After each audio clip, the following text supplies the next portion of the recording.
At last, the long-awaited awakening ceremony has finally arrived, and the entire academy is buzzing with pressure, pride, and expectation.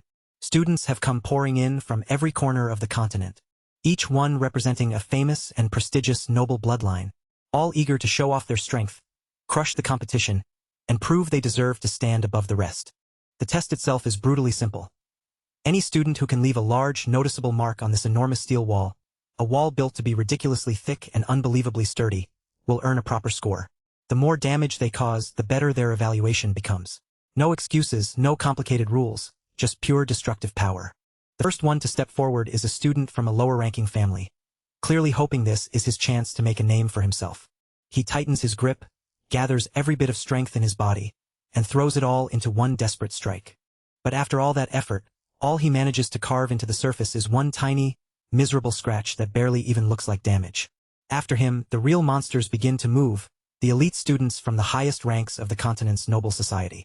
These are students blessed with enormous reserves of mana, and one after another, they step up with full confidence and unleash everything they have. Even then, the results are nowhere near overwhelming. For all their talent and pride, the steel wall only takes shallow damage. Still, everyone watching understands one thing very clearly. An ordinary student would not even have the right to imagine standing on the same level as elite talents like these. And yet, this is exactly when our boy walks in with the nerve to enter a stage where, on paper, he should be completely outclassed. This is Theo Ragnar, the illegitimate son of the powerful Ragnar noble family, a bloodline said to carry the legacy of dragons. But because Theo was born outside the proper line of succession, his pure-blooded siblings have spent their lives looking down on him and treating him like he was worth less than dirt. In their eyes, Theo is nothing more than background noise, a useless weakling sitting at the very bottom of the family. That is exactly why his brothers, sisters, and all the other spectators are already convinced he is about to embarrass himself in front of everyone. But Theo does not show even the smallest flicker of doubt. Without slowing down or lowering his gaze, he strides straight into the arena like he already knows how this is going to end. The confidence around him is so intense that he looks less like a failure and more like the main character finally stepping into his moment. Then Theo reaches for his sword, walks calmly toward the towering steel wall, and draws his blade into a clean, controlled slash. The cut is so sharp, so exact, and so perfectly placed, that the steel parts beneath his sword as easily as butter melting under a heated knife. That single display of overwhelming strength makes the entire crowd freeze, their mouths dropping as if they cannot believe what they just witnessed. It is the kind of impossible flex no one saw coming, a moment so absurd that it instantly crushes every expectation they had about him. And honestly, their reaction makes perfect sense, because Theo was not always the kind of terrifying powerhouse who could make nobles stare in disbelief. For more than 1,000 years, the mighty Ragnar clan had stood as the empire's northern shield, holding the line like an unbreakable wall. Their strength came from a special physique that, according to old rumors, had been passed down from dragons themselves. Every true member of the clan was born with extraordinary magical power, incredible stamina, and a natural gift for swordsmanship. Those blessings were supposed to belong to every Ragnar by blood. But there was one painful exception. Theo, the main character of this story. Because he lacked both talent and the abilities expected from his family. Everyone branded him as nothing more than a bastard and treated him like trash beneath their feet. Even the sword teacher who was supposed to guide him looked down on him, and then one day, disaster struck when the Ragnar estate came under attack. When chaos erupted around him, Theo was too powerless to protect anyone or change anything. By the time he was left mortally wounded, bleeding and barely clinging to life, he finally understood who was behind the attack. It was Rendon. The very master who had trained him was the one who had betrayed him. Rendon looked down at Theo and laughed, saying he had watched him train every single morning.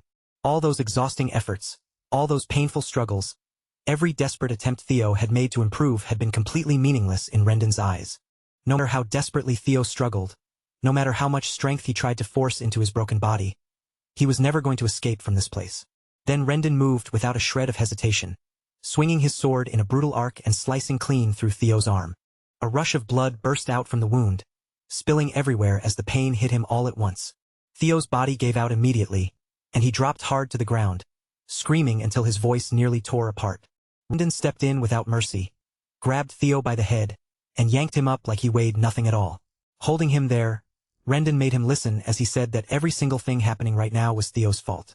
He forced Theo's gaze toward the burning Rose Palace, making him watch the flames swallow everything, then told him his family was dying because he was too weak to protect them. And then, As if that cruelty still was not enough, someone dragged over the lifeless body of Theo's mother and threw her down right in front of him. Rendon looked down at Theo with cold, empty eyes and told him that even her death was something he had brought upon himself. Even after being shattered completely, Theo still refused to just lie there and accept it. With trembling hands and what little strength he had left, he reached out and gripped his sword again. Then, fueled by rage and despair, he forced himself forward and charged straight at Rendon.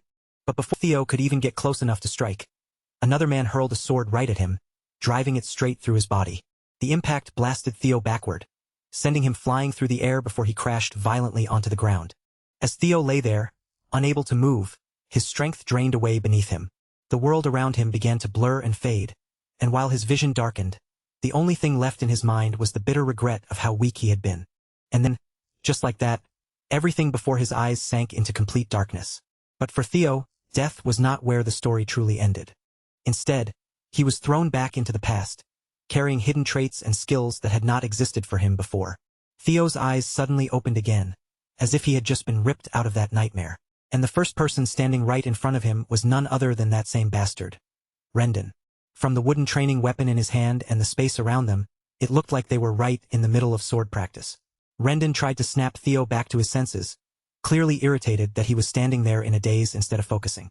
But Theo still had no idea what was happening, and his mind could not keep up with the situation in front of him. He wondered if this was some kind of flashback from his life, but the fact that the first face he had to see was Rendon's annoying mug made it feel like the universe itself was mocking him. Then, out of nowhere, a glowing system window appeared right in front of Theo's eyes, leaving him staring at it in total confusion. The message on the window gave him a tutorial quest, and the instruction was absurdly simple: punch Rendon in the face. At that point, Theo was more lost than ever, wondering what the hell was going on and whether flashbacks were even supposed to feel this strange. He quickly realized something even stranger. Rendon did not react to the window at all, which meant he could not see it. Still, considering what the quest was telling him to do, Theo definitely was not about to complain. He let his training stick fall from his hand, clenched his fist tight, and with every ounce of force he could gather, drove a solid punch straight into that bastard's face. But when Theo's fist landed, Rendon's expression barely changed, as if he had no idea why this idiot student had suddenly tried something so ridiculous. Meanwhile, Theo could not help smirking to himself, because every part of this felt far too real to be an ordinary memory. Rendon's anger finally flared, and he struck back with a heavy blow that sent Theo crashing backward across the training ground. Theo grimaced in irritation, annoyed that even inside what he thought was a flashback, he still had to feel pain this clearly.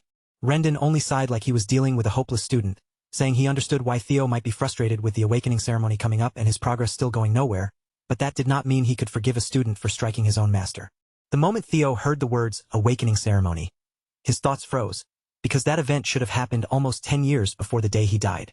Rendon kept scolding him, throwing more criticism at him as if Theo's confusion did not matter at all.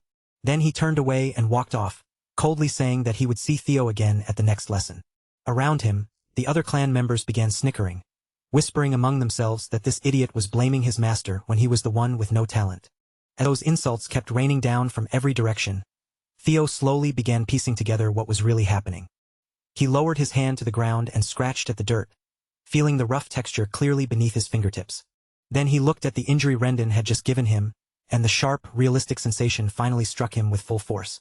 Right at that moment, another system window appeared in front of Theo, glowing clearly in the air. The message congratulated him for completing the tutorial quest successfully, confirming that the ridiculous punch had actually counted. As his reward, Ragnar's talent had now been activated within him. A faint arcane energy began to shimmer from the center of Theo's chest, pulsing like something hidden inside him had finally awakened. At the same time, the system confirmed that the reward had been properly received. It also declared that from this point on, all of Theo's stats would begin rising at an incredible speed. Arcane energy continued glowing in the middle of his chest as the system repeated the confirmation, making it clear that his reward was real and that every one of his stats would now grow at a terrifying pace. Back at the Rose Palace, that same filthy bastard was sitting calmly across from Theo's mother, acting perfectly polite while sharing tea with her. Rendon reported to her with a smooth face, saying he had never seen anyone as lacking in talent as her son. But then his mouth stretched into a wide grin, and he added that this was exactly why he had come. As Theo's true teacher, Rendon claimed he would do everything he could to make Theo strong enough for the awakening ceremony in 5 months. The Lady of the Rose Palace, Cecilia Ragnar, accepted his words with complete trust, and said she would gladly leave Theo in Rendon's capable hands. She even handed him a heavy bag filled with gold coins, asking him to give Theo just a little more attention. Rendon took the money without hesitation, keeping up his respectful act as he assured her there was no need to worry. But Cecilia simply answered that she was not worried at all, because she truly believed in her Theo. A little later, Rendon walked alone down the corridor, the bag of money dangling in his hand while a smug grin spread across his face.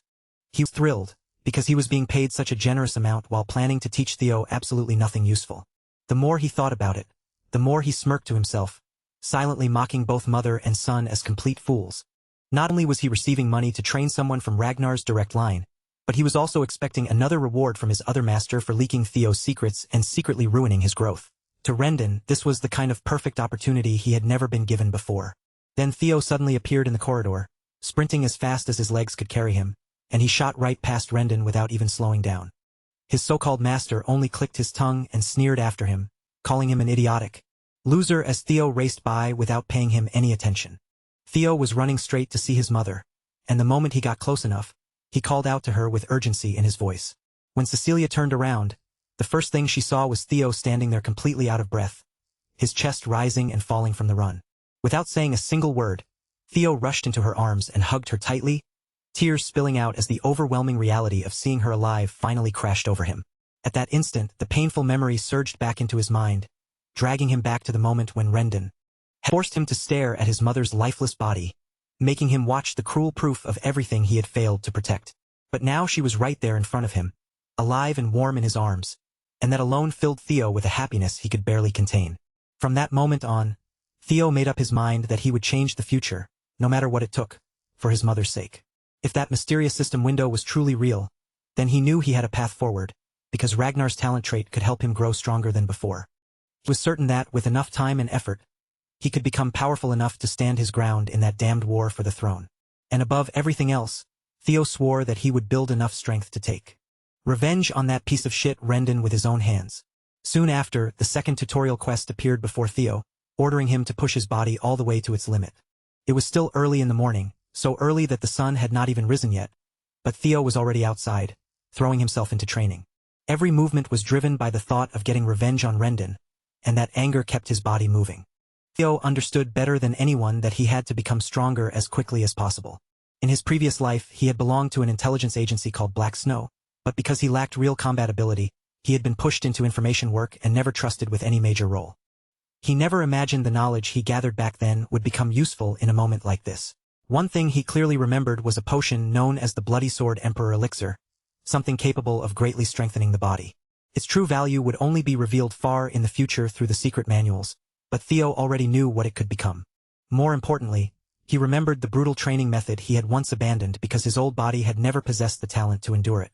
But now that Ragnar's talent had awakened inside him, Theo was sure that if he kept working hard, real strength would finally be within reach.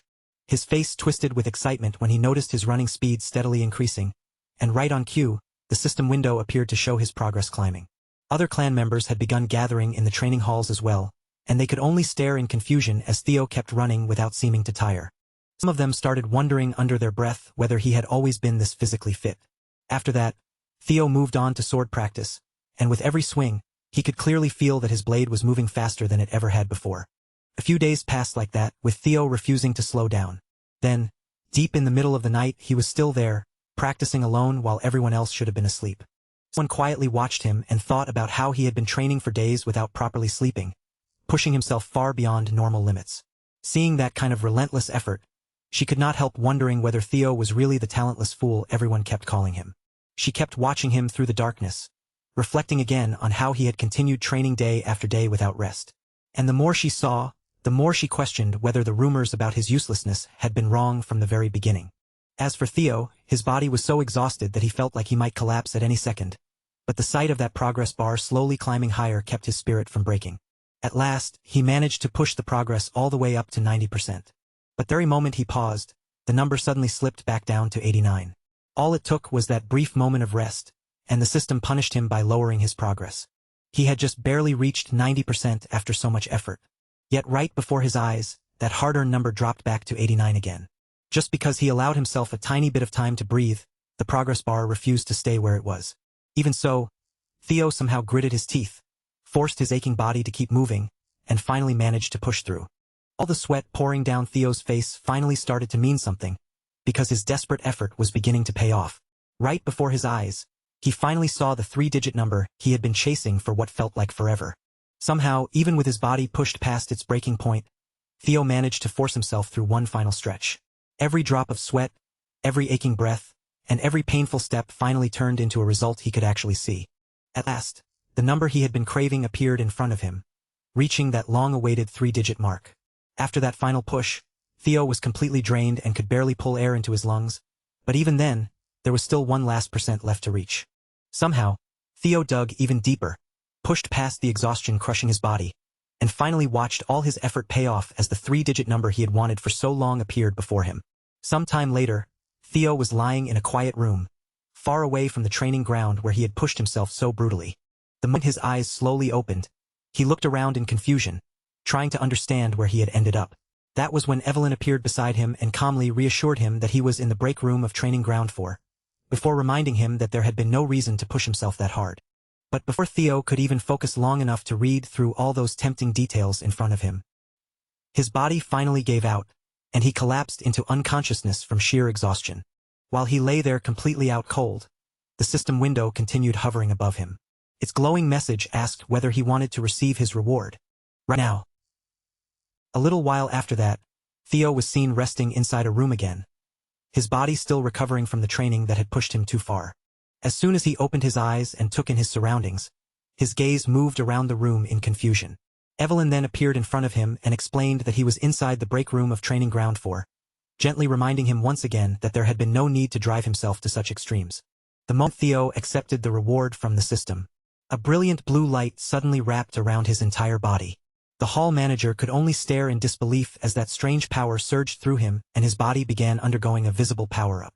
Sometime later, Theo found himself in a room, and as soon as his eyes opened and he looked around, Evelyn was there to reassure him that he was in the break room of training ground 4, reminding him that pushing himself that hard had never been necessary.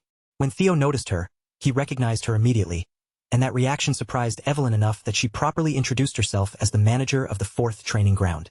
She explained that Theo had lost consciousness while training alone earlier that morning, so she had brought him here to rest until he recovered.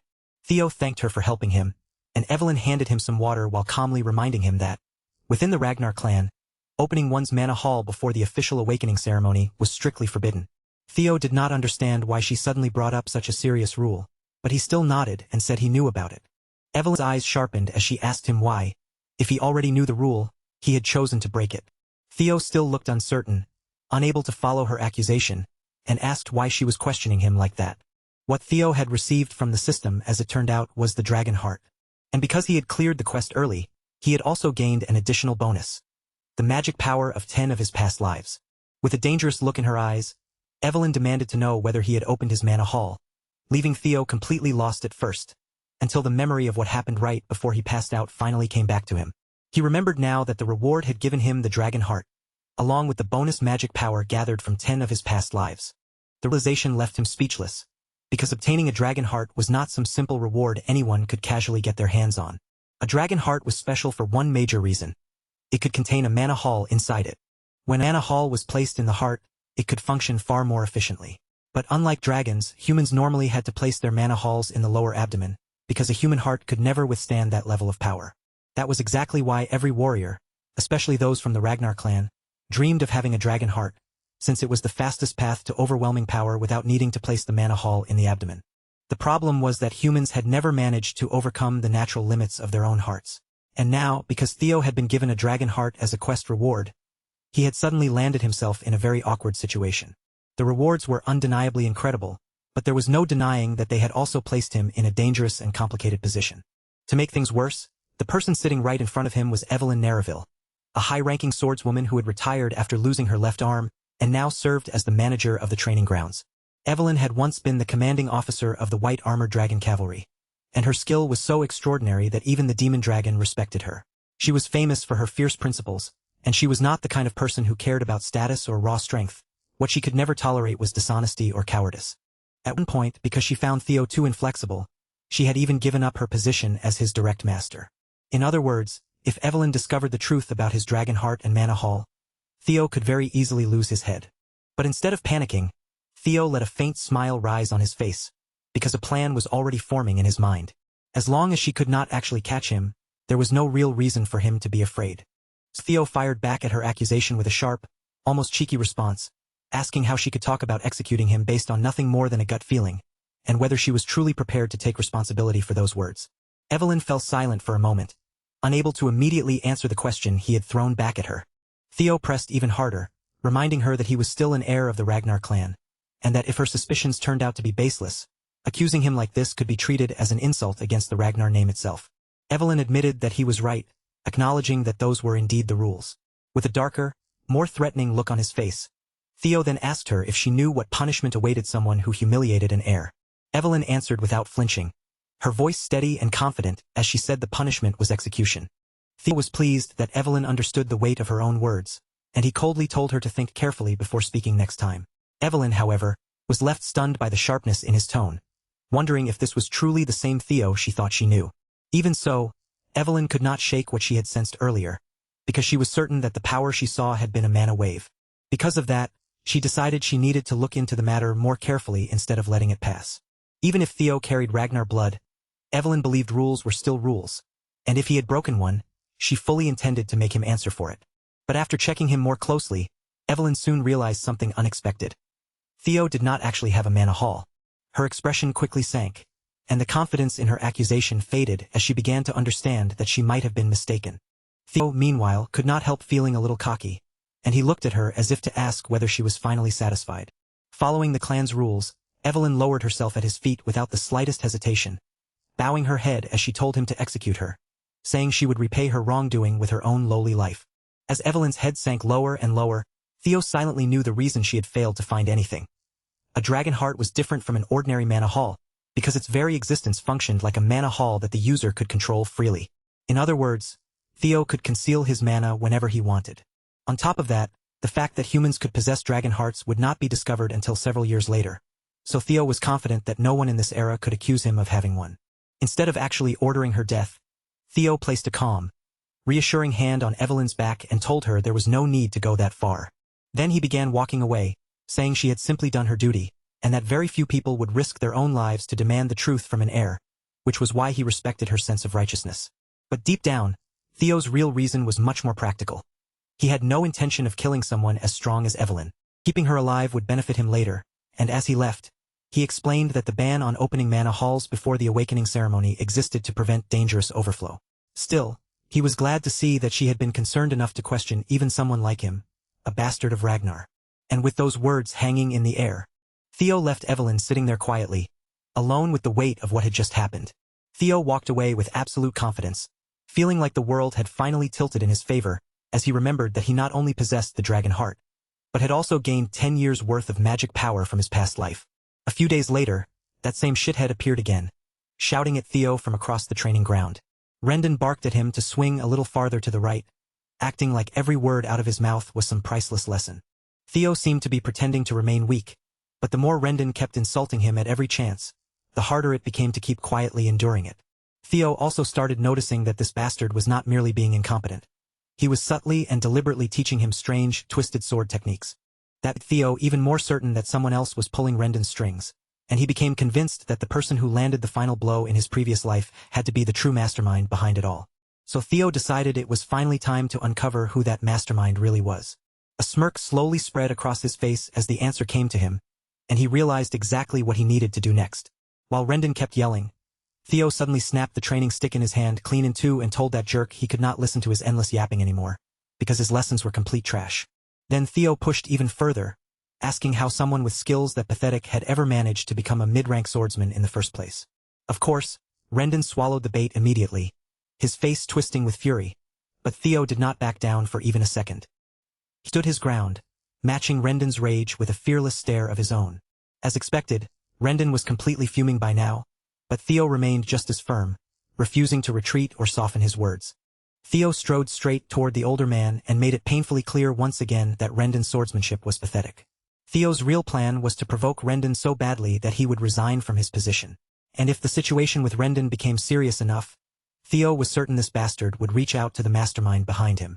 The setting then shifted to Camellia Palace, where a man burst into a pub with a huge grin plastered across his face. He loudly called out to someone named Axion and announced for everyone to hear that the bastard of Ragnar was going to duel his own master next week.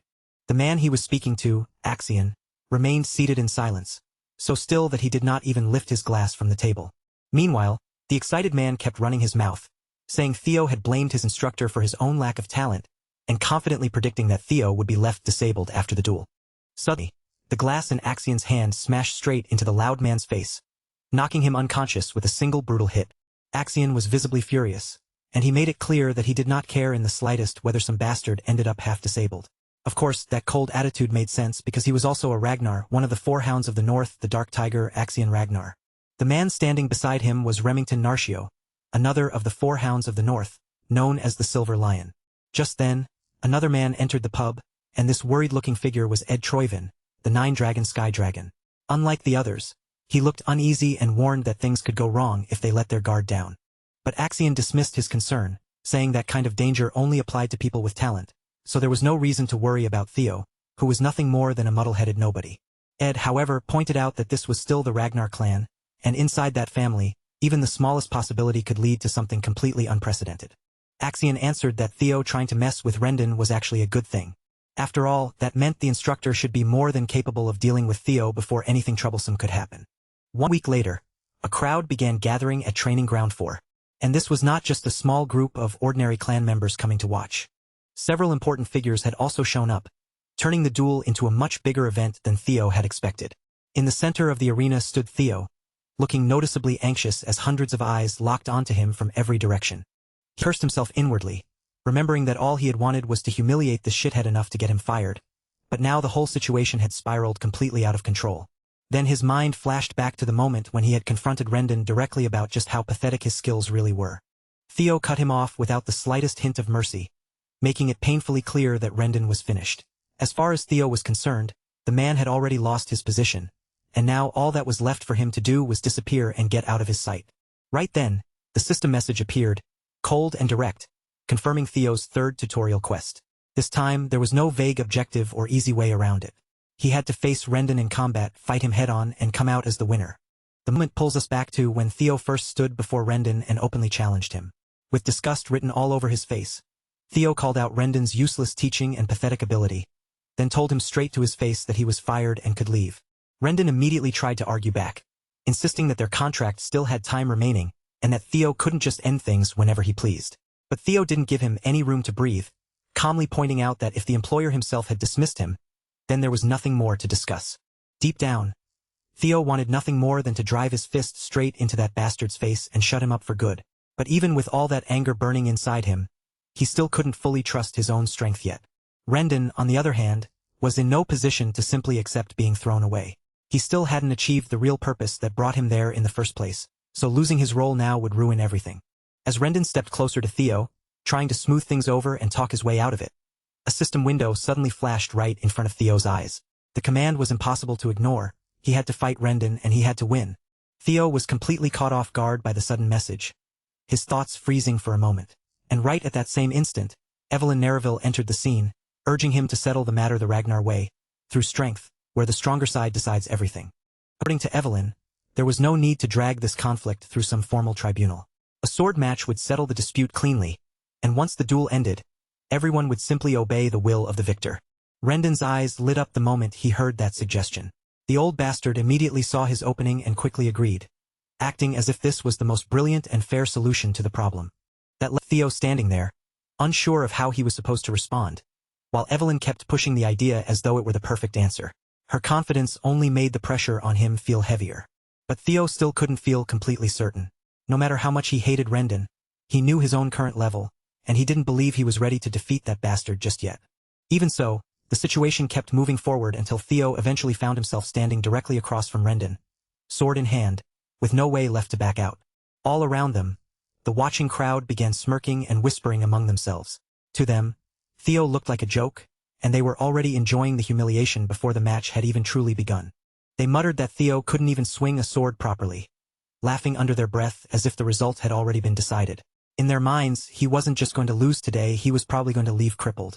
After all, there was no way someone like Theo could defeat a mid-rank swordsman.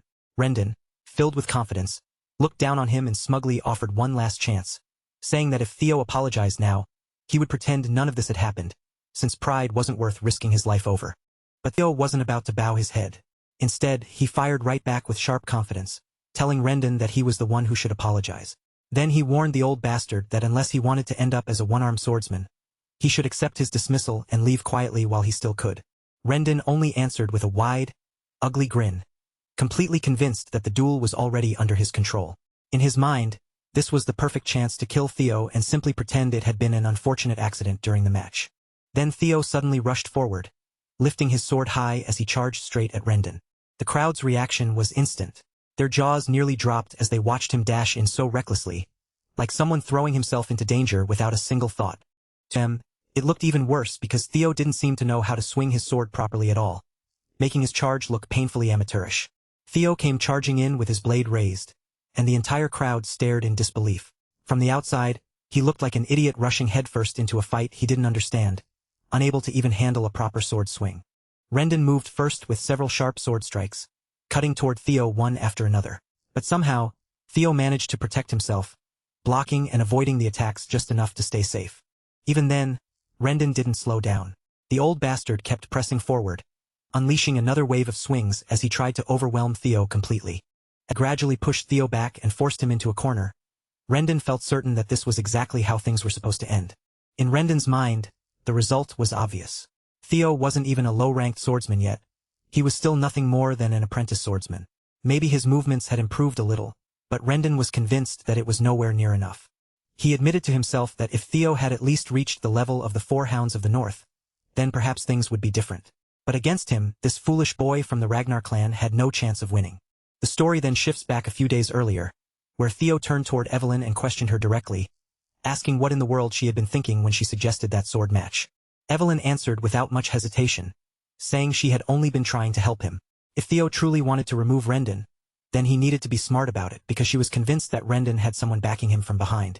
Simply firing him would never solve the deeper problem. Theo narrowed his eyes and asked how she could possibly know that much. Evelyn replied that it had been obvious from the start, especially after seeing the strange and suspicious sword style Rendon had been teaching him. Because of that, Evelyn had someone investigate Rendon in secret, quietly digging into his background without letting him notice. Theo was stunned when he heard this. In his previous life, Evelyn had never bothered to catch Rendon, yet now she was actively trying to expose him, all because Theo had caught her attention after the Manor Hall incident. Evelyn then revealed what her investigation had uncovered. Every trace connected to Rendon eventually led back to Camellia Palace. For Theo, that answer wasn't shocking at all. If anything, it lined up far too well with what he already knew. Still, he quickly pushed down the anger and irritation that rose inside him, forcing himself to keep his expression under control. Instead of showing too much of what he really felt, Theo simply said that he was surprised Evelyn had managed to deduce that much on her own. Theo swallowed back his annoyance and kept his voice steady, choosing not to let his anger spill out. Then he admitted that it was impressive she had figured out so much from the clues in front of her. After that, Theo honestly explained the problem. With his current skills, he feared he still couldn't defeat Rendon, so he asked Evelyn what she intended to do from here. Evelyn didn't hesitate. She told him that he could beat Rendon, and then warned him not to keep underestimating his own potential so much. Back in the present fight, Rendon continued launching strike after strike, throwing out one attack after another. But Theo kept defending against every blow, handling them with a calmness that made the attacks look far less threatening than they should have been. That made Rendon's confidence begin to crack. He couldn't understand what had happened to this brat, because the Theo standing before him was clearly not the same Theo Ragnar he remembered. Before anyone fully realized it, the flow of the battle had completely shifted. Now Rendon was the one being pushed into difficulty, forced to struggle against the very opponent he had looked down on moments earlier. The crowd could feel the weight of Rendon's possible defeat creeping into the air, and the smug whispers began to fade. Even the hooded man in the seating area, possibly Remington, looked shaken in his corner, as if the fight was turning into something far more dangerous than he expected.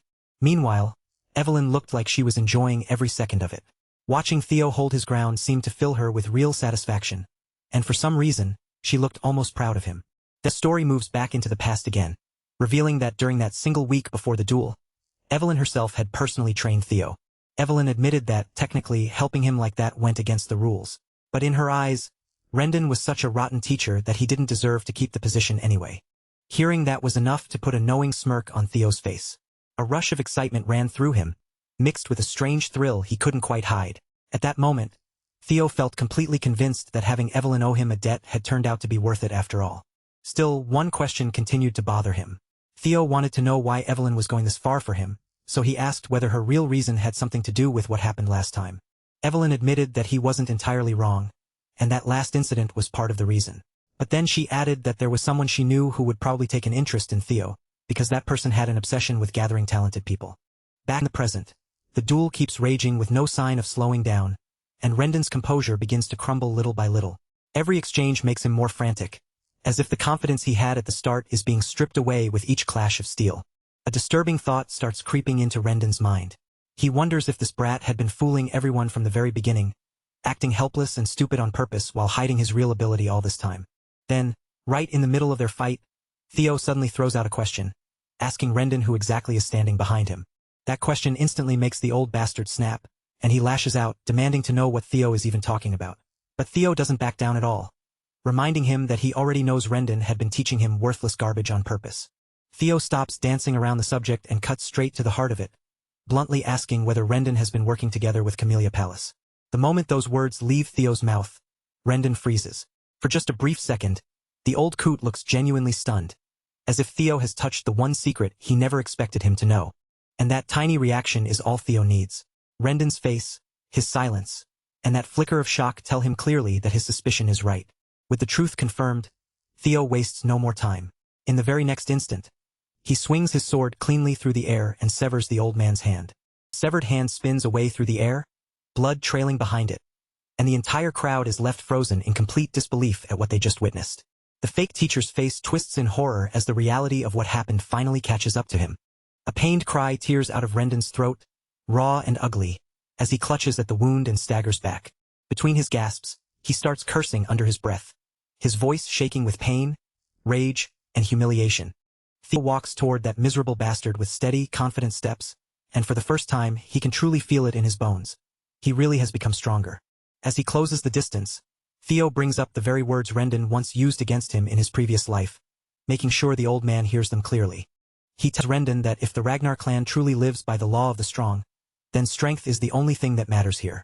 And someone as weak as Rendon never should have dared to set foot in this place to begin with. Theo raises his sword with a chilling pressure, then throws those same words right back into Rendon's face, making it clear that the weakest person standing here was never Theo, it was him. He repeats that under Ragnar's belief in the rule of strength, a weak man like Rendon had no right to come here and act as if he stood above anyone. Then Theo brings his sword down in one final merciless swing, and Rendon's head rolls across the ground as blood sprays out, shocking the battlefield into silence. Almost immediately after the battle ends, the system window appears in front of Theo, congratulating him for successfully completing Tutorial Quest 3. He didn't merely win the fight. He went beyond what the objective required, and because of that, the system announces that he has earned an extra reward. The system then asks whether he wants to receive the reward right away, and honestly, there is no mystery about what Theo is going to choose. Meanwhile, the spectators are completely shaken. The arrogance from earlier has vanished, replaced by pale faces and stunned silence. After all, they just watched an apprentice swordsman cut down a mid-tier swordsman right in front of them, and that kind of scene is almost impossible for their minds to accept. As for Theo, he can't help thinking that Rendon was far weaker than he remembered. In fact, he feels almost embarrassed that someone like this had ever made him suffer so much in his past life. But this time, things are already changing. The system then reveals his reward, activating an ability called Observation. And on top of that, as an added bonus, Theo gains 1 full year of magic power. Before Theo can fully process the reward, a man suddenly comes crashing down from the sky, slamming into the ground with the force of a falling meteor. Theo barely has time to react before the man looks straight at him, breaks into a huge grin, and shouts his name with booming excitement. The man who appears is none other than Julius Ragnar, the demon dragon himself and the commander of the white armored dragon cavalry. Theo is left completely stunned when he recognizes him. He can hardly believe Julius is actually standing there, and his mind immediately starts racing, wondering how long this man has been watching the fight. The crowd also erupts into chaos the moment they realize who he is. This is the commander of the white armored dragon cavalry, a figure far beyond ordinary rank, and everyone starts panicking over why someone like him would appear here at all. Then the scene catches Evelyn's reaction, and she looks absolutely devastated as she stares at the shattered flooring Julius destroyed just by landing there. Julius, on the other hand, gives off the presence of a living beast, massive and overwhelming just by standing still. His terrifying appearance makes Theo break into a nervous sweat, leaving him frozen and unsure of what he should do next. But Theo's fear turns out to be unnecessary, because Julius simply throws his head back and laughs, flashing a broad, almost carefree grin.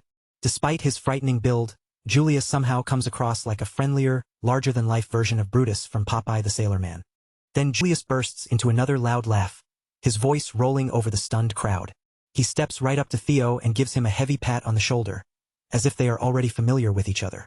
And without wasting any time, Julius casually throws out an offer for Theo to join the white armored dragon cavalry. Still laughing, Julius says he is honestly surprised to find someone carrying this much talent. He admits that killing one's teacher is a little disrespectful, but even he has to acknowledge that Rendon brought every bit of it on himself. Then, with another booming laugh, Julius claps Theo on the shoulder again and openly invites him to become part of the white armored dragon cavalry. Evelyn seems to have expected this outcome from the start, but the crowd can only stare with their mouths hanging open. They can barely believe that the infamous Julius Ragnar has personally scouted someone so inexperienced to join the elite white armored knights. At that moment we catch sight of Remington again. He turns to a man nearby and asks whether he has ever heard of an apprentice swordsman being scouted before even going through the awakening ceremony. The man beside him looks unsure, clearly struggling to find an answer, before finally admitting that he has never heard of anything like that happening. Of course, Remington already knows that answer before he even hears it, because in the entire history of their world, there has never been a case like this before. Meanwhile, Theo quietly thinks through the situation. In his mind, it should be impossible to judge someone's true potential while their mana hall is still closed. Even if their swordsmanship looks impressive, their magic power might still be lacking, so no matter how incredible Julius Ragnar is, he shouldn't be able to know for certain whether Theo has real potential. And yet, Theo can't help wondering if the demon dragon Julius is somehow able to see that hidden potential inside him anyway. But after only a brief pause, Theo flatly refuses the offer to join, his expression steady and his voice showing not even the smallest trace of hesitation. Julius stood there with his grin wiped clean off his face, looking as if he had just bitten into something painfully sour. For a man who had arrived with so much confidence, Theo's instant rejection clearly hit him in a way he hadn't expected. The crowd was just as stunned. Their mouths hung open as they stared at Theo, unable to believe he had turned down such a powerful and prestigious figure with that much cold, effortless calm. For a brief moment, the entire hall fell into a strange silence. No one seemed ready to speak, as everyone tried to process the unbelievable scene that had just unfolded in front of them. As the day went on, word of the incident began spreading through the clan like wildfire, passing from one mouth to another until almost everyone had heard some version of it. People couldn't stop talking about young Master Theo, the boy everyone had mocked as an imbecile. He had destroyed his own teacher, and when the demon dragon himself tried to scout him into the white armored dragon cavalry, Theo had actually turned the offer down. Naturally, everyone had their own opinion. Some believed Theo was simply being modest, while others thought he had become arrogant enough to reject an honor most people would kill for. The focus then shifts to Camellia Palace, where a woman sits seething with anger. Rendon's death has clearly ruined the flow of their plans, and the irritation on her face makes it obvious that everything has gone badly off course. This woman is none other than Amel Ragnar, the lady of Camellia Palace. A man steps in and tries to calm her down, telling her there is no need to be overly concerned. In his eyes, Rendon was nothing impressive to begin with, and the only reason he had been assigned was because of his miserable level of skill. Amel brushes that part aside without much emotion, making it clear that Rendon's death itself isn't the real problem. The man speaking with her is her brother, Sky Dragon Ed Troyven, the same man who had appeared before at the pub. Amel explains that the demon dragon personally approached Theo, and what bothers her even more is the rumor that Evelyn was the one who arranged it. Because of that, they can no longer interfere by forcing a new master onto Theo. And if Theo begins drawing attention, taking control of the Rose Palace will become much more difficult. Just then, Axion enters the room with a relaxed attitude, casually asking why the two of them are acting so worried. He tells them there is no way the clan head would take a serious interest in something like this, so there is no reason for them to panic. As far as he is concerned, their original plan can continue exactly as intended. Amel turns her attention to him and asks whether he truly understands the situation. If they want to seize the Rose Palace without offending the clan leader, then the safest path is for Theo to remain weak and powerless. Her son acknowledges her words and says he already understands. He is certain that Theo is still powerless because in his mind, someone like Theo couldn't have changed that much so quickly. Axion believes Evelyn and the demon dragon have always had a strange interest in underdogs, so he sees no reason to treat this as a serious threat. But Ed Troyven clearly doesn't like how casually his nephew is treating the matter. His expression hardens as he warns Axion not to underestimate what is happening. That is when Axion pulls out a letter, a sly grin spreading across his face. Since his mother and uncle are so concerned, he says he will play with Theo a little and remind him exactly where he belongs. Later, the setting moves to the training grounds, where Evelyn is watching Theo finish a solid practice session. She praises his effort and Theo thanks her in return, admitting that training under a proper master like her really does feel completely different. Evelyn then brings up the offer from earlier, saying it probably would have been better if Theo had joined the White Armored Dragon Cavalry. She looks at him with curiosity, wanting to know why he refused such a rare opportunity. Theo pauses and thinks it over before answering. Deep down, he knows it would be a lie to say he has no regrets, because joining the White Armored Dragon Cavalry had once been one of his dreams in his previous life. Even so, a faint smirk crosses his face as he reminds himself that accepting the offer now would actually hold him back more than help him. There's no reason for him to lock himself into one path this early. Once he thinks about the privileges and influence he could gain by reaching the top after the awakening ceremony, joining the White Armored Dragon Cavalry no longer feels like the greatest prize available. So Theo simply smiles and says he did not want to receive special treatment. He claims he still doesn't feel ready yet, and for now, he is satisfied with training under Evelyn as he prepares for the awakening ceremony. Evelyn reminds him that the commander will probably feel disappointed after being rejected so directly. At that moment, Theo decides to test his newly acquired observation ability for the very first time. He focuses on Evelyn and reads her abilities in detail, immediately confirming what he already suspected. Without question, she is a high-ranking swordswoman. The information also reveals something more personal. Evelyn admires Theo's humility and character, and teaching him has given her a sense of energy and purpose she hasn't felt in a long time. It even shows that she misses the White Armored Dragon Cavalry. Theo feels a rush of excitement when he realizes just how valuable this observation skill really is. The ability gives him more than simple strength readings. It lets him glimpse the truth beneath people's words.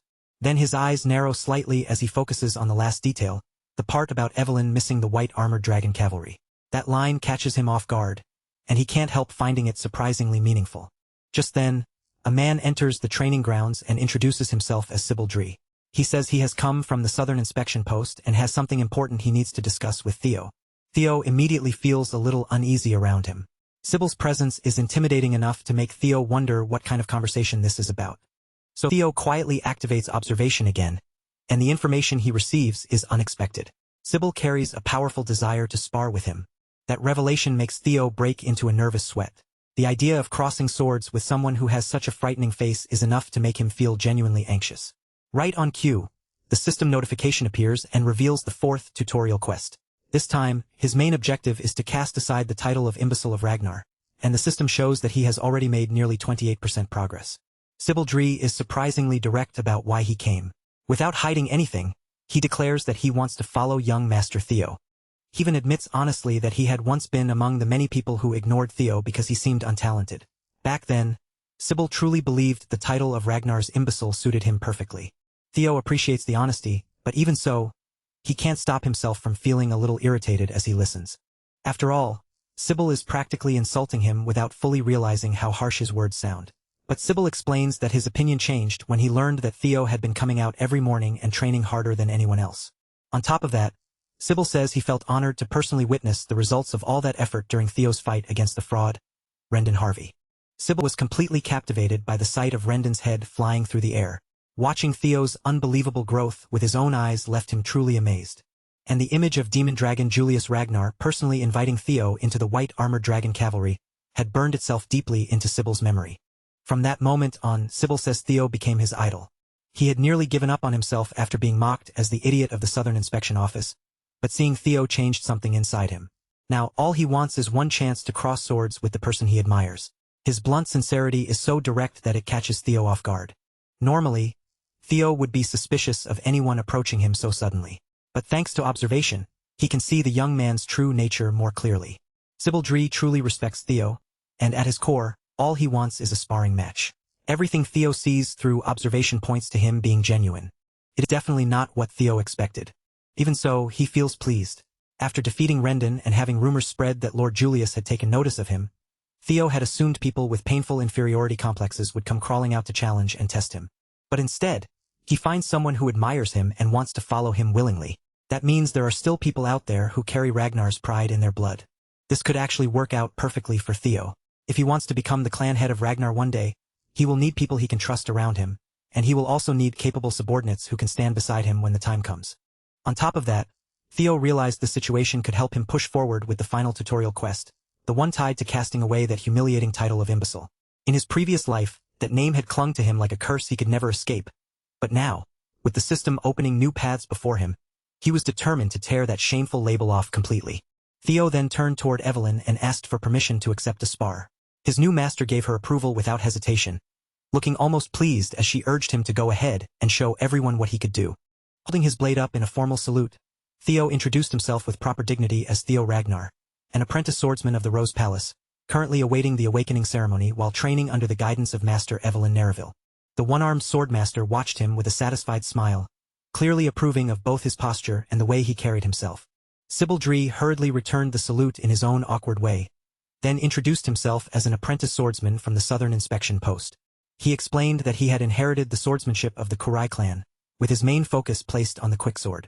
At last, the spar began, and Sybil launched himself off the ground with explosive speed. For the very first movement, he looked almost like a madman, rushing in with the intensity of someone aiming to kill right from the opening strike. Theo met the first attack head-on, blocking it cleanly as their blades slammed together and sent bright sparks scattering from the collision. The so-called idiot of the Southern Inspection Post was undeniably fast. If there was one thing Sybil had absolute confidence in, it was the speed of his sword. But after just that first exchange, Sybil could already feel it for himself. Young Master Theo's skill was not a rumor, not an exaggeration, but the real thing. Meanwhile, Theo found himself wondering why someone like Sybil had ever been branded an idiot in the first place. If Theo had faced him back in his previous life, he probably would have struggled just to survive a few exchanges. But the Theo standing here now was no longer the helpless version of himself from before. Theo immediately shifted into offense, swinging his blade with enough force to send Sybil flying like a ragdoll and knock the sword right out of his hand. To the current Theo, handling this level of spar felt almost effortless. Poor Sybil took the impact straight to the solar plexus, and the force was so intense that he nearly coughed up everything inside him. His body finally crashed hard against the stands surrounding the training area, bringing his charge to a brutal stop. Thankfully, the blow had not left him gravely injured. Sybil still forced himself to rise, even through the pain, and praised young Master Theo's sword mastery before immediately admitting defeat with sincere gratitude. Theo accepted the victory with grace. He raised his sword in salute toward Sybil and calmly told him that it had been a good fight. As Theo held his sword in that salute, his eyes caught his own reflection gleaming across the bright surface of the blade. Then an idea suddenly crossed his mind. If observation could read other people, maybe he could also use it on himself. When he activated it, Theo discovered that the skill worked perfectly. His talents appeared before him, including observation, player, Ragnar, and several more that were still beyond his current access. He was shown as a level 1 swordsman with balanced stats, along with an unusually high magic power value of 190. Now that Theo had finally gained the ability to perceive stat points clearly, those values would appear as numbers from this point onward. Under the talent section, his abilities were displayed in full detail. And judging by the locked slots still waiting there, Theo realized he could unlock at least 4 more talents if he kept completing quests. Being able to check his own stat values whenever he wanted was an incredible discovery, and Theo immediately understood just how useful that would be moving forward. Theo guessed that his strangely high magic power had something to do with the magic from his previous life and the dragon heart beating inside his chest. What bothered him, however, was the ugly number sitting beside his luck stat, -49. He stared at that miserable value and wondered if he had actually been cursed with such unbelievably terrible luck. Maybe all the disasters and misery he had suffered in his previous life had been tied to this rotten luck all along. If that was the case, then Theo knew he needed to find a way to raise it as quickly as possible, but he was so absorbed in the sparring and in checking his own status that he completely failed to notice the crowd of young men who had gathered around the arena, quietly watching him from every side. After all, Theo had beheaded Rendon, the fraud who had posed as his teacher, and even received recognition from a respected commander. So the appearance of these young swordsmen around the training grounds was only natural. Theo understood that no matter how weak and worthless his former instructor had truly been, Rendon had still been considered a mid-rank swordsman in name. Because Theo had taken down that fraud and earned the approval of such a respected commander, it made sense that young swordsmen would begin appearing around him, drawn by the rumors and the spectacle. Under Ragnar's law of strength, people would only respond to Theo in one of 2 ways. They would either grow jealous of him, or they would become completely fascinated by him and offer their admiration. As for the young men gathered around the arena, Evelyn could tell their stance at a glance. They clearly belonged to the second group, because their eyes shone with amazement now that they had seen the rumors about the young master were true. Respect and approval were written plainly across their faces. Each of them imagined standing in Sybil's place during that spar, and each quietly wondered whether they would have been able to block Theo's sword at all. That thought only made their desire burn even stronger, pushing them to want a chance to cross blades with the young master themselves. Among those young swordsmen was Addict Nalen. Theo swept his gaze across the gathered crowd and felt satisfied when he saw the way they were reacting. Then Theo singled out Addict Nalen by name, catching the young man completely off guard. The young master called him forward and invited him to step into the arena for a spar. Addict Nalen gave a firm salute and introduced himself as the third son of Viscount Nalen, a swordsman specializing in double ascension swordsmanship. Theo returned the salute with calm ease and casually wished him a good fight. Without wasting any more time on formalities, the two fighters took their stances and immediately began clashing in the center of the training ground. With every strike and every ringing collision of steel, Theo's proficiency in basic swordsmanship steadily continued to rise. Addict, however, was far from weak. He moved quickly and fought with enough intelligence to slip in a sharp slash that seemed to leave Theo with no immediate way to counter it. In that instant, Theo felt as if the entire world had slowed around him. He adjusted his grip on the sword, shifted the angle of his blade, and met the incoming attack with a perfectly placed block. That single defense was enough to knock Addict's sword clean out of his hand and send it flying away. That crucial block raised Theo's proficiency in changing heart swordsmanship. With Addict disarmed, the match was completely decided, and the young man accepted his defeat without argument, offering Theo his full and lasting approval. To Theo's surprise, earning Addict's approval also caused his luck to increase. Seeing that change, he began to wonder if luck might somehow be connected to his reputation. If that connection was real, then Theo had just discovered a possible way to fix the miserable luck stat that had been dragging him down all this time. All he had to do was keep fighting, keep earning recognition, and little by little, he might actually be able to turn his rotten luck around with his own hands. The next young swordsman to step forward was Banat Ramiro, but for Theo that match barely turned into a challenge. He dealt with him cleanly and took another easy win. And with Banat's approval added to the list, Theo's luck rose by one more point, confirming that this strange method really seemed to be working. After that came Eric Moran. He managed to put up a decent fight and force Theo to move a little more seriously, but in the end, it was still only a struggle before another defeat. Next, Theo earned the approval of Manfred Nonbert, and without letting the momentum slow down for even a moment, he kept pushing forward through one spar after another. Then he completely overwhelmed Manuel Noir, sweeping him aside so decisively that it looked like Theo was simply clearing the floor of anyone standing in his path. Before long, Theo was fully absorbed in the rhythm of battle, his focus sharpening with every exchange as he continued his winning streak against Daniel Riemann. Still riding that momentum, Theo called out for the next challenger to come forward. But this time, no one immediately stepped up to face him. By the time he had gone through most of the young swordsmen gathered there, Theo was tired, but his fighting spirit was still hungry for more. He called again for the next challenger, yet the arena stayed still, with no one willing to be the next person to step onto the stage. Theo had fought so many matches that his body was nearing exhaustion, but when he checked the progress of his quest to escape the title of imbecile, it had only increased by 1%. He guessed that the slow progress might be because these people already acknowledged him. Maybe he needed stronger opponents, or maybe he had to prove himself in front of those who still looked down on him. Either way, Theo knew he needed something different. Just then, a man pushed through the crowd and pointed out that Theo looked exhausted. Theo argued that he would rest when he truly needed to, but for now he could still fight. And since he claimed he was still able to continue, the armored man known as the Silver Lion stepped forward before everyone's eyes. That man, Remington Narcio, formally requested a sparring match with Theo. Neither Theo nor the young swordsman gathered around the arena had expected someone so esteemed to appear there and ask for a match. After all, Remington was one of the four Hounds of the North. The four Hounds of the North were Hulkus Lanka, Ray Ragnar, Remington Narcio, and finally, Axion Ragnar from Camellia Palace. Together, they were known as the four strongest members of the current awakening ceremony generation under the Ragnar clan. Remington Narcio explained that he had come early because he wanted to observe the young lord's swordsmanship before the awakening ceremony began. With a smile on his face, Remington gave a respectful salute and thanked Theo for accepting his request. The Silver Lion was known as a gifted sword genius, blessed with sharp senses and backed by an exceptional work ethic. During the formal exchange, Theo stood tall and introduced himself properly as the 31st son of the Great Guardian of the North, Kyle Ragnar. Theo Ragnar returned the salute with pride, making his identity clear as the 31st son of the Great Guardian of the North, Kyle Ragnar.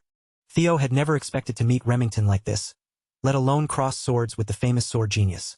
In his past life, Remington had been someone he genuinely respected. So when Theo said he was honored to spar against the renowned young deputy clan head of Narcio, those words were not empty flattery. He meant every bit of it.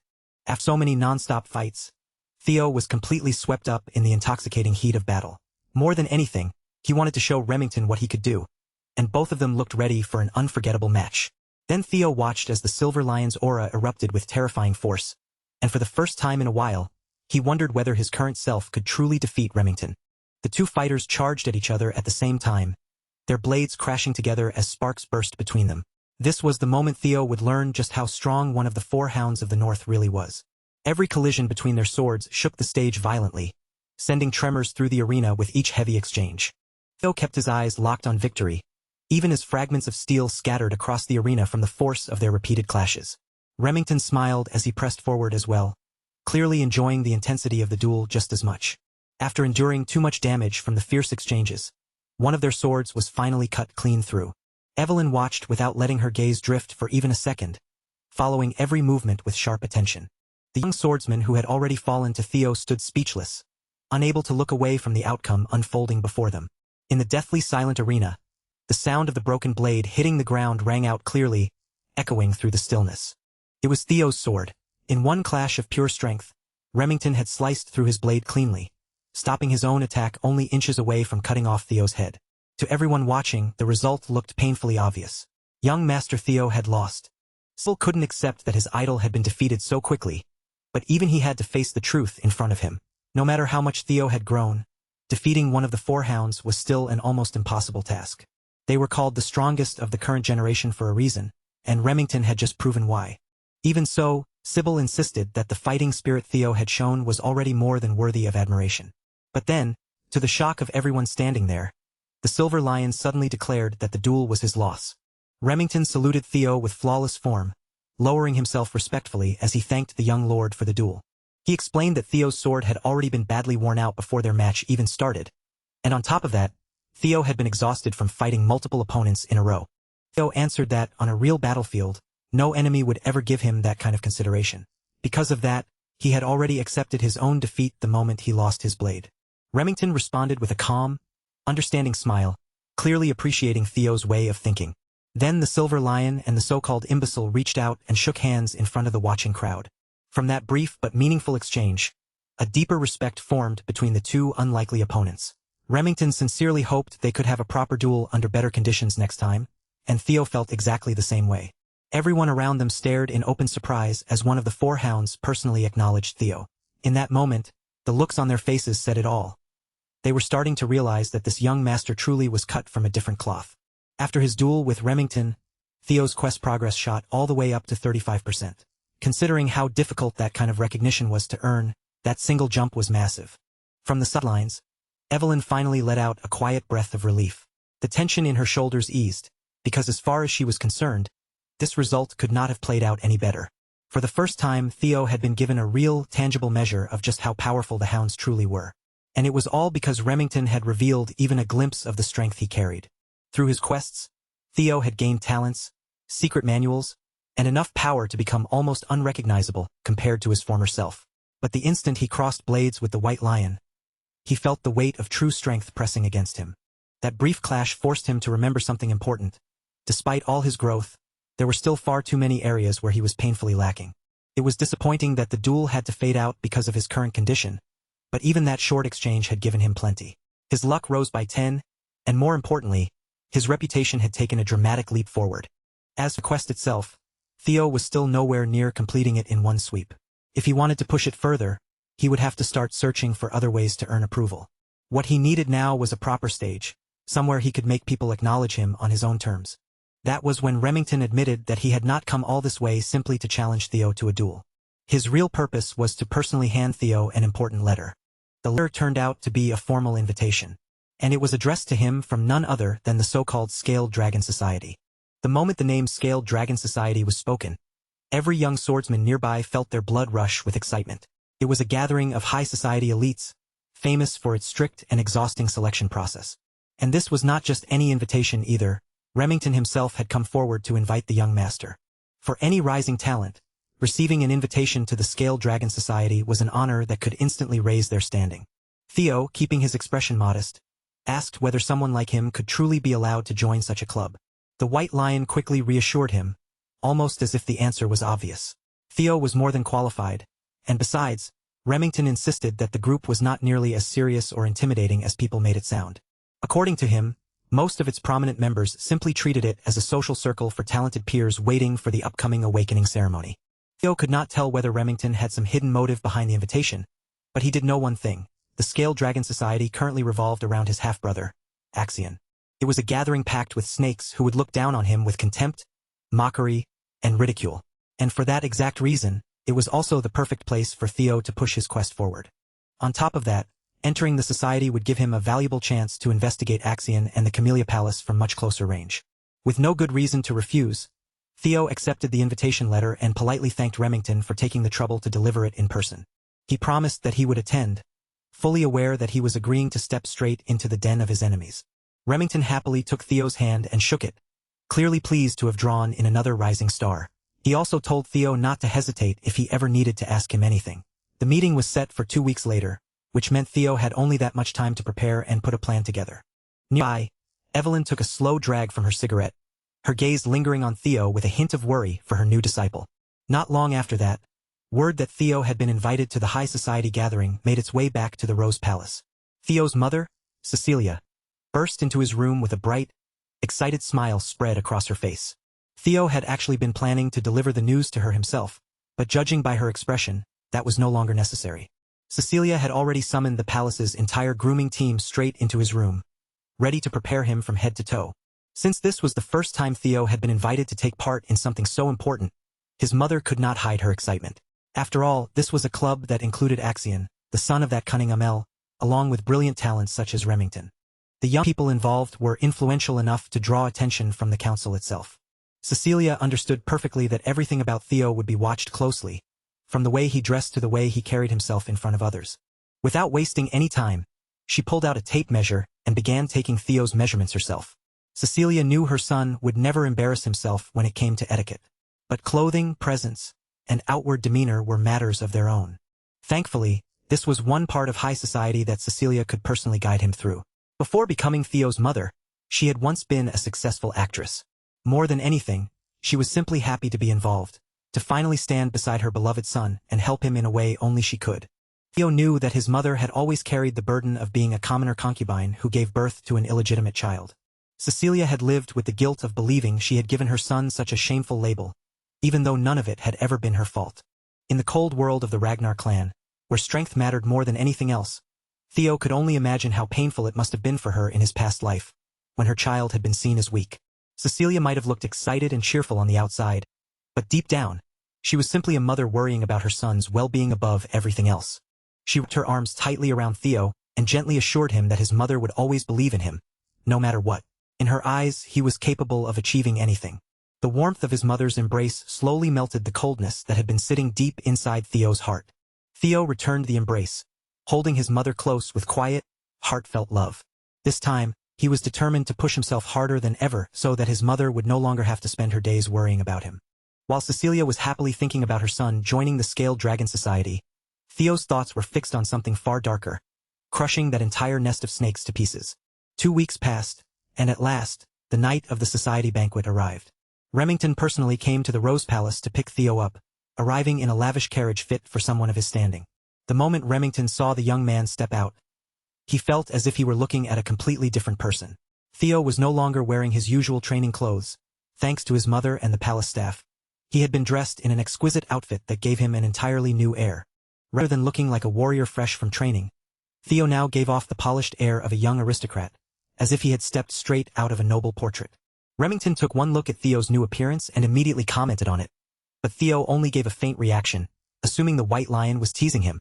But Remington was not joking at all. His eyes held genuine admiration, because Theo's transformation was impressive enough to make even him pause. Theo himself had to admit that his body had changed dramatically. He had grown taller, his muscles had filled out with clean, balanced strength, and all of it came from only 2 weeks of relentless, focused training. During those 2 weeks, Remington had unexpectedly shown up every single day to train alongside him. After spending so much time clashing blades and talking between sessions, the two had grown surprisingly close. Theo had also started gaining a rather solid group of followers, with Sybil and the others becoming more and more drawn to him. Because of that, Evelyn found herself stuck teaching what felt like an entire battalion of Theo fanatics, even though she had only agreed to train the young master for a short period. To say those 2 weeks of training had been lively would honestly be putting it mildly. Even now, Theo still felt worn out from constantly dealing with so many enthusiastic people crowding around him. And today, after all that preparation, he was finally heading to his very first formal banquet. Remington tried to ease his nerves by telling him there was no reason to worry, but before they arrived, the White Lion still left him with one important warning. He explained that his friend Axion had a mischievous side that could be difficult to predict. In fact, Axion was the one who had requested Theo's invitation, claiming that he wanted to meet the new rising star himself. On top of that, this entire banquet had apparently been prepared with Theo in mind. Hearing all of that definitely changed the situation for Theo, though not in a way that made things worse. If anything, this development was even better for him. Theo was already looking forward to being openly mocked and insulted from every possible direction. Meanwhile, inside the banquet hall, the Dark Tiger, Axion Ragnar, had already begun leisurely sipping from a glass of expensive liquor. He was feeling rather excited at the thought of turning the so-called imbecile of Ragnar into his newest plaything. Before long, the carriage rolled to a stop in front of a lavish palace, making it clear that they had finally reached the banquet's venue. Remington stepped down first, and Theo followed after him, leaving the carriage behind. The moment his feet touched the ground, the young lord calmly swept his gaze across the area. He was about to enter the Camellia Palace, the home territory of the scum who had once pushed Rendon into interfering with his growth. In his previous life, this place and the people behind it had devoured him, his mother, and the entire Rose Palace without a trace of mercy. Those dark thoughts of vengeance were cut short when Remington called to him and invited him to head inside. The ever-lively Remington had received word that Axion would personally come out to greet them, and by now, he should already have been waiting near the entrance. Theo could see exactly why that bastard Axion had invited him in the first place. The fool must have thought that since the imbecile of Ragnar was starting to stand out, it was his job to crush Theo's momentum. But Theo had not willingly walked into the snake's nest without preparing his own plan. Tonight, he would make Axion understand exactly who he was trying to toy with. As they approached the palace, Theo suddenly stopped in place when something caught the corner of his eye. High above, on an upper floor of the Camellia Palace, the strange blue glow of a system quest called out to him. For a brief moment, his attention shifted toward that possible quest inside the palace, and because of that distraction, he failed to notice something dropping rapidly toward his position. Remington reacted at once and tried to pull him away from the unknown object, but before he could reach Theo, it burst apart, exploding into a cloud of white powdery smoke. Panic flashed across Remington's face as he hurriedly called out Theo's name. Fortunately, Theo was unharmed. The thing that had been launched at him from above was nothing more than a sack of white flour. Remington was furious at such a childish prank. Theo, however, calmly recognized that he would not have been able to dodge it in time, and if this had been his previous life, the outfit his mother had worked so hard to prepare would have been completely ruined. At first, Theo wondered whether Remington had been part of the stunt, but judging from his reaction, that clearly did not seem to be the case. The White Lion looked both confused and genuinely angry at the sudden mess. Apparently, throwing flour at him was the most creative welcome those idiots upstairs could come up with. And the ones foolish enough to think of something so immature had to be those smug young nobles peering down from the palace windows. Then a familiar voice cut through the group of nobles, making them part aside as it casually claimed that this was only a small greeting between friends. A basic courtesy, as he put it. But Remington was not buying that excuse for even a second, and his anger was plain to see. At last, Axion revealed his smug face, insisting with a relaxed smile that he was merely offering a fun greeting to his brother, Theo. Theo immediately activated his observation skill and assessed the Dark Tiger in front of him. Axion's talents included madness, psychopathy, and an overwhelming potential for swordsmanship. Right now, Axion was practically brimming with anticipation, thrilled that he had found a new toy to play with. Theo simply smiled and thanked him, a response that instantly left his psychopathic brother confused. He went on to say that with such a warm welcome from Axion, he could only feel grateful, and now he was very much looking forward to enjoying today's party. Axion's confusion lasted only a moment before it twisted into delighted amusement. This brother of his had clearly become far more entertaining since the last time they met. Finally, Remington and Theo stepped into the banquet hall, where every member of the promising noble society had already gathered. It was an extremely private event, reserved only for a carefully chosen few who had been invited to drink, dine, and exchange words with other talented young peers. Naturally, everyone's attention turned toward today's special guest. Most of them could not understand why Axion would invite someone they considered a useless bum. Even if Theo came from a direct line of Ragnar blood, his reputation as the imbecile was still deeply rooted in everyone's minds. For most of the nobles, seeing that kind of trash brought into the Scaled Dragon Society was an unpleasant surprise. Still, even they had to admit that his outfit looked ridiculously sharp, though most of them already understood that Axion was simply playing with his newest toy. The nobles did not even bother lowering their voices as they mocked him, making the insults impossible to ignore. Remington, clearly uncomfortable beside him, apologized to Theo and insisted that these gatherings were not usually this disgraceful, while Theo simply stood there and let them spit out every bit of trash talk they wanted. In truth, the more they insulted him, the better it was for Theo. Every sneer, every careless word, and every arrogant laugh would only make it that much more satisfying when he crushed them later. On top of that, Theo noticed that the source of the blue quest light was somewhere close by. He was certain it had to be important, but for the moment, he still had no natural excuse to move toward it. Then Axion, the host of the banquet, slowly descended the staircase and approached with a relaxed smile, asking his brother whether he was enjoying the party. Theo forced his emotions back under control, keeping his face calm as he decided to follow the plan he had already laid out in his mind. He smiled politely and thanked Axion once again for inviting him. Axion, wearing that same mocking expression, sarcastically apologized for the flower incident from a few minutes earlier and playfully admitted that he might have gone a little too far. In the next instant, Axion closed the gap between them so quickly it was almost a blur, grabbing Theo firmly by the shoulders as he pressured his brother to accept the apology in front of everyone. Remington immediately looked ready to step in, but before he could move, Theo cut in and said that Axion had nothing to apologize for. He calmly repeated Axion's own excuse back to him, saying that the prank had only been a greeting between brothers. For once, the psycho had no words ready. Theo was far too calm, far too composed, and far too difficult to shake. Axion burst into laughter and patted Theo on the back like a proud older brother. He said he had never realized the kid had this much nerve, and that Theo had changed quite a lot from the timid child he remembered. The more Axion looked at him, the more entertained he became, and strangely enough, he started liking this new version of Theo more and more. The surrounding nobles watched Theo smile and play along with Axion's whims, then began whispering that he looked like Axion's obedient little dog. Some even dragged his birth into it, comparing Theo's illegitimate background to the noble blood of Troyvan.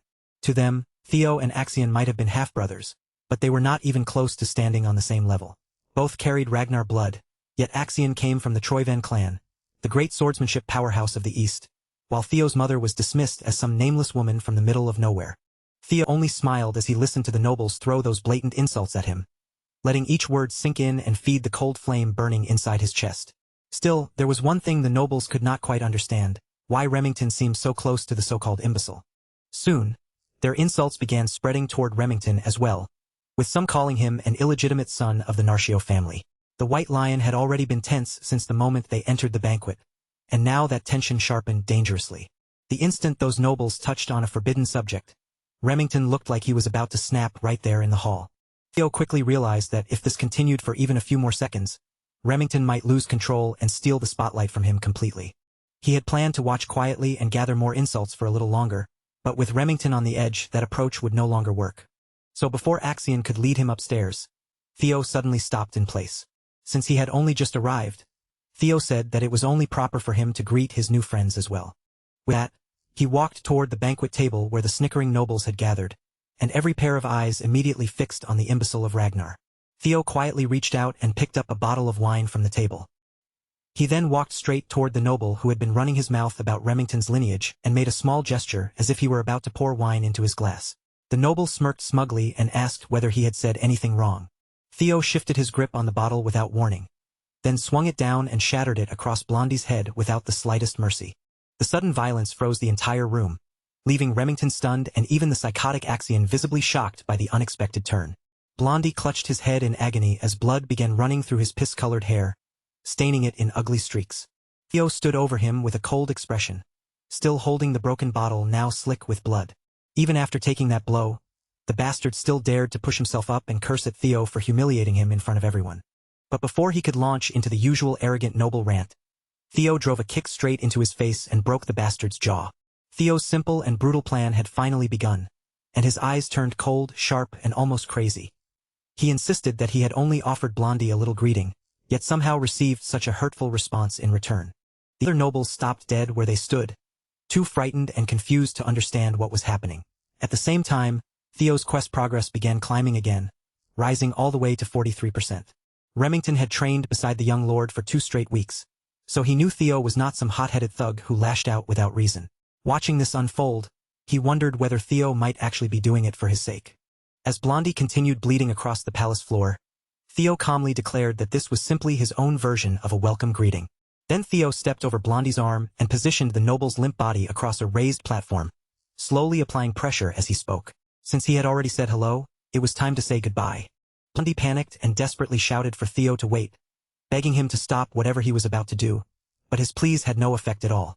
Theo brought his foot down on the bastard's arm and completely shattered Blondie's bones, sending a sickening crack echoing through the banquet hall. The same nobles who had been freely running their mouths just minutes earlier were now frozen in stunned silence, unable to say a word after witnessing such ruthless punishment. That single act of breaking Blondie's bones pushed Theo's quest progress even higher, raising it to 58%. Blondie finally lost consciousness from the shock and pain. His limp body sprawled out as drool stained the palace carpet beneath him. Theo tossed the unconscious body aside like the trash it was, then turned his gaze toward the crowd and asked if anyone else wanted to say hello. The sheer intimidation in his actions drove the quest progress up once more, pushing it to 66%. Suddenly, knights who had been concealed in the shadows revealed themselves and moved in, surrounding Theo from every direction. They drew their blades in unison, their focus locked completely on neutralizing the threat standing before them. For swords closed around Theo, pinning him in place. The knights demanded payback for the sin of harming their young master and declared that such a vile act deserved only one punishment: death. Theo smiled, because from his point of view, his plan was only becoming more useful with every passing second. He calmly asked the knights who the guy he had just beaten was. They answered with pride that Blondie was the 3rd young master of the Hanavi clan, young master Ian Hanavi. Theo looked amused by how confidently they said it. The Hanavi clan was one of the 6 snow clans that supported Ragnar. He had already known that the bodyguard knights of these spoiled nobles would never be able to keep watching forever. They always looked down on the imbecile whenever he dared to act out. So Theo asked them what the problem was if he roughed up their young master. With unmistakable pride weighing down every word, Theo looked at the knights and asked whether the dogs of one of Ragnar's bannerman clans truly had the nerve to demand his death. Could they really bear the responsibility of threatening someone who carried Kyle Ragnar's blood? After all, the bloodline of Ragnar was not something that tolerated open disrespect. The moment Theo's threat reached their ears, the knights felt their grips weakening, their fingers loosening around the hilts of their swords. The fury they had felt after watching their young master get ruined was quickly swallowed by a deeper, older fear, the instinctive terror they held toward the Ragnar clan itself. On top of that, the aura pressing out from Theo's body felt suffocating, almost crushing the air around them. This was not the imbecile of Ragnar they knew, nor the weakling they had casually mocked so many times before. Now that the knights were forced to think clearly, they remembered that Theo was also a direct descendant of Ragnar with a legitimate right of succession. And beyond that, Ragnar stood as the Lord of the North, the overseer who ruled above the 6 snow clans. Declaring death upon the blood of the dragon was not something any sane person should ever dare to do. It was the kind of sin where even wiping out an entire insignificant snow clan would not be considered an unreasonable punishment. For far too long, that protection and prestige had not seemed to apply to Theo because everyone saw him as a useless descendant. Most people had simply forgotten what his blood truly meant, but that mistake could no longer continue. All 4 knights understood at once that they had made a colossal blunder, and that they needed to lower their heads and apologize immediately. But before they could do so, Theo had already given a kill order to a mysterious presence hidden nearby. A sharp flash of steel tore through the hall, moving so fast that it seemed to blind everyone who saw it. In the very next instant, 4 severed heads were already flying through the air, while dark blood spilled across the palace floor. Theo remained perfectly calm, standing like the eye of a storm as the blood of his enemies scattered and swirled around him. The mysterious figure who had slaughtered the knights at his command landed steadily on the carpet, moving with a grace that made the killing look effortless. It was none other than his master herself, Evelyn Nareville. With even more blood spreading across the banquet hall, the arrogant nobles finally felt the threat hanging directly over their heads. This was no longer some cruel joke or harmless game. Theo's quest to escape the title of the imbecile of Ragnar had reached 70% completion. Axion could only stand there and watch as his own banquet was completely stolen from him, turned into Theo's personal display of force and dominance. Evelyn looked toward her disciple and asked when he had realized she was following him. To Theo, though, the answer was almost obvious. He did not know exactly why she had followed him all the way to the Camellia Palace, but thanks to her presence, he could turn the tables on these fools without holding back. As the entire crowd stood frozen in silence, everyone seemed to be waiting for Theo's next move. The night before the banquet, Commander Julius had secretly visited Evelyn. He had come to tease her about refusing to take in any more disciples while still diligently training her new student every single day. By now, Evelyn seemed used to this brute sneaking into her quarters whenever he pleased, because she did not even bother entertaining his little games. Recently, Julius's only real joy in life had apparently become tormenting his former comrade. The torment included helping himself to her expensive wine stash as if it belonged to him. But tonight, Commander Julius truly wanted to know what Evelyn had seen in the kid. Evelyn knew there was no point trying to pry the bottle out of that brute's hand anymore, so she simply answered that Theo had exceeded her expectations.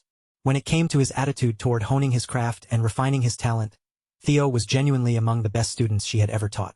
And considering that even Axion had once passed through her hands, that was not a claim she made lightly. Evelyn did not soften her words at all. Judging from Theo's potential, she could say with confidence that he surpassed even young Master Axion, and she sincerely insisted that she was not saying it just to flatter him. Julius had always trusted Evelyn's eye for talent. After all, she had 2 eyes while he only had 1. Still, Julius reasoned that no person could change so drastically overnight. The most sensible explanation was that Theo had been hiding his strength all this time for some unknown reason. Of course, even Julius had to admit that it was strange to believe someone would conceal themselves for that long, only to suddenly begin showing off now.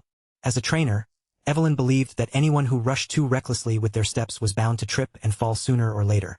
But what she saw in Theo felt different. It was as though he was being chased by something invisible, pushing himself forward not out of arrogance, but out of fear. That was also why she felt uneasy about him attending the Scaled Dragon Society gathering. Julius finished off the bottle of wine and concluded that the Axion brat was definitely someone worth worrying about. He was also the one who suggested that Evelyn follow the kid, just to be safe. Commander Julius had a feeling that something would happen at the banquet. It might not be the same thing Evelyn was worried about, but he was certain something was bound to occur. As a Ragnar himself, Julius knew from first-hand experience what happened when wolf cubs hungry for blood gathered in one place. They started fighting to establish a hierarchy. Then Commander placed a uniform on the table and urged Evelyn to try tempting Theo into joining his unit once again. But it was not only the kid Julius wanted. He wanted Evelyn herself to return to the White Armored Dragon Cavalry, and he clearly had no intention of giving up on her.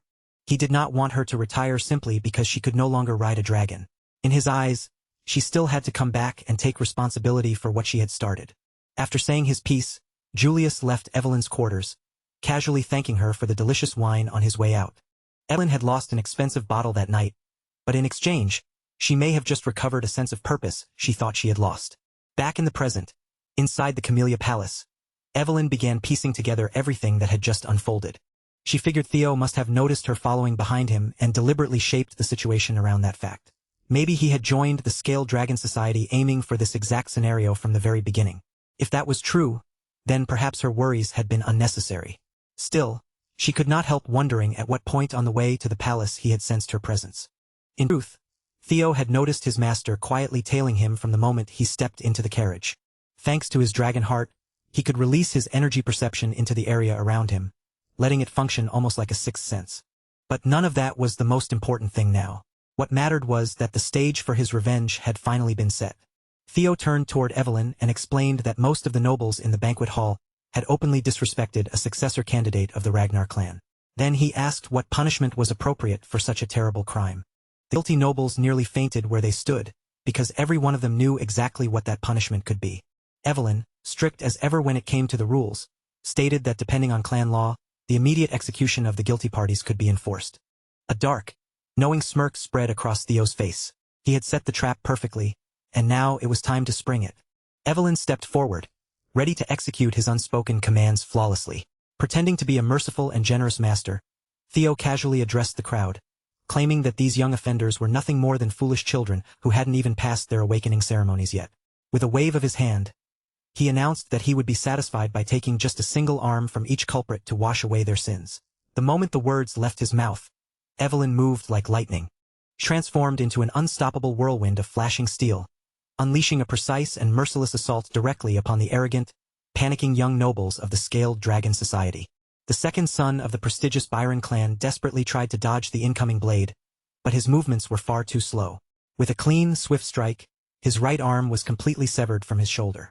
A blood-curdling shriek echoed through the hall as the eldest son of the Red and White Mercenary Corps clutched at his side, bright red blood spurting violently from the raw, open stump where his arm used to be.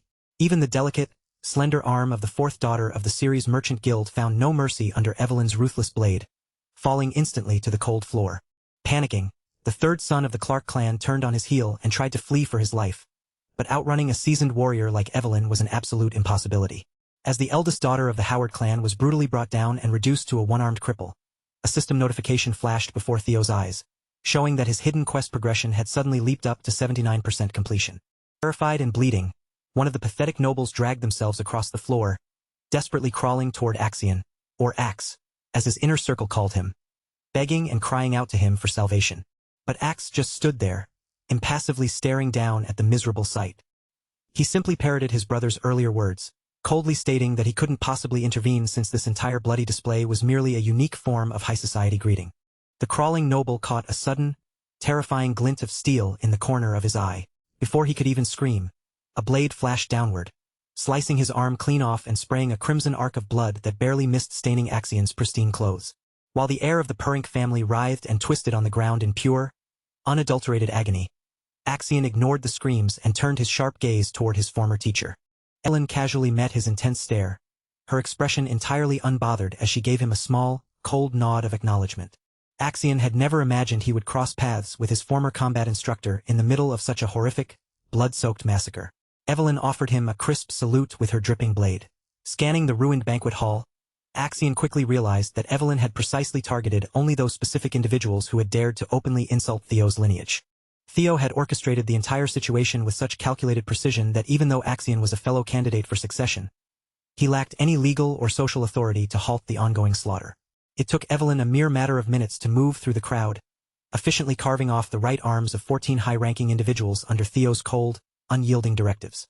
Given their high status and wealth, these nobles could easily rush their severed limbs to a powerful priest and have them magically reattached. But their future prospects as swordsmen were permanently ruined. Everything had played out exactly according to Theo's master plan. Meanwhile, Axion's mind raced, far more intrigued by how on earth Theo had managed to sway both Remington and Evelyn to his side. Theo Ragnar, the man who was once universally mocked as the ultimate fool of the Rose Palace, had suddenly transformed into something utterly terrifying. Deep within Axion, his sadistic, psychopathic nature began to stir with wicked delight. Looking at his brother, he felt an overwhelming, burning desire to utterly crush this sudden rival beneath his heel. Now that he had thoroughly achieved his goals and exacted his price, Theo calmly called out to Evelyn and Remington, signaling that it was time for them to exit the premises. The trio slowly walked out of the grand palace, their footsteps echoing through a heavy silence as the terrified, trembling gazes of the remaining nobility locked onto Theo's retreating back.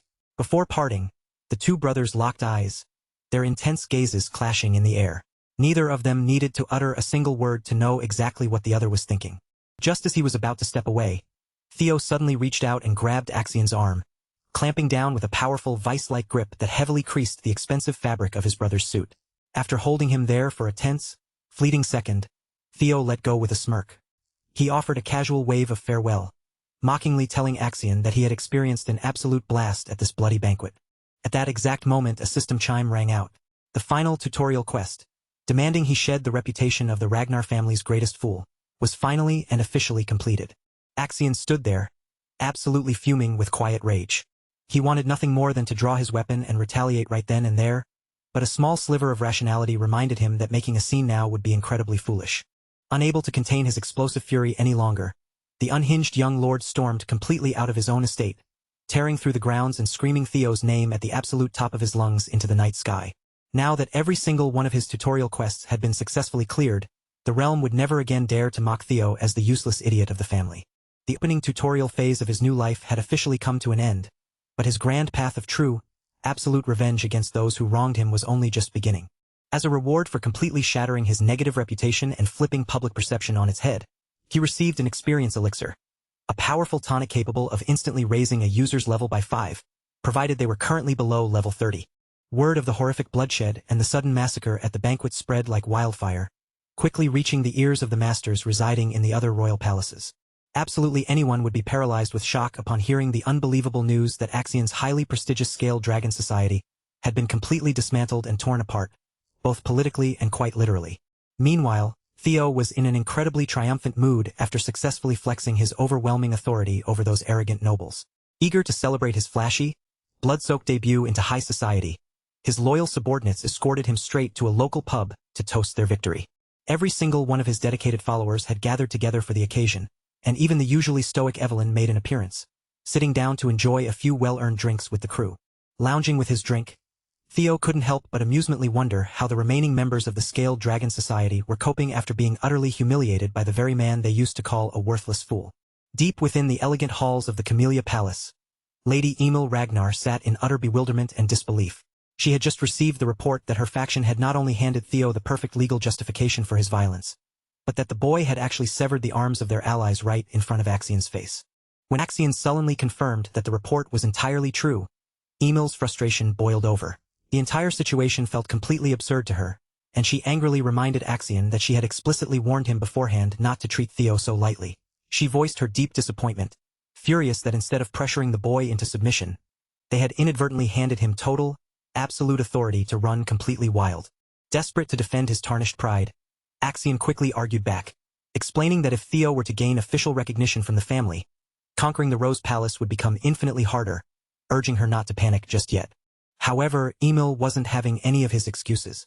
She coldly cut him off, telling him to leave her presence and deeply reflect on his massive blunders, refusing to listen to another word out of his mouth.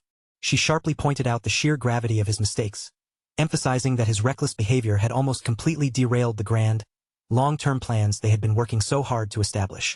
Realizing there was no arguing with her in this state, Axian reluctantly bowed his head to her wishes and quietly exited the chamber. Left alone with her advisor, Emil let out a frustrated sigh, wondering aloud who Axian could have possibly inherited such an obnoxious, stubborn attitude from.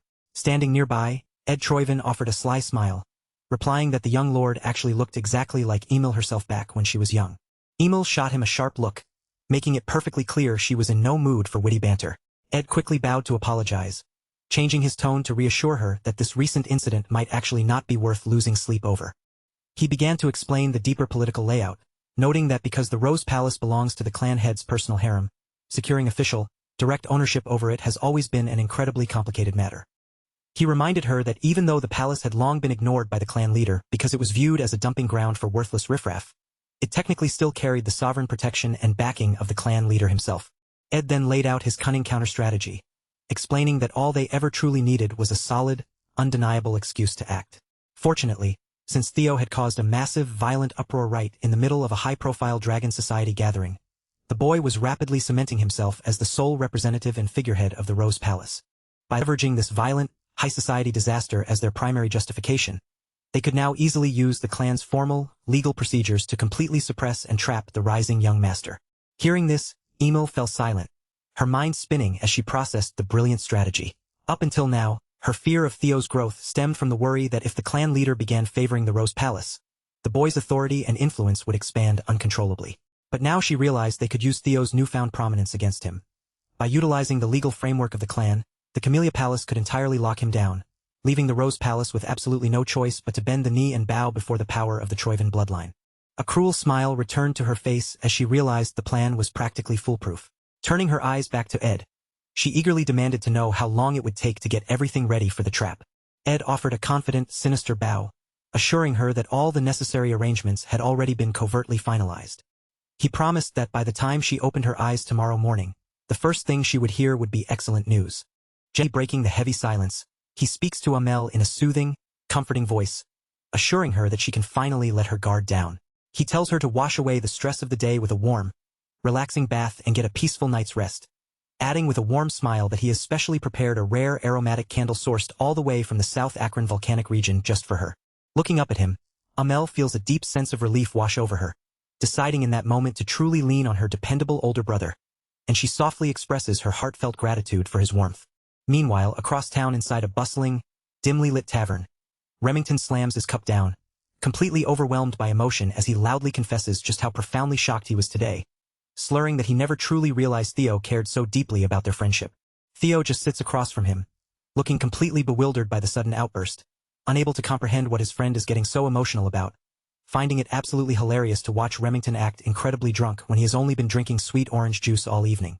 Gazing into his cup, Remington heavily notes that even when Theo was enduring cruel insults thrown directly at his own face, he didn't blink an eye.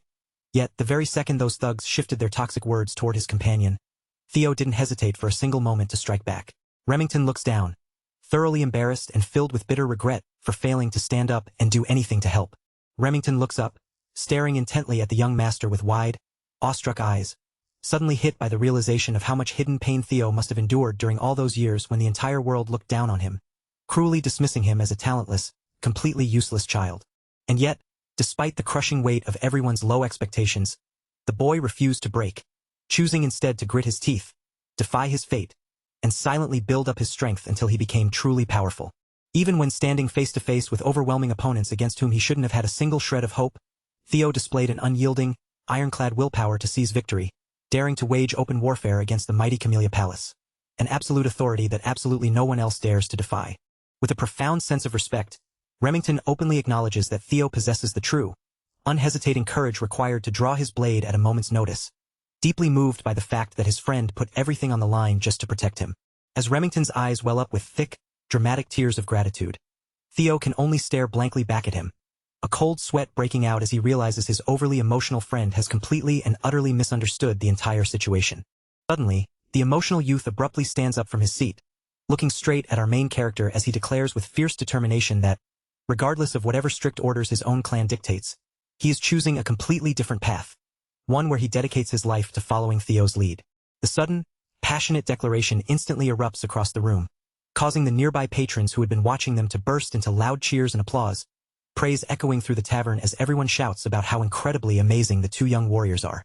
Panicking slightly from all the unwanted attention, Theo opens his mouth to hurriedly clear up the massive misunderstanding, but Evelyn's voice suddenly echoes directly inside his mind via telepathy, sharply telling him to hold his tongue and just let his emotional friend ride the wave. Glancing over toward her corner, Theo catches her eye as she casually explains that this particular misunderstanding isn't a bad thing at all. In fact, seeing how inspired everyone is, it looks like the entire crowd is practically begging to get on his good side now. Hearing her amusement forces a faint, quiet smile onto Theo's face, though deep down inside, he maintains a cold, grounded clarity, knowing full well that there is nothing naturally special about him, since every ounce of his current strength is entirely derived from the power of his status window. Pulling up his glowing blue interface, he stares intently at his current stats, fully recognizing that everything he has achieved so far is a direct gift from this system, momentarily remembering how, in the very beginning, he had foolishly assumed this magical window was merely a manifestation born from the lingering regrets of his past life. However, as his eyes scan the incredibly intricate details, numbers, and perfect structural breakdowns before him, he realizes with absolute certainty that this status window is something far more mysterious and profound than a mere psychological fragment. A strange, fleeting sense of déjà vu briefly brushes against the edges of his mind, but he quickly shakes the eerie feeling off, deciding it isn't worth overthinking right now since the system is actively providing him with the exact tools he needs to rapidly grow stronger. Now that the chaotic incident involving the Scaled Dragon Society has fully drawn to a close, the prompt flashes before his eyes, alerting him that his level has successfully increased. He notes that with every level up achieved, the system grants him precious stat points that he can freely distribute to elevate his physical attributes. With a smirk growing on his face, Theo realizes he now possesses the terrifying ability to manipulate and skyrocket his own attributes at will, feeling a dark thrill at the thought of what a monster with limitless potential like himself will do to the future. Sitting across from him, Evelyn catches a glimpse of his sinister, villainous smile and shivers, a look of pure concern crossing her face. Quickly pulling his thoughts back to the reality at hand, Theo decides his immediate priority must be preparing a solid defense against the inevitable, brutal retaliation of the Camellia Palace, prompting him to lean in closer and ask Remington if he's ready to assist him with a certain task. Without a single moment of hesitation, his loyal friend straightens his posture and firmly reassures him, giving his word that he is completely ready to do whatever Theo asks of him, no matter what it is. Though beneath his confident stance, Remington is caught slightly off guard, a faint blush of surprise coloring his cheeks upon hearing Theo address him so casually and affectionately by his nickname, Remy. Reaching into his coat, Theo pulls out a securely folded object, and as he slides it across the table into Remy's hands, his tone turns deadly serious, explaining that the bloody war for the Grand Throne between himself and Axion is about to officially ignite, meaning they must immediately begin laying down the groundwork before the storm hits. Remy falls completely silent, the weight of the moment pressing down on him as Theo stares at him, silently recalling memories of his past life where Remington eventually rose to become the undisputed head of the Narcio clan, commanding forces so incredibly formidable they could openly clash with the Ragnars themselves. Staring at the young man before him, Our main character knows exactly how monumental this moment is, recognizing that pulling a future powerhouse like Remy permanently onto his side right now will completely rewrite the balance of power in his favor. He firmly presses the piece of paper into Remington's hand, and the young warrior grips it tightly, looking Theo dead in the eyes as he fiercely promises that since he has already bound his loyalty to him, he will unleash every ounce of his power to ensure this mission succeeds. A genuine look of appreciation crosses Theo's face as he softly voices his thanks, but before another word can be exchanged, the heavy wooden doors of the tavern are violently slammed open, a booming voice screaming Theo's name and shattering the atmosphere. The entire tavern freezes in absolute shock as a heavily armed squad of elite knights marches into the room, their armor clanking loudly as the lead officer steps forward, aggressively proclaiming that by the supreme authority of the Sword of Law, Theo is officially under arrest for the crimes of assault, issuing lethal threats, and unlawful intimidation. Hearing the ridiculous charges, Evelyn slams her hands on the table, her face flushing with rage as she barks out that this entire situation is complete and utter garbage. But Theo calmly raises a hand to hold her back, stepping forward with a completely unbothered expression to demand a look at the arrest warrant. Inspecting the official document held before him, his eyes narrow slightly as he confirms the seal is legitimate, noting with amusement that the black ink on the parchment hasn't even fully dried yet, a blatant sign that his desperate enemies rushed this paperwork through in a panicked frenzy. Knowing exactly how to play this card, he decides to cooperate completely without raising a fist, extending his wrists forward in a calm, relaxed manner as the anxious knights quickly and securely snap the heavy iron handcuffs around his wrists. As the guards tightly grip his shoulders and begin escorting him out into the street, Theo casts a casual glance back over his shoulder, flashing a reassuring, confident smile toward his companions to signal that he trusts them implicitly to manage everything perfectly while he's gone. Left standing in the middle of the disrupted tavern, Remington and Evelyn can only stare at the empty doorway, their faces pale and paralyzed in a state of absolute, breathless shock. Snapping out of his daze, Remington looks down at his trembling hands, forcefully redirecting his entire focus toward the tightly folded piece of paper that Theo had securely handed him just moments before the chaos broke out. It doesn't take long for the explosive news of the young master's sudden arrest to ripple through the estate, reaching all the way to the elegant halls of the Rose Palace, where Theo's mother, Lady Cecilia, goes completely pale upon hearing that her beloved son is being dragged away to the high tribunal, her legs giving out beneath her as she collapses onto her knees in sheer terror. Her loyal personal servant rushes to her side, his voice trembling with deep concern, but she quickly waves him off with a weak gesture, insisting she is fine while desperately demanding to know on what absurd grounds they could possibly take her boy away. The servant bows his head low, revealing the grim truth that it stems from the destruction of the Scaled Dragon Society, and her son is now being formally accused of inciting a violent rebellion. Her breath catches in her throat, her eyes widening in pure disbelief as she tries to process the gravity of the words, asking with a trembling voice if they truly intend to put her young son through a full, hostile trial.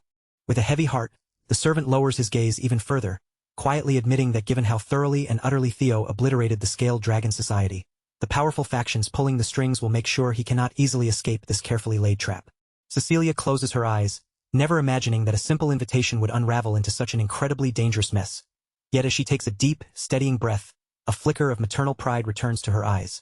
She firmly believes that her son will undoubtedly shatter this trial, because she knows exactly what kind of resilient, extraordinary child he truly is. Clasping her hands tightly against her chest, Cecilia looks out the window toward the distant courtyard, sending out a silent, heartfelt prayer that her boy will endure the coming storm and return home to her completely unharmed. Meanwhile, the heavy wooden wheels of an armored carriage rumble loudly against the stone pavement as our main character is transported under heavy guard toward the intimidating grounds of the tribunal. As the carriage finally screeches to a halt at their destination, Theo looks out through the iron grates, a cold wave of familiarity washing over him as he realizes it has been an incredibly long time since he last stood before this ominous place. Reflecting on his recent actions, Theo knows full well that because he completely wiped the Scaled Dragon Society off the face of the earth, his enemies won't settle for a simple slap on the wrist. They are going to throw the entire book at him, forcing him to face a grand trial designed to ruin him. He understands the political game perfectly, since he carries the blood and title of a legitimate successor of Ragnar. This entire tribunal isn't just about a broken law. It's a calculated trap to ruthlessly interrogate and dissect his legal qualifications to inherit the throne. The heavy carriage doors slam open as the armored knights loudly command him to step down, and as his boots hit the cold stone floor, Theo walks forward with a steady, unhurried pace, fully aware that his enemies are aiming to crush his existence into dust. Yet a sharp, knowing smile forms on his lips, because every single piece on the board is moving exactly according to his own grand design. Marching him up to the massive, ornate entrance of the high court, the leading knights strike the ground with their spears, boisterously announcing to the guards inside that the high-profile prisoner, Theo, has been successfully escorted, waiting a brief moment before receiving official permission to bring him into the main chamber. Stepping through the threshold, the main character's eyes scan the immense, towering room, a dark thought crossing his mind that if he is finally going to unveil the overwhelming power and preparations he has secretly accumulated so far, there is no better stage in the world than a grand spotlight of this immense magnitude.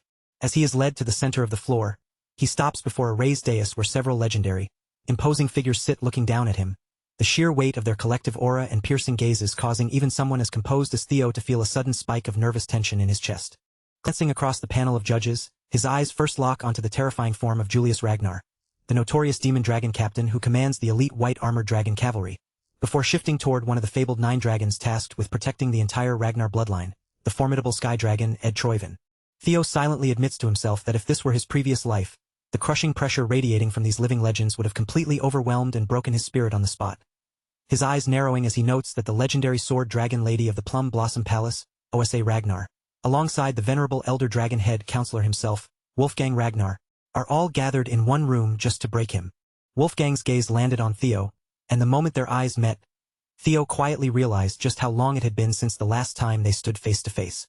Of all the places he might have expected to run into Wolfgang again, this was definitely not one of them. Theo knew very well what kind of man Wolfgang was. To someone who placed so much weight on pure bloodlines, an illegitimate half-blood like him probably looked like something filthy that should never have existed in Ragnar at all. And Wolfgang did not even bother pretending otherwise. The disgust was written plainly across his face. With a cold look fixed on him, Wolfgang asked Theo whether he understood why he had been called there in the first place. This was not some casual summons. Theo had been brought before them to answer for the crimes they believed he had committed. Wolfgang then laid out the consequences one after another, his voice growing heavier with each name. Because of Theo's reckless actions, the Byron clan, the Ceres Merchant Guild, the Red and White Mercenary Corps, and even the Hanavi clan were all severing their connections with the main family. His anger finally broke through. Wolfgang snapped at Theo, calling him a bastard and demanding to know whether he truly understood the scale of the damage he had caused. In his eyes, Theo had dragged Ragnar's honor through the mud, and for that, he made it clear that Theo would be forced to take responsibility. But Theo did not deny it. Instead, he calmly agreed with Wolfgang, lowering the tension in the room for just a moment as he admitted that, yes, he had been far too careless. Then Theo's next words cut through the air like a blade. He said that if he had truly been careful, he should not have stopped at taking their limbs. He should have cut off their heads instead. The room instantly froze in shock, but Theo kept going without hesitation. He reminded them that those clans were all subjects under Ragnar. Their lands and their honor had been granted by their lord, and in return, it was the duty of those subjects to offer Ragnar their loyalty, their service, and even their lives. That, Theo said, was the very foundation of chivalry. And yet, even while knowing that duty, they had still dared to defy the lord they were supposed to serve. Theo's frustration sharpened as he spoke. If he had known they would behave with such arrogance and disrespect, he said, then he would have severed their heads without hesitation. Turning his words directly toward Wolfgang, he insisted that people like them should be punished properly in order to restore the principles of chivalry. After all, Theo said, how could he simply stand aside and watch Ragnar's honor be trampled?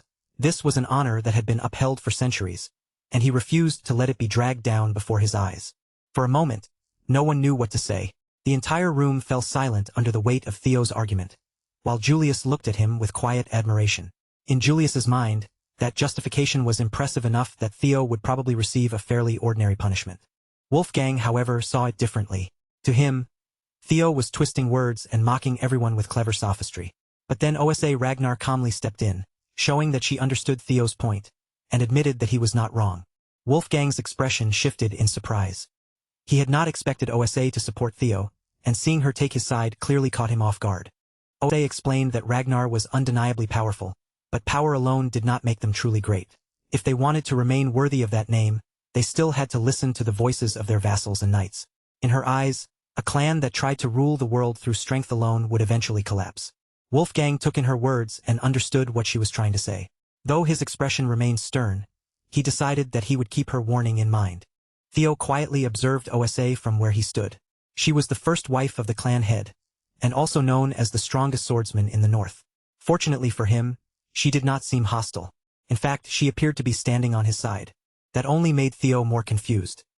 He had not expected Osa to act in his favor, and he could not understand what had pushed her to support him in front of everyone. Osa then turned her attention back to Theo, hoping he understood one thing clearly. Even if she acknowledged his reasoning, the punishment he was about to receive was still justified.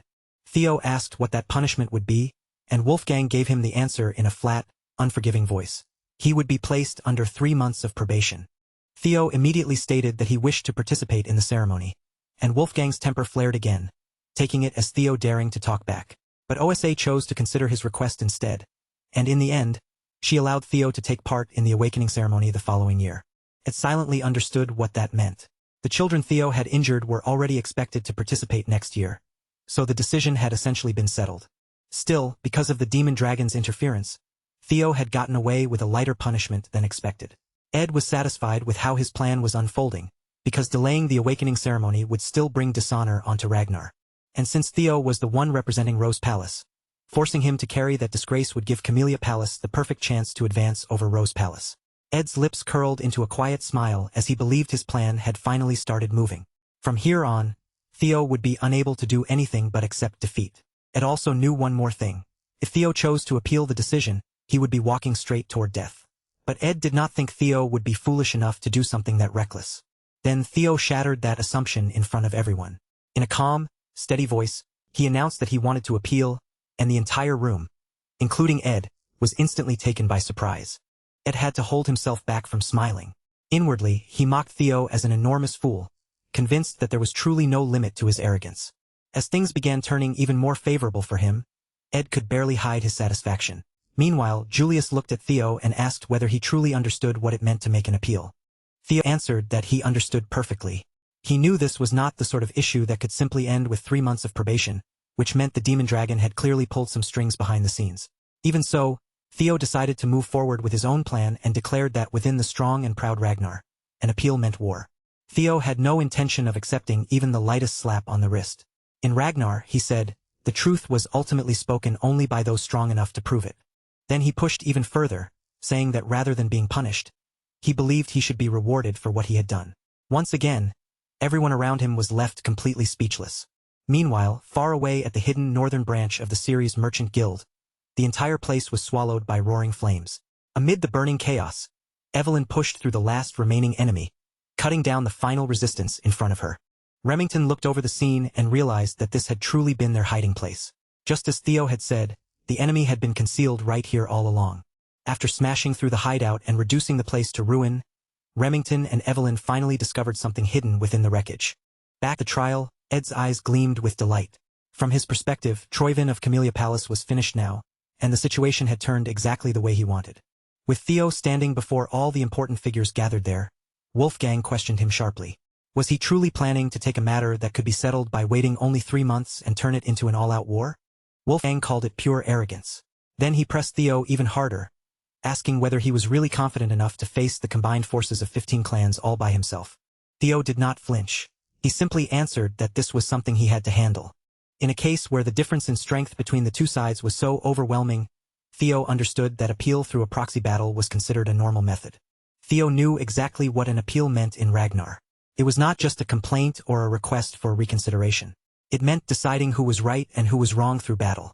However, when a direct war was impossible to win because the gap in power was too large, each side could choose a representative instead.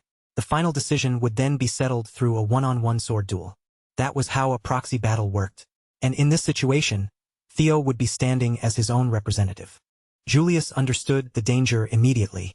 There was a very high chance that the plaintiff's representative would be Axion, and if things continued in that direction, Theo's defeat was practically guaranteed. He looked at Theo and wondered whether there was some plan hidden behind that calm expression. If Theo believed someone would step forward to fight in his place, Julius thought, then he was going to be disappointed. Theo then formally requested that the proxy battle be held in 1 week, exactly as the rules allowed. Ed believed he could see straight through Theo's intentions. In his mind, Theo was probably hoping that Julius or Evelyn would act as his representative. But no one would agree to that, which meant Theo would have no choice but to step into the fight himself. Ed decided he would send Axion as his own representative. That way, Axion could crush Theo personally and make him understand exactly where he stood. Ed was just about to announce his chosen representative when, all of a sudden, a voice interrupted the room. The moment everyone heard it, they froze in complete silence. Someone walked in with an air that instantly changed the atmosphere, praising Theo for the cleverness of his plan. As he looked at Theo, he remarked that the boy had changed quite a lot since the last time they met. The man who had appeared before them was none other than the clan head himself, Kyle Ragnar. The moment Kyle Ragnar stepped into the trial room, the entire atmosphere changed. Every person present lowered themselves in respect, and Theo also dropped to his knees, bowing his head as he greeted the incarnation of the great dragon god. Right then, without warning, a system window appeared before Theo's eyes. A new quest had been issued, ordering him to take over Camellia Palace and expose the hidden secrets buried within it. Theo's eyes narrowed as he stared at the message. This was his first real quest after clearing the tutorial, and he immediately wondered whether it had something to do with the blue light he had seen earlier. Only then did Theo realize that he had completely pushed that strange light out of his mind. With everything happening around him recently, he had forgotten that something unusual had definitely been there. But Theo quickly pulled his thoughts back before they could wander any further. Right now, he could not afford to get lost in questions. His father was standing in front of him, and the present situation came first. He had to deal with what was happening right in front of him, because the king himself had appeared. That single unexpected variable was enormous enough to shake the entire flow of Theo's plan and possibly ruin it completely. Keeping his posture controlled, Theo looked toward his father and asked why he had come all the way here. Kyle told him to rise. Then, with everyone listening, he said he had already heard about the situation and understood that Theo was trying to make an appeal through a proxy battle. Theo confirmed that was exactly right. Kyle then pointed out that it would be difficult for his son to enter the battle personally, and he asked who Theo intended to choose as the representative for his proxy battle. Theo immediately understood that his father was testing him, so he answered without trying to hide behind anyone, saying there was no one who could stand in his place. Naturally, that meant he was thinking of stepping forward and acting as his own representative for the appeal. Kyle believed that if Theo fought himself, he would lose. But Theo did not accept that judgment so easily, thinking that his father had no reason to decide the result before he had even been allowed to try. At that moment, Theo's resolve hardened. No matter what stood in front of him, he had no intention of lowering his head or bending his will for anyone. After hearing those words, Kyle suddenly burst into loud laughter. His voice echoed through the trial room as he turned to the others and asked whether they had heard what his son had just said. Kyle seemed genuinely impressed. Theo's refusal to bow before anyone was exactly the kind of spirit he expected from Ragnar, and to him, that attitude captured the clan's nature better than anything else. With satisfied expression, Kyle praised his son openly, calling that fierce attitude remarkable. Theo felt a wave of relief and gratitude, and a faint smile started to form on his face. Everything was still moving according to his plan. The proxy battle had only ever been bait, and since he did not actually need to fight, it felt incredible to speak so boldly without holding anything back. He thought back to the task he had entrusted to Remington and Evelyn. Once they secured the evidence of Camellia Palace's treasonous conspiracy, Theo's victory would become absolute, and he would not even need to swing a sword. Then Kyle decided to offer his son a chance. Speaking as the master of Ragnar, he announced that he wanted to test Theo himself with a single strike.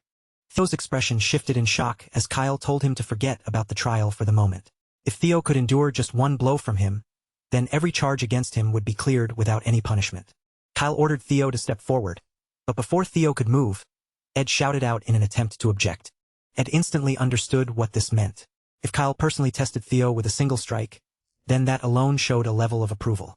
And if Theo somehow managed to endure it, he would gain recognition directly from the clan head himself. Ed was certain Theo would never survive such a blow, but even the slightest chance made him uneasy. He tried to object and stop Theo from appearing favorable in Kyle's eyes, questioning how vassals and bannermen could dare speak on the blood of the clan leader's son, while also bringing up the rules surrounding the proxy battle. But Ragnar cut him off with a sharp command to shut his mouth. He made it brutally clear that if a vassal dared to speak against the Ragnars, then the answer was simple: they only needed to get rid of him. Ed had no choice but to obey the clan leader's will and fall silent. Kyle then turned his attention toward Julius, asking whether he had anything to say, since he had been quietly giggling for a while. The demon dragon responded lightly, saying he was only surprised. After such a long time, seeing the king show interest in someone again was simply unexpected. Kyle did not drag things out any further. He looked straight at Theo and asked whether his son was willing to accept the challenge. Theo understood that the entire situation had suddenly taken a massive turn. This was not what he had expected at all, but after a brief pause, he smiled and chose to accept the challenge head-on. Still, Theo spoke up and told the clan leader that this condition was far too heavy. Comparing a single strike from the clan leader himself to a proxy war against vassals and bannermen was completely unreasonable. Kyle asked whether Theo was trying to refuse him, but Theo denied it immediately. He said he only wanted a fair exchange, since the trial had suddenly become much harsher than before. Then, with a cheeky smile tugging at his lips, Theo added that if the risk had increased, then his compensation should naturally increase as well.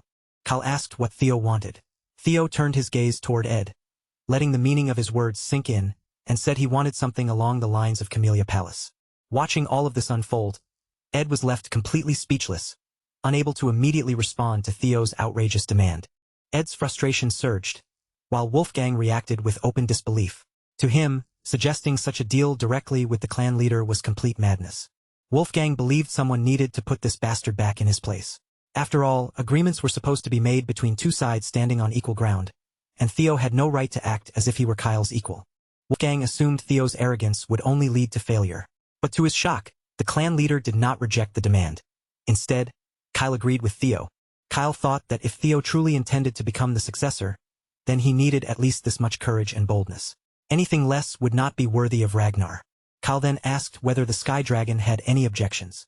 The man answered that everything belonged to his lord Kyle, so he would not dare comment on the clan leader's decision. Pleased with that response, Kyle immediately ordered them to prepare a stage, because he wanted to test his son personally. Theo showed a slight hesitation, but before long he stood facing his father, Kyle Ragnar. Around them, the vassals moved to the sidelines, silently watching the confrontation about to begin. Ed was burning with frustration. The trap he had carefully prepared to capture Theo had somehow transformed into a stage that might actually favor him. Even so, Ed forced himself not to panic. No matter how much stronger Theo had become, there was no way he could withstand a single strike from the clan leader. Even high-ranking swordsmen would struggle to accomplish such a feat. Ed convinced himself that Theo would die right there. But Theo had already seen through Ed's intentions, and thanks to the reward he had received from clearing the tutorial, he was confident that death would not come for him so easily. Kyle noticed that something about his son had changed. He wondered whether Theo had secretly consumed an elixir without anyone realizing it. Even then, Kyle knew an elixir alone should not have been enough to create such a dramatic transformation. But in the end, he decided it did not matter how Theo had grown this strong. Theo realized that his father had seen through him almost instantly. Even the 9 dragons had failed to notice that he had taken an elixir, yet Kyle had sensed it with ease. Kyle looked at Theo and asked whether he had warmed up enough. Theo answered that he was ready. Kyle then remarked that he would normally use his greatsword, but since Theo did not even know how to use mana yet, he would go easy on him and use a rusty steel sword instead. Then he asked whether Theo had any objections. Theo said he had none. In the next moment, Kyle's expression sharpened, and the relaxed air around him disappeared as he prepared to begin the fight. A massive aura suddenly spread through the area as Kyle stepped forward. The pressure filled the space around them, and Theo felt anxiety rise inside him despite his resolve. Theo watched the overwhelming force pouring from his father's fighting spirit alone. Kyle seemed pleased as he praised him, surprised that Theo was still managing to remain standing under that pressure. Theo, however, stayed confident. After receiving the experience elixir as his reward for clearing the tutorial, his strength had nearly tripled. The elixir had granted him 5 levels, and Theo had poured every single stat point into strength. With that much power flowing through his body, Theo felt a kind of freedom he had never known before. He was no longer trapped in the realm of the weak. He had finally stepped into the realm of the extraordinary. Theo stood firm, believing that even if it was only by the smallest margin, he could endure at least one blow from his father. And the moment Kyle Ragnar unleashed his strike, the entire clan fell into stunned silence. No one could even find the words to react, while Ed watched with cold certainty, convinced that this attack would be the end of Theo.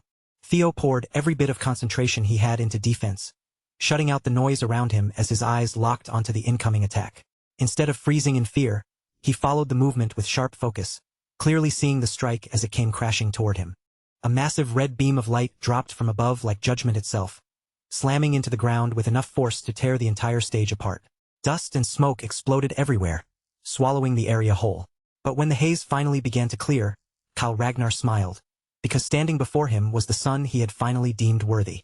Theo was still on his feet, and the sight left everyone around them completely shaken. Through pure willpower and unbending determination, Theo proved that he had not been lying. His innocence was not defended with excuses or pleas, but with the strength to stand tall even after facing his father's terrifying strike. After Theo successfully endured that single blow, the trial finally came to an end. At the same time, the system appeared before him, confirming that the sudden quest single strike from Kyle Ragnar had been completed successfully. As a reward for everything he had accomplished, Theo received access to an inventory. Along with it, a mysterious blue key appeared, glowing with a strange importance that made it clear this was no ordinary prize. Sometime later, Theo slowly opened his eyes, his mind still hazy as he tried to understand his surroundings. The first thought that crossed his mind was simple confusion, and he quietly wondered where he had ended up. The moment Cecilia saw her son awake, relief washed over her face. She looked genuinely overjoyed as she told him that after everything that happened, he had fainted while still standing upright. Cecilia could no longer hold back her tears. She clasped Theo's hand tightly, her voice trembling as she confessed how terrified she had been when she learned that the clan leader himself had challenged him. Her eyes moved over him with worry, and she urgently asked if he had any other injuries. If there were fractures, dislocations, or even the slightest sign of something wrong, she promised she would call a physician immediately. Theo gently reassured her that he was fine, but his gaze still wandered around the unfamiliar room. Even though his body seemed all right, he could not recognize the place he had woken up in. Just then, Julius entered and explained the situation. By direct order of the clan leader, the Lady of Camellia Palace, Axion, and even the Director of Intelligence had all been forced to vacate the premises. Hearing that, Theo's expression brightened with realization. He finally understood where he was, and the thought filled him with quiet satisfaction. They were now inside Camellia Palace. The system then updated Theo on his current situation, showing him that the next part was already within reach. Now that he had entered Camellia Palace, all that remained was to uncover the hidden secret waiting inside. Out in the garden of Camellia Palace, Imel was making a loud scene. Her frustration spilled out openly as she demanded to know why she was being forced out of what she believed was her own property. The servants gathered around her in a panic, trying desperately to calm her before the situation got worse.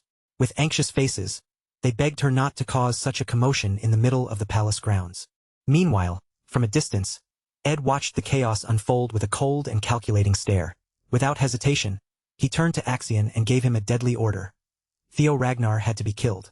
Axion responded by laying out his plan for the awakening ceremony, implying that there was already a method in place to deal with Theo when the right moment came. But Ed was not satisfied with a slow or uncertain plan. His voice hardened as he told Axion to cut off Theo's head and end him for good, leaving no chance for Theo to survive. Axion looked closely at Ed's eyes and immediately understood the depth of his hatred.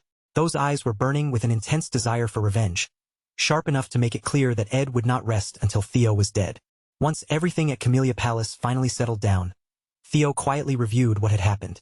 Even though the situation had gone against his original plan in several ways, the results he gained were far better than anything he had expected.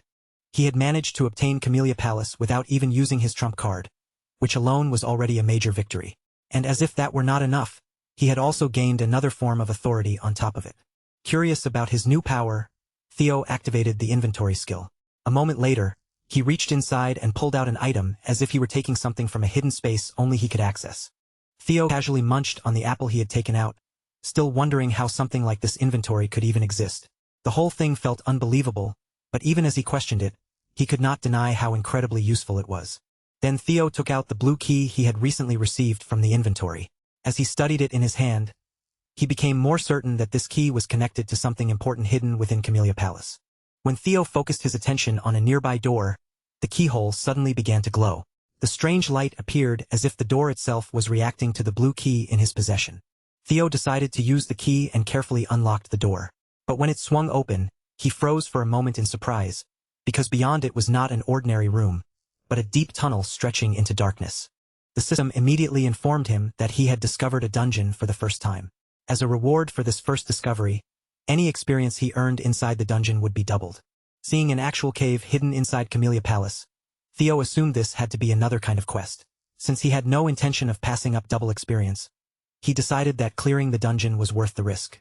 But before stepping inside, Theo caught himself and remembered that charging into a dungeon unprepared would be reckless.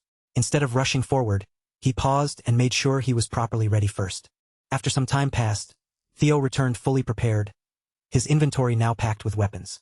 Once he was satisfied with what he had gathered, he finally decided it was time to investigate the dungeon. As Theo moved deeper into the tunnel, he suddenly noticed a massive wolf staring straight at him from ahead. Its size alone was enough to make him realize this was no normal animal. It was large enough to be considered a demonic beast. The wolf monster lunged at him without warning, closing the distance in an instant. Theo reacted quickly, raising his shield just in time to block the attack before it could tear into him. The impact made Theo feel just how powerful the wolf really was. Even so, he braced himself, gathered his strength, and managed to shove the creature back before it could overpower him. Theo refused to lose when it came to raw strength. With his feet planted firmly and his grip tightening, he made it clear that he would not be pushed around by this monster. As Theo faced the wolf head-on, the beast let out a fierce scream and charged toward him again. Its huge body rushed forward with terrifying force, filling the narrow space with pressure. Theo swung his sword quickly and slashed at the wolf, but the blade failed to leave any real damage. In that moment, he realized its hide was far too thick, and with the wolf's speed added on top of that, half-hearted attacks would never be enough to win. Theo understood that this creature was no ordinary wolf. Judging from its strength, toughness, and movement, it might truly be on the level of a demonic beast. He admitted to himself that defeating this wolf would not be easy. Before he could settle on a plan, the monster rushed in again, raising its claws as it tried to tear him apart. In that dangerous moment, Theo thought back to the ray of light he had witnessed when he faced his father's single strike. If only he could recreate even a fraction of that power, this battle might turn in his favor. He remembered how incredible that strike had been and tried to release a pure white arc of his own toward the wolf. But the attempt failed, and Theo quickly accepted that copying his father's move would not be nearly that simple. The name single strike was really just a simple way to describe an attack that carried certain death. It was not about appearances or flashy movement. It was a blow meant to end everything in one decisive moment. Theo finally understood what he had been missing. To imitate his father's attack, he needed to gather every ounce of his strength and pour it all into one single sword strike. Theo cast aside his shield and shifted his thoughts toward sharpening his swordsmanship. He remembered the secret sword arts Evelyn had taught him, techniques that depended on speed rather than brute force. Then Theo rushed straight at the wolf, moving with sudden speed as he drove his blade into one of its eyes. The monster let out a pained scream and staggered backward, forced to retreat from the unexpected attack. Seeing the wolf react, Theo realized that his plan was starting to work. Confidence rose in him as he attacked again, believing that this time he really could win. 2 months later, at the training ground, Addict looked around and noticed that the crowd had grown much larger than before. Sybil agreed with his observation, realizing that with so many people gathering there now, they might need to change training locations. Lately, a rumor had been spreading through the clan that the clan leader himself had taught young Master Theo a single strike. Because of that story, more and more people had begun showing up, eager for a chance to spar with him. While Sybil was talking about Theo, someone suddenly approached from behind and interrupted him with a mocking tone. The person casually addressed him as a lackey, instantly souring the atmosphere. The one who appeared was Henry Morris from Plum Blossom Palace. With a smug attitude, he asked when their so-called incredible young master was finally going to show up, pointing out that 2 whole months had already passed. Morris sounded disappointed as he said he had assumed Theo never missed even a single day of training. Henry Morris then sneered and called Theo a coward. In his eyes, Theo had only run away because the fake story about him had spread too far, and now he was too afraid to appear in front of everyone. Sybil's expression darkened with anger, but Henry kept running his mouth without the slightest hesitation. He sneered that the entire rumor might have been nothing more than a complete lie, especially since there had been no witnesses to prove it. In his mind, Theo must have simply exaggerated the story until everyone started believing it. Henry even went so far as to assume that the destruction of the Sacred Dragon Society was probably fake news as well. But that was the final straw for Sybil. His patience snapped completely, and without holding back, he drove his fist into Henry with all his strength, smashing his face so badly that the mocking look vanished in an instant. One of the other men from Plum Blossom Palace immediately flared up in anger and started hurling insults at Sybil, calling him nothing but a dropout. But the moment those words left his mouth, the atmosphere across the training ground shifted, and everyone nearby turned their eyes on him with sharp, hostile glares. Sybil glared right back and called him a shitface without a trace of hesitation. Then he made his stance painfully clear. No one standing there, especially not anyone from Plum Blossom Palace, had the right to compare themselves to their young master.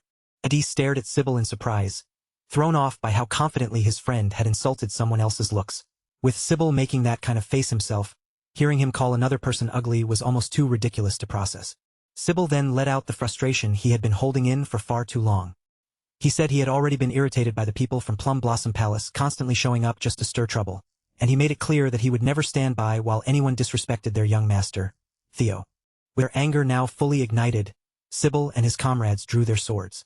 The steel flashed in the training ground as they openly declared war on the men from Plum Blossom Palace. The men from Plum Blossom Palace were just as eager to crush the dropout losers and put them back in their place. But right as both sides were about to clash, someone suddenly stepped between them, and in the next instant, every weapon in their hands froze solid. Everyone froze in shock at the sudden intervention, their eyes snapping toward the person who had appeared. Sybil recognized him almost immediately. It was Ray Ragnar, one of the 4 hounds. Before the tension could settle, another person joined the scene as if this whole confrontation was nothing more than entertainment. A burst of laughter rang out, cutting through the frozen silence. The one laughing was Hulchu's Lanka, another member of the Four Hounds.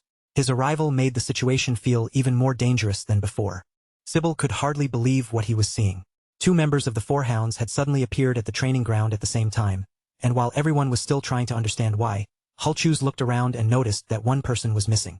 Hulchus turned toward one of the men from Plum Blossom Palace and asked where the Luster Tiger was. The question immediately confused the man, who clearly had no idea what Hulchus was talking about. Hulchus grew more fired up, his voice rising as he questioned whether everyone there had suddenly gone deaf. He made it clear that he was not asking for just anyone. He was looking for the true master of the training ground. Then Hulchus announced his purpose without any more hesitation. He had come there to challenge Theo Ragnar himself. Meanwhile, far away from the commotion at the training ground, Theo was still inside the dungeon. His body had been pushed to its limit, and even the sword in his hand finally gave out, shattering from the pressure of endless battles. Just then, the system appeared before him with a new notification. After everything he had endured, Theo had leveled up once again. More system windows began popping up one after another, each one showing his rising stats. The numbers confirmed just how far he had come, and among them was the staggering count of demonic beasts he had already hunted, 170. Theo sat surrounded by the corpses of the monsters he had defeated, his exhausted body resting atop the proof of his survival. The system then displayed the remaining count, showing that only one monster was left. Theo lifted a healing potion and drank it down, letting it restore some of his drained strength. As the effects spread through his body, he remembered how many times he had nearly died in this place, and each time, those healing potions had been the only thing that pulled him back from the edge. At the beginning, every monster had been incredibly difficult for him to bring down. But as his level continued to rise, the battles gradually became easier to handle. Still, Theo could not help feeling surprised by how quickly time had passed, because he had already spent 2 full months inside the dungeon. The system reminded him once again that only a single demonic beast remained. After all the fighting, only the final enemy was left between him and the end of the dungeon. Theo immediately understood what that meant. When he noticed the stairs ahead of him, he realized the last remaining beast had to be the boss monster waiting deeper inside. With that thought in mind, Theo stepped forward and began making his way down. Soon, he entered the 5th floor of the dungeon. He looked down at his broken sword and knew there was no way he could rely on it anymore. Since the blade was beyond saving, Theo activated his inventory and prepared to pull out another weapon. But when he searched through what remained, he found only one sword left. Theo realized it was his final weapon, and as he recognized it, he remembered that this was the sword his mother had given him as a birthday present. The sight of that sword pulled Theo back into memories from his previous life.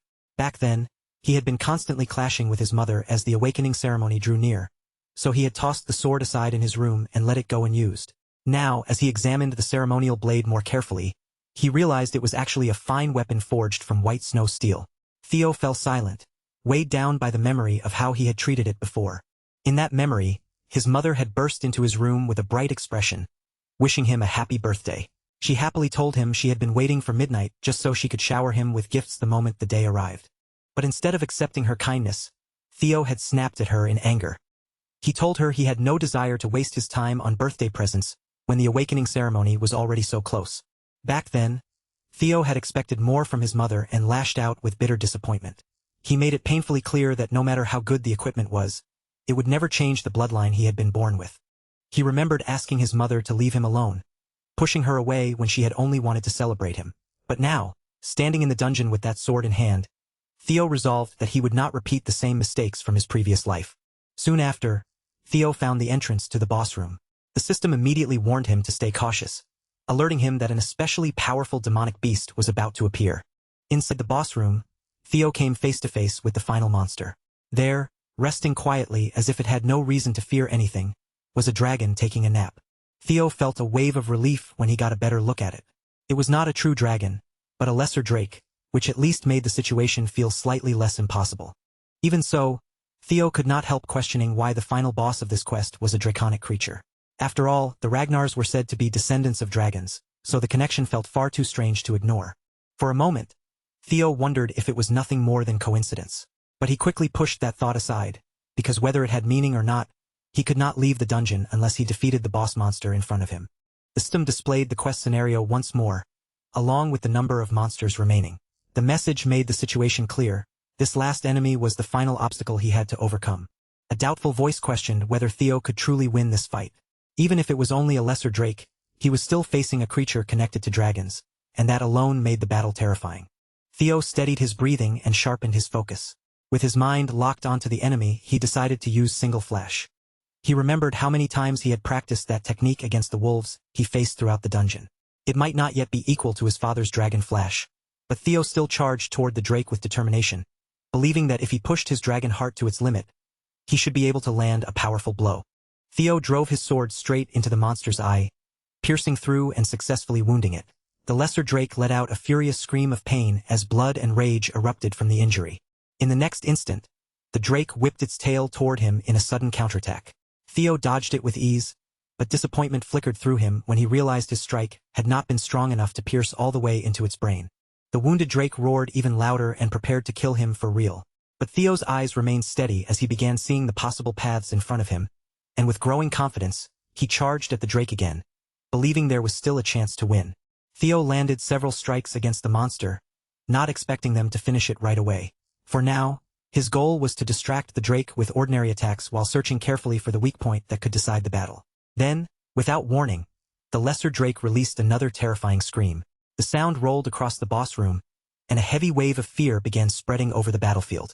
Theo's entire body froze under that fear, locking him in place even though he could clearly see the attack coming toward him. Unable to dodge in time, he forced himself to raise his sword and block the blow head-on. The impact sent him flying backward, and his body slammed hard into the rocky wall behind him.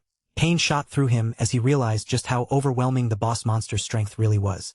Theo admitted to himself that he could not keep fighting like this for long. Still, he pushed himself back onto his feet and moved to attack the massive monster coming toward him, hoping he could strike its weak points quickly and end the fight before he ran out of strength. Theo already knew that a dragon's weak point was its reverse scale. With that in mind, he leapt onto the lesser drake's body, moving across it while dodging each attack that came after him.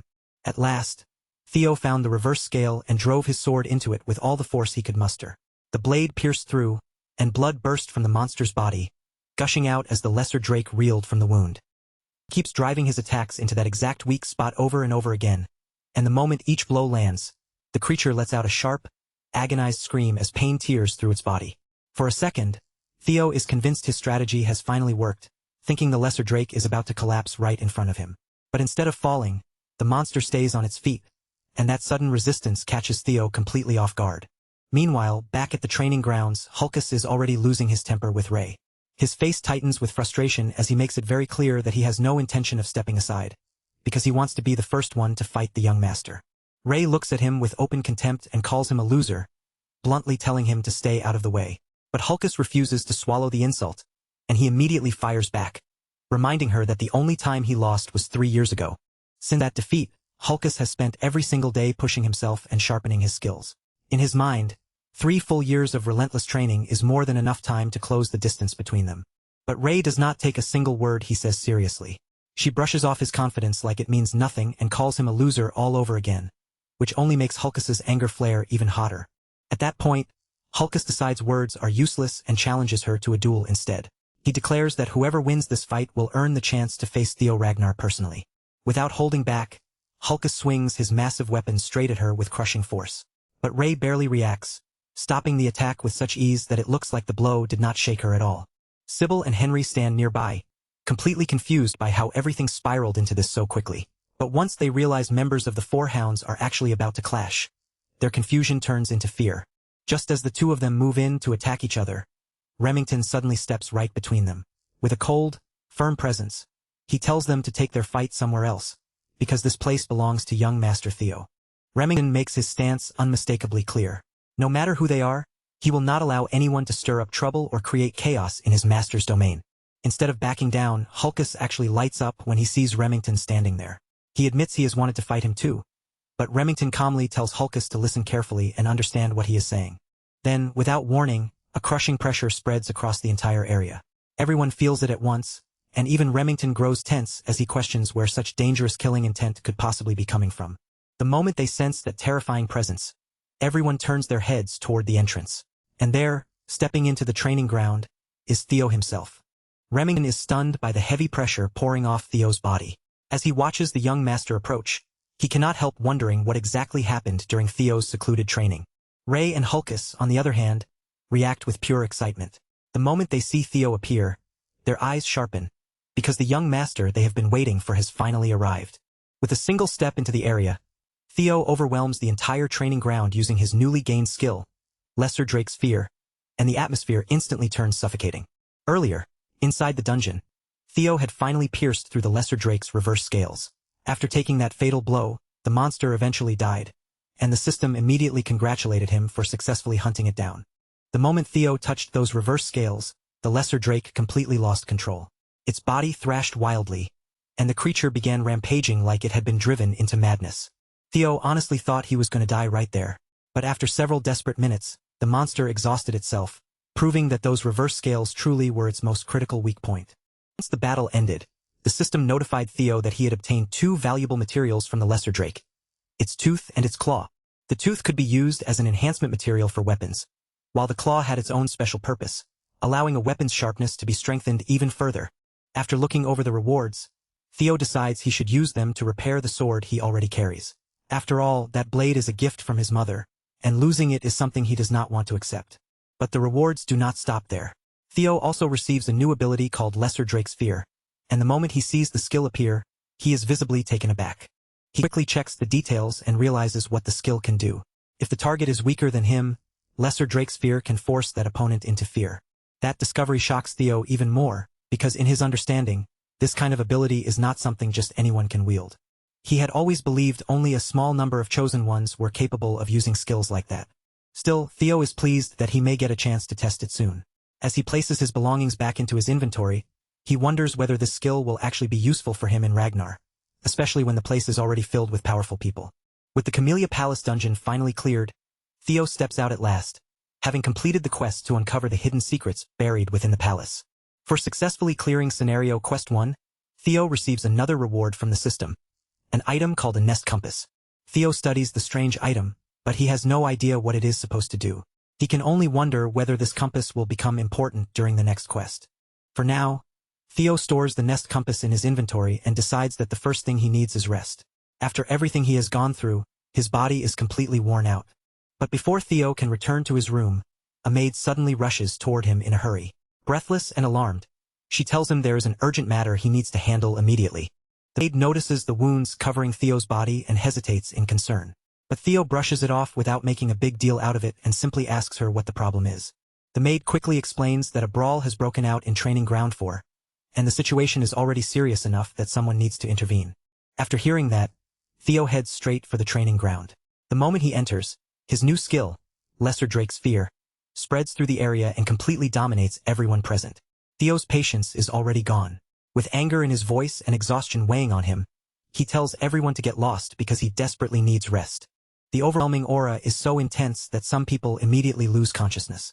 But Hulkus reacts in the exact opposite way, growing excited at the sight of such terrifying killing intent before charging straight at Theo to find out who is stronger.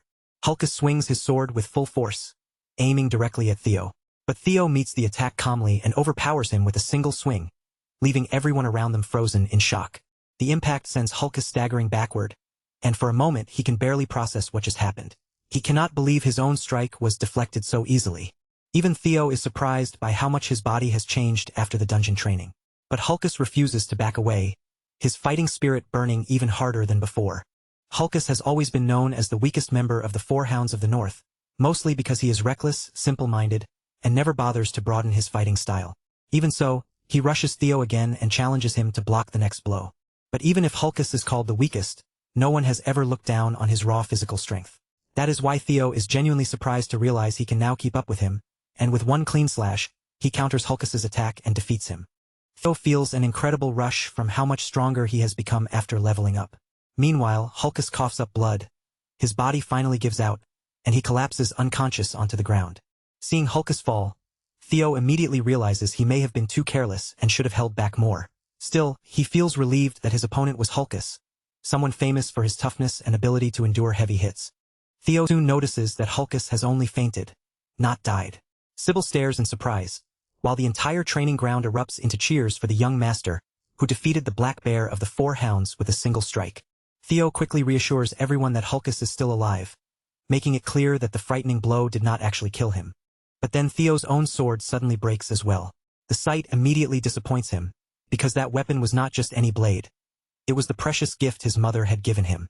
Even so, the crowd keeps cheering wildly for Theo.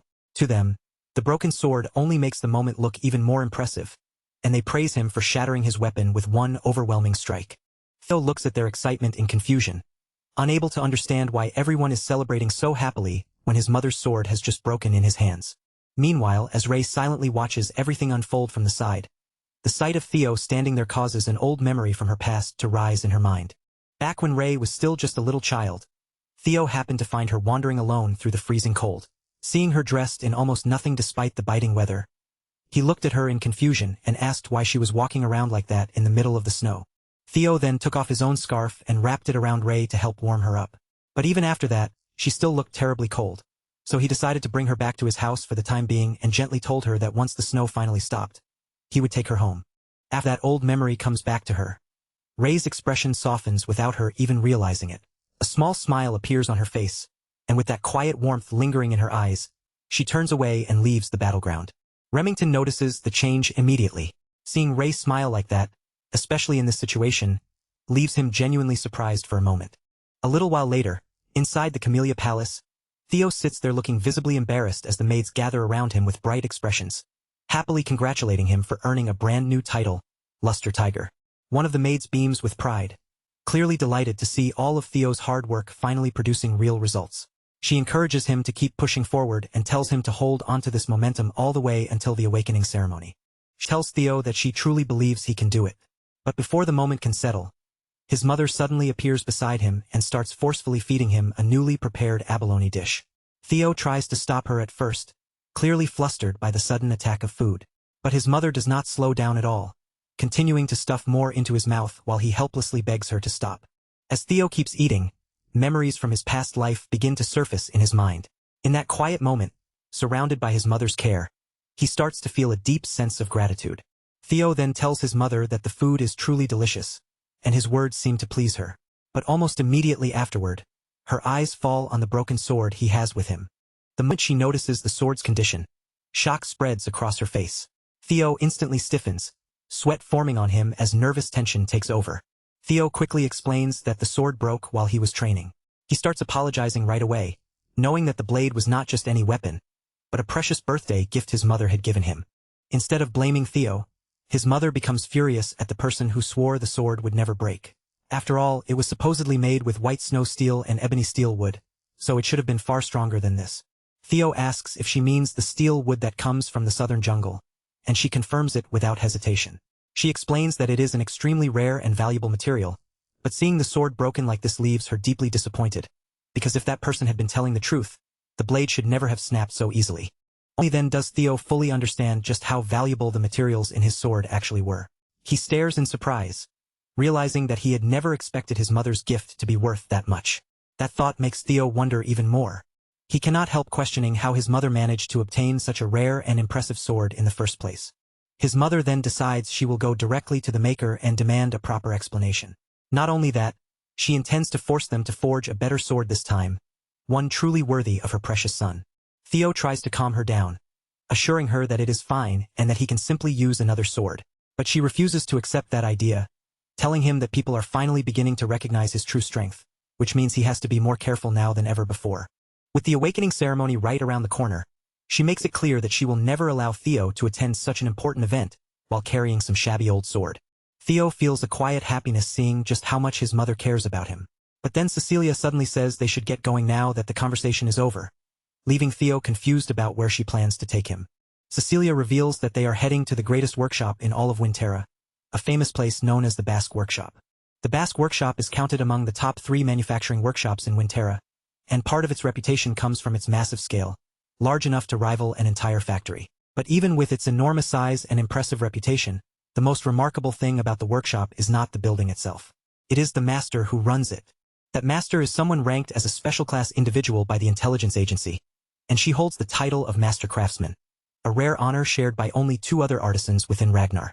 When Theo finally sees her, he is stunned. Standing before him is the elf known as the incarnation of capitalism itself, the feared and famous demon craftsman, Kurson.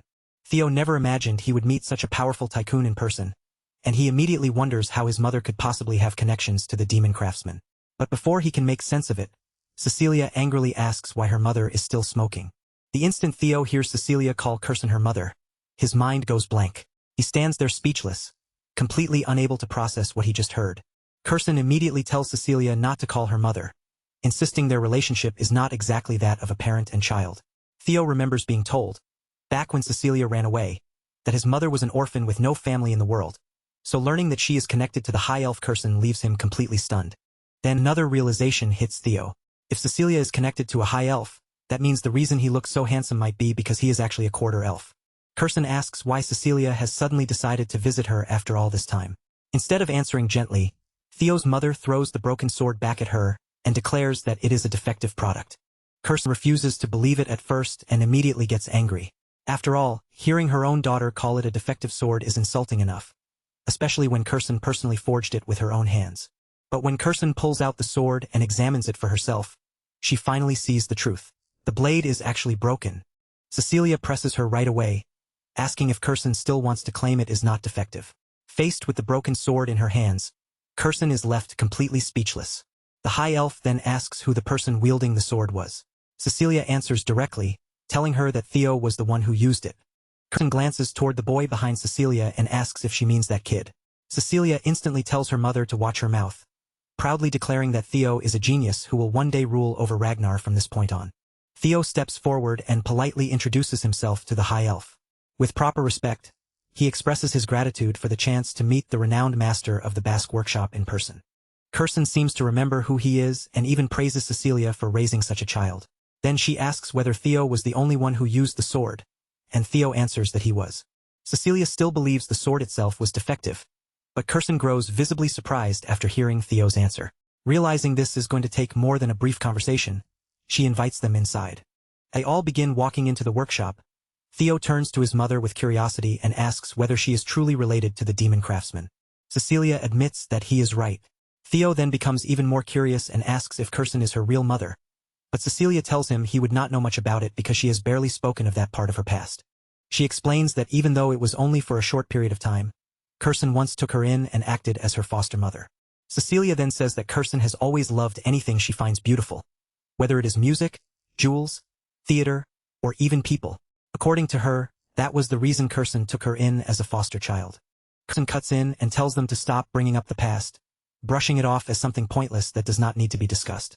Cecilia quietly thinks Kirsten is lying, while Theo grows even more interested and asks how his mother ended up leaving this place. Kirsten answers instead, revealing that Cecilia left because she wanted to marry the leader of the Ragnar clan. Kirsten admits she never expected her daughter to willingly go to such a miserable place. In fact, she seems almost surprised that Cecilia managed to survive there for this long. Cecilia, however, does not look ashamed at all. She says she simply could not resist the clan leader's manliness and handsome looks, especially since he loved her so dearly. Kirsten looks disappointed as she recalls how Cecilia ran away from home, only to come back last year and start begging her to forge a sword as a gift for Theo. Kirsten calls Cecilia shameless for doing that, but Cecilia immediately gets annoyed, clearly unhappy that Kirsten would say something like that in front of her son. The two of them soon begin arguing back and forth, and Theo watches them with a small smile. He has never seen his mother speak this way before, and as he listens, he remembers how in his previous life he never tried to learn anything about her, realizing just how ungrateful he had been as her son. Theo quietly wonders if, in his previous life, he had been so blinded by his obsession with the clan that he never noticed anything else. Looking at Kirsten now, he can clearly tell she cares deeply about his mother too, and that only makes him question why she never stepped in back then. After walking deeper through the workshop, they finally arrive at their destination. Kirsten stops in front of one room and casually tells them that this is where she lives. Cecilia immediately frowns and asks why Kirsten dragged them all the way into such a deep part of the workshop. Then, without holding back, she demands that Kirsten make the finest sword possible for Theo to properly make up for what happened. But instead of answering Cecilia directly, Kirsten suddenly tells her to wait outside. Then she grabs Theo, pulls him into the room with her, and quickly shuts the door, leaving Cecilia completely cut off on the other side. Inside the room, Kirsten pays no attention to Cecilia calling after her from outside. She shuts out the noise completely and turns her focus straight to Theo, clearly intending to get to the heart of the matter immediately. Without wasting any more time, Kirsten looks Theo directly in the eye and asks him whether he possesses a relic of the primordial dragon. Theo is taken aback by the question and asks if she means the ancestor of the guardian dragon that protects the clan. He explains that he has only heard the old legend about treasures scattered throughout Winterra for the descendants of Ragnar. Kirsten immediately makes it clear that this is not some empty legend. Her expression grows sharper as she asks Theo again whether he truly does not have any kind of relic with him. Kirsten's eyes begin to tear up as frustration overtakes her. She cannot understand how Theo managed to destroy the sword she forged with her heart and soul, because in her mind, that blade should not have broken unless it struck something on the level of a relic. She asks if he has any idea how precious that sword really was. Theo tries to apologize while remembering that the sword was damaged during his battle with the Lesser Drake. He still does not understand anything about relics, but Kirsten eventually gives up on explaining it with words and decides it would be faster to show him directly. Kirsten brings out a casket that has been completely sealed shut with heavy chains wrapped tightly around it. Then she asks Theo if he can notice anything unusual about it. As Theo stares at the casket, a faint blue glow begins to appear before his eyes. He immediately wonders if this is connected to a quest, because the light looks exactly like the glow he saw on the dungeon door inside the palace. Kirsten admits that she herself cannot see anything special, but from the way Theo reacts, she can tell that he has noticed something she cannot. She then starts dragging the sealed casket forward and explains that she has tried countless times to open it and claim the item hidden inside, but no matter what method she used, every attempt ended in failure. Kirsten sets the sealed casket down in front of him and finally mentions what lies within, calling it a relic of the primordial dragon. She tells Theo the old story behind it, explaining that the primordial dragon once removed one of its own fangs and forged it into a blade. That legendary weapon became known as the monster sword, the White Moonlight Blade. Kirsten then offers Theo a dangerous deal. If he can break the seal on the casket and open it successfully, she will hand over the sword inside, the weapon known as the White Moonlight Blade. Theo looks slightly confused by how serious she sounds. That is when Kirsten reveals the real risk, warning him that if he fails to open the casket, he may lose his life in the process. Kirsten asks him if he still wants to try after hearing that. But instead of backing away, Theo's lips curl into an excited smile, and he makes it clear that from this moment on, that sword already belongs to him. At the same time, the system appears before Theo and reveals the next scenario of the quest. This time, he must be chosen by the primordial dragon's relic, the White Moonlight Blade. The White Moonlight Blade is not just any sword. It is the weapon of the leader of Black Snow, one of the 9 dragons, known throughout the shadows as the Black Dragon. Very few people even know the truth about this sword, because nearly everyone who has ever seen it or spoken about it has either died or vanished without a trace. Theo recalls a mysterious man from the past who noticed him and seemed surprised that Theo could actually see him. By sheer coincidence, Theo had once seen the true form of the sword, yet even now he still does not understand why the Black Dragon allowed him to live. That is why Theo is so shocked to learn that the Black Dragon's White Moonlight Sword is sitting right here in front of him, and even more than that, it is an actual relic of the primordial dragon. He remembers encountering the Black Dragon 4 years ago, and that memory makes him realize something important. Even back then, Kirsten must have already been in possession of this sword. Kirsten looks at Theo and asks him one more time if he truly wants to open it, making sure he understands what he is about to face. Theo's smile only grows wider as his determination hardens. No matter what danger is waiting inside that casket, he tells Kirsten with absolute confidence that the sword is already his.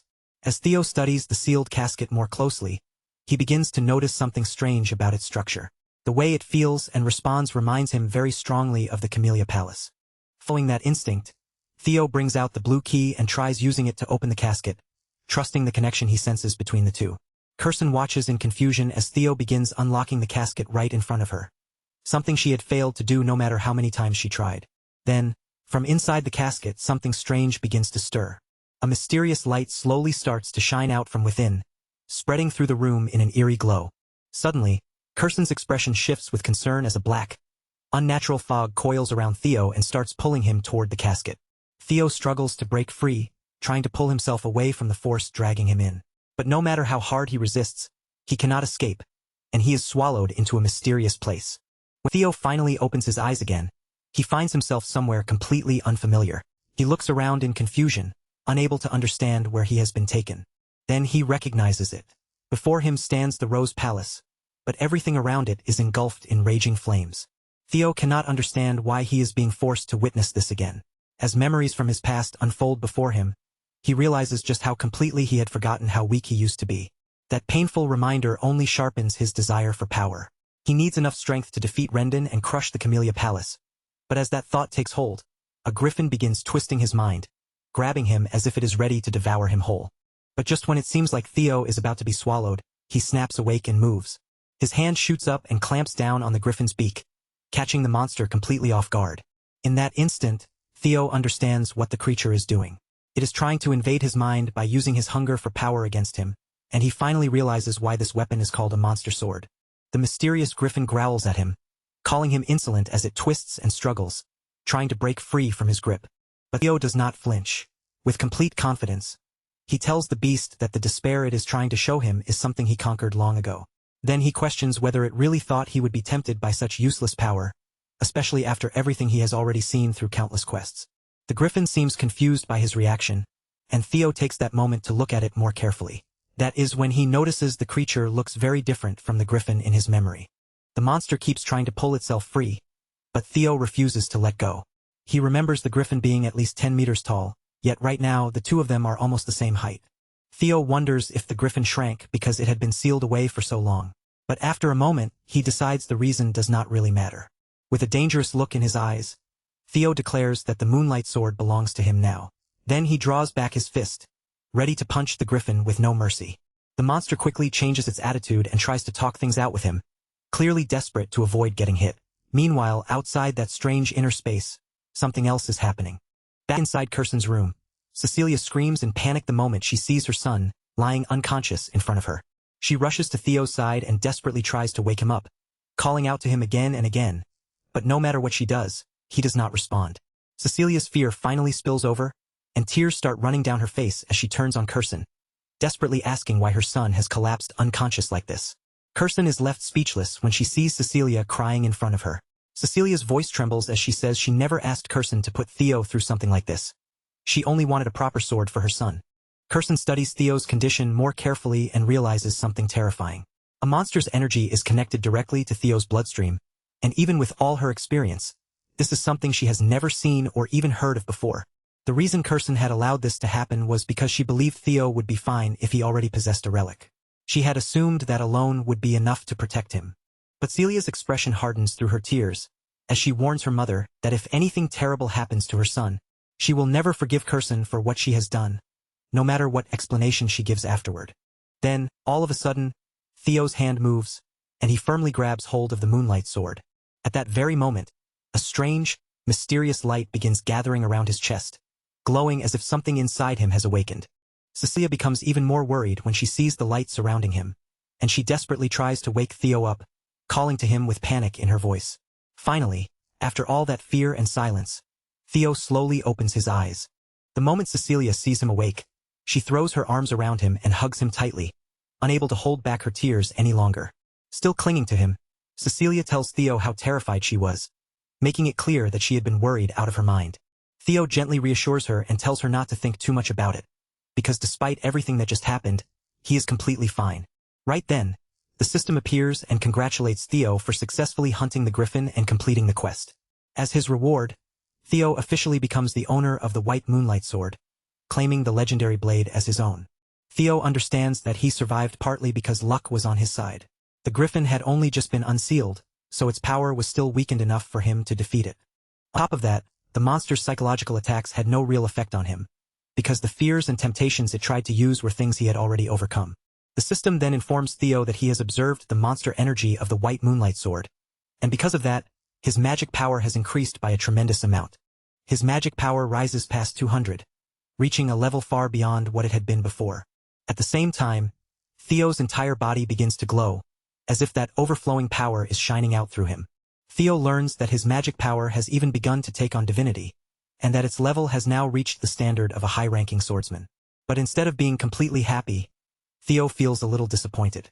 Even with this power in his hands, he cannot use it freely yet, because he still needs to restrain himself until the awakening ceremony. Kirsten admits that Theo's success truly surprised her, and she congratulates him for pulling it off. Theo immediately asks whether she will keep her promise, and Kirsten assures him that elves do not lie. Even after receiving the sword, Theo can feel that the blade is not behaving obediently in his hand. He grows slightly anxious and wonders if the sword still has not fully acknowledged him as its master. But Kirsten tells him not to worry, explaining that the sword is only acting this way because it has been trapped for 400 years. Now that it is finally back in the outside world, it wants to release all the frustration it has been holding in. Kirsten then suggests that Theo should try swinging it at the wall with everything he has. Theo hesitates and asks if that would really be all right, but Kirsten immediately mocks him for worrying so much. In her mind, even if the sword is legendary, a single swing from an inexperienced brat who has not even gone through his awakening ceremony could never damage the Basque workshop. Theo feels a little unsettled hearing her say that, but he still decides to test it. Since he knows he can hide his dragon heart whenever he wants, this becomes the perfect chance to try out the legendary sword he has just obtained. He walks toward the wall and begins gathering all of his magic power. Then, in a polite but serious tone, Theo gives a brief warning before making his move. Theo removes the cover from the legendary Moonlight Sword, revealing the blade as he prepares himself to unleash a single swing. Kirsten watches him closely, but as she observes the way his power begins to gather, her expression suddenly shifts with concern. Realizing something is wrong, Kirsten tries to stop Theo before he can complete the swing.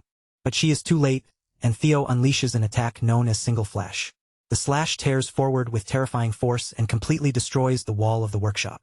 Cecilia stands there astonished by the sheer power of the attack, while Kirsten's eyes fill with anxious tears as she stares at the destruction in front of her. Everything Kirsten had assumed about Theo's strength is shattered in that single moment.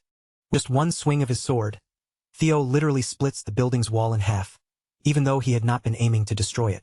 Kirsten can only sink into despair at yet another costly loss caused by him, especially after the sword he had already broken. Even Theo himself realizes that the result was far beyond what he expected. The attack was massive overkill, and now he is nearly drained because the sword consumed all of his magic power to release that devastating slash. Right then, Kirsten quickly begins pouring mana into Theo to help stabilize him.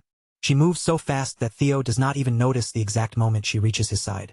As Kirsten supports him, she is startled to realize that Theo truly has no control over his magic power at all. But regardless of that problem, when she looks back at the huge crack carved through the 10-foot-thick wall, Kirsten becomes certain of one thing: this boy is an undeniable genius. A strange pride begins to rise in her chest at the thought of having a grandson like him. But at the same time, that greedy sparkle in her eyes makes it obvious that her mind is already calculating how to profit from Theo's talent. Kirsten places a hand on Theo and declares that from now on, she will become his patron.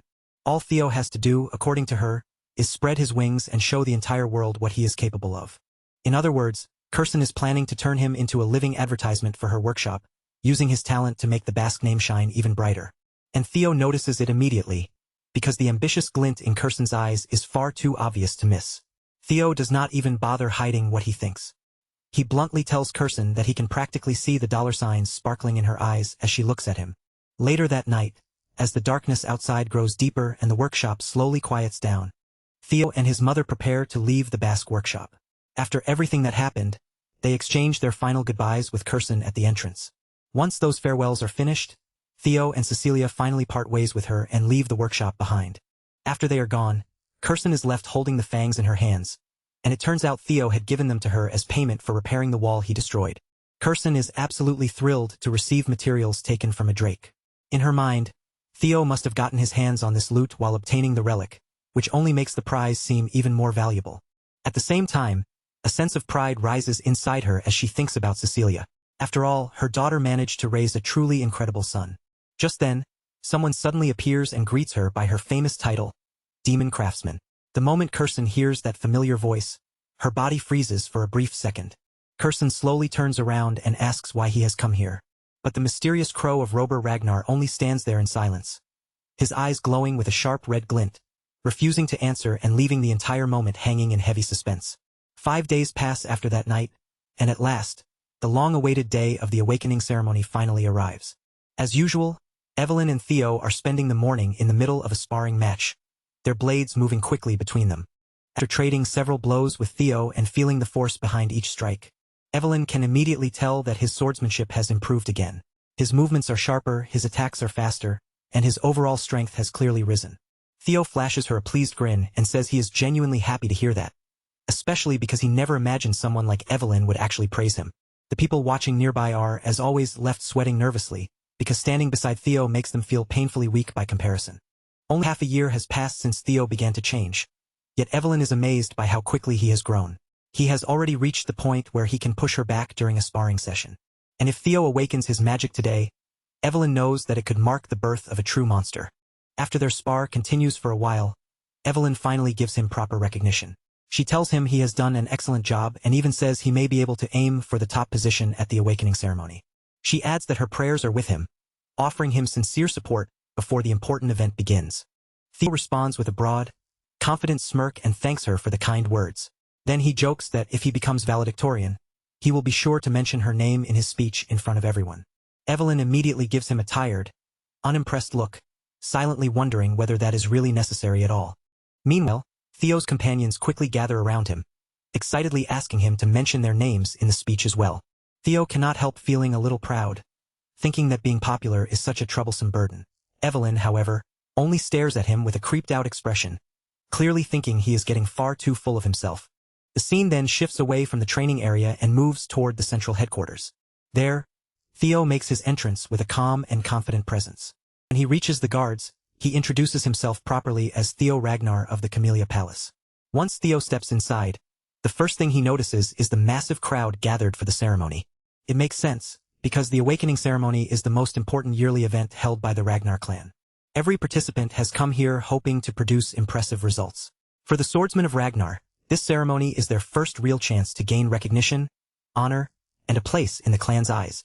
With so many members of the Ragnar clan watching from all sides, and with the clan head himself, Kyle Ragnar, present among them, the pressure in the air is incredibly intense. Even some of the most powerful figures have come to witness the event, including members of the Nine Dragons, as well as the former clan head from 2 generations ago, Hilda Ragnar. The more Theo looks at Hilda, the harder it is to believe she is actually 150 years old. Still, regardless of her appearance, he feels relieved to see her attending the ceremony once again. Then the conductor strikes a drum, the heavy sound echoing through the area and drawing everyone's attention at once. The man standing before them is Vanna Ragnar, the judge in charge of the ceremony and a swordsman of the Dragon Gate. Vanna snaps the crowd to attention and announces that the preliminary examination will now begin. The test is simple in appearance. Each participant must take one of the swords placed on the ground, step onto the platform, and leave a mark on the steel wall. However, he reveals that the wall is forged with a mixture of white snow steel, meaning ordinary steel blades will not even scratch its surface. But that changes if the participants are able to channel magic power into their attacks, turning a normal slash into something capable of cutting the wall. To help them awaken that power, Vanna decides to distribute Soma to every participant. Each Soma pill contains the power of 10 years' worth of magic, making it an elixir meant to help open their mana halls. Vanna instructs the participants to swallow the Soma and focus on opening the mana hall located in the Dantian. Only after successfully doing that will they be able to cut into the white snow steel wall with their swords. Their results will be judged by how deep a cut they manage to leave behind. Vanna then raises his voice and announces that from this point on, the participants whose names are called must step forward, take a Soma, and climb onto the platform. The first name called is Theo Ragnar, and he is ordered to come forward.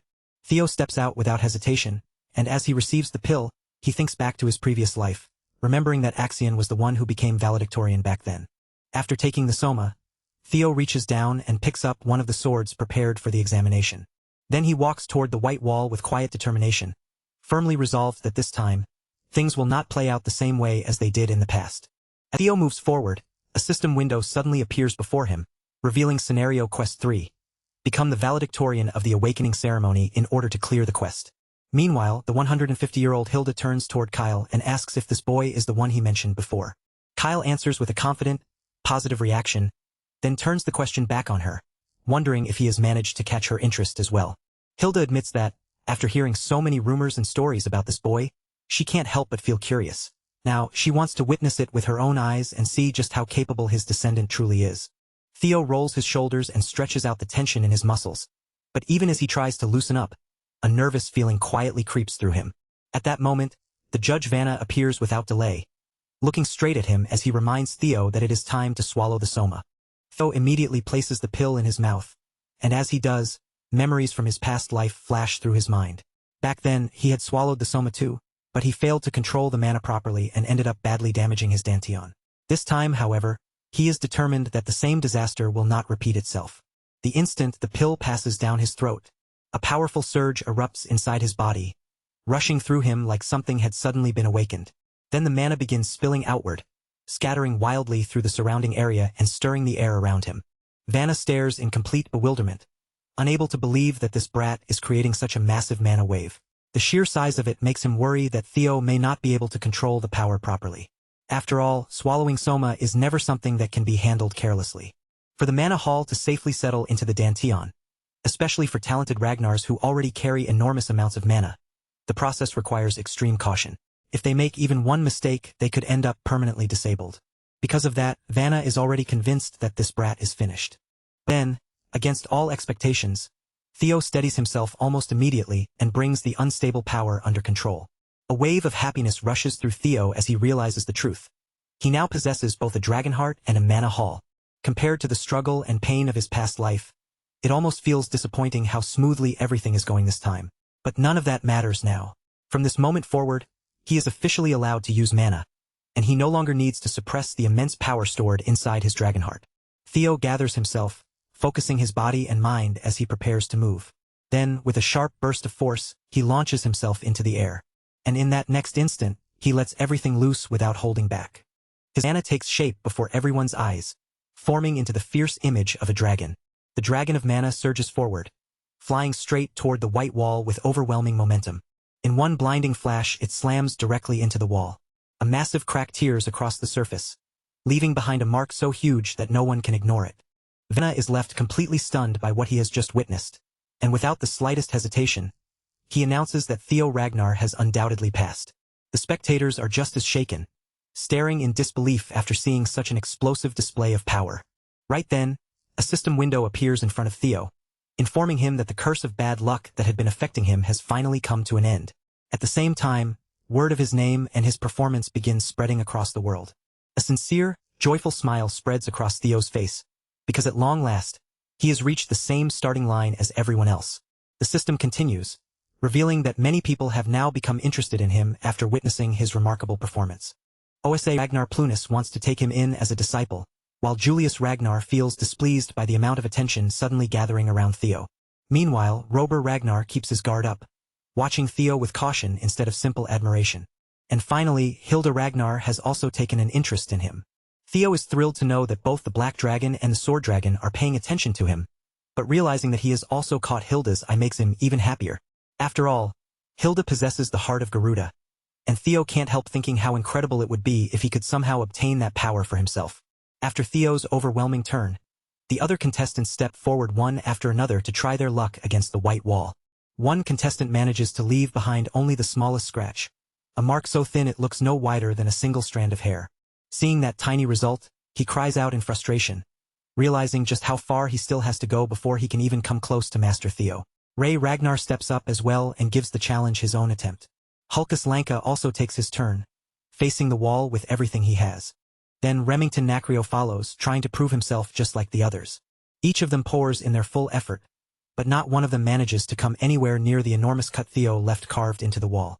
One poor contestant is left absolutely crushed, because all four Hounds of the North have produced monstrous results. And yet, even with all of their strength, not a single one of them has created a mark greater than young Master Theo's. At last, it is Axion Ragnar's turn to step forward. As he begins walking toward the wall, the crowd starts whispering among themselves. Some say that, at this point, the whole contest has turned into a battle between the Luster Tiger and the Dark Tiger, while others are not so sure Axion can reach Theo's level. Hearing people speak about Theo in that way only makes Axion's anger burn even hotter, pushing his irritation past the limit. With sword gripped in his hand, Axion strides toward the white wall with a fierce, determined presence. Then, once he swallows the Soma pill, his entire body seems to ignite with fighting spirit. Mana begins crackling around him, flickering violently through the air as his power starts to rise. The energy coils fiercely around him, and from that blazing surge, something massive begins to emerge in a flash of red. A gigantic crimson dragon bursts out from his mana, roaring forward as it slashes straight toward the white wall with terrifying force. The raw power behind the strike leaves Vanna completely speechless, because never once did he expect to be shocked this many times in a single day. A huge crack spreads across the wall, the mark carved deep enough for everyone in the arena to see. Without wasting a moment, Vanna raises his voice and announces that Axion Ragnar has also passed the first stage. The crowd instantly loses control, shouting in excitement because Axion's slash has left behind a crack that looks just as enormous as Theo's. Now the entire arena is tense, because everyone understands that the final precision grading will decide who truly stands above the other. As dusk slowly begins to fall over the arena, Vanna steps forward and declares that the first stage of the awakening ceremony has officially come to an end. This year he is especially pleased, since so many participants have managed to raise their scores by a remarkable amount. He tells every candidate who passed to begin preparing themselves, because the second stage of the awakening ceremony will begin in 4 days. Then, at long last, the rankings everyone has been waiting for are about to be revealed. And among those results is the name of the valedictorian for the first stage of the awakening ceremony. Every person in the arena falls silent and holds their breath, waiting for the announcement of the first stage valedictorian. The two clear frontrunners, Axion and Theo, stand at the center of everyone's attention, each one waiting and hoping to hear his own name called. In the end, it is Theo Ragnar who manages to seize the victory for himself. Theo is left stunned for a moment, while the entire arena erupts around him with thunderous cheers. Vanna Ragnar announces with clear satisfaction that Theo's performance earned a perfect 10 out of 10 from the judges. Whether it was technique, magic power, control, or speed, every single part of his attempt was judged flawless. While Theo's followers burst into celebration, most of the other candidates struggle to accept that the Flash Tiger has taken first place over Axion. Then it comes out that the depth of Theo's sword mark was close to the record once held by young Master Thorkel. That single detail sends the crowd into an even greater uproar. After all, Thorkel Ragnar is an enigma, one of the 5 major candidates of Ragnar, and many believe he may be the closest to the line of succession. The salutatorian award goes to Axion Ragnar, but the displeasure on his face is impossible to hide. He also received a perfect 10 out of 10 score. Even so, he is pushed down into second place because his sword mark is just slightly shorter than Theo's, and that single difference makes his blood boil even hotter. Remington Narcio secures third place, Ray Ragnar takes fourth, and Hulkus Lanka claims fifth, leaving the Hounds of the North firmly locked into the top ranks. Meanwhile, the idiot of the Southern Inspection Post and Theo's very first follower, Sybil Dree, barely manages to scrape into the final passing spot at 87th place. The second stage of the awakening ceremony is set to begin in 4 days at the dangerous Winter Mountains, and all 87 examinees who passed are advised to prepare as thoroughly as possible. With that final announcement, everyone is dismissed, and the first day of the ceremony comes to a close in a far more unexpected way than anyone imagined. That night, Theo's faction wastes no time heading straight to the tavern to celebrate their success. The whole place shakes with cheers for the first and second placers, filling the tavern with loud voices and excitement. Everyone feels completely vindicated now that the true strength of training ground number 4 has been shown to the world. Praise and applause for their very own Sir Theo and Sir Remington flow freely, right alongside the liquor. Theo thanks his men for standing by him, but deep down, he knows better than anyone that the trials are far from over. His real goal is for every single one of them to pass the second stage together. He pulls his close friend Remington in beside him, and with confidence in his voice, he announces to everyone that the two of them will aim to become the final valedictorian and salutatorian of their batch. Evelyn is swept up in the festive mood as well, and she truly believes that somehow, those two can actually make it happen. Remington personally congratulates the young master for the brilliant display of power he showed earlier. Watching Theo's hard work finally bear fruit fills everyone there with genuine pride. But at the same time, Remington can't stop a heavy feeling of shame from settling in, because he feels as though he has fallen far behind his friend. Theo smiles at Remy and gently reassures him, saying that he only got a little lucky this time. Besides, ranks and titles like that should not matter between friends. Those words clear away the useless worries clouding Remington's mind, letting him finally relax. The two of them raise their glasses of orange juice in a toast, promising each other that they will give everything they have in the coming second stage. Some time later, Theo finds himself walking alone through the nearby snowy mountains. Now that he is finally away from the noise and the crowd, he starts to truly process what it means to have taken first place in the awakening ceremony. In his past life, this was the kind of achievement he would never have even dared to dream about. Even though it was not an actual battle, he still defeated Axion fair and square. He can barely believe just how far he has managed to come in such a short amount of time. Theo clenches his fists with anticipation and declares to himself that this is only the beginning of his story. Defeating and beheading that treacherous fraud Rendon is nowhere near enough, because that man is nothing more than a lackey serving the real players behind everything. Theo's true enemies are the insane Axion and the cunning Sky Dragon supporting him from the shadows, and Theo is ready to use every tool he can get his hands on. No matter how long it takes, he is determined to achieve his ultimate revenge in the future. For now, however, there is another important matter he needs to deal with. The nest compass he received as a reward. That mysterious artifact is pointing directly toward the Winter Mountains, the very same place where the next trial is about to be held. During the second stage, Theo will finally get the chance to discover exactly what the compass is guiding him toward. But while he is standing there, buried deep in his own thoughts, he suddenly senses something strange nearby. His instincts react at once, and his body shifts into defense mode, ready to deal with whatever presence is hiding close by. Someone has been following him, and Theo absolutely despises being watched. The hooded spy freezes in surprise as the target in front of him suddenly disappears like smoke. A heartbeat later, the spy feels the cold edge of a blade flashing dangerously close to the back of his neck. Theo demands to know who he is, and the man quickly tries to talk his way out of danger, desperately insisting that he is not Zeus. The man introduces himself as Gatsby Jotun from the famous Gale Sword platoon. According to Gatsby, his captain sent him after witnessing Theo's impressive performance during the first test of the awakening ceremony. Theo keeps his face completely unreadable, staring at the man with a sharp gaze that seems to look right through him. It appears the scouting offers are coming much earlier than he expected. Gatsby then explains that his captain is willing to give Theo the opportunity to take an admittance qualification test, and that offer catches Theo completely off guard. Theo feels insulted that the Gale Sword platoon would offer him some pointless test instead of a proper invitation. Gatsby, however, proudly boasts about the platoon's prestigious reputation, claiming that even getting the chance to take that test is an honor most people could never reach. Or the man can keep running his mouth, a fiery voice cuts straight through his words, calling the Gale Sword platoon a bunch of complete morons.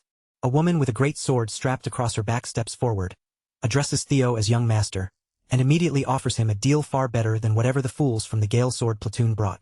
This fierce woman is Ian Saucily, known by many as the Fire Goblin and the vice commander of the Black Iron Cavalry.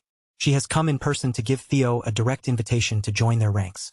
The moment Gatsby sees who has arrived, he starts stumbling over his own words. Anyone who recognizes the name Fire Goblin knows very well that angering her is never a good idea. But before Ian can get any closer to Theo, several scouts from other factions reveal themselves from hiding, clearly afraid that such a promising candidate might be recruited before they can make their own offers. They rush in all at once, shouting out their ridiculous proposals. One claims that the Black Sword platoon is willing to promote Theo to squad leader within 3 years. The Swords of Law and the Security Bureau also jump into the competition, eagerly throwing their own offers into the chaos. Annoyed by the bidding war breaking out in front of her, the Fire Goblin snaps in anger. These scouts are supposed to tempt the young master with promises that could help advance his career. Yet here they are, fighting and bickering among themselves like fools. Theo simply watches from the side as the idiots curse at one another and trade verbal jabs.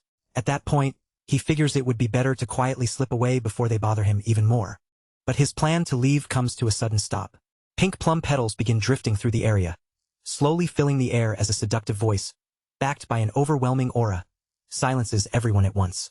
The newcomer knows people may criticize her for being too greedy, but she cannot bring herself to stay away. If slightly staining her flawless reputation means gaining an extraordinarily talented individual, then that price is more than worth it.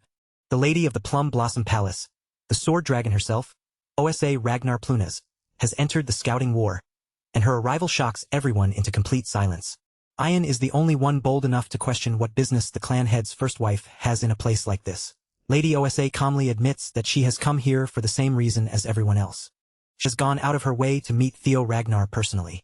And while Theo is trapped in this absurd situation, the salutatorian is releasing his frustration somewhere else by cutting people's heads off. Calling Axion Ragnar a sore loser would honestly be putting it far too lightly. He is slaughtering his own men without restraint, using their lives as a way to vent his frustration before his anger completely explodes. Axion weaves through the training ground, maneuvering between young swordsmen and slashing them down one after another, treating them like nothing more than disposable training dummies.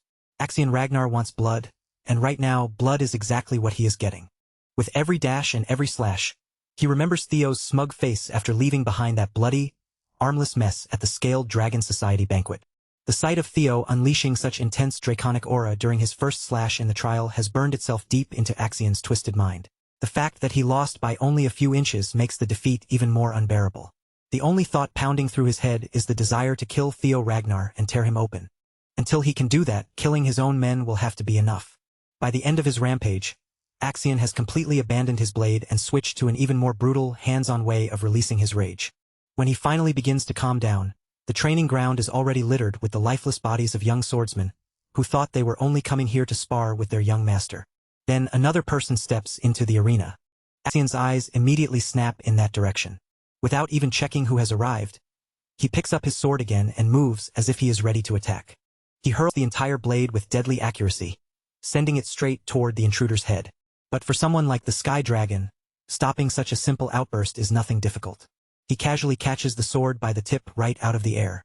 Ed Troyven curses his nephew for acting so pathetically, telling him that taking his rage out on random people will not change anything. Once Axion finally gets a clear look at his uncle, a little of the madness in him begins to settle. The Sky Dragon advises him that in moments like this, Axion needs to cool his head and come up with a proper plan. Ed Troyvin has already set certain things in motion, and all Axion has to do is follow along. Together, the wicked uncle and nephew are determined to turn the second stage of the awakening ceremony into Theo Ragnar's funeral. Back in the snowy woods, the scouts step aside for Lady Plum Blossom, moving out of her path with a mixture of fear and respect.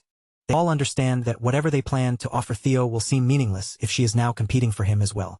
Just as they are about to complain about how unfair this is, before anyone can voice their complaints, the space between Theo and Lady Osa is suddenly cut off from the outside world, sealing the two of them inside a domain that belongs only to her. Ian immediately understands what that means, because creating an isolation zone in a situation like this can only point to one thing. Inside that swirling mass of energy, Lady Osa may be planning to personally pass down some of her teachings to the young Ragnar. From the outside, the isolation zone looks like a small enclosed space, but once Theo is inside, it stretches endlessly, expanding so wide that the horizon seems to go on forever. Theo recognizes it at once as one of Lady Plum Blossom's signature techniques. She can freely create a perfectly sealed space, completely severed from the world beyond it. He had only heard stories about this move before, yet now he is standing inside it himself, and it makes him realize just how quickly his growing reputation is catching up to him. Lady Plum Blossom laughs softly at Theo's reaction. She is certain the demon dragon will be furious once he learns what she is trying to do, but if she decides to give Theo a gift, then no one has the right to stop her. And when calls it a gift, there is only one thing it could possibly mean. She slowly draws her blade from its sheath, and as the steel comes free, she begins speaking about the fierce intensity of the clan head's swordsmanship. That swordsmanship is like dragon fire falling from the heavens, a destructive force that burns, crushes, and incinerates everything in its path. But Lady Plum Blossom's sword could not be more different. Rather than overwhelming everything with a single destructive force, her style embraces endless shifts, variations, and possibilities within every movement. Theo looks around and realizes that the snowy trail he had been walking on just moments ago has transformed into a peaceful field filled with bright, blooming plum trees. Lady Plum Blossom steps forward with a calm rhythm, and each graceful stride sends gentle ripples spreading across the still water beneath her feet. This is the form of the dragon she pursues, not one of simple destruction, but one filled with constant change and infinite variation. As the sword dragon begins moving forward at a slow and steady pace, her blade starts to flow through the air. With each swing, plum blossoms begin to bloom around her, and countless petals drift down softly like a quiet rain. Her sword glides gently through those falling petals, moving together with them as though the blade and blossoms are dancing as one. The flow of her movements is strange and beautiful, bending in ways that look almost impossible to follow. She slashes, thrusts, and chops in an unusual rhythm, each motion carrying a tempo that feels both delicate and deadly. By the time the demonstration comes to an end, she slowly lowers her sword, and the petals spiral along the edge of the blade before settling beautifully onto the ground. For Theo, the sight is breathtaking, so beautiful and overwhelming that he can only stare as if his eyes have been treated to something priceless. What makes it even more absurd is that the entire sequence happened within a single breath. What she has shown him is celestial flower rain, the first full-bloom technique of the plum blossoms, and when the First Lady opens her eyes, her deep gaze turns directly toward Theo. Theo is left completely speechless, his heart pounding loudly in his chest after witnessing something truly beyond ordinary swordsmanship. In that one continuous movement, he counted 120 circles and variations, proving why people say that when it comes to pure swordsmanship, she may even stand above the clan head himself. If Theo can absorb even a small part of what he just saw and apply it to his single flash, his power will rise explosively. With genuine humility, he asks whether he truly deserves to receive such an incredible gift.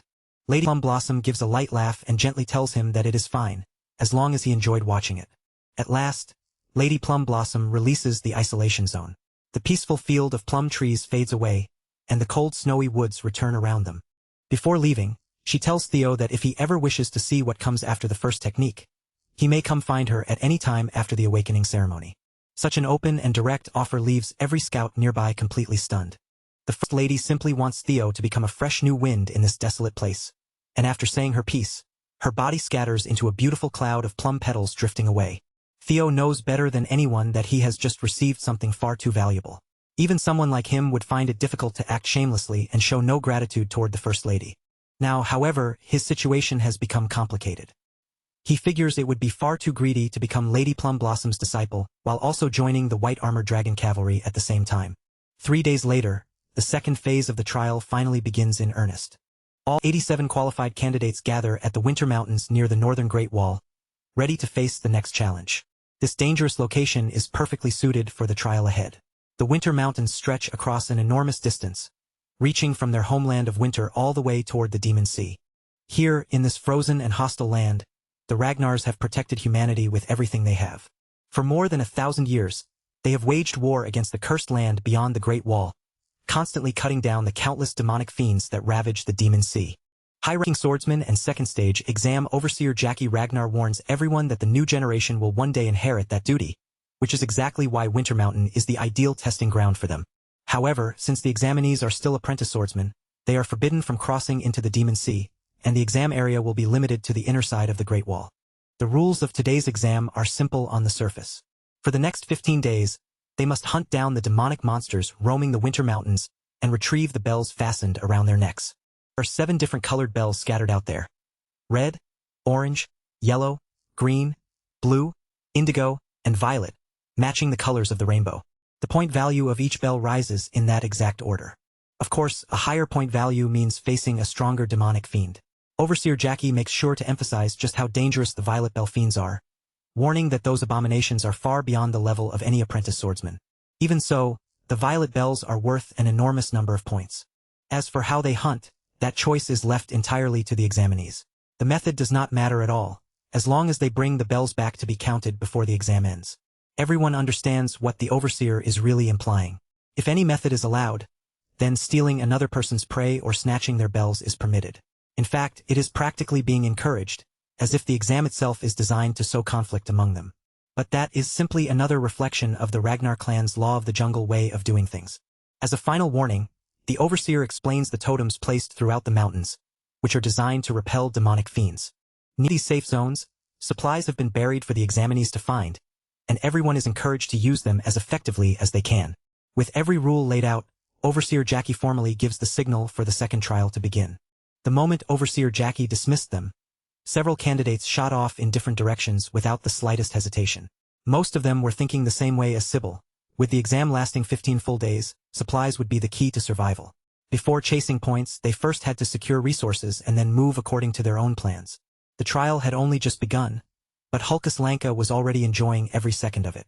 Out here in the wild, surrounded by danger and opportunity, he looked completely in his element. Axion, on the other hand, entered the exam with revenge burning in his chest and a far more malicious goal already planted in his mind. His Sky Dragon uncle had warned him again and again that he must follow the plan with absolute precision. As long as Axion plays his assigned role properly, Theo will eventually fall. Axion charges ahead with his mind fixed on that single purpose, moving at breakneck speed, but he fails to notice that someone is quietly following behind him. The one tailing him is none other than the ever-mysterious Ray Ragnar. With everyone already spreading out into the mountains, Theo also starts walking toward the woods, ready to begin his own part of the trial. But before he can get very far, a familiar voice suddenly calls out to him from behind. Remington hurries over to his side and asks if Theo remembers saying that the two of them were friends.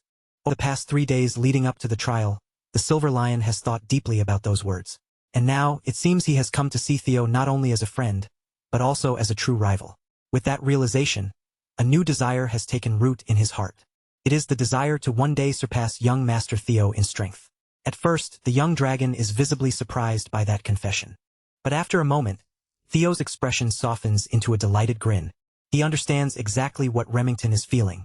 Ever since the two of them first crossed swords back at the training ground, a genuine respect had quietly bloomed between them. Theo feels the same way as the Silver Lion. To him, Remington is both a dear friend and a rival worth recognizing. Hearing that, Remington lets out a hearty laugh of relief, because he had been worrying that the feeling might only be one-sided. With his heart finally clear, Remington boldly declares that he will try to defeat Theo during the second stage. Theo accepts that challenge with sincerity and genuinely wishes him luck in reaching that goal. Then, without wasting another precious second, Remington bursts forward with incredible speed and disappears deep into the Winter Mountains. Theo stands there for a brief moment, letting the feeling settle in. Someone as incredible as Remington has chosen him as a goal, someone he wants to surpass. That realization sends a thrill through Theo unlike anything he has felt before. He is finally becoming someone truly strong, and the feeling is almost intoxicating. Opening his inventory, Theo pushes those warm emotions aside for later, knowing that the trial still comes first. He takes out the nest compass and officially begins his search for the dragon's nest. The compass needle points toward a general direction, giving him just enough guidance to start moving. Along the side of one of the dangerous cliff faces, the familiar blue glow of the system shines from within a hidden cavern. Following the nest compass, Theo is led toward the treacherous outskirts of the Winter Mountains. But when he arrives at what should be his destination, he stops in confusion, because there is nothing around him that looks especially suspicious or important. The compass needle has turned downward, pointing directly at the ground, so Theo figures that has to mean something. Maybe he is supposed to start digging here until he uncovers whatever the compass is trying to show him. If that is really the case, then he definitely should have brought a shovel. After all, using the white moonlight blade to dig through snowy soil would be a ridiculous misuse of a legendary weapon. While Theo is still considering what to do next, his instincts suddenly flare again, warning him that something is nearby. He calmly draws his sword from its scabbard, then spins around in an instant, his sharp eyes locking onto the unwelcome presence hidden behind him. When the wind refuses to do its job, sometimes a person has to take matters into their own hands. Theo sends out a wide sweeping strike, and the force of the slash mows down everything in its path. The trees are carved away in a straight line, and the ground itself is torn apart by the impact. Letting a trace of killing intent spill toward whoever has been secretly tailing him, Theo's voice turns heavy as he orders them to come out. A few unpleasant figures begin emerging from the woods, clearly confused as to how Theo noticed their carefully concealed presence. The moment Theo sees the man's face, he is taken aback. But it is not only one man. There are three of them. In Theo's previous life, he knew these monsters as the three scoundrels of Vuk Mountain: Hyde, Cow, and Rune. Those scoundrels truly lived up to their filthy reputation. They were absolute trash, widely known for slaughtering civilians during missions and disguising the massacres as accidents. They were the kind of cancer born from the Ragnar clan's brutal rule of the strong. Theo especially can never forget the massacre they carried out in Vuk village. Back when he worked in Black Snow, he was personally assigned to clean up the aftermath left behind by those bastards. He knows better than anyone what kind of horror these three will eventually unleash upon the world. According to the public records, that single incident claimed 761 lives, with another 220 people listed as missing. The most horrifying part was that not a single corpse could be identified, because their method of killing involved completely destroying their victims' heads for their own amusement. Theo had already expected their rotten nature to cause trouble down the line, so he had planned to deal with them eventually. But he never imagined he would encounter them this early. Since they were skilled enough to tail him so carefully, Theo asks whether Axion sent them to assassinate him or something. One of the scoundrels only laughs at that assumption, making it clear that they are not the kind of men who take orders from mere kids. Naturally, they were hired by someone far higher up, someone Theo would supposedly never even imagine as the one behind the attack. But the young dragon quickly narrows the culprit down to a single person with certainty: the head counselor. The scoundrel's reaction gives everything away, and Theo realizes he has guessed their employer correctly on the very first try. Considering how openly they kept bringing up bloodline and heritage, it was not difficult for Theo to figure out what was really going on. And with no exam proctor anywhere in sight, the answer became even clearer. Whoever was supposed to be watching this area had either turned a blind eye or worse, had already been pulled into the conspiracy. Theo's sharp instincts were becoming a serious headache for them. He had caught on far faster than they expected, but even then, those lowlifes did not look worried. In their minds, the outcome had already been decided, and no matter how sharp Theo was, they were convinced this job would still end exactly the way they wanted.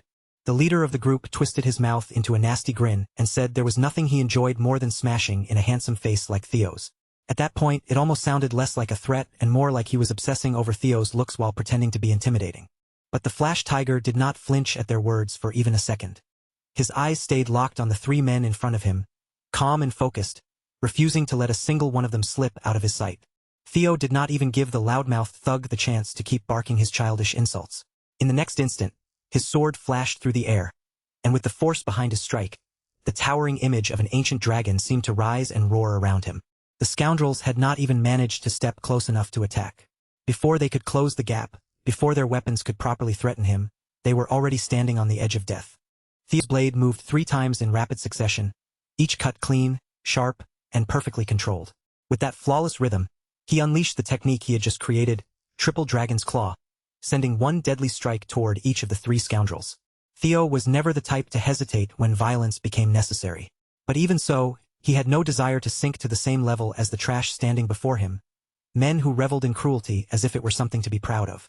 In the end, they had tried to punish him for a crime he would not even commit until years later. So Theo decided he would do the exact opposite of what those scumbags had done. He would answer them on his own terms. Only their heads would be left behind. The force of Dragon's Claw was that terrifying, strong enough to crush and mangle a human body into an unrecognizable mess while somehow leaving the head preserved in place. Theo had not merely defeated them. He had overwhelmed them so completely that it felt like he was showing them just how far beneath him they really were, giving those criminals the punishment they had earned. Even he was a little surprised by how quickly they collapsed under his blade, though perhaps that was because, in this point of time, they were still young and far weaker than the monsters they would become. This newly born technique was possible thanks to the celestial flower rain that Lady Plumblossom had briefly passed on to him. That fleeting lesson had left something deep behind in his swordsmanship. For the past 3 days, Theo had taken that style apart piece by piece, studied its structure, and built it back up in a form that suited him. After all that effort, he finally discovered a way to chain 3 single flashes together without breaking the flow. Drawing curved slashes through circles and arcs was far more difficult than it looked. Each movement demanded precision, and with it, an entirely new world of variations and applications began opening before him. Of course, reaching the level of the First Lady, who could complete those transformations 120 times in a row, was still far beyond him. Theo quickly gathered up the severed heads, and the expressions on the scoundrels' faces were still frozen in place. Their pain, shock, and disbelief remained clearly visible, as if they had never understood what had happened until the very end. Then, without a hint of attachment, he tossed the evidence over the edge of the cliff, leaving it for the beasts below to devour. Once that was done, his thoughts immediately returned to the real problem in front of him, finding a way underground. But just as the heads dropped a few meters down the cliffside, Theo heard a dull, unexpected thud. The sound was too close, too solid, and it instantly made him narrow his eyes in surprise. When he looked more carefully, Theo realized what had been hidden there all along. An invisible staircase was winding down the side of the cliff, concealed from normal sight, and now its unseen steps had been marked by the blood of those scoundrels. With that discovery, the hidden task of finding the unseen stairs and exploring the blue cave had finally begun. The path that had been concealed from everyone else was now open before Theo. Theo's excitement rose at once, and he leapt down from the cliff without hesitation, heading straight toward the treasure he had been searching for. But while he moved forward, completely unaware, a strange bird watched him quietly from far away. Meanwhile, back at the palace, the officials began receiving the first results from the opening hours of the test. At the top of the rankings stood Axion Ragnar, who had already collected 41 demon bells while cutting through the exam with 20 men under his command. In second place was Ray Ragnar, holding his position firmly behind Axion as the results continued to come in. But there was one name everyone at the table was truly curious about. How was Theo Ragnar doing? The messenger had to keep turning through the report, scrolling all the way down to the final page before he finally found Theo's recorded progress. At that moment, Theo had collected exactly 0 demon bells. On top of that, he was moving completely alone, without any team behind him. The safest guess was that he had chosen to act quietly, or that he was hiding somewhere in ambush, waiting for the right moment. Of course, those guesses could have been confirmed easily if the proctors were available to report what was happening. Around the table, everyone could clearly sense Lady Plumblostom's growing impatience. The head counselor calmly argued that performing exceptionally well in the first stage did not guarantee the same level of success in the second. He even suggested that Theo's heart might not be ready for true combat, where hesitation could mean death. In his eyes, that was even more likely because Theo was a so-called natural child, not a pure Ragnar by blood. While saying this, the head counselor quietly assumed that his own men must have already handled Theo, and perhaps even faster than he had expected. Then, without warning, the old councilman received a telepathic transmission from Ed Troyven. Ed's voice pressed into his mind, asking whether he had done something behind the scenes. The head counselor did not even try to deny it. If anything, he seemed more disappointed that he had not been able to inform everyone in advance. Still, from his point of view, the situation appeared to be working out, and that was all that mattered. Even the Sky Dragon was taken aback by the old man's shameless attitude. The way he spoke about an impure child of the throne was so brazen that it left no room for subtlety. Ed was furious. This fanatical old elitist had moved without permission, without warning, and without even thinking to consult him first. Worse, his reckless action might interfere with the plans Ed had carefully been trying to set in motion. After Camellia had been taken from his family, the Sky Dragon had pushed for a chance to gain control over the Rose Palace. But no matter how thoroughly he searched, he had never been able to locate the primordial dragon's relic. Because of that, Ed Troyven had formed a new theory. Somewhere, somehow, Theo might be holding a clue connected to the hidden relic of the Rose Palace. The Sky Dragon could feel it deep in his bones. That boy, Theo, was not moving through all of this empty-handed. He was certain Theo had some kind of clue about the relic with him. Theo had grown too much and had already proven that he could become a real threat. So Ed used telepathy once again, forcing his message into a guard's mind and ordering him to hurry Axion along. Lady Plumblossom could tell that the head counselor and the Central Intelligence Director were plotting something. They clearly believed they were being subtle, but to her eyes, their scheming was painfully obvious. Because that, the group supporting Theo might need to prepare their own safeguards as well. If their enemies were already moving, then they could not afford to simply sit back and watch. It was a reasonable thought, but Julius Ragnar strongly rejected the idea. As the demon dragon, he truly believed that Theo was not the kind of person who would break down just because a challenge had been placed in front of him. Julius trusted his instincts. As far as he was concerned, Theo was still safe, merely caught in some situation that none of them could see or understand yet. Besides, Julius still had not let go of the fact that Lady Plumblossom had secretly met Theo without telling him. When he pressed her about it, the First Lady simply played innocent and laughed it off with a teasing smile. Back in the Winter Mountain, Theo finally reached the point where he could see exactly where the hidden stairs were leading him. The path had brought him to a place buried away from ordinary sight. Inside, the cave itself was not especially complicated. Its structure was relatively simple, but the area near the outskirts was crawling with troublesome skeletons, lingering there like unwanted guards. Those skeletons attacked again and again, and the cave had a fairly powerful mental trap set up inside it. Most people caught in that kind of assault would have their minds shaken until they broke down. But after surviving the harsh test of the White Moonlight Blade, Theo barely considered this level of mental attack worth worrying about. More importantly, Theo kept his attention on the compass needle. Following its guidance through the cave, he finally managed to discover something hidden within. To check what was happening around him, Theo spread his senses outward through the area. The moment his awareness swept across the surroundings, the nearby wildlife panicked and scattered, fleeing as if a predator had suddenly appeared among them. At times like this, his special divinity skill was almost unfairly useful. With it, Theo could sense far beyond what his eyes could see, even catching what was lurking behind corners before it had the chance to reveal itself. Pushing those thoughts aside, Theo continued onward. In the end, he was the first to arrive at this hidden place, and because of that, he would be the first one to face whatever test awaited there. At last, Theo found the hatchling's lair. He knew that if things continued toward the future he remembered, then 3 years from now this place would look very different. In that future, Black Snow would end up killing the hatchling and uncovering a priceless legendary item hidden within this place. As Theo walked deeper into the cavern, he quietly apologized to the future Black Snow in his heart. He knew he was about to take something that would have become part of their historic record, but he had no intention of stepping away from it now. Beyond that gate waited the Amon Grimoire, a treasure so rare and powerful that calling it valuable would be an understatement. It was the kind of one-of-a-kind item that could completely change the direction of a person's fate. The moment Theo stepped through the gate, his entire body came to a sudden stop.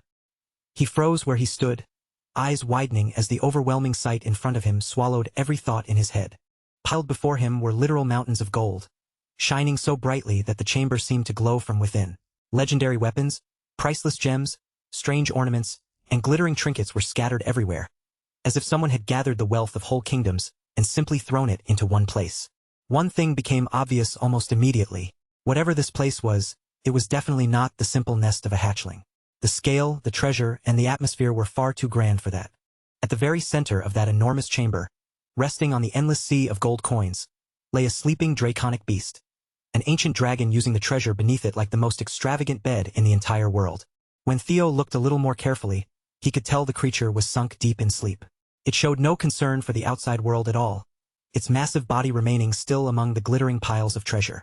Theo was not foolish enough to lie to himself about the danger. If that thing opened its eyes and decided to attack, then the relic, the gold, and every legendary treasure in this chamber would instantly become meaningless, because he would be dead before he could claim any of it. For a moment, Theo could not help questioning everything he knew. Were Black Snow's reports wrong? Why was there a fully grown dragon here instead of a hatchling? Maybe he had been misled by bad information, or maybe the real problem was that he had arrived 3 years too early. Either way, this unexpected situation forced Theo to think very carefully about his next move. The danger in front of him was so overwhelming that he seriously considered turning around and leaving without touching a single thing. It was disappointing, but he told himself he could always return a few years later, before Black Snow arrived again. Unfortunately, that option vanished the instant the dragon's eyes slowly opened.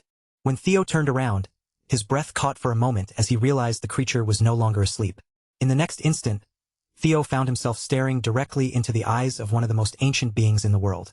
The air between them tightened, and neither side looked away. To Theo's surprise, the ancient dragon Lodbrok spoke in a human tongue, her voice carrying through the chamber as she called him the first selector to arrive in a very long time. Despite her terrifying size and presence, the giant beast was strangely calm. There was no immediate hostility in her tone, and she even introduced herself as if this meeting were nothing more than a long overdue conversation. Lodbrok explained that the Ragnar clan knew her as the guardian dragon and the true owner of Winter Mountain. Anyone who had grown up anywhere near the clan would have heard the name Lodbrok at least once. Not wanting to show even the slightest disrespect, Theo immediately dropped to his knees. Lowering himself before her, he paid proper respect to the being he had always known as an ancestor. Lodbrok's interest sharpened when she heard that word. The fact that this young human had called her his ancestor clearly caught her attention.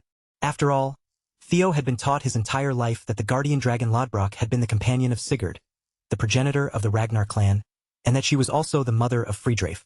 The ancient beast immediately dismissed that idea, saying Friedreif, that bastard, must have been spreading ridiculous nonsense out in the world. Lodbrok admitted that she and Sigurd had indeed been old companions for a time, but to her, that bond was simply a mark of respect toward a contractor who had sold his soul to dragons. There had never been much emotional closeness between them. In the first place, she made it clear that humans and dragons could not mate at all. That answer left Theo wondering whether the Ragnar family truly carried dragon blood, or whether the whole story had simply been grand propaganda created to raise the clan's name even higher. Lodbrok corrected that doubt right away. The claim itself was not false, because through the long-term contract between her and Sigurd, a portion of her dragon blood had indeed been shared.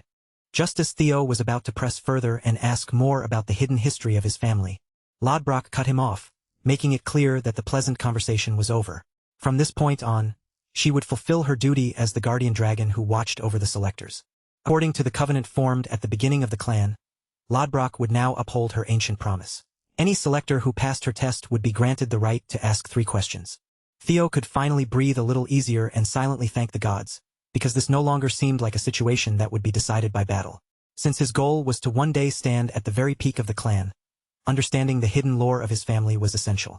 With only 3 questions available, he had to choose carefully and draw out as much useful information as possible. Outside, the second phase of the awakening ceremony was still raging on. Axion continued to dominate both the leaderboard and the beasts roaming the snowy region, and his 1,000 dragons roar had already become powerful enough to wipe out most enemies in a single strike. A white tiger beast collapsed onto the snow, its body bloodied and lifeless. As the creature fell still, Axion calmly walked toward it without the slightest sign of hesitation. His eyes were fixed on the green bell hanging from the poor beast's neck. That small prize was the only thing he cared about as he closed the distance.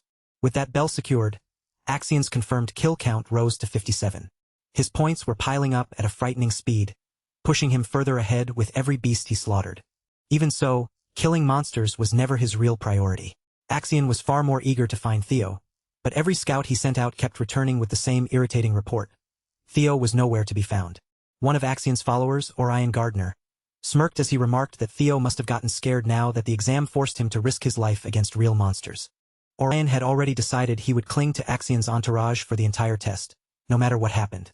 He feared Axion's madness, but at the same time, he believed deeply in the terrifying strength that madness carried. But Orion's mouth carried him a little too far. He admitted that Theo had indeed grown stronger, but then added that the guy had lived like an idiot for far too long. Before he could take those words back, Orion's eyes filled with tears, and his breath came out in broken, desperate gasps. Axion's hand had closed around his throat, slowly crushing his windpipe in a merciless chokehold. Looking down at him coldly, Axion decided that this worthless follower clearly did not understand one simple truth, probably because he had never been strong himself. Within the clan, true power meant never needing to fear anything. The Dark Leopard was already teetering on the edge of a mental collapse, yet his cruelty and paranoia remained as sharp and dangerous as ever. Orion struggled to force out an apology, each word barely escaping between his frantic gasps for air. That ugly outburst might have gone even further if another messenger had not arrived with a message from Ed Troyvin, the director of the Central Intelligence Bureau. The message itself was simple and blunt. Ed was reminding Axion to hurry up and carry out the plan. Axion tossed Orion aside like a piece of garbage and turned his attention to the messenger. Then he told him to send a reply to his uncle, making it clear that Ed needed to stop pestering him. Axion did not need anyone reminding him of the goal. In this entire world, no one wanted to kill that punk Theo more than his own psychotic half-brother. Meanwhile, Theo was still deep within the dragon's den, far removed from Axion's rampage. He stood there quietly, thinking over what kind of question would give him the greatest amount of information. After taking his time and weighing his options, Theo finally settled on his first question. Lodbrok let out a long yawn, clearly relieved that the young man had finally made up his mind. The silence had dragged on so long that boredom had nearly pulled her back into another deep sleep. Theo kept the question direct and simple. For his first question, he asked why the guardian dragon was still here. Lodbrok immediately saw through his approach. He was asking a basic question on the surface, but what he really wanted was to uncover the hidden background behind it, and she praised him for choosing his words carefully. As for why she remained in this place, Lodbrok said the reason was actually quite simple. At the very edge of the world, there existed a monster beyond ordinary understanding. Its body stretched across the seas, vast enough to become a presence that people came to call the Nameless Monarch. For roughly the past 1,000 years, Lodbrok had remained in her lair, lying in wait without leaving her post. Her mission was to protect the world itself, and that duty was the reason she had stayed here all this time. Winter Mountain and even this vast dragon's den were nothing more than an outpost. When Lodbrok revealed that truth, Theo fell completely silent, standing there as he tried to absorb the weight of what his ancestor had just dropped on him. And Theo was certain of one thing. What he had sensed in that brief instant had not been a mistake, nor was it something his imagination had created. For just a fleeting moment, hidden deep within Lodbrok's ancient eyes, Theo had caught something that looked almost impossible to believe. He had seen fear. Who could have imagined that a being like Lodbrok, an ancient dragon with power close to that of a god, could still be shaken by terror? The realization made the air around Theo feel even heavier. Somewhere out there existed a presence terrifying enough to frighten a deity-like dragon who had ruled and endured for more than 1,000 years. Whatever the Nameless Monarch truly was, Theo could already tell it had to be an absolute monster beyond common sense. Theo wanted badly to keep asking about it. He wanted to dig deeper, peel back more of the hidden history, and understand exactly what kind of threat could make Lodbrok react that way. But before that, there were more urgent things he needed to uncover. So for his second question, Theo chose to ask about the ancient dragon relics he had kept hearing about. He needed to know what they really were, not just the vague rumors and fragments of information he had picked up until now. Lodbrok answered that there were roughly 3 relics known in the world. She admitted that even she did not understand every detail about them, but judging from Theo's situation, she could sense that the young selector had been unusually fortunate. Of the relics Lodbrok knew, 2 were the dungeon beneath Camellia Palace and the White Moonlight Blade. But when it came to the final one, the matter was not so simple. That last relic, Lodbrok said, belonged to the ancient dragon Papnir. It had been born from the soul of a great ancient dragon, a soul so powerful that it shattered and fragmented into 31 separate pieces.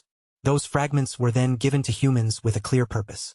They were meant to protect humanity and help resist the terrifying existence known as the Nameless Monarch. But ancient dragon relics did not always appear in one fixed form. Some became physical items. Others existed as experiences. And among the rarest cases, a few even turned into strange, intangible phenomena that could not be held in someone's hands. The moment Theo heard that last explanation, something inside his mind began to click. Piece by piece, the scattered clues started lining up in a way he had never fully considered before. At last, Theo understood. The final relic had been with him all along, hidden not as a weapon or treasure, but within the very miracle that had happened to him. Everything he had experienced after returning to the past flashed through his mind at once, rushing before his eyes like fragments of a life he had already lived. Living through 20 years, reaching the edge of death, and then being thrown back through time to that desperate moment was as strange a phenomenon as anyone could ever experience. His regression had to be another form of an ancient dragon relic. That meant Theo himself was carrying the relic, and somewhere within him, he had been granted one of the fragments of Papnir's soul. But one detail still refused to fit. Every relic was supposed to have a dragon guarding it, yet when it came to his regression, there had been no guardian dragon anywhere in sight. Then, as that contradiction settled in his mind, Theo realized something. With that realization, he finally decided on his third and final question. Theo lifted his gaze and looked straight into Lodbrok's piercing eyes. Without backing down from her overwhelming presence, he asked why he had been chosen. Why would the hand of fate choose someone like him, a man once mocked as Ragnar's imbecile, someone considered talentless, to stand against a being as terrifying as the Nameless Monarch? Lodbrok stared back at him with a fierce, unblinking gaze. Then, instead of giving a simple answer, she decided to respond to his final question with a question of her own. She asked Theo why he believed he was the only one out there who had been chosen. That simple reply struck Theo harder than he expected. In that instant, he realized he had been looking at everything from far too narrow a perspective. There was no guarantee that he was the only person selected by these powerful relics. In fact, the truth might be much larger and far more complicated than he had assumed. Sky Dragon Ed Troyvin, Demon Craftsman Kurson, and even the Black Dragon all knew about the existence of relics. They were not merely aware of them either. They actively searched for them and tried to gather them. If that was the case, then there was a real chance that they had also been chosen by some form of Papner's soul fragment. And if that possibility was true, then even more disturbing questions followed. Were they seeing the same mysterious messages he had seen? Had any of them also gone through regression and returned to the past? These answers brought Theo one step closer to the hidden truth of the world, but at the same time, they made everything feel far more tangled than before. The path ahead was no longer as simple as gathering power and changing his fate. What he had learned could be boiled down to something terrifying. A nameless monarch lurked at the farthest edge of the planet, powerful enough to frighten even an ancient dragon, and there might be other regressors besides Theo himself. Now that Lodbrok had answered all three of his questions, the trial was complete, and Theo was finally entitled to his reward. But he had been so absorbed in the meaning of everything he had just learned that, for a moment, he almost forgot he had originally come here to obtain the Amon Grimoire. But now that his understanding of the world had expanded so drastically, Theo's desire had changed. He no longer wanted just one powerful item from the treasure hoard. He needed something far greater, something that could not be compared to any ordinary treasure in this chamber. As the reward for completing the trial, Theo was granted the right to choose and take anything he wished from the ancient dragon's collection. Lodbrok spoke with pride as she boasted about the sheer scale of her hoard. Over the long years, she had gathered treasures from every corner of the world, and the variety before Theo was almost absurd. There were glittering gems, mysterious relics, rare elixirs, and countless other treasures shining among the piles. Skill books, weapons, armor, and every kind of precious object imaginable were all there. If Theo could think of it, Lodbrok seemed to have it somewhere in that endless stockpile. No matter what Theo chose, it would be a fortune beyond anything most people could even dream of.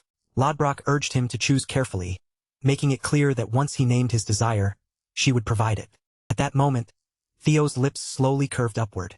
A sly smile spread across his face as if he had already settled on an answer no one would expect. When the ancient dragon asked him to speak his desire, Theo Ragnar raised his head and declared with complete confidence that what he wanted was Lodbrok herself. That answer was so far beyond what Lodbrok had expected that, for a moment, even the ancient dragon seemed caught off guard. To the Dragon Queen, Theo's words sounded like a bold joke, and she reacted as though he was simply trying to test her patience. But she was done playing around and told the Ragnar descendant to state his real choice. Theo, however, did not retreat from what he had said. He stood firmly by his words and declared that he had already told her exactly what he wanted. For a brief moment, Lodbrok paused. Then her gaze sharpened, and she asked him again, making sure he truly understood what he was saying and whether he was actually serious. Once Theo confirmed that he meant every word, the ancient dragon released a terrifying aura that crashed through the chamber. The ground beneath Theo's feet began to tremble as the pressure rolled outward like a storm. Lodbrok unleashed the overwhelming force of dragon fear, her presence pressing down on him with crushing weight. She judged his words as disrespectful and struck back at him for daring to overstep the boundaries between them. Theo felt the full weight of that dragon fear slam into him, but even as his body screamed under the pressure, he forced himself to stay upright and hold his ground. A single roar from the dragon carried enough power to make blood spill from every crevice of Theo's face. Still, instead of backing down, he answered with his own lesser drake's fear, throwing what little pressure he could muster against her overwhelming might. Of course, as an attack, it was completely useless in every possible way. Even Lodbrok looked at him as if he were an idiot for trying to challenge an ancient dragon's roar with such an immature and inadequate imitation. Planting his feet firmly against the trembling ground, Theo raised his voice and shouted his request once more. He reminded the guardian dragon that she had told him he could choose any treasure from her nest, and by her own words, there had been no condition saying he could not choose Lodbrok herself as the treasure he desired. His voice sounded confident, but Theo understood better than anyone just how reckless this gamble was. This was not some clever little trick with no consequences. He was putting his life on the line for a single chance, and he knew one wrong step could end with him crushed where he stood. Guardian Dragon Lodbrok was not merely some powerful beast hidden in the mountain. Alongside the progenitor Sigurd, she had helped establish the Ragnar clan itself. If Theo could become her partner, then it would prove that he was not just a discarded fool, but a legitimate warrior worthy of the Ragnar name. To prevent the horrors of that dark future from happening again, Theo was willing to throw away even his own life for this opportunity. If this was the path that could change everything, then he would not back down from it. With every bit of resolve he could force into his voice, Theo demanded that the guardian dragon surrender herself to him, just as she had promised. If her words held any weight, then she had to honor the choice he had made. But beneath that bold demand, there was also desperation. His voice ached as he pleaded for her aid, not as someone playing around with the dragon's pride, but as a warrior begging for the strength to face what was coming. At that moment, the guardian dragon saw something behind him. For a brief instant, Theo's figure seemed to overlap with the shadow of a legend, Sigurd himself. As Lodbrok watched that image linger behind Theo, her ancient eyes sharpened, as if the past had suddenly stepped into the present right before her. Then Lodbrok released a thunderous roar that shook the treasure-filled chamber and, against all expectation, accepted Theo's request. Theo was left completely stunned. For all his determination, even he had not truly expected the ancient dragon to agree. Only a few seconds later, the overwhelming presence before him began to shift. The enormous dragon's form condensed and changed, gradually taking on a smaller shape that looked far closer to human.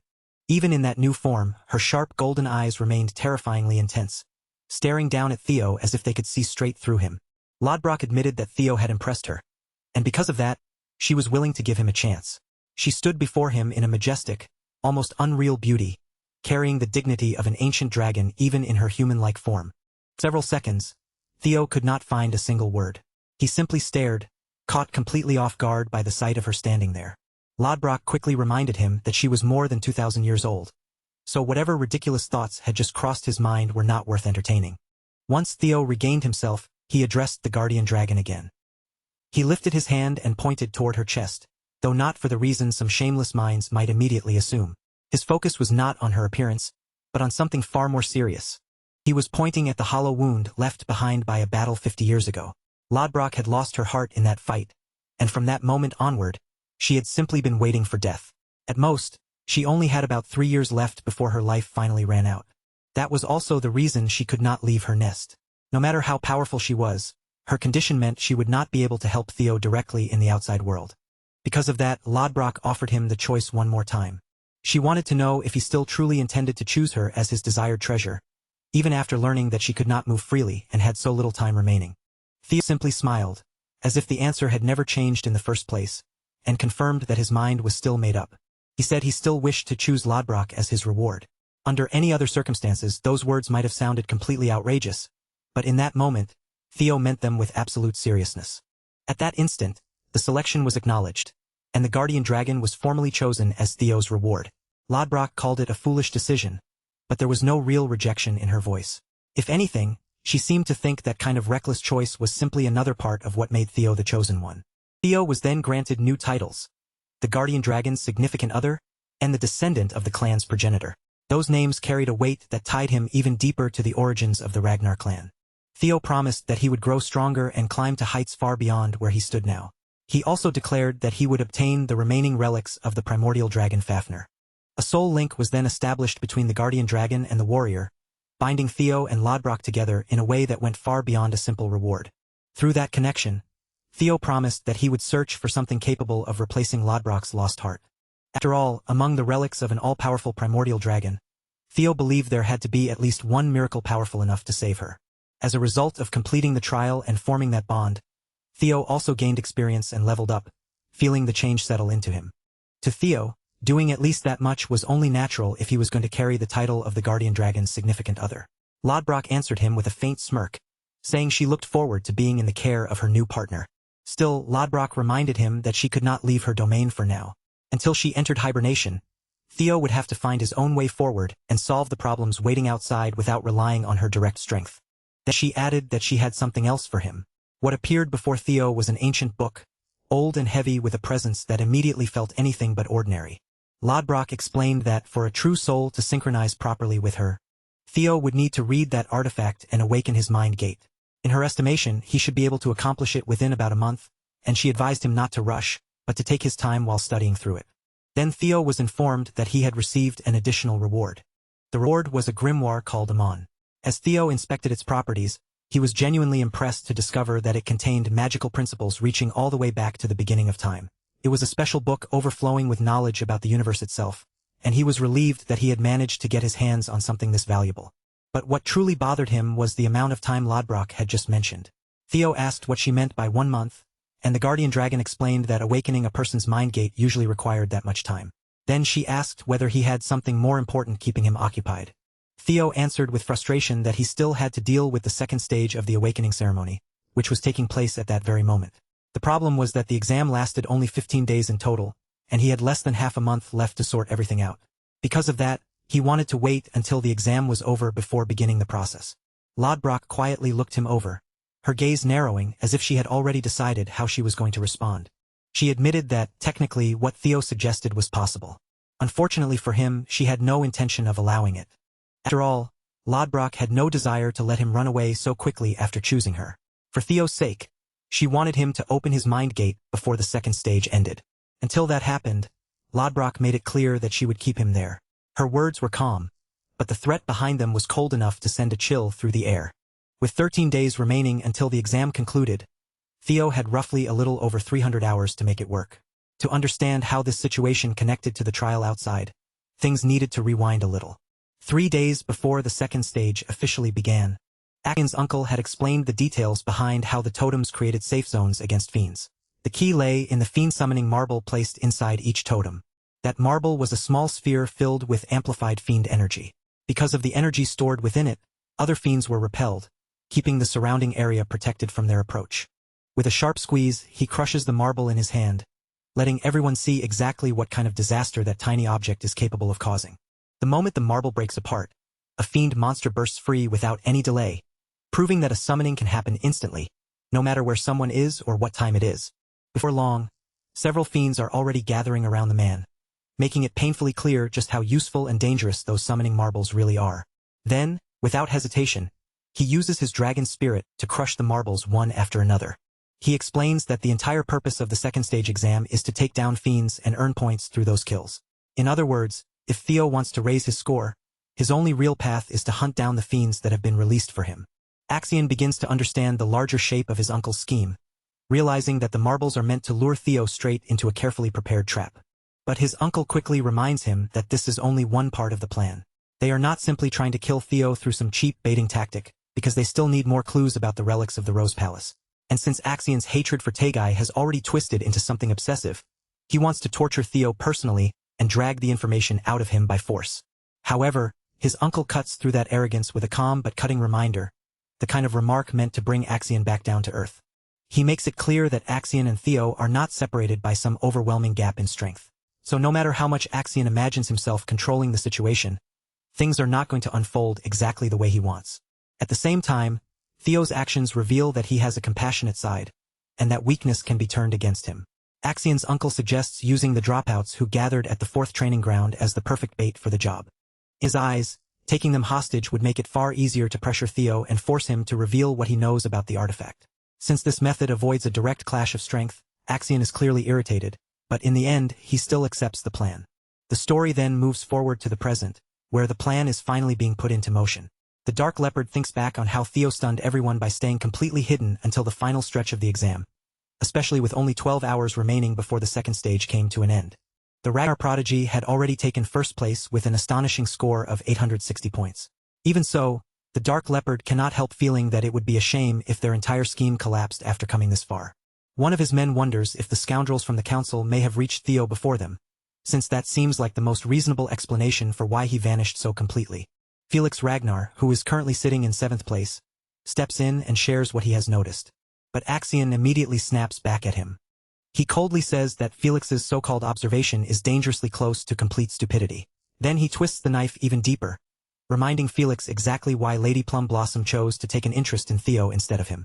Felix is furious, unable to understand why Axian is lashing out so viciously when all he is trying to do is help track Theo down. The insult clearly gets under Felix's skin, and his anger rises fast from the humiliation. But Axian is not the kind of person who would care even slightly about Felix's hurt pride. He rises from his seat with a sinister smile spreading across his face and declares that if Theo refuses to step out into the open on his own, then he will simply force him to appear. And for that, he already has everything he needs. Under his command are members from both the Scale Dragon Society and the Plum Blossom Palace. Now, he intends to lead them forward and start slaughtering the failures from the 4th training ground. This twisted psychopath plans to keep the killing going until Theo has no choice but to reveal himself. Hidden nearby, Ray Ragnar quietly listens in on the entire conversation from her concealed position. And at this point in the exam, she is ranked 3rd. The view then shifts to a frost lizard fiend being cut down by a group of warriors. After defeating the yellow bell creature, they break into celebration, treating the victory like a huge accomplishment. But the truth is, these poor guys barely have any points to their names, and with only 12 hours left before the exam ends, time is running out fast. They also worried about Theo, especially after preparing so many supplies for him. One of them tries to stay optimistic, thinking that maybe Theo is off handling something far more important. After all, simply surviving is the minimum requirement of the exam, and the actual rankings do not matter all that much. Even so, deep down, they still wanted to watch Theo climb to the top of the rankings and become the valedictorian once again. While they are chatting without a care in the world, one ruthless bastard suddenly drives a thrust straight through them. Orion Gardner has just murdered Sybil in cold blood. The rest of Sybil's friends freeze in shock, desperately questioning why the Scaled Dragon Society would do something like this. Their fear only deepens when they realize they have been chosen as today's targets for one reason alone: to drag Theo out of hiding. These unlucky guys are about to suffer horribly for the simple crime of being there. Around that same time, the story returns to Lodbrok's nest, where gold and countless treasures glitter throughout the chamber. The guardian dragon is genuinely impressed by Theo's astonishing progress, especially the fact that he managed to open his mind's gate. He accomplished it in less than half a month, and the system confirms that he has taken his first real step into understanding magical principles. All of this was made possible by the knowledge he once heard in his previous life before his regression. The most important factor in mastering the Aemon Grimoire is both the amount of magic power someone possesses and the quality of that power. Because Theo has both the mana hall and the dragon heart, the process feels almost natural to him. Compared to an ordinary person, he can absorb and learn these techniques at nearly twice the speed. As a result, a lower-ranked skill also takes shape: Hatchling Synchro. This ability lets him read the mind of objects by using psychokinesis magic. Lodbrok believes Theo has finally proven that he is worthy of becoming her partner. With the fundamentals now firmly in place, everything else can be strengthened through continued training. She also tells him that once the right time comes and he reaches a higher level, he will begin hearing her voice. Eventually, the greatest blessing will come when Theo becomes capable of wielding Lodbrok's own power, granting him the same ability as the progenitor of the clan. Before that can happen, the guardian dragon needs to recover, especially since she has only 3 years left. Even so, Theo remains optimistic, ready to amaze her with the results he will achieve. Satisfied with everything she has seen, Lodbrok declares that the primordial covenant is now complete. With a gentle farewell, Lodbrok sends Theo off and hopes that the two of them will meet again soon. At long last, Theo finally steps outside once again. It is a relief that he managed to obtain the pack, but his situation is still far from safe. He has no points at all, and there are only 12 hours left before the exam ends. Even Theo himself can't help feeling like life has shoved him into the hardest possible difficulty setting, where every choice comes with another impossible wall waiting right behind it. Theo quickly starts weighing every option in front of him, because if he keeps hunting fiends the normal way, there's simply no realistic path to reaching first place within just 12 short hours. With time closing in, the only strategy that actually makes sense is to stop playing by the usual rules and instead take L's directly from the other candidates. As Theo recalls how Axion secured first place back in his previous life, he figures the same pattern should still apply here, meaning the fastest route to the top is through his rivals, not the fiends. So in Theo's mind, the path is painfully clear. Deal with his rival from Ragnar, take what he needs, and force his way into the number 1 position. But of course, thinking it through and actually pulling it off are two completely different things. Just then, a figure staggers out from the trees behind him, barely managing to push through the woods with their battered body. The moment they appear, Theo's attention snaps toward them, because their condition is impossible to ignore. The wounded figure turns out to be Ray Ragnar, and the sight of her immediately changes the air around Theo. She is in terrible shape, her body so badly damaged that Theo's first thought is that she must have crossed paths with some overwhelmingly powerful fiend. But even with that assumption, something about the scene doesn't quite sit right with him. No matter how he looks at it, Theo can't fully accept the idea that Ray, of all people, was simply defeated by a fiend in the usual way. Then his eyes catch the decisive clue: a sword wound carved across her body. In that instant, Theo understands that this wasn't the work of a monster at all. Person did this to her. Alarmed, Theo rushes to ask what happened, his voice tight with worry. But Ray can barely hold herself together, and instead of explaining, she forces out only one urgent instruction: he has to go west. Before she can say anything more, the last of her strength gives out, and Ray collapses forward into Theo's arms. With the newest ability he gained, the power to read the thoughts and memories lingering inside objects, Theo turns his attention to the sword and reaches for the truth hidden within it. Through that ability, Theo begins to see the memories connected to the sword's owner, as if the weapon itself is dragging him back into what happened. The first thing Theo sees is Ray, moving carefully and keeping herself hidden. She had been secretly watching a dangerous group from the shadows, a group that had gathered with the clear intention of hunting down Theo's companions. The failed candidates from the 4th training ground had all been restrained, helpless and unable to fight back, before being beaten down with brutal force. And after reducing them to that state, their attackers were still deciding whether to finish them off entirely. One of them questions Orion, asking why he bothered bringing 9 of these useless clowns when 2 or 3 would have been more than enough for a hostage situation.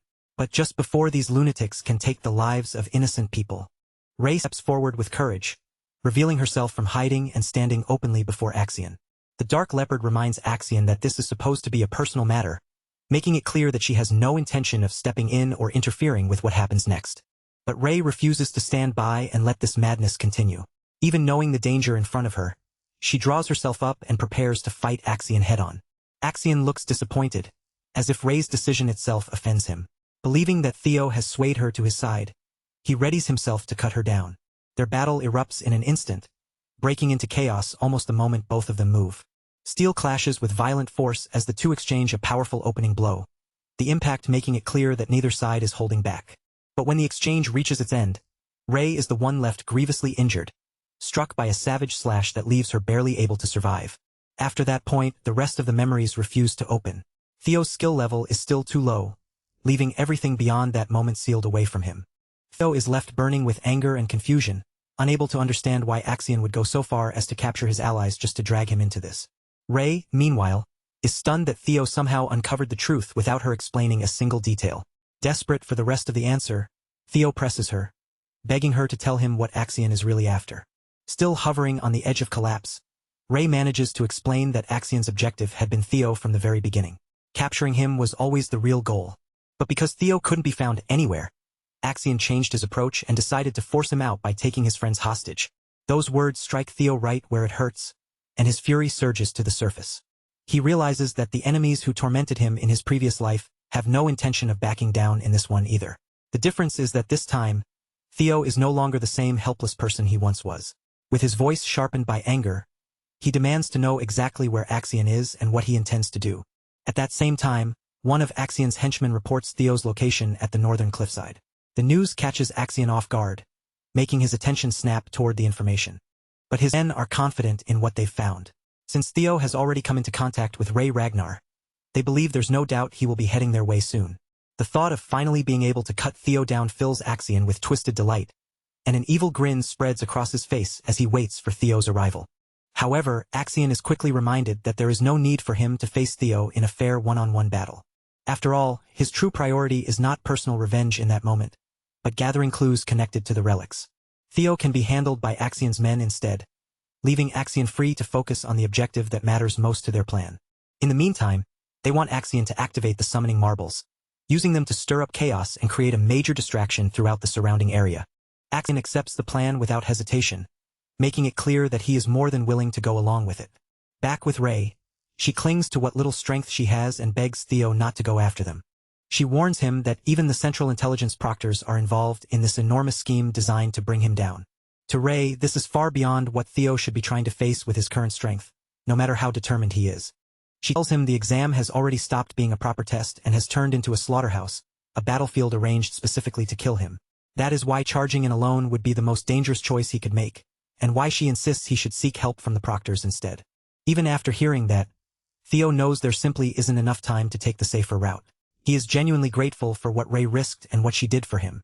But gratitude alone cannot make him turn away, because his conscience will not allow him to ignore the danger his friends are in. So the moment Rei gives him Axion's location, Theo is already prepared to move out at once, no matter how reckless it looks. By then, Rei can only stare at him in disbelief, convinced that Theo must have completely lost his mind.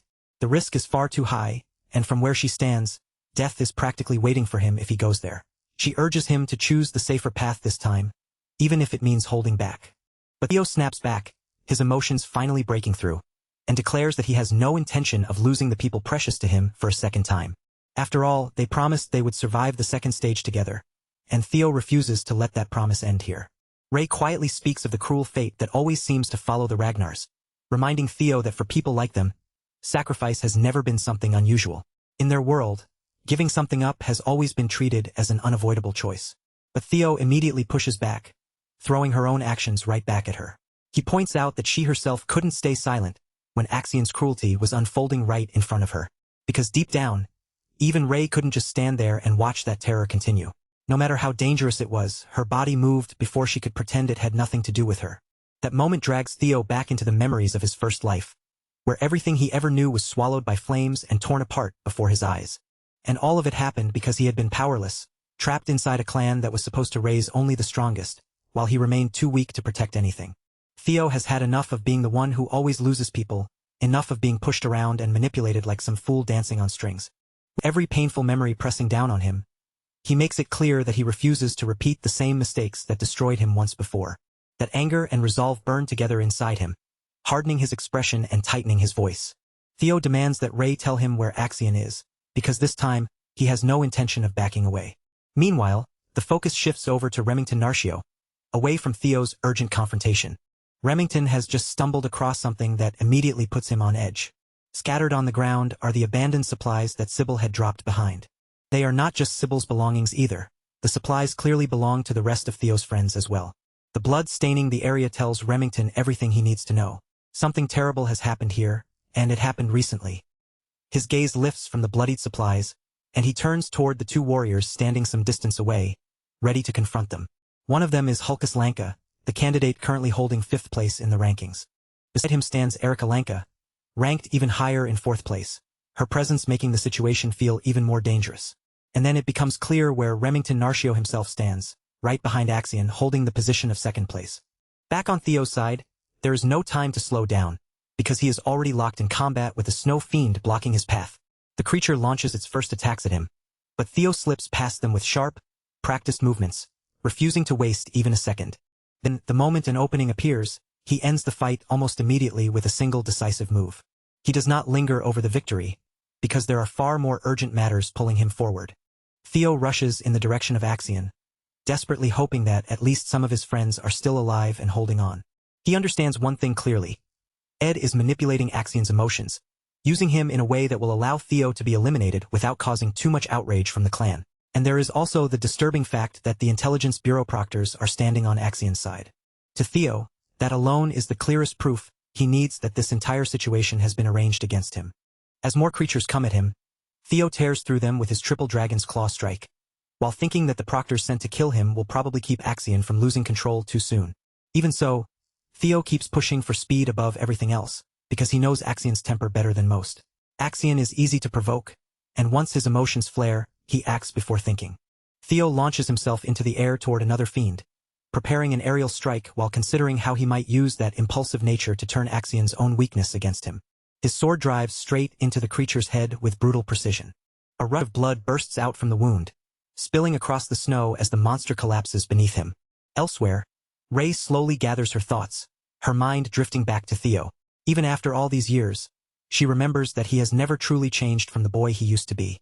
Even with her body wounded and her strength fading, Ray still wants to help him this time, no matter how little she has left to give. Meanwhile, the hostages are being beaten without mercy beneath Axion's authority, knocked around as if their suffering means nothing. Axion is already prepared to cut them down over the smallest sound, as if even a single whimper would be enough to justify killing them. Once again, the proctors remind him not to act on his own and create unnecessary conflict before the plan reaches its proper moment. Because of that warning, Axion stops his blade before it falls and forces himself to wait, though his patience clearly does not come easily. He knows that 4 high-ranking swordsmen from the proctors have already been dispatched to silently assassinate Theo. After all, Axion's uncle believes Axion is not strong enough to defeat Theo himself. That thought gnaws at Axion, frustrating him deeply, because in his eyes, Theo is nothing more than an insect. But just as everyone expects the trap to unfold their way, the very person they were waiting for finally appears. Axion spots Theo approaching, his body streaked with trails of blood like some battle-hardened killing machine. Theo's eyes are cold, focused, and filled with unshakable determination. Then Theo sees the condition of his companions, injured and scattered around him, and the sight cuts straight through his chest. His gaze shifts toward the scum responsible for turning the place into this nightmare, taking in every one of them with silent fury. Only after that does Theo turn his attention back toward Axion. Axion has clearly been waiting for him for a long time, standing there as if this confrontation was exactly what he wanted. Finally, Theo's eyes fall on the bodies of his friends lying there, lifeless before him. The sight makes his hand tighten around his weapon, his grip clenching with barely contained rage. Axion draws his own sword, eager and ready to step forward into battle. But once again, he is warned to stay where he is and not move recklessly. So Axion lowers his weapon, releasing it from his fighting stance for the moment, even though the urge to attack is still written all over him. To continue the negotiation, Axion coldly tells Theo to hand over whatever he knows about the artifacts if he wants his friends to stay alive. But instead of trembling, Theo Ragnar looks straight at him and asks something completely unexpected, whether Axion is actually afraid of him. This is not just reckless provocation from Theo. It is a calculated move, because he is already planning to use Axion's personality against him. With an arrogant edge in his voice, Theo mocks him for acting like a coward, saying he went this far and used such extreme measures only to avoid suffering a humiliating defeat. Axion's anger immediately starts to boil over, but Theo does not stop there. He keeps pushing, letting every insult dig deeper under Axion's skin. Theo claims the only reason Axion has all these scumbags gathered around him is because he needs them to protect his pride and reputation. And on top of that, there is this filthy hostage game he is hiding behind, using wounded friends as shields instead of facing Theo properly. In Theo's eyes, all of it is nothing more than a desperate attempt to avoid losing to someone he considers beneath him, proving that Axion is not worthy of carrying the title of one of the four hounds. By now, Axion is absolutely furious, and that is exactly the reaction Theo wanted. Theo keeps needling him, daring him to step forward and settle things in a duel like a true Ragnar should. Unless, of course, Axion would rather back down and prove he really is the coward Theo is calling him. That final insult pushes Axion past his limit, and he can no longer keep his rage contained. Theo then lays out the terms of the fight clearly. If he loses, he will surrender the artifact information and even his life. But if he wins, he will leave with his friends alive. Black Leopard is completely swallowed by his madness now. He arrogantly reminds the so-called Ragnar fool where he stands within the clan, laughing at him before narrowing his eyes into a murderous glare, as if Theo still has no idea how dangerous the situation truly is. The CBI tries to step in, fully aware that Theo is deliberately using his words to rile Axion up and drag him off the planned path. They urge Axion to stick to the plan, but he is already done listening and no longer has any interest in playing this carefully. Axion accepts Theo's challenge and begins walking forward to face him directly, falling into the exact confrontation Theo had been trying to create. The proctors watching from the side realize the situation is turning in the complete opposite direction from what they intended. Still, they prepare themselves to move according to the original plan if Axion starts heading toward a crushing defeat. Axion sharply warns his group not to interfere, insisting that a Ragnar duel must follow the tradition of honor. For the moment, he also orders them not to harm the hostages. The fight begins with Theo moving first, his blade flashing out in an opening slash that immediately catches Axion off guard. With the challenge now fully accepted, both swordsmen stop holding back, and their blades crash together as the battle turns serious on equal footing.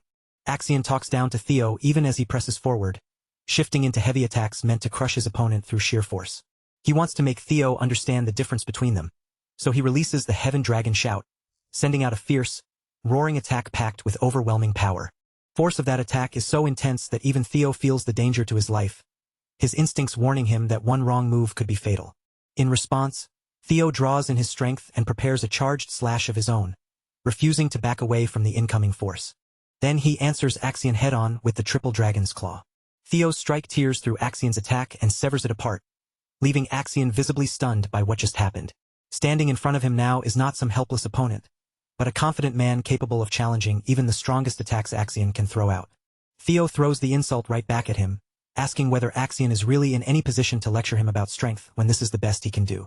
Watching the clash unfold, Orion breaks into a cold sweat after seeing the aftermath of Theo's latest attack.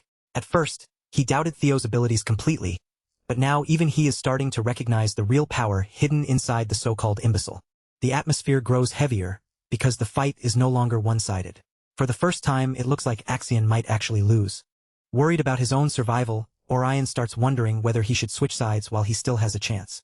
He also realizes that Axion has badly underestimated the opponent standing in front of him. In the end, though, Orion decides not to betray Axion. The damn proctors from the Intelligence Bureau are watching everything with sharp eyes, and Orion believes they will still eliminate Theo no matter how the duel plays out. So Orion turns his attention to the rest of his men and starts giving orders. He tells them to scatter and search for the remaining proctors, making sure they avoid getting dragged into the middle of Theo and Axion's violent battle. The truth of Axion's past begins to surface. From a young age, he had been expected to rise and seize the throne of the clan, with both his mother and his uncle pushing for his success because their own prosperity depended on it. But the Ragnar name was little more than a convenient cover. Beneath it all, they truly regarded the boy as a Troivan. Even Axion cannot help but acknowledge Theo's performance, praising the way his opponent has managed to hold his ground. Then he lunges forward, driving himself toward Theo with the intent to strike him down. But Theo blocks the attack without much surprise, wearing a confident smile as if he had already expected this exact move. Axion is acting exactly the way Theo wanted him to act, letting his anger guide every step of the fight. Away from the battlefield, the focus shifts back to the council, where news spreads of Theo's reappearance and his direct contact with Axion. Those who support Theo are thrilled to hear that he survived and is still safe, their relief showing through immediately. Meanwhile, the people who wanted him gone are shocked that those scoundrels failed to dispose of him properly. Axion's uncle, however, is pleased that Theo is still alive. Even if no one fully understands what he is planning, keeping Theo breathing could help push their schemes forward by giving them a chance to extract the information they want. He is simply waiting for that information to surface, and once it does, he plans to send the high-ranking swordsman in to destroy Theo completely. Then, without warning, new information arrives about the fight currently unfolding between Theo and Axion. As anyone could imagine, the news terrifies him, because this battle is absolutely not what he had planned. Back in the middle of the fight, Theo activates his Jester's footwork secret technique. The technique gives him a clear advantage in both movement and evasion, letting him slip through the battlefield with unpredictable speed. Axion swings his sword again and again, trying with everything he has to land a hit, but none of his attacks manage to connect. Through every exchange, Axion is forced to understand the truth in front of him. Theo's strength has grown far beyond what he expected. Axion's expression turns serious, and his eyes sharpen into a dangerous glare as he studies Theo's every movement. Then he remarks that Theo is not nearly as fast as people might assume, his tone cold and confident. Now that Axion has caught the rhythm of Theo's movements and found a slight opening in his technique, he suddenly hurls his sword at full speed, sending the blade straight toward Theo's head like a deadly projectile. The move catches Theo off guard, not just because of its speed, but because it instantly drags up a memory of another sword-throwing technique from his previous life. Back then, while Theo had been trapped in his own thoughts and unable to react in time, a sharp blade had pierced into his body from the side, striking him before he could even understand where the attack came from. Axion explains that even if Theo is using a secret technique, the movement pattern still has limits. Once those movements become predictable, he can pinpoint exactly where Theo will appear next. Blood runs down the length of the sword, but Theo has survived the attack by catching the blade with his bare hands, stopping it just before it can finish him. And with that one attack, Theo finally confirms the identity of the person who struck him down in his first life. Axion was one of the traitors who helped bring the downfall of the Ragnar clan into motion. Hatred surges through Theo, and a grim satisfaction rises with it, because now he knows for certain that Axion was the bastard who knocked him down back then. On the day Theo died, he had not even been able to uncover the truth about the people responsible for the collapse of the Rose Palace. He had been powerless, forced to run blindly through chaos with no strength, no answers, and no way to fight back. It was only because Rendon removed his mask that Theo was able to begin understanding what had really been happening. Later, Evelyn's investigation revealed Rendon's connection to the Camellia Palace. From there, the remaining pieces fell into place through simple logic. The ones who led the attack were none other than people tied to the Troyvin clan. And among those bastards, there was only one person capable of using such an uncommon sword-throwing technique. That person was none other than the sly traitor himself, Axion Ragnar. He was so arrogant that he would even risk throwing away his own weapon just to land a decisive blow. At first, Theo had only suspected the truth. But now, the reality of it is standing right in front of his eyes. His hand tightens around the sword, fingers digging into the metal with terrifying force. Then, driven by pure fury, Theo crushes the blade in his grip and shatters it apart with nothing but his bare hand. Theo burns to know what could possibly drive them this far, what motive could make them so desperate to kill him and the people around him through such elaborate schemes. Seeing that raw physical strength right in front of him, Axion is left completely speechless for a moment. But unfortunately for his enemies, Theo is no longer the same helpless man he was in his previous life. This time, he is determined to protect not only his own life, but also the lives of the comrades standing beside him. Theo releases the broken blade back toward Axion, sending it flying at him in return. Axion dodges it with ease, sneering at Theo's aim and mocking the attempt as a pathetic imitation of the throwing technique. But then, all at once, Axion feels a sudden wave of anger rolling off Theo. That anger quickly turns into something darker, as bloodlust begins pouring out from his opponent. It is a killing intent so monstrous and suffocating that the air itself seems to tighten around them. Along it comes an enormous surge of mana, far greater than what Axion expected Theo to be hiding. Axion's eyes widen as the truth hits him. Theo has been concealing his real abilities this entire time. In the next instant, Theo vanishes from Axion's sight so quickly that it looks like he disappeared into thin air. Then he reappears right underneath Axion, already moving into position for a devastating upward strike. The sheer force behind the blow sends Axion flying backward, forcing him onto the defensive. Now Axion is the one being pushed back, struggling to guard against Theo's relentless attacks. Theo even manages to graze Axion's face with a precise cut, leaving a sharp line across him as proof that his guard is not perfect. Smirking at the impulsive warrior, Theo asks when Axion plans to stop holding back and finally pull out his full strength. The taunt digs even deeper, provoking Axion and stirring his anger all over again. But then, in a sudden reversal, Theo's arm is caught before he can fully pull away. Axion pays him back immediately, slicing across Theo's face and leaving his own mark in return. At this point, the battle is no longer one-sided. The two of them are clashing on equal ground, trading danger blow for blow. Theo decides to vanish from Axion's sight once again, slipping away before his opponent can fully track him. Then he unleashes a slash with such force that it knocks Axion's blade away from his hands.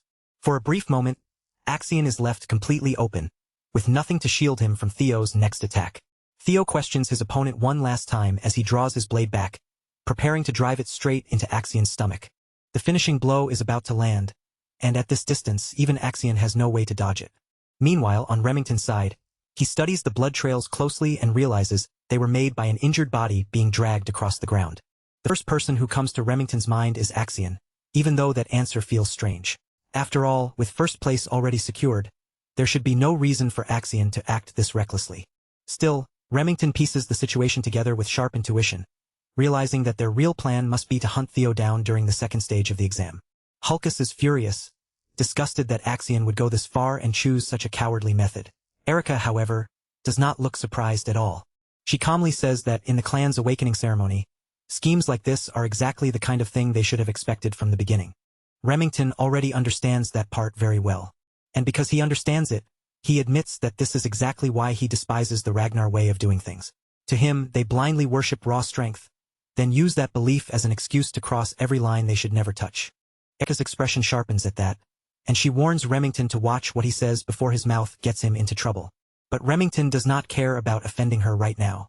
His only focus is saving the lives of his friends, just like Theo would if he were standing there. So he asks for their help, and Hulkus immediately agrees without hesitation, ready to move with him.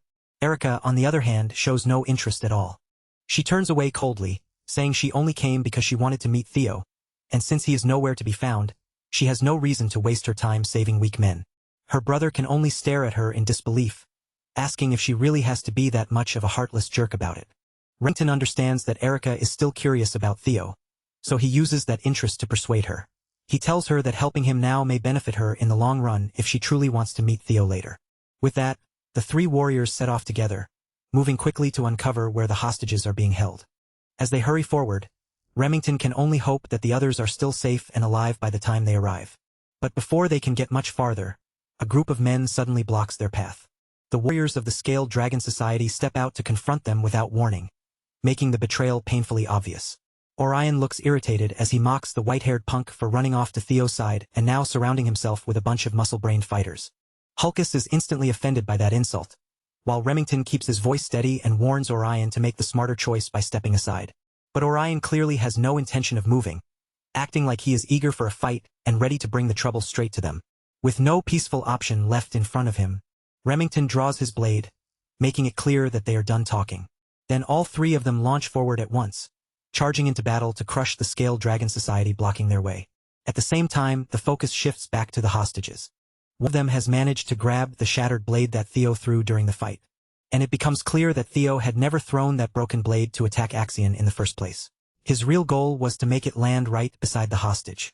That small piece of metal is now their only chance to escape, a single opening hidden inside the chaos of the battle. The hostage shifts his knees with difficulty, wriggling carefully as he tries to use the blade to cut through the ropes binding him. Back at the center of the battle, it turns out Axion's life was saved at the very last second by one of the higher-ranking swordsmen. After watching the situation spiral out of control, they have finally chosen to step in. The man who intervenes is Liam Troyvin. And even as he moves in, Liam is already prepared to accept whatever punishment comes from interfering. Liam forces himself between the two fighters, breaking apart the clash before Theo can finish the strike. Then he tells his men to take care of Axion, shifting their attention away from the duel for the moment.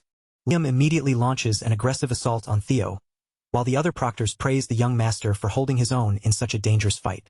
They even return Axion's blade to him, placing his weapon back in his hands. Axion does not look furious about the interruption. If anything, his expression carries more disappointment than rage. Meanwhile, Liam's ferocious slashes begin pressing Theo hard, each strike coming with enough force to make the battle far more difficult. Even so, Theo continues responding well, meeting Liam's attacks in a near-equal exchange despite the pressure. Liam drives forward with another sharp strike, but Theo blocks it cleanly and holds his ground.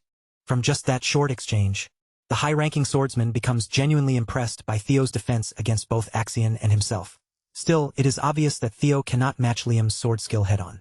With no other proctors nearby to properly monitor the fight, Liam sees this as the perfect opportunity to kill the swordsman prodigy. So for the sake of the Troyven clan, Liam leaps into an aerial strike, intending to end Theo Ragnar with this single attack. But then, everything suddenly twists in a direction no one expects. The one who gets impaled is not Theo at all. Out of nowhere, the blade pierces straight through Liam instead. And the person who stabbed him is none other than Axion himself. Axion coldly reminds his own men that he warned them from the very beginning not to interfere in his fight. In an instant, the entire battle is thrown into chaos, as Axion turns on his own side and betrays the men who stepped in to protect him. The other swordsmen confront the young master in shock, demanding to know why he lashed out so blindly against one of their own. Axion snaps his gaze back toward them, his face twisting with rage the moment he realizes they truly believed he might fall here. To him, that doubt alone feels like an insult, a filthy mockery of the power and pride he carries as the heir. Theo watches him unravel and quietly understands the truth. Axion is no longer thinking like a sane warrior at all. His mind has slipped completely into madness. But even then, Axion finally begins to acknowledge one thing he had refused to accept before. The man standing in front of him truly has the skill and presence worthy of the name Ragnar. From the time Axion was still young, his uncle had filled his head with grand dreams and poisoned promises, pushing him again and again to rise above everyone else and one day claim the Ragnar throne for himself. Axion insists that Theo may seem stronger in this moment, but when measured against him, Theo is still the lesser one. In his warped eyes, that difference has not changed. He declares with absolute conviction that he is the man destined to become the strongest warrior and seize the throne, so there is no possible way he could be defeated in a battle like this. With that obsession burning in his eyes, Axion makes it clear that anyone who dares stand between him and his ambition will simply be cut down. Then, without hesitation, he throws himself forward and launches into a fierce slash, forcing the attack with everything he has left. But the blade never manages to reach Theo. Axion's sword tears through empty space, missing its target completely. Theo has already used his incredible speed to shoot upward, rising high into the air before Axion can even properly follow his movement. And from there, Theo strikes back with an attack that finally lands clean, shocking Axion as the blow connects for real. Meanwhile, it turns out Liam has not died yet. He is still barely alive, though his body is in terrible condition and his injuries are clearly severe. Gritting through the pain, Liam orders his men to move in and support Axion no matter what it costs. In his mind, this is their last chance to kill Theo before everything collapses. But the high-ranking swordsmen hesitate, openly resisting the order because they have already seen what happened to Liam when he tried to interfere. Liam does not care about their fear or doubts. He barks at them to go anyway, warning that if the young master fails to survive this fight, every single one of them will die. Axion, on the other hand, is being pushed further and further back. He looks completely shaken, unable to understand how he is the one being overwhelmed right now. In the middle of that pressure, his uncle's words echo back in his mind, reminding him that the Ragnar clan is a place where outcomes can never be predicted so easily. No matter how impossible the odds may seem, something can always appear and overturn everything in a single instant. But Axion refuses to accept what is happening. Even with defeat closing in on him, he clings desperately to denial. After all, he had always looked down on Theo, treating him like something beneath notice, calling him a worm and an insect. He had even mocked him as a fool who did not understand his own place, someone who never should have stood on the same stage as him. Yet now, the truth proves his uncle had been right about the gap between them. Still, Axion remains trapped in the fantasy of his own strength, refusing to let that belief break. Even after taking brutal injuries, Axion lashes out again, forcing his wounded body to move as though rage alone can keep him standing. His attacks become reckless and blind, driven less by skill and more by madness, as he rants about destiny, fate, and the greatness he still believes belongs to him.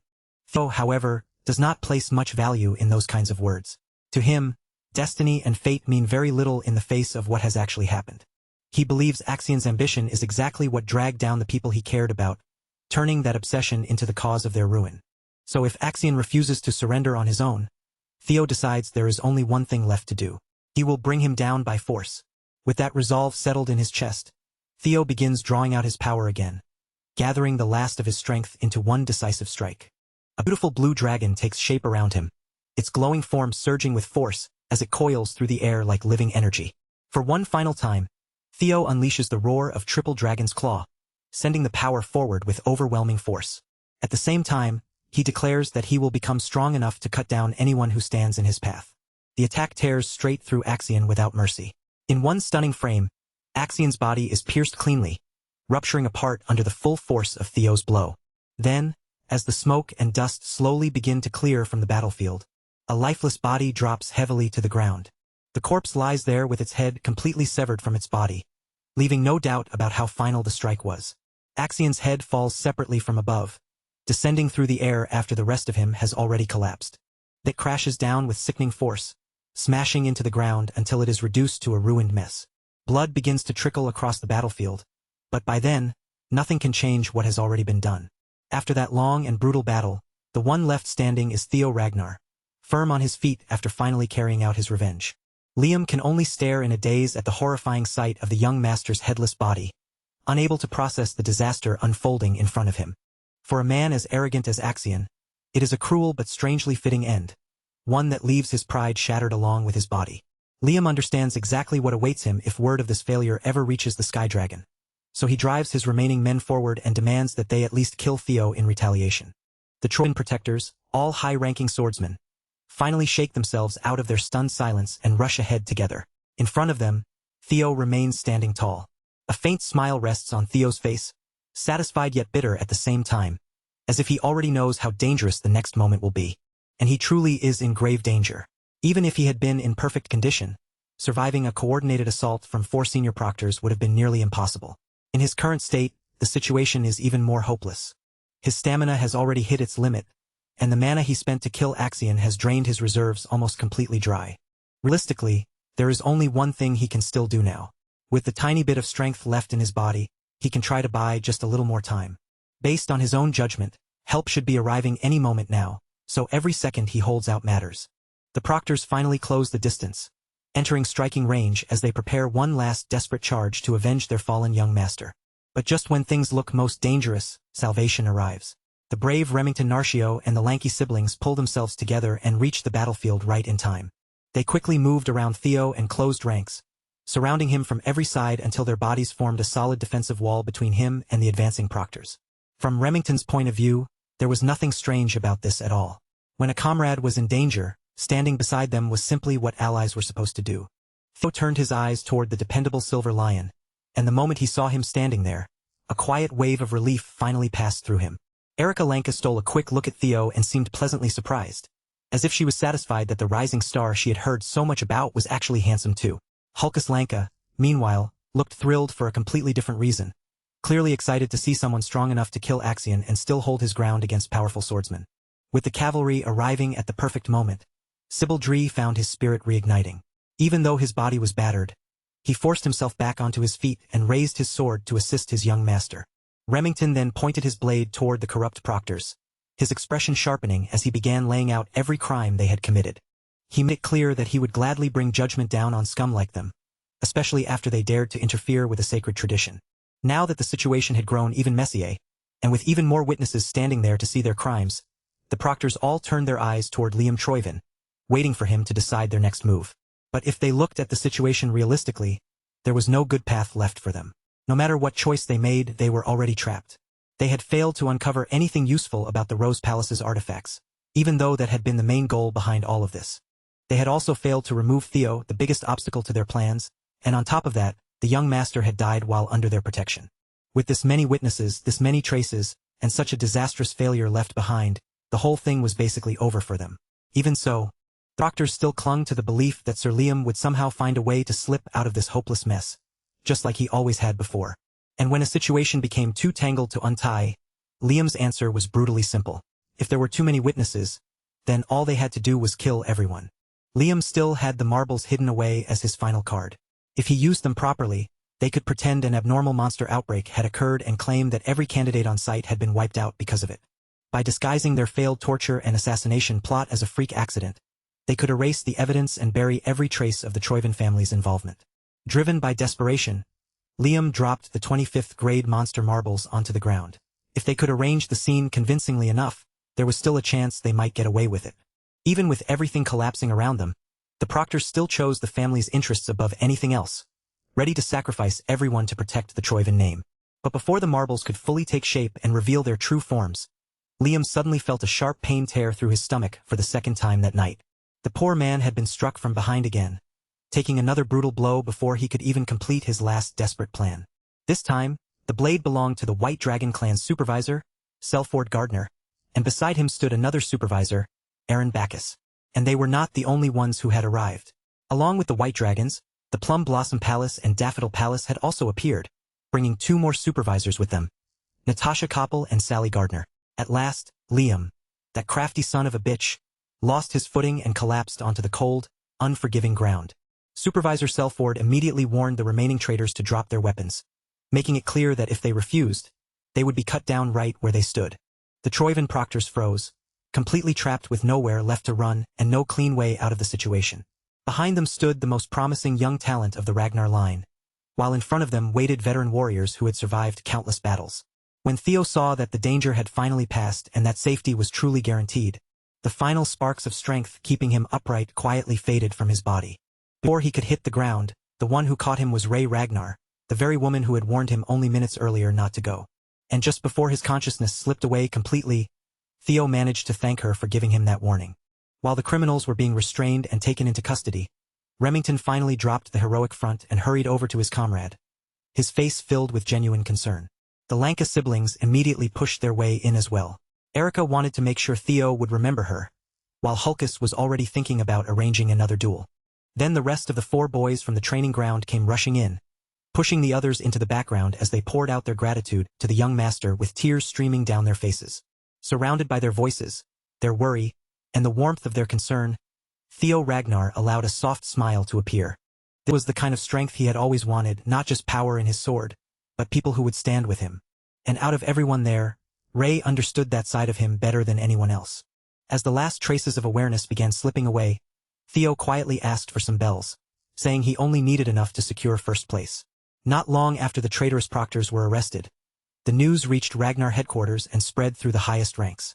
Of course, Ed Troyven could barely believe what he was hearing, staring as if the messenger's words made no sense at all. Around the round table, the important figures of Ragnar sat in heavy silence as the messenger repeated the report in front of them. The news of Axion Ragnar's death struck the room like a thunderbolt, leaving disbelief hanging over every face. For the Sky Dragon, hearing that his nephew had died during a test where he himself had arranged the assassination of another fledgling nearly made him lose control on the spot. While Unkt struggled with everything he had to keep from exploding in rage, the announcement for the second round of the blooming ceremony began. Back at the starting point, the survivors of the brutal test had gathered together, and every one of them looked visibly exhausted from what they had just endured. Then someone stepped forward to the front, drawing everyone's attention as the crowd quieted down around him. An old man praised the candidates for their hard work, and the one officially announcing the end of the ceremony was none other than one of the 9 dragons, the Zenith Dragon, Pharaoh Ragnar. Everyone in the family knew the name of the Zenith Dragon, so the younger generation could only stare in awe. After all, this old man almost never appeared, not even at formal events. Reading the results aloud, Old Man Pharaoh announced that 45 out of 87 candidates had passed. That number might sound rough at first, but compared to usual years, the survival rate was actually above average, proving just how talented this year's group really was. It might even be remembered as one of the strongest batches in history. And even among such an impressive generation, the candidates with the highest scores shone far brighter than the rest. So now the real question is obvious. Can you guess who claimed the top score? Everyone was reminded that clearing the second round carried real weight. Anyone who passed would no longer remain a mere apprentice because from that moment on, they would automatically be promoted to entry level. At this point, the survivors had every right to hold their heads high. Those who made it through had officially earned the qualifications to serve as Ragnar inspectors, working under one of the many factions within the family. And just as the excitement in the air was beginning to swell, the Zenith Dragon moved on to the part everyone was waiting for, the announcement of the scores. First place, exactly as many had started to expect, went to Theo Ragnar, who had secured an unbelievable total of 1,121 points.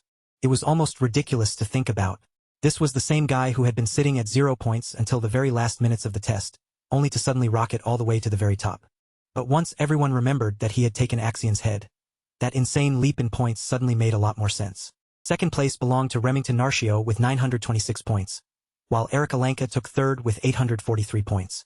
Ray Ragnar claimed fourth place with 789 points, and Hulkus Lanka barely managed to squeeze into fifth. The old man continued reading the rankings all the way down to the passing cutoff at 45th place. For these outstanding candidates, prestigious positions were now practically waiting for them. But even after that, the blooming ceremony still had not fully ended. There was still a third round, a hidden final stage that only the absolute best of the best were allowed to enter. When the candidates who had gathered enough bells to join the secret ceremony were called forward and asked to raise their hands, the familiar standouts proudly answered. In the end, only the top 4 had proven themselves monstrous enough to earn the right to step into the final trial. This hidden part of the ceremony centered around the quality breathing method. After collecting enough bells, a candidate could study the inscriptions carved within them and draw lessons from the hidden messages. It sounded simple on the surface, but actually reading those etchings, understanding their meaning, and pulling true insight from them required an incredibly sharp level of discernment. Those talented enough to grasp those secrets could add the visions they gained into their own arsenal, earning the qualification to face one final assessment. In Theo's past life, he had only managed to scrape together one bell through luck, but back then, even with that bell in his hands, he had not been able to understand even the smallest part of the hidden message inside it. This time, however, Theo had hatchling synchronization, an ability that allowed him to peer into the thoughts and essence of things themselves. Because of that power, the encrypted words did not remain as simple writing to him. Their true meaning unfolded inside his mind as vivid images and lived experiences. He witnessed countless scenes from the past, watching heroes and warriors sharpen their craft across different moments in time, and in a short span, those visions poured a deep understanding of the hidden truth directly into him. Normally, even having one person qualify for the final test would be considered rare, yet this year there were 4. As far as Theo could remember, Ray and Remington were not supposed to comprehend the quality breathing method on this night. That made him wonder if his own actions had changed their progress as well. Then, as the icy floor opened up before them, Old Man Pharaoh invited the top 4 forward and told them to show what they had achieved. When his turn came, Theo Ragnar stepped onto the stage. With Axian now gone from the picture, he knew many things would begin changing very quickly. But instead of feeling dread toward the future waiting ahead of him, Theo felt strangely calm, steady, and centered. This time he had the tools he needed. This time, he could begin shaping a better future with his own hands. As he walked toward the center of the clearing, faint sparks began crackling around his feet, flickering against the icy ground with a sharp electric glow. Those sparks quickly grew more violent, swelling into roaring thunder. After sorting through countless bells, Theo had finally become attuned to his natural attribute. To display the depth of his comprehension, he entered the first stage and infused his mana with the roaring thunder attribute. The second stage was expression, where that thunderous mana was no longer just contained inside him, but manifested outward for everyone to see. When the training ground boys saw their boss standing there like the god of thunder himself, they could barely contain their excitement. Normally, an outstanding candidate could stop at this point and still be praised as a true genius. But Theo Ragnar was simply built on a different level. There's not even a proper word yet that could fully capture the scale of his talent. With the dragon heart beating powerfully inside his chest, Theo demonstrated the third level of comprehension, showing complete and absolute control over the thunderous mana surging around him. In the crowd, Eric Alenka looked completely captivated by the sight of the strongest man in her generation, while her brother stared like an excited kid, watching a legendary battle unfold right in front of him. Even the Zenith Dragon had to admit that he had never expected anyone to reach such a high level of comprehension in such a short amount of time. At that point, everyone naturally assumed this had to be the end of Theo's demonstration. After all, control was practically the ceiling for most prodigies at this stage. But no, Theo Ragnar clearly had no intention of sharing the spotlight with anyone else. After displaying flawless control, his thunderous mana surged even higher, rising to another level entirely. In an instant, the whole field was swallowed in a brilliant golden-yellow light, like something explosive was about to awaken. Theo's eyes snapped open, sharp and focused, and he drew his blade in one swift motion as wild bolts of lightning crackled around him. Then he swung his sword, sending a lightning strike forward in the shape of a blade wind. At last, Theo had gained a ranged attack. The strike seemed to take on a life of its own, forming the image of a ravenous thunder dragon as it surged ahead. Among the 5 stages of comprehension, this was the 4th level, expansion. This time, the other candidates could not even speak. They just stood there frozen, their jaws hanging open in pure astonishment. Theo Ragnar aimed his new technique straight toward Old Man Pharaoh. Of course, the old man only chuckled with amusement. Rather than feeling threatened, he seemed pleased to witness a generational talent display such an impressive level of expansion. Before the Thunder Dragon could reach him, the old man calmly raised one hand and summoned tiny dewdrops out of thin air. Those small drops compressed themselves to an unbelievable degree, then stood firm and blocked the entire Thunder Dragon head-on. The Zenith Dragon was not offended in the slightest that a candidate had dared to test him so directly. In fact, he looked genuinely delighted, as though he had just discovered a fascinating gem hidden within this year's ceremony. The audience could only stare in silence. At that moment, one thought seemed to pass through everyone's mind. Was this guy really supposed to be their peer? Now looking far livelier and in a much better mood, Old Man Pharaoh awarded Theo an additional 1,000 points for his bold display of mastery. Of course, Theo had already taken the old man's fondness for truly outstanding candidates into account before pulling that final stunt. After that jaw-dropping demonstration, Theo's score shot all the way up to 2,121 points. For almost everyone else, even reaching 1,000 points would be nearly impossible, yet Theo had gone beyond that and practically doubled the number. At that point, Theo's performance was so overwhelming that the only person it could even be compared to was the infamous Lord Thorkel. With his mood clearly lifted by Theo's fearless display, the Zenith Dragon turned toward the remaining 3 candidates and welcomed them to step onto the stage as well. Remington Narcio, who had attuned himself to the element of water, reached the 3rd stage of comprehension, control, and earned himself an additional 500 points. Ray Ragnar achieved the 2nd stage, expression, gaining another 300 points. And with her calm, icy presence, the ice attributes suited her perfectly. Erika Lanka also reached the level of expression and received 300 points. Just like her fierce personality, her attribute burned with fire. The old man looked extremely pleased with the level of talent gathered this year. Under normal circumstances, breaking past the 1,000-point mark would be enough to place someone at the very peak. In other words, this batch had 4 candidates who could have taken first place in almost any other year. Of course, even among them, the distance between first and second was absurdly massive, because Theo Ragnar simply could not be measured by the standards of ordinary geniuses.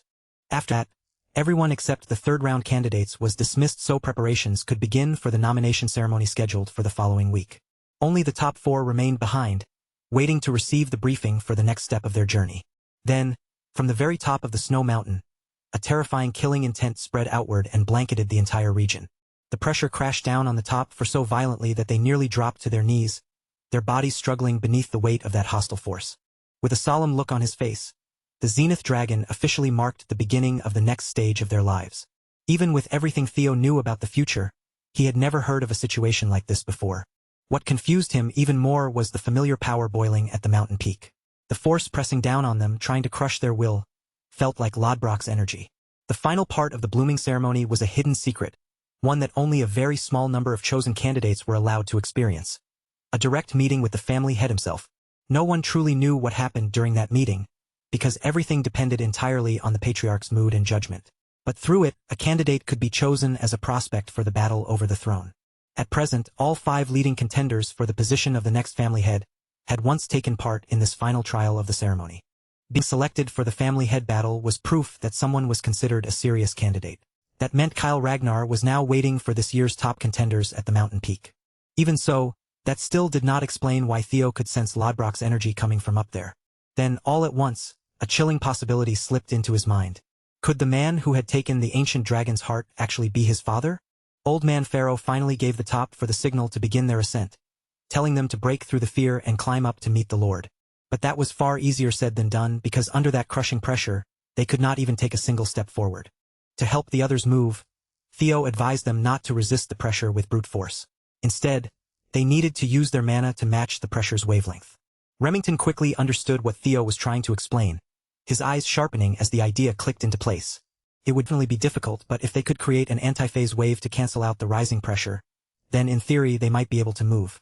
In other words, this test was designed to filter out candidates who could not properly control their magic power under extreme conditions. Erika listened from the side with a blank, confused look, clearly unable to follow what the 2 so-called smart guys were talking about. Remington, happy to explain, launched into a detailed explanation about the vibrational properties of mana. Erika just stared at him like he was some alien speaking a language no human could understand. Simply, they had to release mana with properties that ran opposite to the pressure bearing down on them. Erica immediately scolded Remington for acting like a goody two-shoes and making the answer sound so complicated when the solution itself was actually straightforward. While the others were still arguing, Theo had already closed his eyes and started shaping his own countermeasure in silence. A few seconds later, a dense and powerful aura began to rise from his body. That aura steadily neutralized the pressure that had been locking him in place, allowing him to move again. And when the others asked how he solved the puzzle so quickly, Theo answered with absolute confidence, saying that something like this was only natural for the next clan head. His fellow candidates were stunned by how boldly he said it, while the Zenith Dragon remained stern and unreadable, watching without a change in expression. Leaving the others behind, Theo immediately dashed forward and rushed straight into the snowy woods. Old Man Pharaoh warned the remaining candidates to hurry up, because the points for this stage would be awarded according to the order in which they reached the top. Those words lit a fire under every single one of them, and the mood changed instantly. Once the last candidate finally left the starting point of the race, the Zenith Dragon grew quiet and thoughtful. Then he gave a small chuckle to himself. Even at his age, he had never wanted to take a youngling as his disciple this badly. Meanwhile, back at the Camellia Palace, a certain elf burst through the gate with booming laughter, eagerly searching for her daughter. The demon craftsman, Curson, stormed through the palace, banging on doors and throwing them open one after another as she looked for Cecilia. From Maid's reactions, it was obvious this was not the first time she had done this. Ever since young Master Theo became a rising star in the family, she seemed to have been visiting the palace almost every day. At last, Curson interrupted an important meeting by pushing open the right door, then immediately cheered when she spotted her daughter inside. For what felt like the 100th time, Cecilia warned her mother to maintain proper decorum within the palace grounds. But Curson could not have cared less about empty displays of manners, especially when she was about to become outrageously wealthy. Of course, she was already wealthy by just about any normal standard, but soon her coffers would be overflowing with an absurd amount of treasure. After all, this was the woman known as the elf embodiment of capitalism itself. Ever since Theo became famous, orders had been flooding into her workshop non-stop, and her business had finally broken into mainstream popularity. Naturally, Cecilia was happy for her mother. But more than that, she had always believed her son would rise above expectations and excel. Before, Cecilia had only wanted to see Theo succeed and prove himself. But now that her little boy was constantly stepping into dangerous situations, her heart could not stop tightening with worry. What if he got hurt? What if all that pressure and attention became too much for him? Standing on the sidelines with nothing to do made Cecilia feel painfully helpless. Unable to keep all that frustration bottled up, Cecilia turned her focus toward the one thing she still could do for her son. If she could not fight his battles for him, then at the very least, she would make sure Theo always looked absolutely immaculate. Meanwhile, Curson was busy rambling excitedly about her future plans to expand the business. Her workshop would no longer focus only on weapons, because she was preparing to branch out into crafting and selling accessories as well. And just that one expansion alone had the potential to increase her revenue by 10 times, which was enough to make her excitement completely understandable. Since Cecilia had also been searching for more ways to support her son, she turned to her mother with a serious proposal. An order for a specially made prosthetic arm. High above them, at the snowy mountain peak, Kal Ragnar burst into loud laughter after hearing his son openly declare that he was aiming for the throne. The family head then spoke to a small black bird nearby, calmly assuring the little creature that he was not the kind of father who would block his child's dreams. Besides, he understood better than anyone how important it was not to crush the ambition of the young. After all, when Kal was younger, he had once been just like Theo. In fact, the very peak of the mountain, filled with countless ownerless blades, stood as proof of that undying ambition. This graveyard of swords was a monument to everything he had once pursued.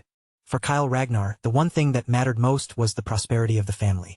And to protect that prosperity, he was willing to deal with anything or anyone that stood in the way. With a graveyard of blades stretching as far as the eye could see, what difference would one more victim make? For some reason, the black bird seemed uneasy, as if it was genuinely worried about this year's contenders. Kal Ragnar immediately made his stance clear. When the future of the family was at stake, his blade did not recognize blood ties. After all, he already knew full well that his damn son was a regressor. And just like that, the situation grew even heavier. At last, the long-awaited moment had arrived for father and son to meet at the peak. When Kal Ragnar saw Theo's battered, exhausted state, the smirk on his face quickly disappeared. The playful, cheerful air of a carefree father vanished in an instant.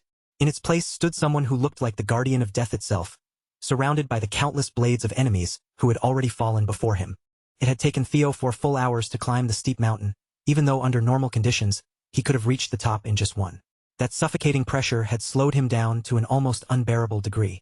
Kyle beckoned his son closer, then asked whether Theo understood what this graveyard of blades truly represented. Most children of Ragnar had heard the legends about their father and the myth surrounding this final resting place. This place embodied the meaning of becoming the clan head of the Ragnar family. It was a position where one person had to shoulder endless threats and challenges alone, with no one else to depend on. The seat obeyed only the rule of strength. A true clan head had to stand above every other mortal without wavering. So when Kyle asked Theo whether he had what it took to seize such a position, Theo answered without hesitation, his voice carrying a firm and confident yes. His father warned him not to give such a decisive answer so lightly. On Kyle's own path to the top, he had sent thousands upon thousands of souls into the afterlife, and not everyone could bear the weight of that much resentment. Standing in this place, Kyle was constantly reminded of the bloody road he had walked. Even now, he could still hear the curses of his victims and the threats of revenge that seemed to echo from beyond the world of the living. Even so, Theo's resolve did not bend. The kid knew exactly what kind of person he intended to become. As for the reason behind that resolve, it all led back to his past life and his thirst for vengeance. If he could seize the throne, he could finally end the cursed bloodshed inside the clan, and that mission stood above everything else. Of course, Theo could not simply tell his father that truth. So, in true Ragnar fashion, he chose to answer that loaded question with his sword instead. Ragnar grinned at that response. His boy clearly knew exactly what kind of answer mattered in a situation like this. Since Theo had chosen to speak with his blade, Kyle would no longer treat him as a son. From this moment on, he would face him as a challenger, and he was also eager to see what the brat had learned from a certain special someone. Theo immediately understood who his father was talking about. He was almost certain Kyle meant Lodbrok. That practically confirmed Theo's suspicion that Kyle Ragnar had been the one who took the ancient dragon's heart. Theo's body tensed as he tried to guard himself, but by then, it was already far too late. In the span of a single instant, his father moved and cleanly sliced him in two. By the time Theo understood what had happened, he could no longer feel the lower half of his body. Death began creeping toward him once again, and as his body was split apart as cleanly as butchered meat, his grip on life slowly started to slip away. Kyle Ragnar had not been playing around at all. This was one of his terrifying techniques, the heart sword. After cutting his son down, the patriarch turned toward the worried blackbird and calmly assured the feathered avatar that there was no need to be concerned about the little prodigy. Only those with a hardened will and unshakable resolve could break free from his heart sword. It was undeniably a cruel challenge to throw at a greenhorn in the middle of the awakening ceremony. But if Theo truly had what it took, then he should be able to return from it. But if his resolve turned out to be half-baked, then Kyle believed it would be better for him to die right there as a body with a lost soul. The patriarch had no need for a regressor who might one day bring harm to the clan. Theo's soul was then carried into an endless void, a place suspended at the boundary between life and death. He could feel that familiar sensation again, the crushing weight of death grinding away at whatever remained of his essence. And strangely enough, he quickly accepted the cause of his death, because not everyone could survive being struck down by someone close to a demigod. As his consciousness drifted, Theo looked back on what he had accomplished in this life and tried to convince himself that he had done everything he could. He had stolen the Camellia Palace away from the Troivans. He had also killed Rendon and that rabid dog Axion, the bastards who had cut his previous life short. Compared to those victories, anything beyond that would have been nothing more than a stroke of luck. And compared to his first life, this second attempt had been shorter, but at the very least it had been far happier. Maybe, for one quiet second, it really seemed like it would be easier for him to release everything, stop fighting, and finally sink into a peaceful rest that would never be disturbed again. As Theo's will began to thin out, he slowly accepted that this might be the end waiting for him, and with that surrender, the last fragile piece of his soul started to vanish like a tiny drop of morning dew evaporating under the sun. But just before those final traces of his existence could completely disappear, before even the last droplets of who he was were wiped away into nothing, the griffin dwelling inside his sword suddenly stepped in, refusing to let him fade away so easily. That enormous bird forced his way straight into the endless void, pushing through the darkness just so he could scold his own boss. Because if this kid was seriously planning to give up after coming this far, then the griffin was going to be beyond furious. The moment Theo heard that familiar, sharp-tongued voice mocking him and throwing insults his way, something inside his soul flickered again, like a dying ember suddenly catching a breath of air. That tiny first spark, together with the griffin's brutally honest words, was enough to drag Theo back from that pathetic train of thought and snap him out of the mindset of someone who had already lost. This empty darkness would not become the final resting place of Theo Ragnar, no matter how deeply it tried to swallow him. Fueled by the will that refused to die, Theo's soul rapidly restored itself, rebuilding back into the form it once had. He had already surrendered once in his previous life, and there was no way he would allow this new story to end before it had truly begun. Once his soul had been reconstructed, Theo pushed himself even further, reaching past his limits to manifest a blade powerful enough to slice through that boundless, suffocating void. In that moment, Theo remembered the vow he had carved into himself. His body could shatter, his mind could be crushed, and even his soul could be torn apart, but Theo Ragnar would never bow his head and yield. Within that empty space where nothing existed, Theo gripped his blade and swung it with everything he had, his whole being rejecting death with desperate, stubborn refusal.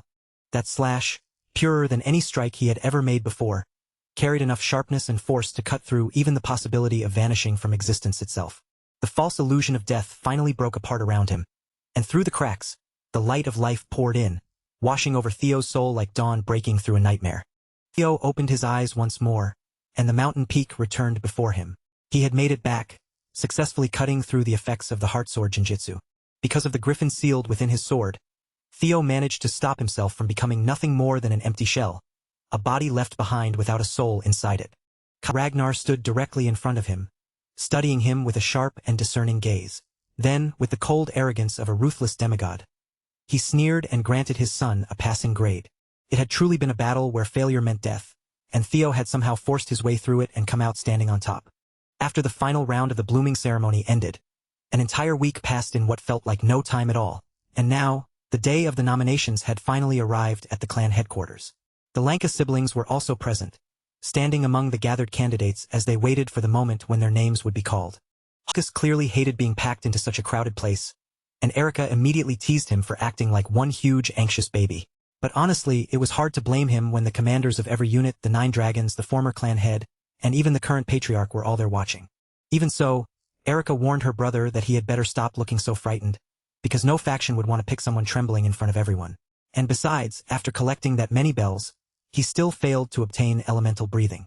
That part still stung Hulkus badly, and it was obvious he had not gotten over it at all. On top of that, his own sister still refused to say a single word about what she had received from the clan head after reaching the mountain peak. The brute complained that Theo would have been way cooler about it and probably would have shared the secret already if someone had simply asked him directly. After all, the life of a Lanka was meant to be devoted to becoming the Sword of Ragnar. And because of that belief, Hulkus had already decided where his loyalty would go. He would dedicate himself to the coolest and strongest person in their entire batch, the one young man who seemed to possess everything at once: power, character, and ambition. What a ridiculous level of admiration. Hulkus was ready to stake his entire life on the young master, even though he had barely spoken to Theo at all. In his mind, the plan was simple. If he quietly joined the same unit that Theo chose, then he could naturally slip into Theo's camp without needing to make some dramatic declaration. And strangely enough, that plan was only possible because, for some unknown reason, the patriarch was not taking Theo directly into the clan head's manor. That meant small fries like Hulkus, along with the other people who had started idolizing Theo, still had a chance to follow their star into whichever faction he decided to enter. Then, cutting cleanly through the rumbling noise of the arena and the restless voices of the crowd, the ceremonial drum thundered out, its heavy beat announcing that the nominations were about to begin. Without wasting any more time, the overall valedictorian of this year's batch, Theo Ragnar, was called forward to receive the honors he had earned. The crowd was packed with civilians and swordsmen alike, and every one of them seemed to be cheering for the same person. The boy who had once been mocked, insulted, and looked down on more harshly than anyone else. Theo stood before the high-ranking members of Ragnar and accepted all of it with a calm smile, letting the cheers wash over him without losing his composure. Somewhere in the middle of that crowd, Evelyn Nareville watched him quietly, cheering in silence for the young master she had helped guide and nurture. If Evelyn could choose purely from her own feelings, she would have loved to see Theo join the white-armored dragon cavalry. But of course, she knew that wish was only her own selfish little dream. As a valedictorian of his class, Theo had proven that he could excel in every category placed before him, surpassing every single one of the other candidates without exception. And just as he was about to be asked which faction he wished to choose, an unexpected figure rose from the row of the 9 dragons. Ed Troivin, the Sky Dragon and director of the Central Intelligence Bureau, stood up without a word, instantly drawing the attention of everyone present. The air tightened at once. Many people immediately wondered if this madman was about to cause trouble in order to avenge his nephew, though doing something like that here would have been unbelievably foolish with so many powerful figures gathered in one place. The announcer did not allow the mood to spiral and quickly pushed back, firmly ordering the Sky Dragon to sit back down. Theo figured that Ed Troivin was probably still shaken by Axion's death, But considering where Theo was standing and who was watching, he did not feel especially threatened. But then, to everyone's surprise, Ed Troyvin suddenly showed a bright smile that looked far too fake to be trusted and invited Theo to join the Central Intelligence Bureau as its new deputy director. Theo had killed the man's nephew, and now somehow, instead of revenge, he was being handed a job offer as a reward. In Ragnar clan, earning the title of valedictorian carried a special meaning, especially for Theo. Not long ago, he had been trapped at the very bottom of the succession ladder. But now, he had finally broken out of that shell, rising upward as if he had hatched and spread his wings for the first time. News of Theo's achievements spread rapidly throughout the clan. Everywhere people went, they talked about how he had killed Axion and even managed to stand toe-to-toe with a proctor. His journey from the lowest position all the way to the top struck a chord with countless apprentice swordsmen. And now, more people than ever were beginning to look up to him as someone worth following. The way people looked at Theo changed almost overnight, as the public scorn and contempt rapidly turned into open admiration and growing respect. The so-called imbecile of Ragnar was gone now, erased from everyone's minds. In his place stood a once-in-a-generation genius, a young monster whose potential seemed almost terrifying. While Theo stood at the center of the stage under everyone's gaze, the system suddenly rang inside his mind. The third scenario quest had finally been cleared, and as his reward, he received an ether core. Theo was honestly caught off guard in the best way. It had been so long since the system last spoke to him that he had almost forgotten the quest even existed, and after all the time it took to complete, this ether core had to be something impressive. But before he could even properly enjoy the surprise of his reward, a two-faced bastard was already standing there, offering him a deputy director seat in one of the family's most important factions. Theo quietly used observation on Ed Troyvin, narrowing his focus on the man behind that polished smile. From that single look, Theo quickly realized what this bastard was really after. Ed wanted to bring him under his command, turn him into a useful pawn, and use him to dig into the secrets surrounding the primordial dragon relics. Theo had already suspected as much, but getting confirmation still mattered. The Sky Dragon probably believed Theo had already obtained one of those relics, but unfortunately for Ed, Theo had no intention of lowering his head to anyone from Troyvin. Crushing that cursed family with his own hands was not just a passing grudge for Theo. It was one of the missions he had sworn his life to. The demon dragon, Julius Ragnar, immediately raised his voice in protest against Ed's barely hidden attempt at coercion. He did not bother softening his words either, calling the snake out for trying to disguise a revenge scheme as recruitment. The Sky Dragon simply brushed off the accusation with mocking laughter. He admitted that, as an uncle, he naturally held some resentment, but as the central director, he claimed he only wanted to recruit the most capable person for the position. Julius clicked his tongue in irritation, clearly seeing through the act. Ed Troyvin was as slippery as ever, and even in front of all these witnesses, he was still moving toward his hidden goal. Before the argument could grow any sharper, the announcer stepped in and cut them off, asking the 9 dragons to stop speaking out of turn and allow the ceremony to properly begin. When Theo was asked whether he already had a faction in mind, he answered calmly that he had not chosen one yet. For the time being, Theo wanted to hear what each faction was prepared to offer. In other words, he was quietly setting the stage for everyone to compete over him. The first to bite was the Sword Dragon, Osa Ragnar Plunis, the director of the Plum Blossom Palace. She declared that she would take Theo in as her direct disciple and grant him the position of Junior Lord. Lady Plum Blossom had no children of her own, so becoming her direct disciple and Junior Lord was not just an honor. It was practically a clear path toward inheriting an incredible legacy. In simple terms, she was offering to take Theo in almost like an adopted son, and make him the successor to the Sword Dragon's title. With that, 2 of the 9 dragons had already stepped forward with offers, which only made sense for someone as valuable and sought after as Theo. With such absurdly tempting conditions already placed on the table, most ordinary commanders and directors had no realistic way to compete at all. Even with the bidding war already reaching a heated level, another major figure still decided to enter the competition for Theo. His arrival was anything but quiet, crashing in with the force of a thunderclap as a bird descended dramatically from the sky. Wrapped from head to toe in bandages and hidden behind a mask, Robert Ragnar, the leader of Black Snow and the one known as the Black Dragon, had also joined the battle to recruit Theo. The audience stared in shock. Most of them had never seen this man appear in public before, yet it turned out he had been watching the awakening ceremony closely from the very beginning. Robert admitted that Kyle had been right after all. This boy Theo was far more interesting than he had first expected. If Theo agreed to work with Black Snow, the Black Dragon said he would gladly appoint him to the rank of Null Snow. Black Snow was a covert intelligence agency, and its agents usually moved silently through the shadows. The only exception was the Null Snows, the highest-ranking officers in the faction, who were permitted to maintain public identities and earn fame and honor openly. In Theo's previous life, only 8 people in the entire faction had held that rank. He had struggled desperately to reach it back then, only to find it almost impossible, and now it was being offered to him immediately from the start. Just as the Black Dragon seemed to have seized the spotlight, Old Man Pharaoh, the Zenith Dragon, calmly raised his voice and drew attention back to himself. Theo Ragnar had left a deep impression on him during the 3rd stage, and because of that, he wished to say that Zenith Academy would be more than willing to accept the most promising talent the family had seen in a very long time. That made 4 of the 9 dragons personally stepping forward and placing their offers before Theo.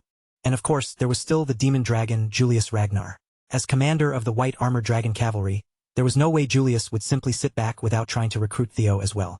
But despite all the tempting offers everyone else had made, Julius stayed firmly true to his principles and refused to promise Theo any special treatment. His own troops were practically shouting at him, furious that their commander would cling to fairness at a moment like this. But Evelyn had already expected that from Julius. To the White Armored Dragon Cavalry, true honor had to be earned by proving oneself, and Julius wanted to remain fair to every other recruit standing there. Even so, Julius proudly guaranteed that if Theo chose them, he would receive all the proper support needed for his development, along with the pride and honor of becoming a dragoon. Theo understood exactly where the commander was coming from, and in truth, he respected that kind of honesty. Just as he was about to finally make his choice, a sultry voice, smooth and intimate as if spoken right beside his ear, echoed inside his head where only he could hear it. The former clan head, Hilda Ragnar, asked him a question that froze his thoughts in place. Was he a regressor? From the confidence in her tone, it did not sound like she was guessing. It sounded like she already knew the answer for certain. Theo fought to keep his expression steady, and through telepathy, he answered her while pretending not to understand what she meant. Hilda praised his flawless acting with obvious amusement, then wondered aloud what kind of life he must have lived during his previous cycle. The moment she mentioned a cycle, Theo's mind jolted. That single word made him realize that regression might not be limited to just one chance at starting over. While Theo was struggling with that sudden existential shock, everyone else in the arena was still waiting for him to announce his choice. So he asked for a little more time to collect his thoughts. Hilda smirked when she saw him looking so shaken. She told him there was no need to keep hiding anymore, because she was also a regressor like him. The difference was that the cycles she had been allowed to repeat had already run out. In other words, this dangerously beautiful old grandmother of his was casually admitting that she had already gone through the cycle of regression more than once. That was far too much information for Theo to process right there on the spot, and he quickly realized it would be better to ask Hilda directly for a proper explanation. When Theo asked what she meant by cycles, Hilda sounded genuinely surprised that he did not even know something so basic. According to her, that son of hers, Kyle, must not have told the poor boy anything. Then again, it was not exactly shocking, considering Kyle absolutely despised regressors. If anything, it was stranger that he had allowed one to live at all, even if that child shared his blood. Perhaps that was the real reason Theo had been forced into such a brutal life-or-death trial at the mountain peak. Hilda seemed rather pleased when she sensed how badly the boy wanted answers, but this was not the place or the moment to unravel everything. If Theo truly wanted to learn the hidden truths of the Ragnar clan and even the wider world beyond it, then he would need to seek out his grandmother later and continue this conversation properly. During the final round of the awakening ceremony, the only thing his father had given him was that merciless heart sword, a trial meant to cut him down without the slightest kindness. At the very least, Theo now understood one thing clearly. If Kyle Ragnar truly hated regressors that much, then he needed to be even more cautious around his own father from this point forward. Maybe that was also why the patriarch had taken Lodbrok's heart, because the ancient dragon had shown such a strangely welcoming attitude toward regressors. For an ordinary human to defeat a being as powerful as that sounded completely impossible, almost like something no sane person would even try to imagine. But Kyle Ragnar was called a demigod for a reason, and when it came to that man, impossible things had a nasty habit of becoming reality. His father was always moving like a monster with no brakes. If Theo wanted to uncover the real secrets behind regression, then sooner or later, he would have to sit down face to face with Grandma Hilda and force out a long, proper explanation. Aside from that shocking revelation, there was still one important decision waiting for him. Theo Ragnar had finally settled on the faction he would join. With his chest lifted proudly and his eyes full of certainty, Theo announced his choice with unwavering determination. But for now, his final pick stays just out of reach. Remington Narcio, who had taken second place in this batch, chose Zenith Academy and became the disciple of the Zenith Dragon. It was almost a perfect match, considering both master and student shared the same foundation in water current breathing. In Theo's previous life, Remington had returned to the Narcio clan and chosen to develop his strength alone. Eventually, that path led him into a bloody rebellion against the Ragnar clan. and making an enemy out of the Silver Lion was never the kind of mistake anyone walked away from easily. But this time, Remington did not leave the clan. That single change had been brought about by Theo's influence. For now, the two rivals had to part ways, but it was only a temporary farewell between them. They would move forward into different factions, sharpen themselves on separate roads, and keep the promise that they would meet again once both of them had grown stronger. In such a short period of time, these two had gone from rivals to true brothers in arms, bound by battle, respect, and shared ambition. As expected, Rey Ragnar returned to Daffodil Palace, the place where her mother, the Ice Dragon, ruled with absolute authority. For a woman like Rey, there really was no place more fitting than that icy palace and the power waiting for her there. Sybil and the other fools from Training Ground 4 had also hoped to follow their young master, just as expected, but their grades were not high enough to earn them entry into the faction Theo had chosen. It was painful to separate from comrades who had fought beside him, but this change was necessary. Theo was genuinely looking forward to watching his new friends spread their wings and grow along their own paths. After everyone was dismissed and the crowd began to loosen, the Lanka siblings made their way over to Theo. Hulkus immediately tried to act casual, pretending that it was pure coincidence they had somehow ended up in the same faction as Theo. Theo, of course, greeted them politely and thanked them for the help they had given him during the second stage of the ceremony. Erica made it very clear that she would be remembering that debt for the future. She liked strong men, and apparently so did her huge brother. No doubt about it. Then one of the supervisors suddenly warned the new recruits to straighten up and pay attention, because the commander was on his way. And really, it should have been obvious that Theo would choose the most honorable unit in all of Ragnar. It was the perfect place to raise his standing, build his reputation, and begin driving forward his campaign to become the next clan head. The White Armored Dragon Cavalry was commanded by none other than the relentless Demon Dragon himself. Any deeper conversation with Grandma Hilda would have to wait until later. For the moment, the new recruits had a different duty in front of them. It was time to declare what they would become. Hulkus Lanka threw his voice out loudly, declaring with full enthusiasm that he was going to become an amazing dragoon. Some recruits wanted fame, dreaming of a name that would spread far and wide across the clan. Erica declared that she wanted to become the strongest of her entire generation, though that path would definitely not be an easy one. One young recruit simply said he wanted to be acknowledged by the commander, and that awkwardly sincere wish earned him a few strange looks from the people around him. At last, it was time for the Golden Boy himself to step forward and shout out his own vision for the future. To prepare for the great war that was destined to arrive in 5 years, Theo vowed that within half a decade, he would rise all the way to the position of commander of the White Armored Dragon Cavalry. Declaring something like that right in front of the current commander took an unbelievable amount of nerve. But Julius did not take Theo's direct challenge as an insult. If anything, he seemed to enjoy hearing such enormous ambitions from a fresh recruit. No matter what reasons these young recruits had for choosing the cavalry, Julius wanted them to remember one thing above all else. Every drop of blood and sweat they spilled while serving this unit would one day be carved into legend. The hardships they endured today would become tomorrow's pride. The cavalry's shield would never break, and its swords would never yield. From this moment onward, they were bound by the same creed, and each of them would have to protect the backs of the others without hesitation. At the end of the road they would forge through blood, sweat, and struggle. Sweet glory would be waiting for them. With those words, the Demon Dragon formally congratulated his new rookies and welcomed them into the cavalry. Then, as if to prove the power of the unit they had just joined, his fearsome mount made a sudden and overwhelming entrance. The commander's partner was a flying dragon named Gullah, a massive creature whose very presence stood as the living symbol of the dragoons. After Gullah appeared, the rest of the draconic pack swept in behind him, their enormous wings spreading across the sky until they nearly blotted out the sun. Riding on the backs of those dragons were the senior members of the cavalry, descending with the weight and pride of veterans. For the day, each rookie was assigned to one of those seniors, who would serve as their personal handler and guide them through their first steps in the White Armored Dragon Cavalry. The admittance test was about to begin, and that meant the fresh recruits would finally head out into the dangerous nesting grounds to search for flying partners of their own. The sight before them was almost overwhelming, with dragoons soaring through the sky in formation, their wings cutting across the clouds in a breathtaking display of power and discipline. At some point, every child born into the Ragnar clan had dreamed of standing there one day, with a flying dragon partner of their own, waiting proudly at their side.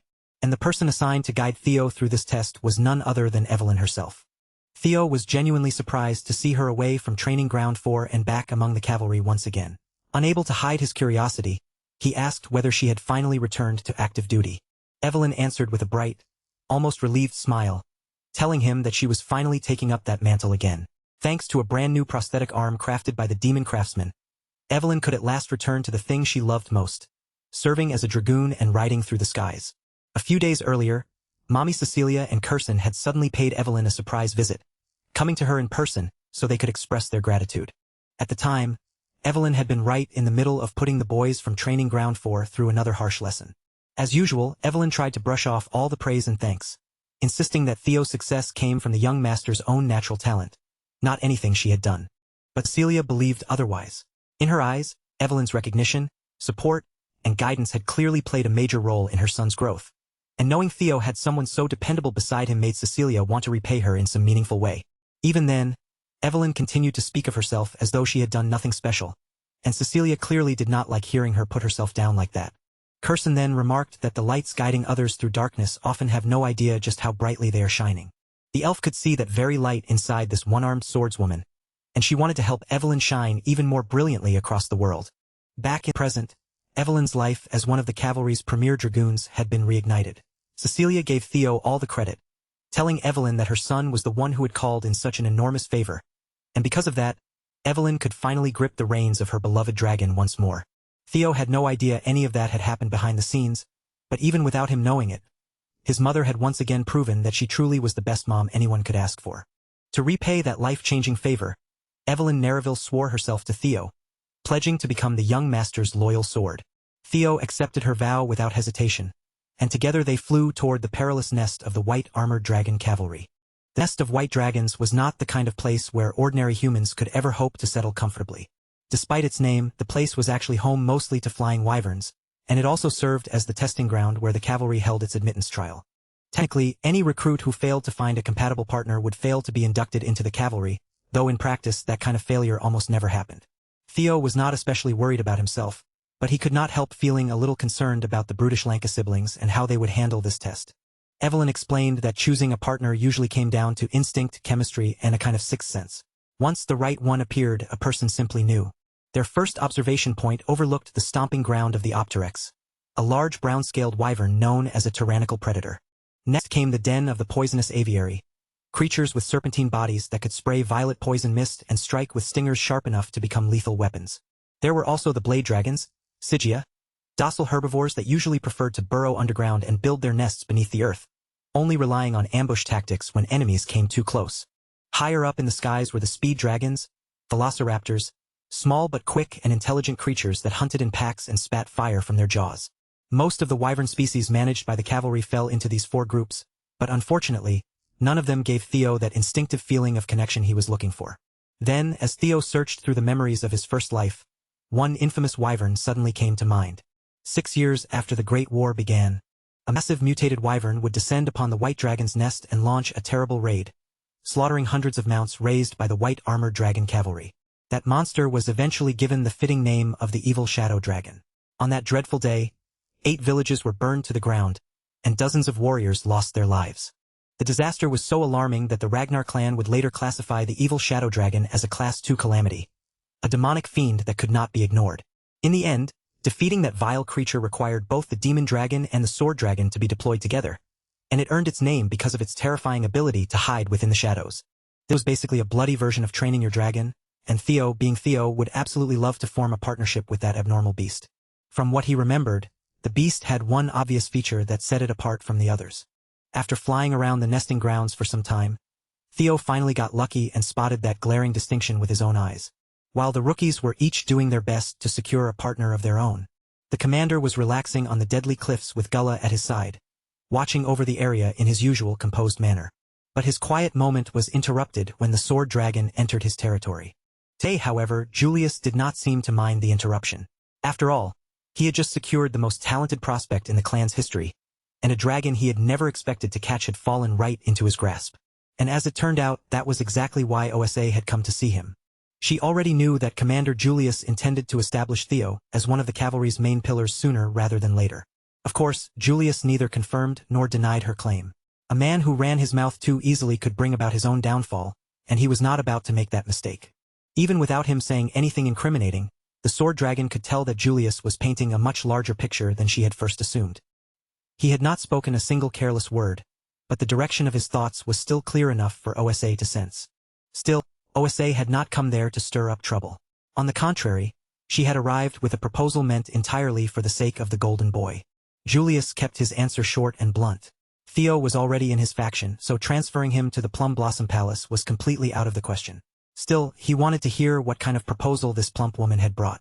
Without softening her words or dancing around the point, OSA suggested that they jointly mentor the rising star. It was an idea without precedent. The factions within the clan did not normally mix their teachings or bend long-standing traditions for a single promising recruit, no matter how exceptional he might be. Back with Theo and Evelyn, the two of them guided their flying mount closer to the distant corner Theo had noticed from the sky. Down below, four rowdy little troublemakers had surrounded a single wyvern with bluish-white scales, ganging up on it from every side. Evelyn already knew about this particular wyvern and the way it kept getting bullied by the others. The cavalry had tried every solution they could think of, but no matter what they did, nothing had managed to fix the problem. The other wyverns kept rejecting him because, in their eyes, he was not a pureblood.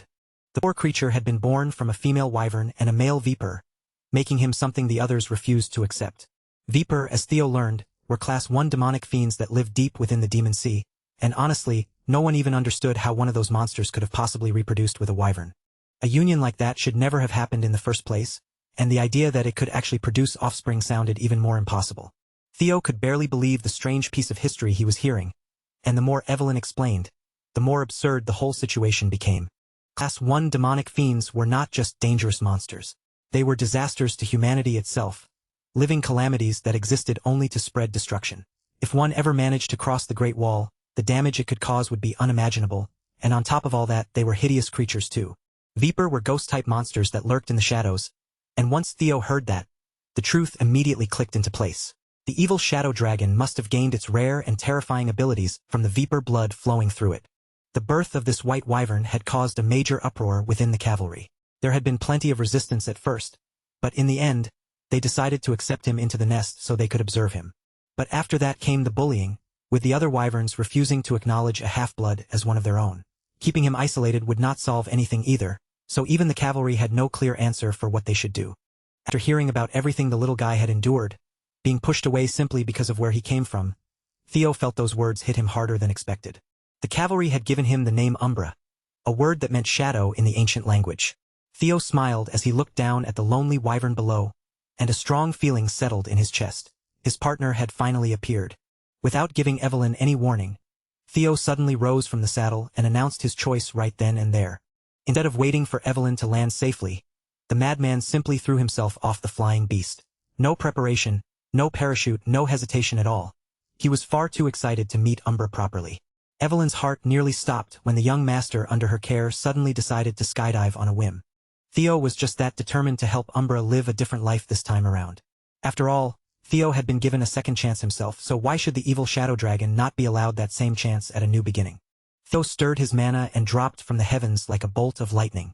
Evelyn, stunned by his recklessness, had no time at all to stop him. As he plunged toward the cliff face below, Theo drew out multiple blades and sent them flying through the air, each one launched at a different speed and angle. His eyes lit up as hatchling synchro activated, allowing him to seize control of the blades through psychokinesis. Using that clever trick, he managed to slow his fall and turn the hovering blades into makeshift footholds in midair. From a distance, it almost looked as if Theo was running downward through the sky, stepping against gravity itself. Learned psychokinesis was already impressive, but using it in such a creative and daring way was on a completely different level, and Evelyn could only stare in amazement. The young monster's growth speed was truly beyond belief. On the cliff below, the wyverns surrounding Umbra hissed and screeched with open hostility, their bodies tense as they closed in around him. Even so, the bullied beast refused to lower his head, meeting their snarls with his own defiant growl. Watching that unfair scene unfold right in front of him, Theo was suddenly reminded of the days when he had been mocked as the imbecile of the clan. Back then, his peers had sneered at him for being an incompetent bastard, and all he could do was grit his teeth, swallow the humiliation, and endure every insult thrown his way. But now, Theo was no longer that helpless boy. He had become someone entirely different, the undeniable greatest of his generation. Sparks crackled around his body as Thunder Dragon breathing roared to life, wrapping him in surging power. Once Theo entered his effective range, he finally used the blades for their true purpose, sending them flying straight toward the wyverns bullying Umbra. The weapons blazed with an absurd amount of electricity as Theo unleashed his dragon mark. If he had truly wanted to, he could have killed those wyverns on the spot, But instead, he held back and used the attack only to frighten them away. The bullies scattered into the air with their tails practically tucked between their legs. Theo Ragnar landed on the cliff and coldly scolded the fleeing wyverns, calling them cowards who only dared to act tough because they had superior numbers. Then his gaze shifted toward Umbra, and the sharpness in his eyes softened with quiet concern. But Umbra only saw a new threat. The wounded beast growled warily, lowering himself as if ready to pounce the instant Theo showed even the slightest hostility. And when Theo drew close enough, Umbra chose to retreat instead, spreading his wings and flying off to who knew where. Evelyn finally caught up with Theo and explained that the beast was extremely on edge, so approaching him would not be easy. When she advised Theo to take things slowly, however, he immediately disagreed. To Theo, what Umbra needed most right now was someone willing to stay by his side. After all, why would he keep lingering around the nest despite being ostracized again and again? The answer was simple. Umbra was lonely, and the wounds carved into his heart were far harder to endure than the injuries on his body. Considering Umbra's condition, Theo knew he could not have flown very far. So he and Evelyn climbed back onto the saddle and set out to search for the poor creature. Just as expected, Umbra soon ran out of stamina and stopped to rest on one of the rocky peaks nearby. Even though he was weak and exhausted, the moment he sensed the humans approaching, he forced himself back onto his feet. Many dragoons from the cavalry had tried to tame this particular wyvern before, but every single one of them had failed. Umbra had always been extremely cautious whenever humans came near him, and with his body covered in painful wounds, that instinct to stay guarded was sharper than ever. So Theo quietly asked Evelyn to bring back something that could feed the poor creature. While she handled that, he decided to stay behind and try to understand Umbra not as a monster, but as an individual. Theo began walking toward the beast at a slow, careful pace, but the moment he drew closer, Umbra released the crushing fear of a wyvern. Theo answered it immediately, pushing back with the fear of a lesser drake. In that tense space between them, beast and man faced each other head-on, each trying to overpower the other with nothing but raw presence and invisible pressure. But in the end, Theo's aura proved stronger. Step by step, his presence pressed forward until Umbra was steadily forced beneath it. Umbra braced himself, expecting pain to follow, certain that this human would strike him while he was weakened. But instead of hurting him, Theo raised a healing potion and poured it carefully over the beast's wounded body. As the medicine soaked into his injuries, Umbra could feel the pain fading quickly, his torn body recovering bit by bit as a small amount of strength returned to him. Once the worst of those terrible wounds had been treated, Theo reached out and gently stroked the poor wyvern hybrid, keeping his touch calm and careful. Umbra could only stare in confusion. For as long as he could remember, his life had been filled with pain, rejection, suffering, and being treated like he never belonged anywhere. And yet now, a human was standing right beside him, offering warmth instead of violence, and kindness instead of fear. Because of the dragon heart inside him, Theo could feel Umbra's emotions clearly once he was close enough to the wounded beast. He sensed the fierce, burning rage inside Umbra, a red-hot anger aimed at the herd that had thrown him away. But mixed into that rage was a deep sadness, born from Umbra's desperate wish to be accepted by the very group that rejected him. And beneath everything else, the clearest feeling of all was the long, aching loneliness buried in the lonely wyvern's heart. Even Umbra's feelings toward Theo were painfully conflicted. He was still wary of this man who had appeared out of nowhere and suddenly offered him warmth. But at the same time, a quiet part of him hoped that warmth would stay for just a little longer, and that this man would not simply walk away.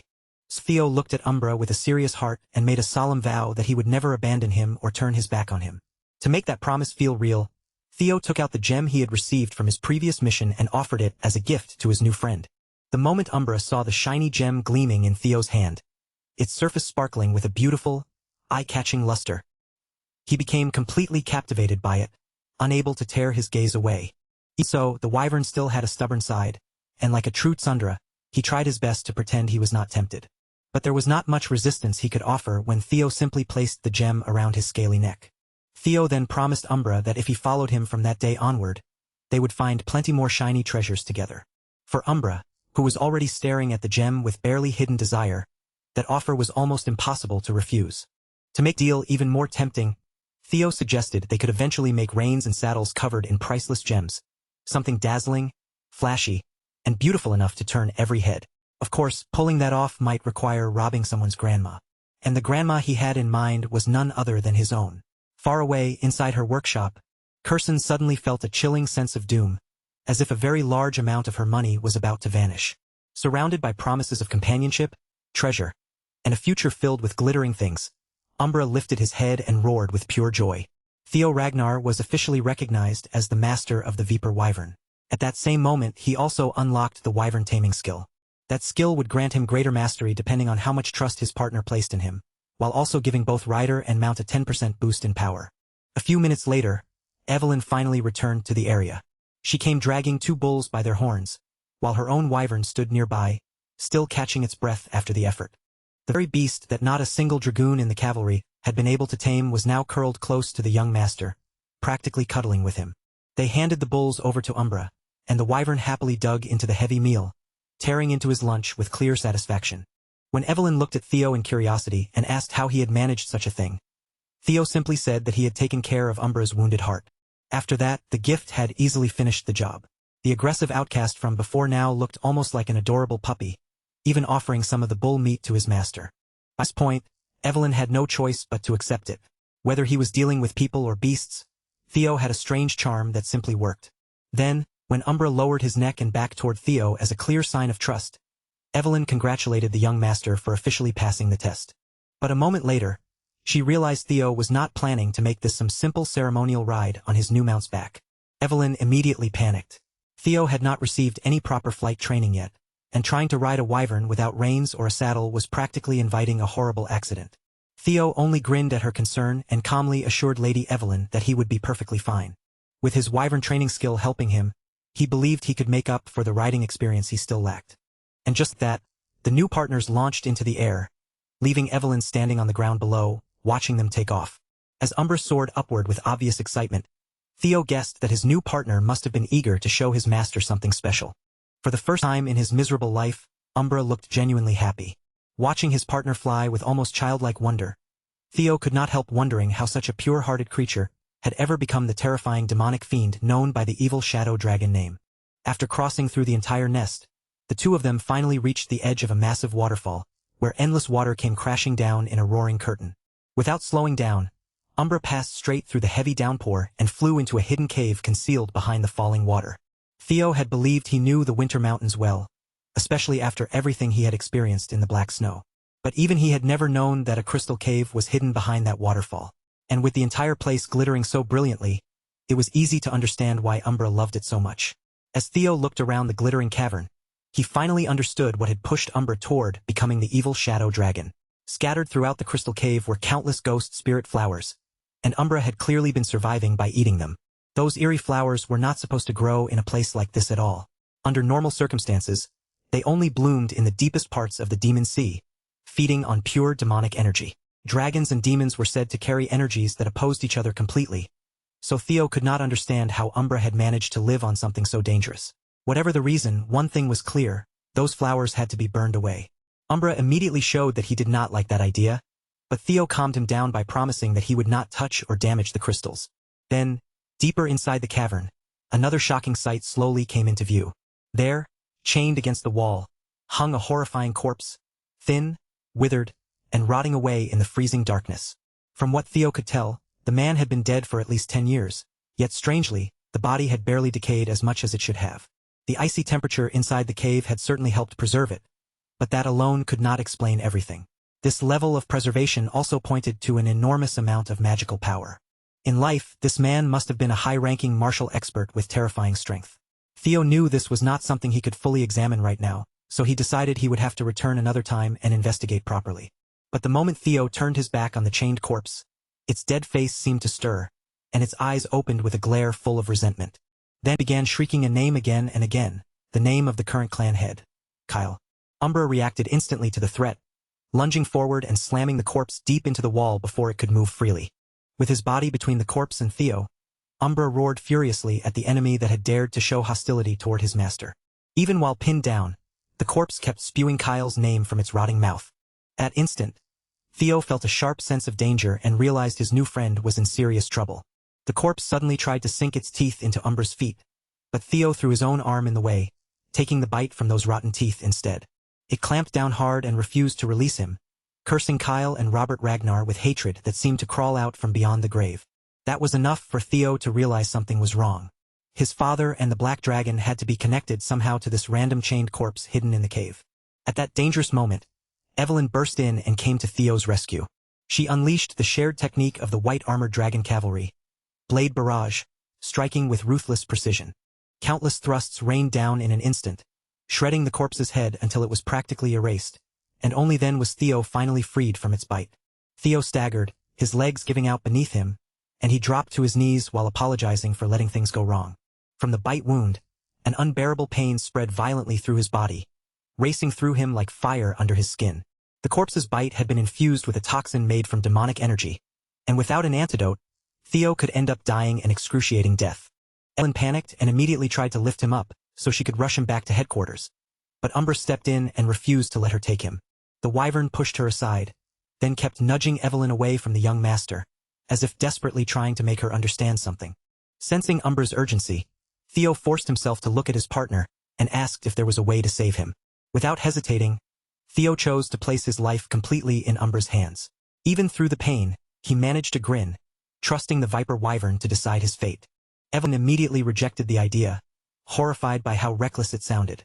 A corpse toxin mixed with demonic energy was basically a death sentence if it was not treated properly. But as far as Theo understood, even if they used ordinary treatment, his chance of survival would still be less than 30%. That was why he wanted to gamble everything on Umbra's method. After all, Umbra had evolved into a Class 2 demonic fiend by eating ghost spirit flowers. He must have faced that corpse before, and somehow learned how to suppress both demonic energy and corpse toxins.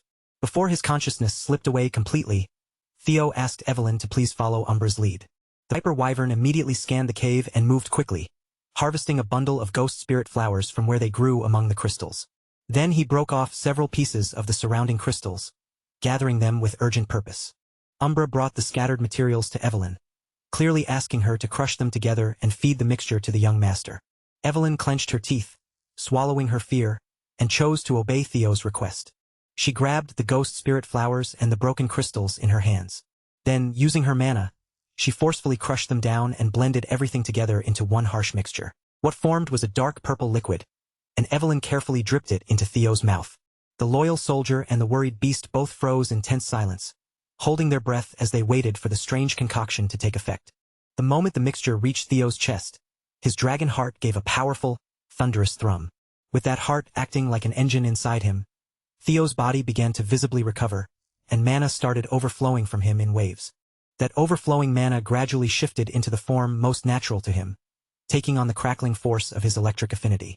Little by little, his lightning began absorbing the extracted corpse poison, twisting together with the toxic power inside him. The color of his magical attributes started to change, darkening until it was no longer ordinary lightning, but something black. Once the transformation finished, the black lightning flowed back into Theo's body and restarted his entire system from within. A full body-cleansing purification began inside him, and through that terrifying process, Theo obtained the trait of the evil shadow dragon. While Theo was literally fighting for his life in that hidden cave, Commander Julius Ragnar was far away in his office. There he received grim news.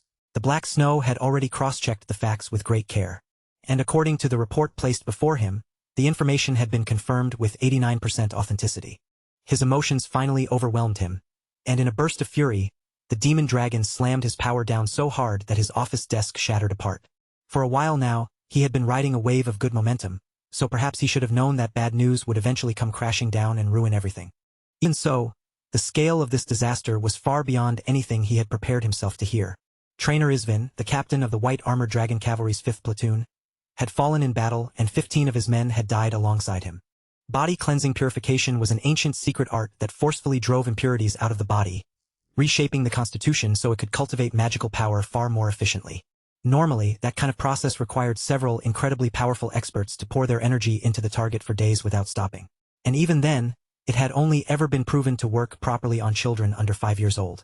For Theo to undergo such a priceless transformation, an unbelievable chain of coincidences had to line up perfectly at the same time. First, the extreme corpse toxin flowing through his veins carried an astonishing amount of densely concentrated magical power. That power had also been infused with demonic essence, strengthened through the ghost spirit flowers that had fed it over time. Then Umbra's antidote entered the mix, acting as the one thing capable of stabilizing all that dangerous energy. All of those terrible circumstances came together and created a perfect balance, where Theo was neither swallowed by the demon shadow toxin nor simply cured of it. Instead, his body managed to absorb that uninterrupted power and turn the deadly poison into something of its own. At last, Theo's body jolted awake, and when his eyes opened, Evelyn and Umbra were both right there beside him. Still feeling exhausted from everything his body had just endured, Theo gave them a worn-out look and apologized for making them worry. Only then did the loyal soldier and his new partner finally release the breath they had been holding in relief. But when Theo checked his status window, he could hardly believe what he was seeing. Somehow, he had become the second iteration of the evil shadow dragon. The cleansing alone had granted him an additional 85 status points, an increase so massive that even Theo had to recognize how extraordinary it was. Now he was certain of one thing: the crystals growing inside this cavern were not ordinary stones, but condensed forms of pure energy. That purity must have weakened the toxicity of the ghost spirit flowers, transforming what should have been deadly poison into an incredibly powerful medicine. Theo could not have been more grateful that he had chosen to place his life in Umbra's hands. Ragnar's body was already considered close to perfection from the very beginning. But now that Theo had undergone body-cleansing purification and awakened as the evil shadow dragon, his path toward the absolute peak had become even clearer. The biggest question left in front of them was the identity of that corpse. Before, it had become nothing more than a vengeful spirit chained in the dark. When Evelyn moved closer and examined the wall more carefully, she noticed something fascinating carved into its surface. Across the stone, clean and precise writing had been engraved everywhere, forming a journal left behind by a high-level martial master. The words recorded how the man had hidden inside this cave after suffering defeat at the hands of Kyle and Robert Ragnar. He had intended to wait in silence, recover his strength, and carefully prepare his revenge before his body finally failed him. But his condition kept worsening because Robert Ragnar had injured his Manhwa, destroying the foundation his power depended on. On top of that, the ghost spirit flowers he consumed in order to survive only hastened his decline and pushed his body closer to death. In the end, his mind slowly broke apart before he could ever put his revenge plan into action. With no way out, he was forced to accept the bitter truth that he would die while still carrying that undying grievance. Before the end, the man chose to leave everything behind. He melted down his precious emerald serpent sword and used it to bind himself, hoping that someday, someone would discover this hidden place and carry out his final wish. The next portion of the writing revealed something even more incredible: the flying sword technique of the god of tempest. That meant the corpse had to be the legendary swordsman once said to command the wind itself, the tragic hero who had fallen to Kyle Ragnar during the battle for the throne 40 years ago. The Wind Baron, Hector Ragnar, was believed to have met the end of his legend in that final battle. But in truth, he had survived, only to die a lonely and miserable death inside this forgotten cave. As a loyal sword of Ragnar, Evelyn Nareville immediately lowered herself to her knees, showing the fallen man the deepest respect. Even though the Wind Baron had lost to the clan head, he was still a Ragnar of the previous generation with a legitimate right to succession. And as a vassal, Evelyn had harmed someone who could have been a successor, a grave crime worthy of immediate execution. Theo, however, rejected her desperate plea without hesitation. What Evelyn had struck down was not truly a Ragnar anymore, but a madman consumed by resentment. More importantly, she had done what was necessary to protect the current successor. Using the authority he carried, Theo ordered Evelyn to forget everything that had happened inside this cave. And if that still was not enough to satisfy her sense of duty, he suggested that she take the Wind Baron's secret techniques for herself. Naturally, Evelyn objected at once, insisting that she was not worthy of inheriting a power that could even rival the techniques of the 9 dragons. But Theo did not waver. He stood firm in his decision and declared that Evelyn would become the successor of Hector Ragnar. In his eyes, there was no one more deserving of carrying that legacy into the future. Besides, by accepting it, Evelyn would allow the Wind Baron to finally rest in peace, and as his legacy disciple, no one could question her actions as a crime.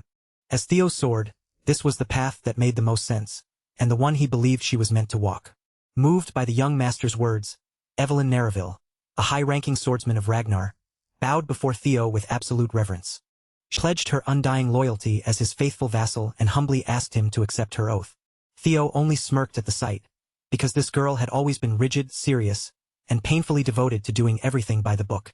Seeing how badly Evelyn wanted her loyalty to be accepted in the proper way, Theo decided to honor that wish and quietly drew his blade. With a graceful motion, he knighted Evelyn on the spot, accepting her oath of loyalty and carving that promise deep into his heart and soul. From that moment on, she became the first sword of her esteemed lord. With Umbra standing there as the witness to their pact, the bond between vassal and master was no longer just spoken aloud. It had been firmly sealed and made official. By the time the sun began to sink toward the horizon, most of the rookies had already returned to the white armored dragon cavalry headquarters. Hulkus felt rather proud of himself, especially after realizing that he had managed to get back before Theo. But then he and his frog-like mount froze in shock when they saw the final rookie descending onto the field. Theo Ragnar had returned with the most unusual partner out of everyone who had taken part in the test. A few of the veteran cavalrymen recognized Umbra almost immediately, remembering him as that infamous disobedient brat no one could control. But once they realized Theo was the one who had tamed the so-called untamable beast, they simply accepted it as another miracle from the millennium's greatest prodigy. As for poor Hulkus, his confidence was crushed on the spot. Evelyn then submitted the formal report for their completed aptitude test. After handing it in, she looked around and asked where the commander had gone. The other dragoons explained that their boss had rushed off to his office just a moment earlier after receiving an urgent message. And as if answering that question himself, the demon dragon soon reappeared on the field with his intimidating partner, landing with a heavy force that made the atmosphere turn serious. Julius Ragnar began by apologizing for having to deliver bad news immediately after the admittance test had just ended. Then he announced that everyone present, veterans and rookies alike, would be deployed to Fort Blanky without delay. That single order sent a wave of confusion and worry sweeping through the headquarters. Theo was the only one there who had some idea of what was coming. The Ceres Merchant Guild hostage incident at Fort Blanky was finally beginning. They were about to interfere with the scheme meant to secure the Dragonslayer sword, Bamung, for the coming coup. And behind that entire plan stood the hateful sky dragon, Ed Troyvin. One of the dragoons quickly asked for more details, because sending out brand new recruits who had not even received proper training was far from normal. Julius gave them the truth bluntly. Trainer Isvin, the captain of the 5th platoon, and the soldiers under his command had all gone missing. Everyone knew Captain Isvin. He was the oldest knight in the white armored dragon cavalry, and no one could imagine him being taken down easily. To Theo, this felt like it might be another butterfly effect caused directly by his own actions. According to Black Snow, there was an 89% certainty that they were already dead. And even if they had somehow survived, they would be in no condition to continue the mission, so every available soldier would temporarily take on the 5th platoon's name and carry out the objective in their place. Evelyn Nareville was assigned as the acting captain. Deployment would happen in 3 days, which meant the rookies had to cram all the basic training they could into that short window. Even after hearing the report, Julius still refused to believe that old Isvin could have fallen so easily. But this belief did nothing to cool the anger burning inside him. Thirsting for vengeance, he finished his announcement and made a forceful exit. It all began with the Black Skull Bandits kidnapping a representative from the Ceres Merchant Guild. With the cavalry involved, the incident should have ended without any casualties. But the true purpose behind the entire situation was never the hostage incident itself. All those distractions were nothing but smokescreens designed to cover the theft and transport of the Dragonslayer sword, Bamung. Once Ed Troyvin got his hands on that blade, the coup would finally begin. But compared to Theo's previous life, things were already starting to shift in a different direction.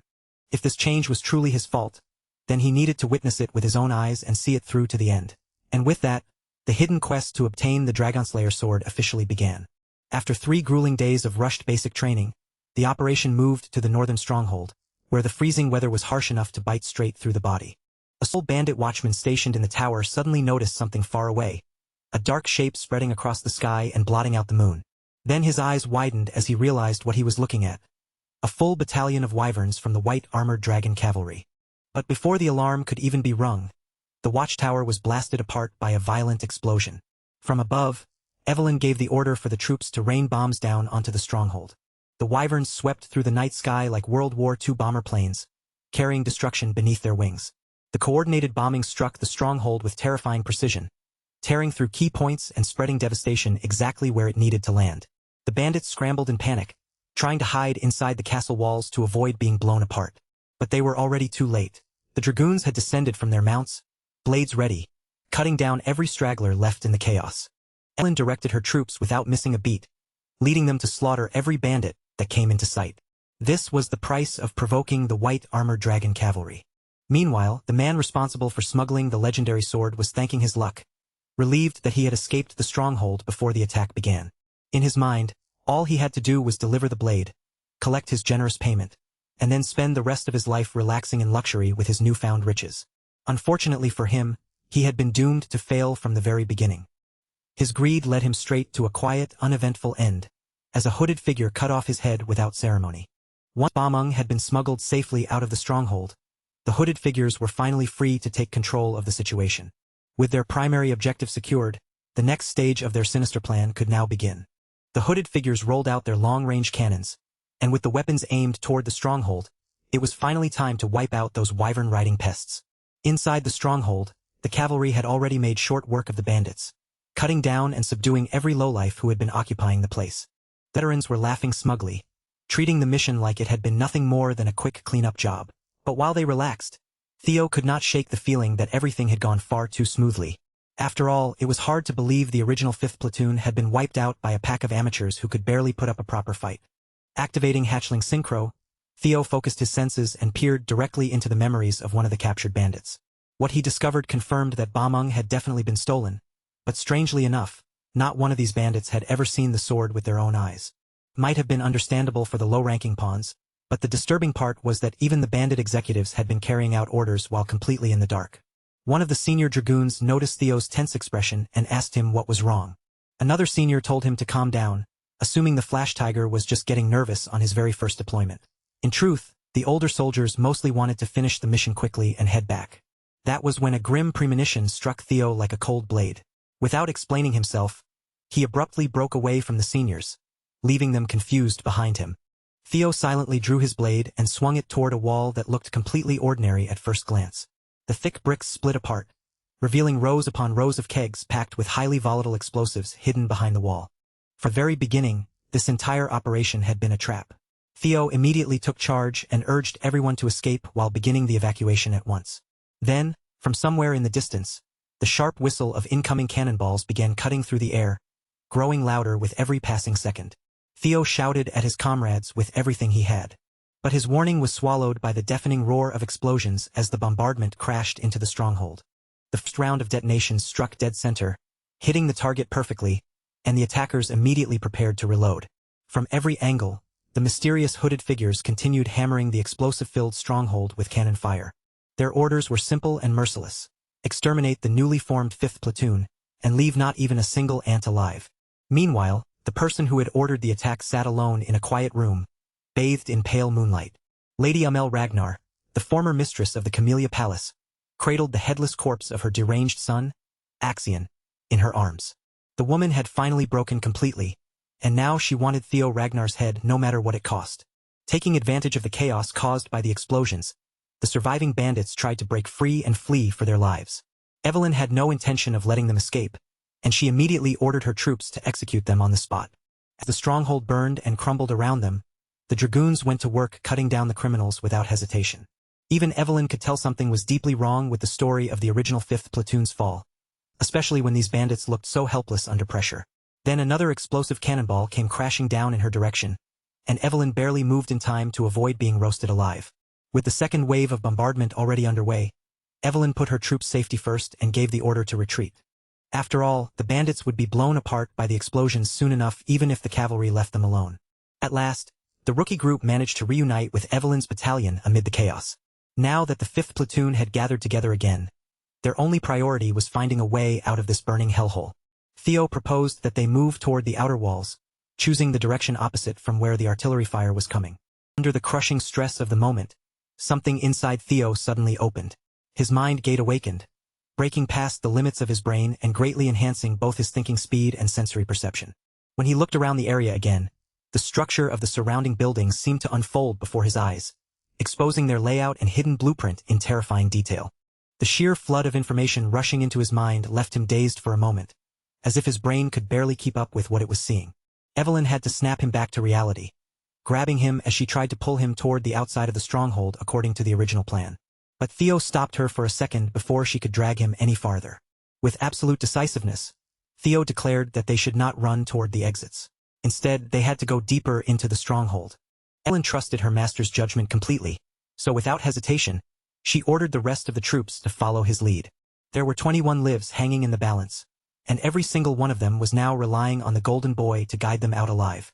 With his newly heightened perception, Theo could tell that the exits were not salvation at all.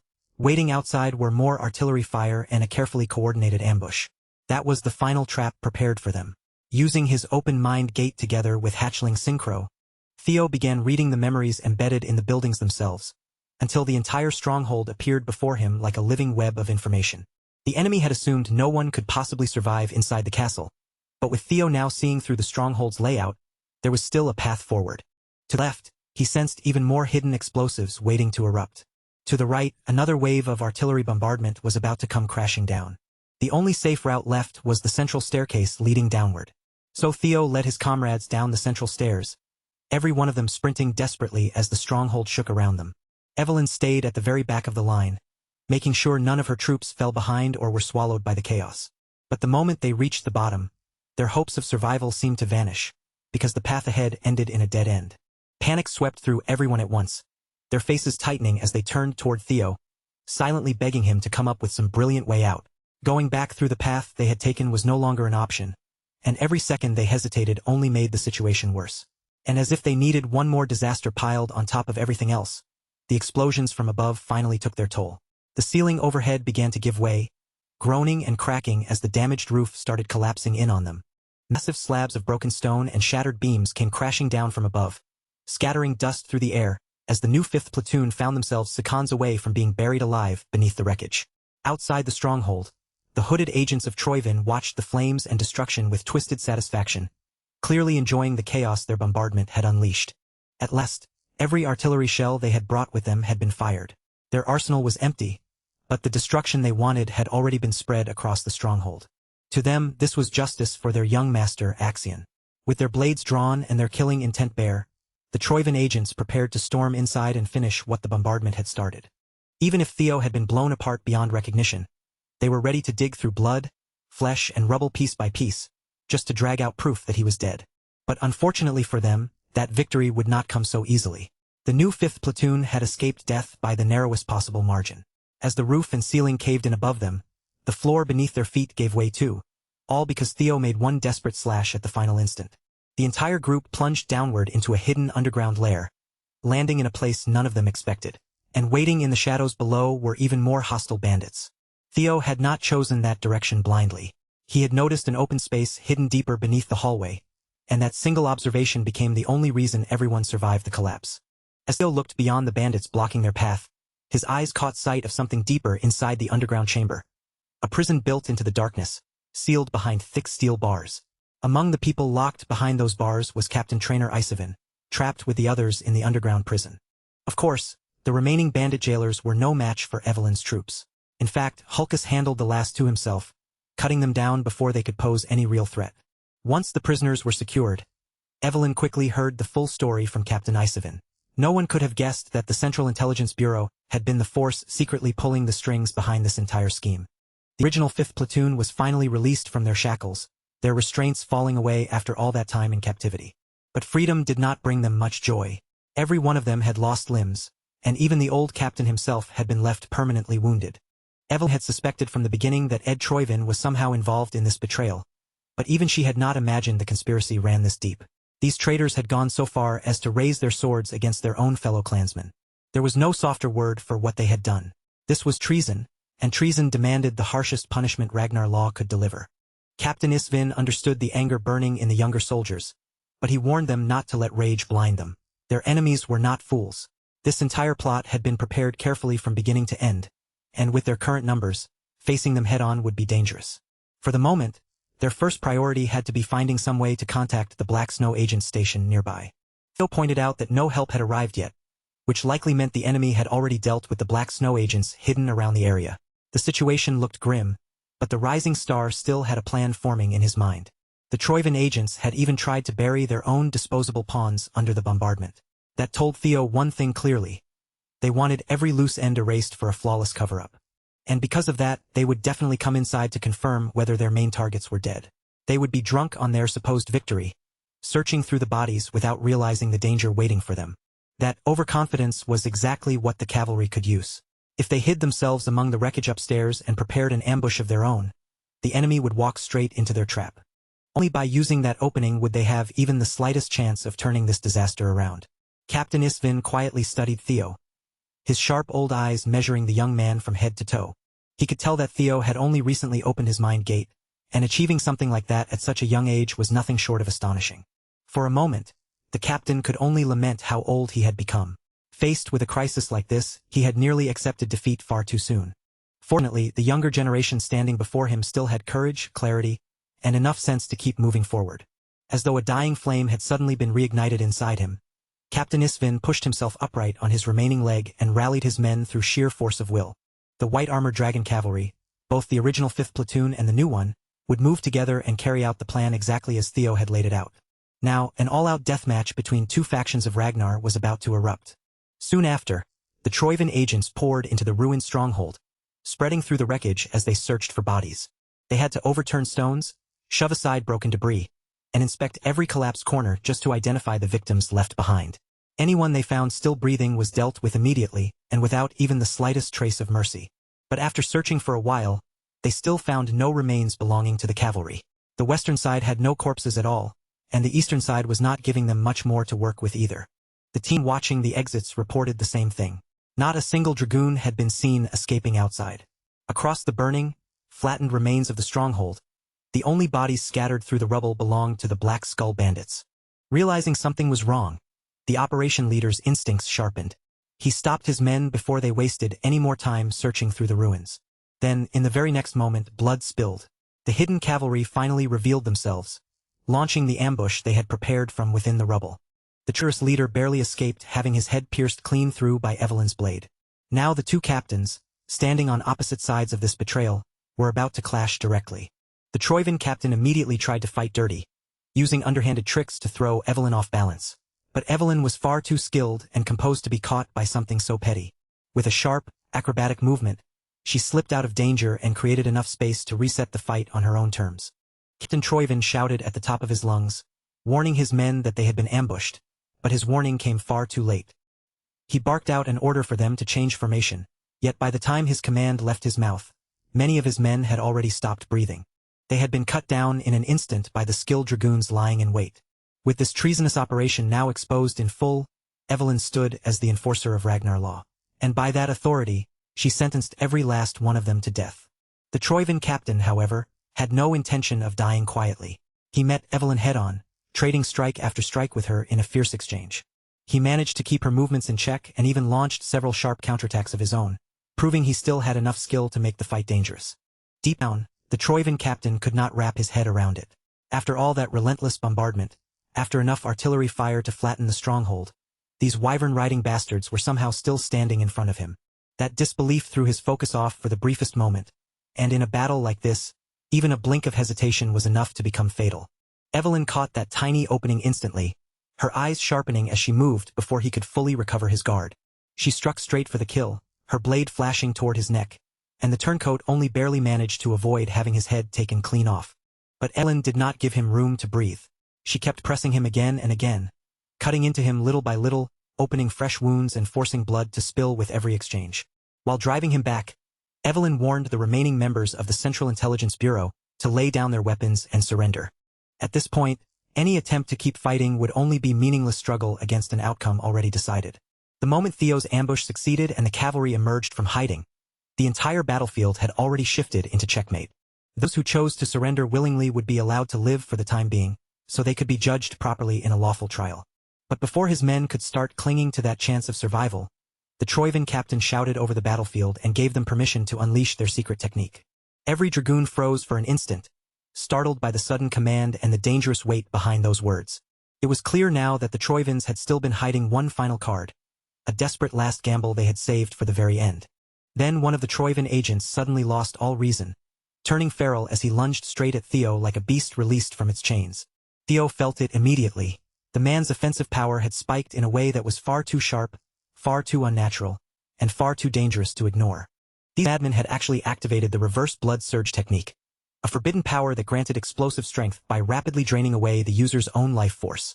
Even with Theo's strength, keeping pace with an agent empowered by forbidden technique was no easy task. Each attack came heavier and faster than it should have. One enemy like that was already bad enough, but then the rest of those bastards started swarming toward him as well, all of them hungry to take his head. Seeing Theo caught in the center of danger, one of the injured officers from the old 5th platoon threw himself forward and blocked the crazed blades with his own body. As life slipped away, the officer did not scream or curse. With a calm, almost peaceful expression, he simply asked Theo to run. Watching a good man sacrifice himself right in front of him, all for Theo's sake, struck something deep inside him.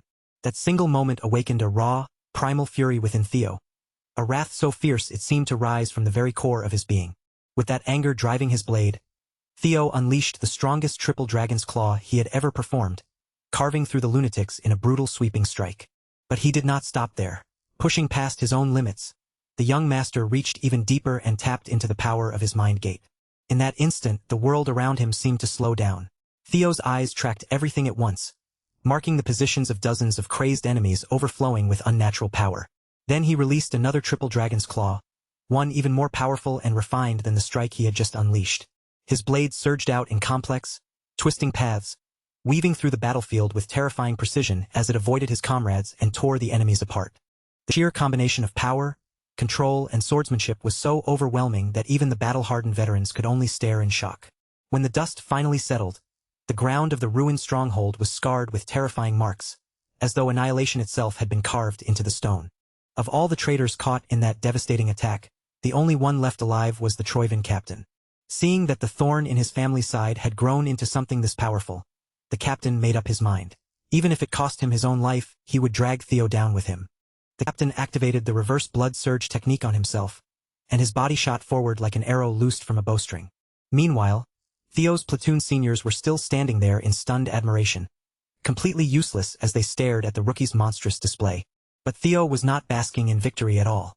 He was barely holding himself upright, struggling to stay conscious after overdrawing the power of his mind gate. A technique with that much force and intricacy was still far too much for him to use properly, and the strain had pushed his body beyond what he could comfortably handle. To make things even worse, the last remaining lunatic was now descending toward him like an enraged meteor, burning away his own life force with every passing second. As a loyal Troivan vassal, he was fully prepared to drag the young man straight to hell. Theo tried to ready himself for a defensive move, but after that last attack, his mana hall had become twisted and unstable. Loyalist's mana hall was showing signs of detonation. He was not just attacking anymore, he was preparing to sacrifice himself and blow the entire area apart. Thankfully, Theo's official first sword arrived just in time to protect her master. For the first time ever, Evelyn unleashed the God of Tempest technique, using Squall to send the suicide bomber soaring high into the sky. After launching that rat upward and keeping him suspended in the air, Evelyn followed after him, gathering pure wind power at the tips of her fingers. Then she pushed that power outward, shaping the raging wind into a violent maelstrom around him. Theo watched in awe as Evelyn's power wrapped around the traitor's mana hall, forcing the unstable energy under control and stopping the suicidal explosion before it could erupt. Once the detonation had been suppressed, sending the Troivan captain crashing back down toward the ground was simple. With the last rat finally handled cleanly and the immediate danger brought under control, Theo at last felt the full weight of exhaustion crash down on him, his body finally demanding the rest he had been denying it. Hulkuz, Erica, and his seniors rushed toward him at once, their faces filled with relief and gratitude toward the young master who had saved all of their lives. At that moment, the sun finally rose, its brilliant rays spilling over the battlefield and lighting up Theo's tired but contented smile. There was no question who stood out most in this operation. Theo and Evelyn had carried the entire battle with overwhelming skill, turning what should have been a massacre into victory. For the first time in what felt like forever, everyone could finally relax, and the tense battlefield slowly gave way to a brighter, almost festive atmosphere. The long night had finally ended, and with the dawn came the rise of a dazzling leader from the new generation. Inside the miserable walls of the Rose Palace, inside those gloomy palace walls, Lady Amel Ragnar was completely losing control, spiraling into a furious breakdown like someone who had finally snapped beyond reason. Ed Troivan had her caught in a lethal chokehold, his fingers crushing around her throat as he spat curses at her with barely restrained murderous rage. From the sound of it, Amel had acted entirely on her own and inserted reckless, unnecessary moves into the stronghold operation without waiting for the proper timing. She had even gone so far as to steal the Sky Dragon seal, using it to forge official orders and force the operation forward under false authority. The slaughter of the entire white armored dragon cavalry, along with Ragnar's illegitimate child, was never supposed to happen this early. Because of her impatience, the Troivans were now trapped in a dangerous position. To Ed Troivan, this deranged woman had just shattered decades of careful planning in one reckless fit of madness. Lady Amel snarled back through her pain, insisting that all she wanted was revenge for her precious little Axion. She wanted Theo torn apart, and not just him.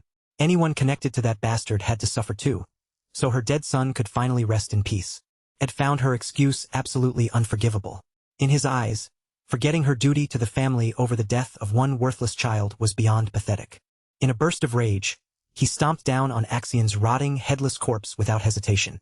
They had lost the Dragonslayer sword, the most crucial piece of their plan, and from this moment on, Amel would be cast out as a daughter of the Troivans. When Amel looked into her brother's cold eyes, It felt as if their arrogant father himself was staring down at her with that same merciless contempt. Before leaving, the Sky Dragon ordered the palace attendants to lock Amel away where no one would ever see her again. And since they could not risk any information leaking out, the surrounding pests had to be eliminated as well. Only then did Amel fully realize what was about to happen to her. Faced with being sealed away and erased from memory, she finally snapped back to her senses and begged for mercy. But Ed Troyvin had already lost all patience. To vent the rage boiling inside him after watching his painstaking coup collapse, he wiped out every attendant present inside the palace. And when he thought about it clearly, every recent failure led back to one single bastard, Theo Ragnar. The Sky Dragon was aching to stain his hands with that boy's blood and organs. With his first mission now successfully behind him, Theo finally had a rare moment of quiet to sort through the spoils he had gathered from the chaos. During the battle's confusion, he had picked up the Dragonslayer sword, Bamung, only to discover that the legendary blade was currently sealed. Theo tried to grip it properly and get a feel for the weapon's weight, but the blade rejected his hands almost immediately. A sharp, powerful shock surged through him, forcing Theo to let go of the sword and drop it before he could hold on any longer. Clearly, the weapon was not called a Dragonslayer just for show. Its very nature ran completely opposite to Ragnar blood, as if the sword itself was designed to resist everything his lineage represented. Still, if Theo could uncover the secrets behind the mystics, then there might eventually be a way for him to wield Bamung himself. Mystics were legacies left behind from the primordial mythic age, rare and elusive like mirages that almost never appeared in ordinary hands. Once obtained and properly unlocked, a mystic could grant its wielder a power that felt truly legendary, the kind once held by heroes of old and capable of changing history itself. In Theo's previous life, Ed Troyvin had eventually uncovered the secrets of the mystic Bamung, and when Theo thought back to Ed's movements during that time, he had a fairly solid idea of the place where the Sky Dragon had truly ascended. Until Theo could reach that location and solve the mystery for himself, Bamung would have no choice but to remain sealed away in his inventory. Just as Theo was deep in thought, a knock at the door cut through his quiet moment. It was Evelyn. Even though the night had already grown late, she had come carrying an urgent request. The commander wanted to see Theo immediately, and the matter clearly could not wait until morning. Inside Julius Ragnar's office, the air felt strangely heavy, even though the conversation began with the usual polite formalities. Sitting across from him was Captain Trainer Isvin, who quietly brought up the subject of retirement. The old man was ashamed to say it out loud, but losing both his leg and his wyvern Rocinante during the last mission felt like more than enough reason to step away from the cavalry. He admitted that age had finally caught up to him, and he no longer had the strength he once did. With the years he had left, he wanted to return to his hometown and mourn the countless comrades he had outlived. Julius could tell there was nothing he could say that would change the stubborn old man's mind, so in the end, he approved Captain Isvin's retirement. As the old captain calmly sipped his tea, he shifted the conversation toward that brilliant rookie, Theo Ragnar. He reported that the boy had already opened his mind gate. Julius was clearly pleased to hear that his rising star had crossed the barrier separating ordinary humans from true superhumans. Isvin was certain Theo was not one of those natural-born geniuses who entered the world with an open mind gate from the start. All the signs pointed to something far more impressive. Theo had forced that bottleneck open through his own effort and willpower. That meant his power vessel was now on the verge of undergoing a massive expansion. And that expansion might become so vast that even Theo himself could not yet begin to comprehend its true scale. Julius was visibly excited by the thought of filling that larger vessel and pushing Theo's already rapid growth even further. With that, Isvin's final report came to an end, delivered as one last piece of advice from an old soldier to his junior. From here on, the future of the cavalry and the clan would be left in Julius's hands to sharpen, guide, and mold. That night, the demon dragon met Theo at the headquarters training ground beneath the quiet darkness. Commander Julius praised the boy for everything he had accomplished during the previous deployment, but Theo humbly gave credit to his comrades instead. Then the commander turned the conversation in a deeper direction and asked Theo how far his martial theory had advanced. Theo misunderstood the question at first, thinking Julius was asking about his combat ability, so he answered from that angle. Julius immediately cut him off. He was not talking about the level of Theo's techniques or simple fighting skill. That kind of thing was only the surface. Martial theory was about the kind of world his sword was trying to paint. Put that way, Theo suddenly found himself unsure of how to answer. Up until now, he had focused only on chasing the clan head's sword, the overwhelming swordsmanship he had once witnessed with his own eyes. Julius had already expected Theo to answer that way. In the beginning, almost everyone looked at the sword through the same narrow lens. So, to widen the boy's perspective, the demon dragon quietly drew his blade and decided to show Theo an entirely different way to understand the art of the sword. The instant Julius Ragnar willed it, the whole arena changed. The space around them twisted into the demon dragon's isolation zone, becoming a sinister hellscape shaped by his own power. It was completely different from the sword dragon's isolation zone, which had felt vigorous, elegant, and strangely beautiful in its own way. This was the world created by the commander's martial theory, a terrifying personal domain that swallowed everything around it. Julius Ragnar explained plainly that his sword was demonic at its very core. Theo did not need much explanation to feel it. Just looking at the blade and standing beneath its pressure made his chest tighten, as though the air itself had grown too heavy to breathe. Then the commander settled into his stance and began moving, his body flowing through the heavy motions of his attack sequence with terrifying ease. His blade carved out massive, weighty slashes, spun with deadly force, and drove forward in brutal thrusts, meant to pierce through anything in front of him. Every motion carried the clear intent to kill, each strike flowing into the next like a chain of execution. Theo could only watch with a tense mix of awe and fear as the commander's skill and raw power pressed down on him from every direction. After building up enough momentum, Julius Ragnar brought his sequence to a terrifying peak and shattered the very world he had created. From that broken space, a crimson tidal wave surged upward, rising like blood-colored destruction given physical form. The wave closed in around Theo, leaving him feeling trapped, helpless, and swallowed by something far beyond his understanding. Only after finishing the full sequence did Julius let the crimson tide fade away, then ask Theo what he had understood from the demon dragon's martial theory. Theo searched for the right words, but in the end, only two came to mind: strength and destruction. And he was not wrong at all. In fact, he had grasped the heart of it. Strength and destruction were the essence of the demonic sword, direct concepts that needed no complicated explanation. Even if the blade must break itself, it still cuts straight ahead, driven by the hunger to smash through everything in its path. That explosive destructive strength formed the foundation of the commander's swordsmanship, making him feel like death itself in human form. Then Julius shifted the question and asked Theo what he had felt from the Plum Blossom's sword. Theo answered that her sword felt dazzling, graceful, and beautiful to watch. Julius accepted that answer with satisfaction. After all, Lady Plum Blossom's sword carried the essence of life. Her sword followed the image of a seed taking root, sprouting, and slowly growing into a blooming flower, a pure and unmistakable expression of life itself. It was slow, gentle, and full of endless variations, never forcing one rigid path forward. It turned, bent, shifted, and adapted to whatever situation appeared before it, spreading outward without stopping until it finally bloomed. In that short span, 2 of the 9 dragons had shown Theo completely different ways of interpreting martial theory. Seeing Theo fall into deep thought, Julius asked whether life and death were truly separate meanings with completely opposite definitions. Most people would naturally assume they were, but the commander's tone made it clear the answer might not be so simple. Still, Julius had no intention of simply handing Theo the truth. That would take all the fun out of it, so he dispelled the isolation zone and turned to leave. Before walking away, he tossed a book toward Theo with a casual flick of his hand.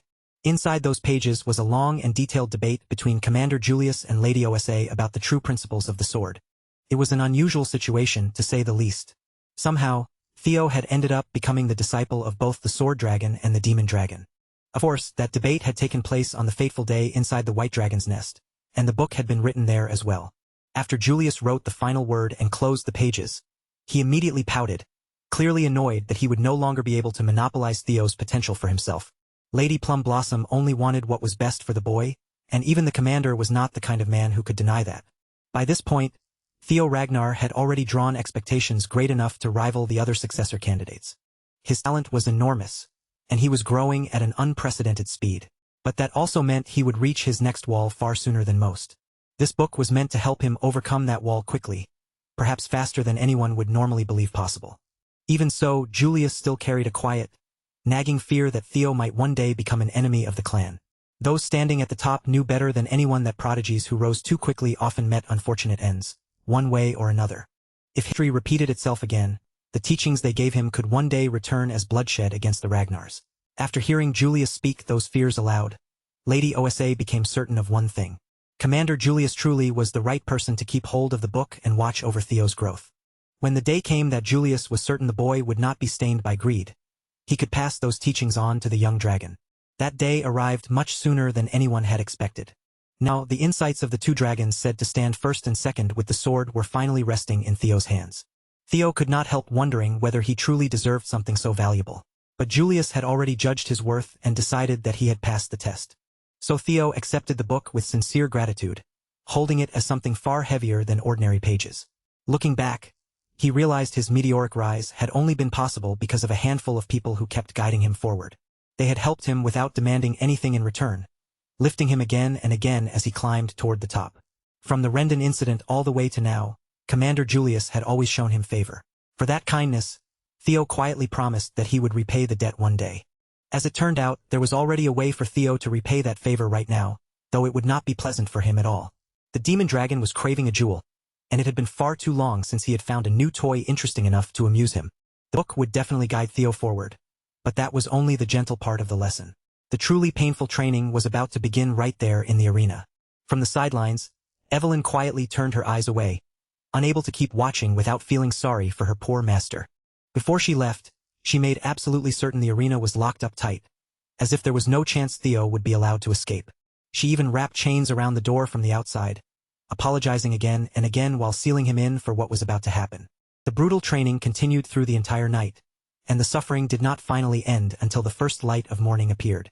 When the chains finally clattered down and the heavy gate slowly opened, Evelyn was the first to see what had been left behind inside the arena.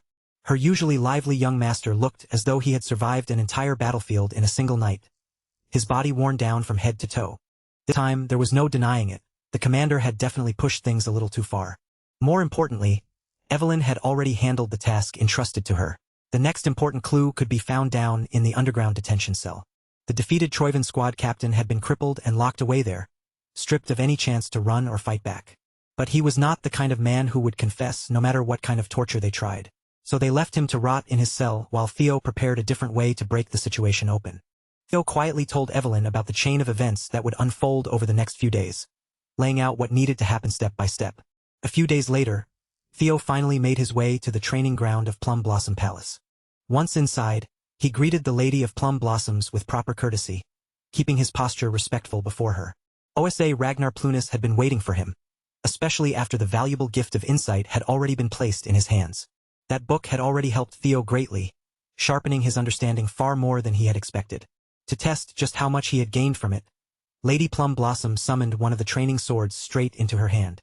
The moment she held the blade, the entire training ground filled with the presence of her martial theory, blooming outward around them.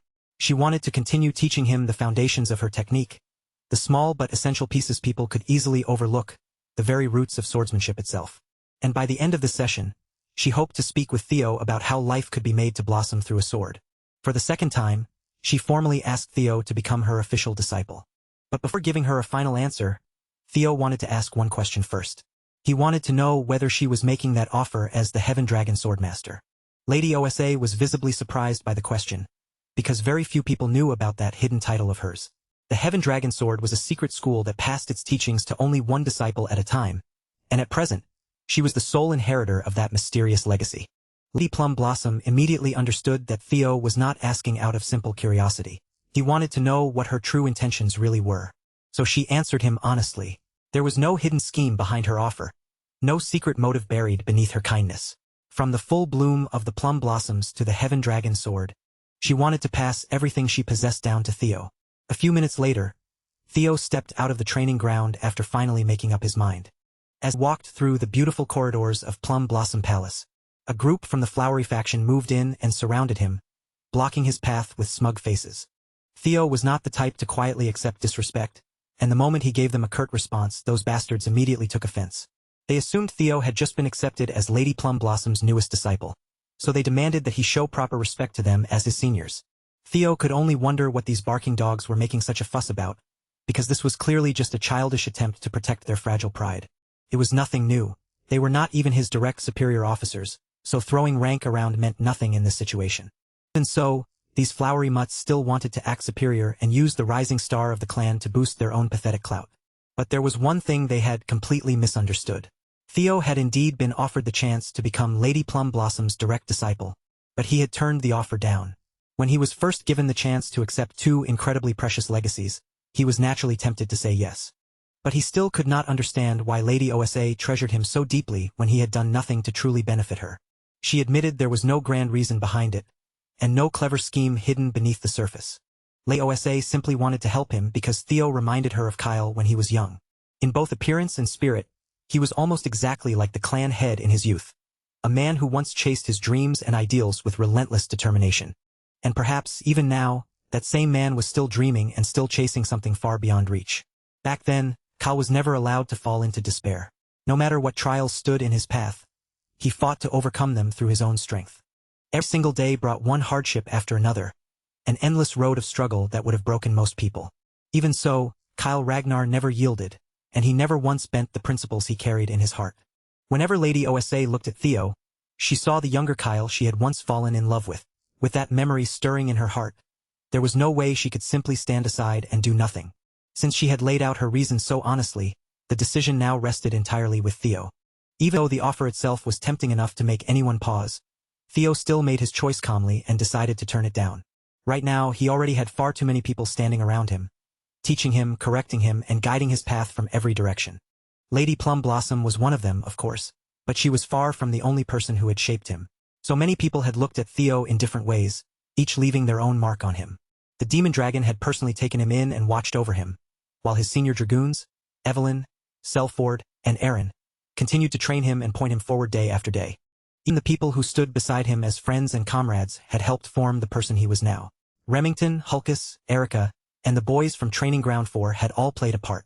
Honestly, Theo would even include Axion and Ed Troyvin among the people who had taught him something. That last part was the one Lady Osa clearly had not expected. After all, everyone knew very well how deep Theo's conflict with the Troyvins ran. But in Theo's eyes, even the suffering those villains caused had sharpened him, forced him forward, and helped build the version of himself standing here today. His sword had changed because of every person who had touched his life, whether they had loved him, guided him, challenged him, or wronged him. And because of that, Theo could not say with confidence that he was fit to preserve one school's tradition and pass it cleanly to the next generation. Lady Plum Blossom understood the meaning behind his words. Theo's sword was something restless, shifting, and impossible to bind under one fixed form. Hearing that made him all the more endearing to her, but at the same time, it also left behind a quiet sense of regret. Still, even if Theo could not stand before her as her direct disciple, he told her that he would be more than happy to stand beside her as her son. Those words reached Lady Plum Blossom deeply, stirring something warm inside her heart that she had never expected to feel. After Theo finally left, Osa Ragnar Plunis returned to her usual quiet pleasure, settling back into her peaceful time with wine. But this time, there was a brightness around her that had not been there before. Her attendant could tell at a glance that her master's mood had improved in a way that was impossible to miss. Evans had decided long ago that Osa would never bear a child of her own. And yet now, a boy like Theo had promised to become her son. With that kind of gift placed before her, how could she possibly keep herself from feeling overjoyed? For her attendant, simply seeing her master smiling like that was enough to make her feel happy as well. Lady Osa wanted to thank Theo properly for giving her the chance to finally feel like a mother. So, with that thought in mind, she decided she would send a letter to her husband. And in that letter, she intended to ask that Theo's promotion exam be moved forward as soon as possible. When the attendant heard that, she carefully advised Lady Osa not to rush too quickly. Theo was still a rookie, and he had only just completed the awakening ceremony. If even more attention gathered around him at such a young age, it could place him in even greater danger than the danger already closing in around him. But Lady Osa, that was exactly why they needed to raise him up quickly instead of holding him back. Before the great winds approaching Ragnar swept in and swallowed everything, they needed to help Theo climb as high as he could. That way, as his new mother, she could give her son every advantage within her power. Meanwhile, far away from that quiet room, deep inside the cavalry's underground cell, the only prisoner being held there slowly opened his eyes, sensing that the help he had been waiting for had finally arrived. But that so-called help was not there to save him. It was an assassin sent by the Troyvins, dispatched to cut away every loose end before it could expose them. The captain offered his neck without resistance, accepting death willingly as though this final act would be his last service to the family. But just before the assassin's blades could take his final breath from him, a violent gust of sword wind tore through the dungeon and shattered the moment. Evelyn came crashing down through the ceiling, bursting into the cell to seize the attacker before he could finish the job. She had been waiting for this exact move for quite some time, watching patiently for the enemy to finally reveal himself. From the very beginning, this had been the trap the young master had prepared. With Evelyn's command of the blade, a lone assassin who had already lost the advantage of surprise stood no real chance against her. The Troyvins had never bothered to mark her as a serious threat, and now they were about to pay dearly for underestimating her. It was unfortunate that Captain Sidra could not be eliminated as planned, But if the cleanup man himself was captured too, the situation would become even more disastrous. The assassin's mind raced as he desperately searched for a way to escape the dungeon alive. But Evelyn had no intention of letting him stroll out of that place as if nothing had happened. She moved at once, executing a secret technique of the god of tempest. With that, she unleashed whirling squall, calling forth a raging current that locked the assassin inside its grip. Inside the cramped walls of the underground dungeon, there was barely any space for him to dodge, twist away, or find an opening. Cornered with no path left, the assassin chose a final desperate option. He tried to destroy the evidence by detonating his own mana hall. But Evelyn kept pressing him without giving him even the slightest freedom, interfering before he could properly activate such a sneaky technique. She had already seen this trick once before. It had failed the first time, and there was no chance she would allow it to succeed now. In the end, Evelyn cleanly overpowered and subdued the Troyven family's cleanup man. Somewhere deep within an unfamiliar forest, hidden away from ordinary eyes, there stood a secluded black site. Inside that secret location, operatives gathered to discuss the assassin who had slipped into the underground dungeon, only to be captured by Evelyn. They confirmed that the man was connected to Serpent Season, a suborganization under the Eastern elite clan, the Troyven family. At the meeting were Theo, Evelyn, Commander Julius, and an operative from Black Snow. This incident made one thing clear. Their suspicions had been right, and there was a mole hiding somewhere within the cavalry. That was exactly why this crucial meeting had to be held in such a remote place, far from familiar walls, so no more information could leak out. According to Black Snow's intelligence, Serpent Season was currently operating out of an ancient castle in the Calhelm region. In just 3 hours they would judge the mission as failed, burn every trace of evidence, and disappear. Before that could happen, they needed to strike the base, capture every member they could, and secure both information and evidence from the site. The Black Snow operative delivering the report was Cleve, a Null Snow agent.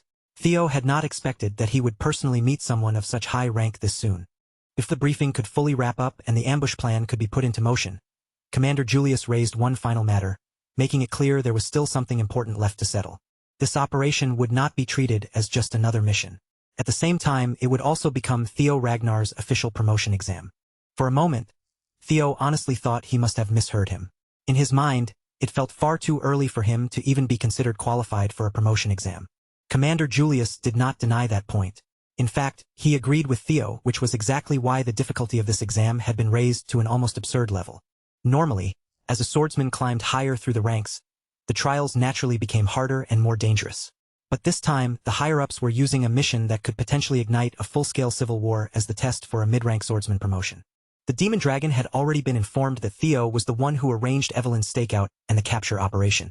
Since Theo had set all of this in motion, it was only natural that he should be the one to see it through until the very end. Even if Theo carried the status of an heir, secretly planning things without first discussing them with the commander was still disrespectful. If he wanted that promotion, then he had to complete this crucial mission without a single flaw.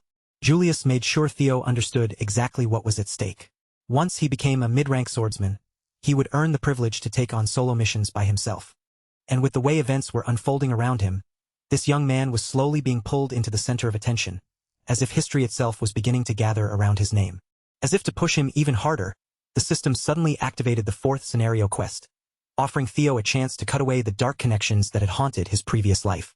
Theo felt his blood heat with determination. He wanted to dig beneath the surface and uncover what was truly rotting beneath the skin of this decaying clan. With that conviction burning in his eyes, he swore that no matter what stood in his way, he would bring this mission to completion. And with that declaration, Operation Snake Cleanup officially began. Because there was still a strong possibility that a mole was hiding inside the cavalry, the mission team had to be kept as small and secret as possible, limited to only 3 people. Those 3 were Cleve, Theo, and Evelyn.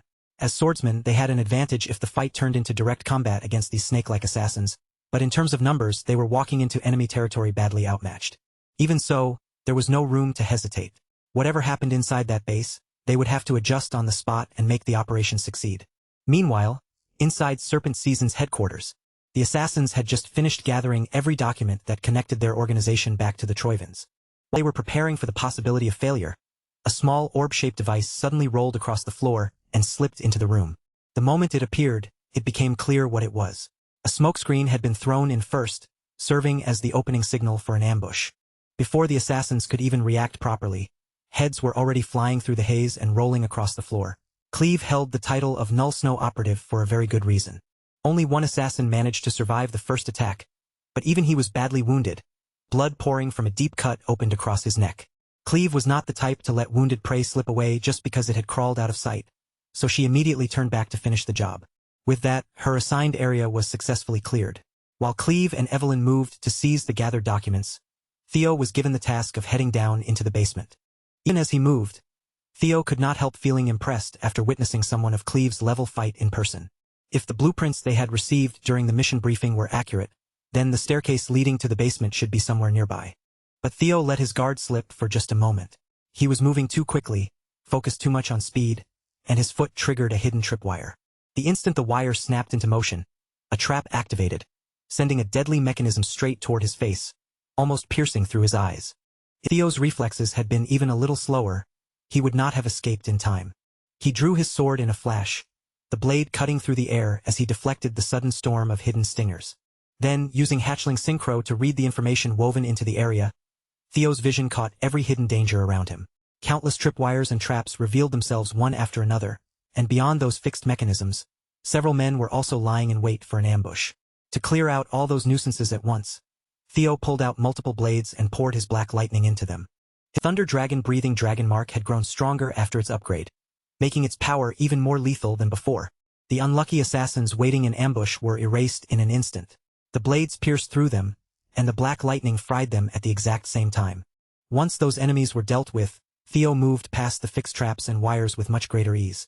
The security in this section was far tighter than normal, almost unnaturally so. To Theo, that was a clear sign that something important had to be hidden somewhere in the basement. At last, Theo reached the lowest level of the ancient castle. But the moment he stepped into that place, the thick smell of blood and the gruesome sight of torn flesh and gore assaulted him all at once. Standing in the middle of that horrific scene was a lone man dressed in a red robe and hat, calmly preaching about a sacred time of prayer. The priest of blood did not appreciate Theo interrupting his crimson ceremony. Theo immediately recognized what kind of man he was. This was a priest of the Holy Demon Church. That rotten church spread a twisted doctrine, claiming that an apocalypse would soon come and swallow the entire world. Promised their followers that a savior would descend from the heavens, using that sweet lie of salvation to completely capture the hearts of ignorant masses. And in just a few years, that same cult would become the spark that ignited the Great War, the war that would mark the collapse of the empire. Keeping his guard raised, Theo activated hatchling synchro and focused it on the unsettling priest before him. What he saw was a bloody aura, powered by a strange mana that did not obey the basic laws of the world, flowing through what looked like a broken mind gate. Theo guessed that this might be the so-called grace the blood priests often spoke of. But to them, Theo was nothing more than a non-believer. And because of that, the priest declared that Theo would be granted the honor of becoming a sacrifice for the one and only God. The blood priest suddenly closed the distance, reaching toward Theo with both of his blood-stained hands. Theo managed to parry the grab just in time, but the moment their strength collided, he realized something was wrong. The priest's flesh was unbelievably hard, far beyond anything normal. Theo and the blood priest clashed again and again, their movements cutting through the basement as each heavy exchange echoed off the walls.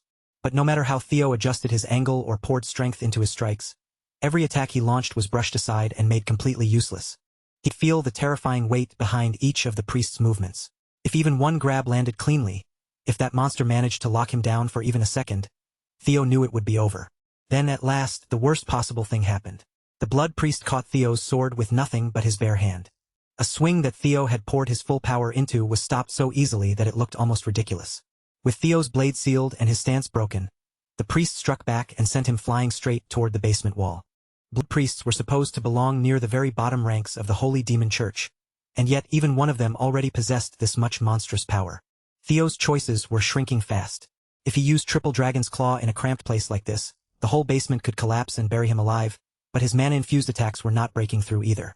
So what could he even do with his sword in this situation? At that moment, time seemed to slow around him, and the lessons the demon dragon had once taught him surfaced in his mind. The lesson was about explosive, destructive strength, a force so overwhelming that it seemed to symbolize death itself. The sword dragon, however, had taught him something different, the pulsing root at the very heart of swordsmanship. Life and death were not things that should be understood as simple opposites standing apart from each other. Before Theo could fully settle that thought, the crazed priest charged at him again, aiming to smash his head and spill his blood across the floor. Theo barely managed to throw himself out of the way at the very last second, his movement rough and almost clumsy. He kept slipping past one killing blow after another, narrowly avoiding death each time, and the priest's irritation began to show more clearly. And right in the middle of that desperate struggle, Theo's understanding suddenly broke through. Life and death did not reject each other. They formed a natural cycle, with death waiting at the end of life. And from death, life could bloom again, using what ended as the very catalyst for something new. At first glance, they seemed like two completely different powers, but in truth they were connected as one. Theo realized he had been spreading his power too broadly with every attack, when what he needed was to gather everything into one single flash of light, sharper, cleaner, and far more devastating. The priest, still trusting completely in his supposedly invulnerable skin, faced Theo's next strike without a trace of fear. Theo tested that new understanding right there in the heat of battle, and in that instant, he awakened a new technique: Dragon Flash. At first, the priest only laughed, completely unbothered by the sharper, louder sound Theo's blade released. But that smug laughter quickly twisted into panic when the skin he had trusted so much was suddenly shredded apart. The technique tore through him as if it had a will of its own, rampaging through the priest's body from the inside. This time, it was Theo's turn to send that pale bastard crashing violently into the basement wall. The priest snarled at him, calling Theo a seed of evil for achieving a breakthrough in the middle of slaughter, an existence that should never be allowed to remain alive. Theo did not care at all about the priest's ominous ranting. At that moment, he was far more interested in beating him down. Grabbing the blood priest tightly by the face, Theo activated Hatchling Synchro and forced his way into the lunatic's memories. This was his chance to uncover the true source of the strange power wielded by the Holy Demon Church. The instant he pushed deeper, Theo felt the entire world around him twist and swirl, as if his consciousness were being dragged into another dimension. It was a sensation he recognized, his soul floating weightlessly through an endless stretch of vast, infinite space. But this was nothing like the other times he had tried to read someone's memories. This experience felt completely different, far deeper and far more dangerous. Then his system suddenly sent him a message, but the screen was broken and distorted, filled with a garbled mess of unreadable characters. As if the system itself were overloading, it warned him that he was about to encounter an enemy standing on a far higher level. The warning strongly advised the user to run for his life, but where could Theo possibly run when endless darkness stretched in every direction around him? Then a primal voice rolled through the void, shaking Theo down to his very core as it demanded to know who he was and what he was. When the view seemed to pull back, Theo realized the infinite darkness surrounding him was only a tiny part of a single eye belonging to a being beyond human comprehension. Theo was in serious trouble. Without meaning to, he had disturbed the sweet, deep slumber of what felt like this universe's final boss. The god worshipped by the Holy Demon Church had finally become aware of Theo's existence. Growing irritated by Theo's silence, that god pressed down on him again and demanded an answer. Forced to face the so-called grace that the cultists kept praising, Theo found himself completely frozen, unable to move or speak. It was as if that god could see straight through his entire being. And then, with terrifying certainty, it uttered his name, Theo Ragnar. In fact, this existence had already been searching for him. To that being, Theo was a blight upon this plane of existence, something that should not be allowed to remain. The being's endless body began to writhe and reshape itself, stretching around Theo's soul from every side. It bent, twisted, and squirmed into forms that no human mind could properly understand. And just as Theo's soul was on the verge of being swallowed, a brilliant golden light suddenly flared up around him, shielding him from the darkness. An avatar of the ancient dragon, Lodbrok, tore through the fleshy form of the primordial god and broke Theo free from its grasp. Theo could only marvel at the sight before him, watching two existences far beyond his own level stand against each other. Lodbrok sweetly referred to him as a significant other, yet her warning was stern and serious. This thing was not an opponent Theo was ready to face yet. Even if Theo somehow managed to climb all the way up to Sigurd Ragnar's level, Lodbrok made it clear that victory against that existence would still be far from guaranteed. For the moment, Lodbrok would be the one to handle this terrifying cosmic disturbance herself. And without giving Theo any room to argue, she sent his soul flying back toward reality with a sharp slap of her tail. Theo still had far too many questions swirling in his head, things he desperately wanted answered. But before he could ask even one of them, he was forced back into the blood-soaked basement. Back in his own body, the young man was still trembling, his entire being shaken by the ancient terror that had nearly devoured him. And the more he thought about it, the heavier it felt. Lodbrok had been standing alone against something like that for countless ages. Theo struggled to steady his breathing as he tried to process the impossible thing he had just witnessed. Meanwhile, the blood priest completely lost control. He could not accept how a non-believer like Theo had been granted the Lord's presence, while someone like him, who had devoted his entire life to worship, had never once received that recognition. Theo finally ended it there, cutting down the bald bastard and beheading him without hesitation. That thing might have been called a god by the cult, but to Theo it was not his god. More importantly, Theo was now certain of one thing. The Holy Demon Church was worshipping the nameless sovereign, the very existence Lodbrok had once hinted at. Protecting the world from that horrifying presence had been Lodbrok's duty for a very long time. But without heart, Lodbrok would not be able to endure for more than 3 years. And in 5 years the Great War would begin. The death of the Guardian Dragon would become the first sign that the end was approaching. The rise of the Holy Demon Church, Ed Troivin's rebellion, and the chaos that would swallow the Empire were all connected. At last, the pieces were beginning to fit together. Theo staggered on his feet, his mind still shaken and scrambled from that out-of-body encounter. Thankfully, Evelyn was right there beside him, stepping in and letting him lean on her shoulder. Cleve was genuinely impressed when she realized the young master had managed to take down a blood priest all on his own. With an achievement like that, Theo had already proven more than enough to pass his promotion exam. After the trio finished clearing every hostile presence inside the castle, they finally had the freedom to investigate the incriminating documents left behind. Unfortunately, everything written on those papers could still only be treated as circumstantial evidence. None of it was strong enough to serve as the decisive proof needed for prosecution. So Theo brought out a familiar box, claiming he had found it hidden away in the basement. The moment Evelyn saw it, she recognized the object immediately. It was the very same box that she and Remington had once been ordered to retrieve before the awakening ceremony.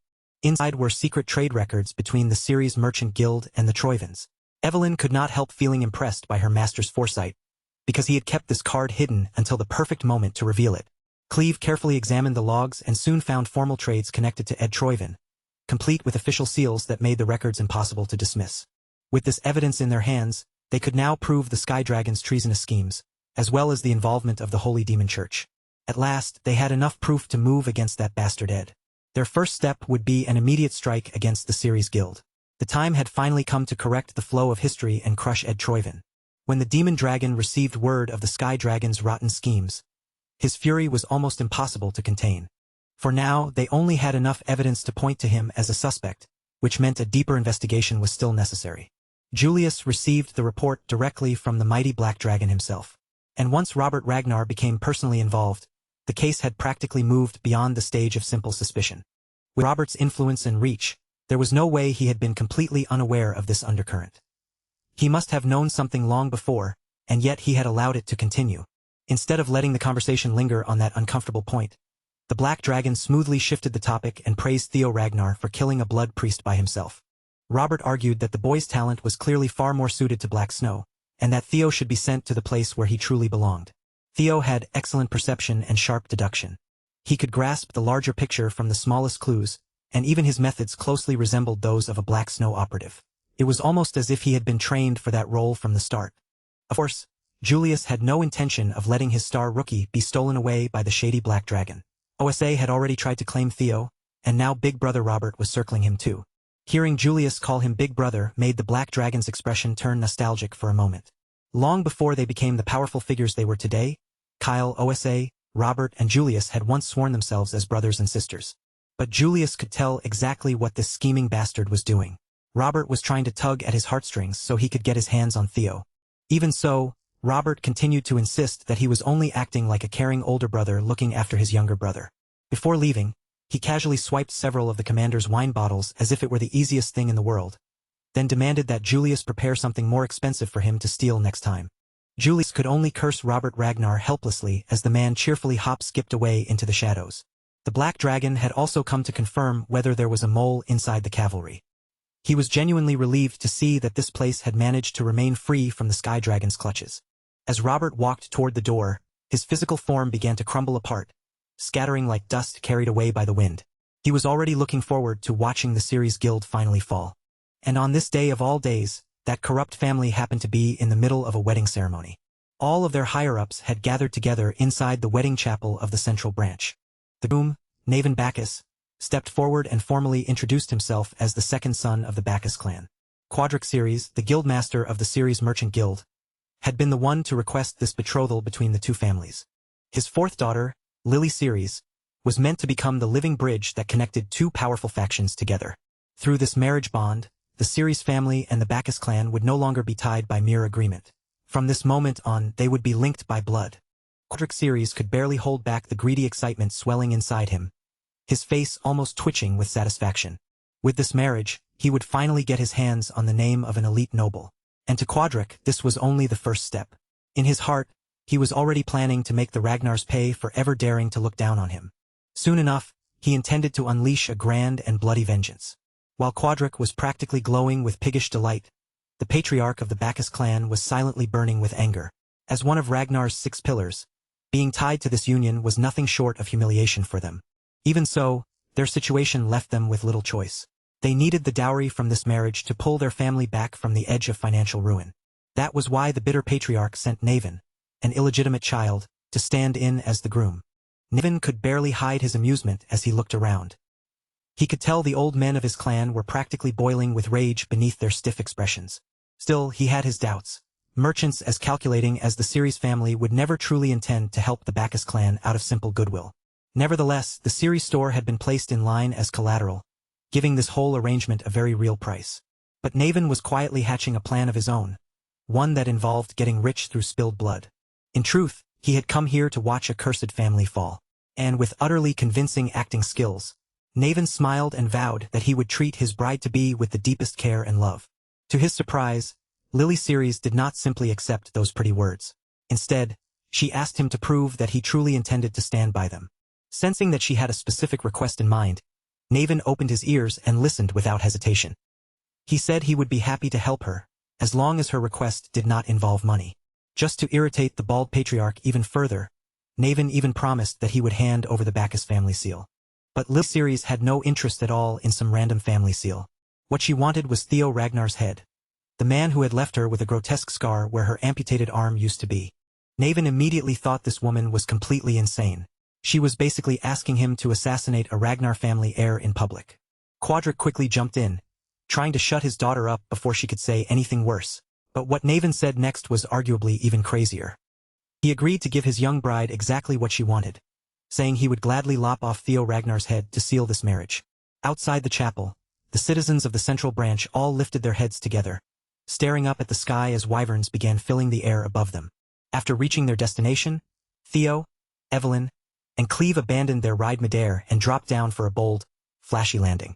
Unlike their previous covert operation, this strike was not hidden in the shadows at all. This time, they came openly and proudly beneath the banner of the Ragnar clan. From this point on, they would be carrying out clan justice in full view of everyone. Cleve announced the crimes committed by the Ceres merchant group against the Ragnars, then presented the warrant granting them authority to search and examine every possible trace of treason. She made it clear that anyone who interfered would be killed on the spot, without exception. Then she advised the culprits to surrender peacefully and allow the investigation to proceed thoroughly. Quadric knew perfectly well just how many crimes he had committed, but instead of backing down, he chose to put on a strong front. Cleve gave the criminals a countdown, offering them one final chance to walk out of the chapel peacefully. However, Quadric argued that a little piece of paper could easily be fabricated, and insisted that his family would never yield to such a thing. He claimed this was nothing more than a frame-up, accusing the authorities of playing dirty to trap an innocent family. Quadric kept his stance firm, declaring that his family's loyalty to Ragnar had never wavered. Then, to fight what he called unreasonable accusations, he ordered his soldiers forward to exterminate the law enforcers. He certainly looked innocent right now, but nearby, Patriarch Bacchus found himself trapped and visibly tied to a group of criminals, so he immediately tried to wash his hands of the matter. Seeing that the situation was about to spiral out of control, he attempted to dissolve the marriage agreement on the spot. But after coming this far, that pig Quadric had no intention of accepting such a convenient escape. It was already far too late. In the eyes of the enforcers, the two families had become bound by marriage and were working together. Quadric argued that if the cavalry truly had solid proof, they would not have sent only 3 people. They would have deployed an entire army large enough to cover the sky. Using that logic, the pig planned to borrow the blades of the Bacchus clan, break through the enforcement team and escape. Before the two family heads could continue their tense discussion, Navin calmly stepped in and joined the chaos as if he were simply here to enjoy the show.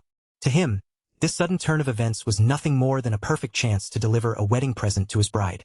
Despite the patriarch's obvious disapproval, Navin drew his blade, launched himself through the city with agile movements, and aimed straight for the law enforcers. The moment he picked up that sword, the Bacchus house had effectively become an accomplice of the Ceres family. Forced to work with the hand he had been dealt, the bald patriarch ordered his men to follow Navin and assist him. Meanwhile, Theo, Evelyn, and Cleve had already been surrounded by city guards, with spear tips closing in around them from every side. Cleve gave the frightened civilians one final solemn warning, telling them to move away before her hand was forced and everyone involved had to be executed for treason. Then Naven suddenly leapt into the middle of the trio, landing right at the center of the confrontation and stealing everyone's attention for himself. He muttered under his breath that Ragnar's people really did love reaching for the execution block the moment they found even the smallest excuse. Theo and Evelyn both froze for a beat, their expressions tightening as the same thought hit them at once. Whoever this man was, he was absolutely dangerous. Then, with one smooth circular swing of his blade, he forced all three of them to spring apart, scattering them in different directions as they raised their guards just to survive the pressure.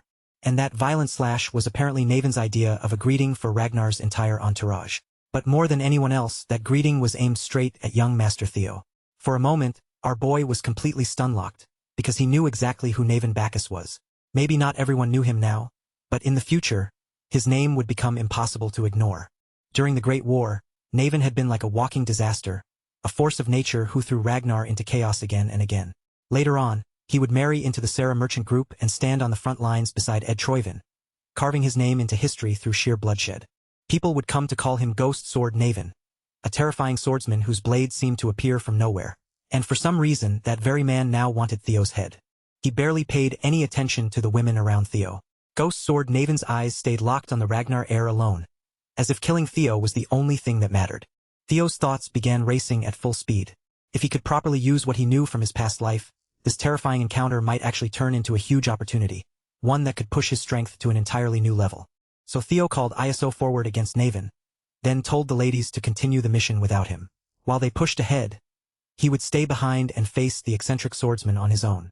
Evelyn clearly didn't like that decision.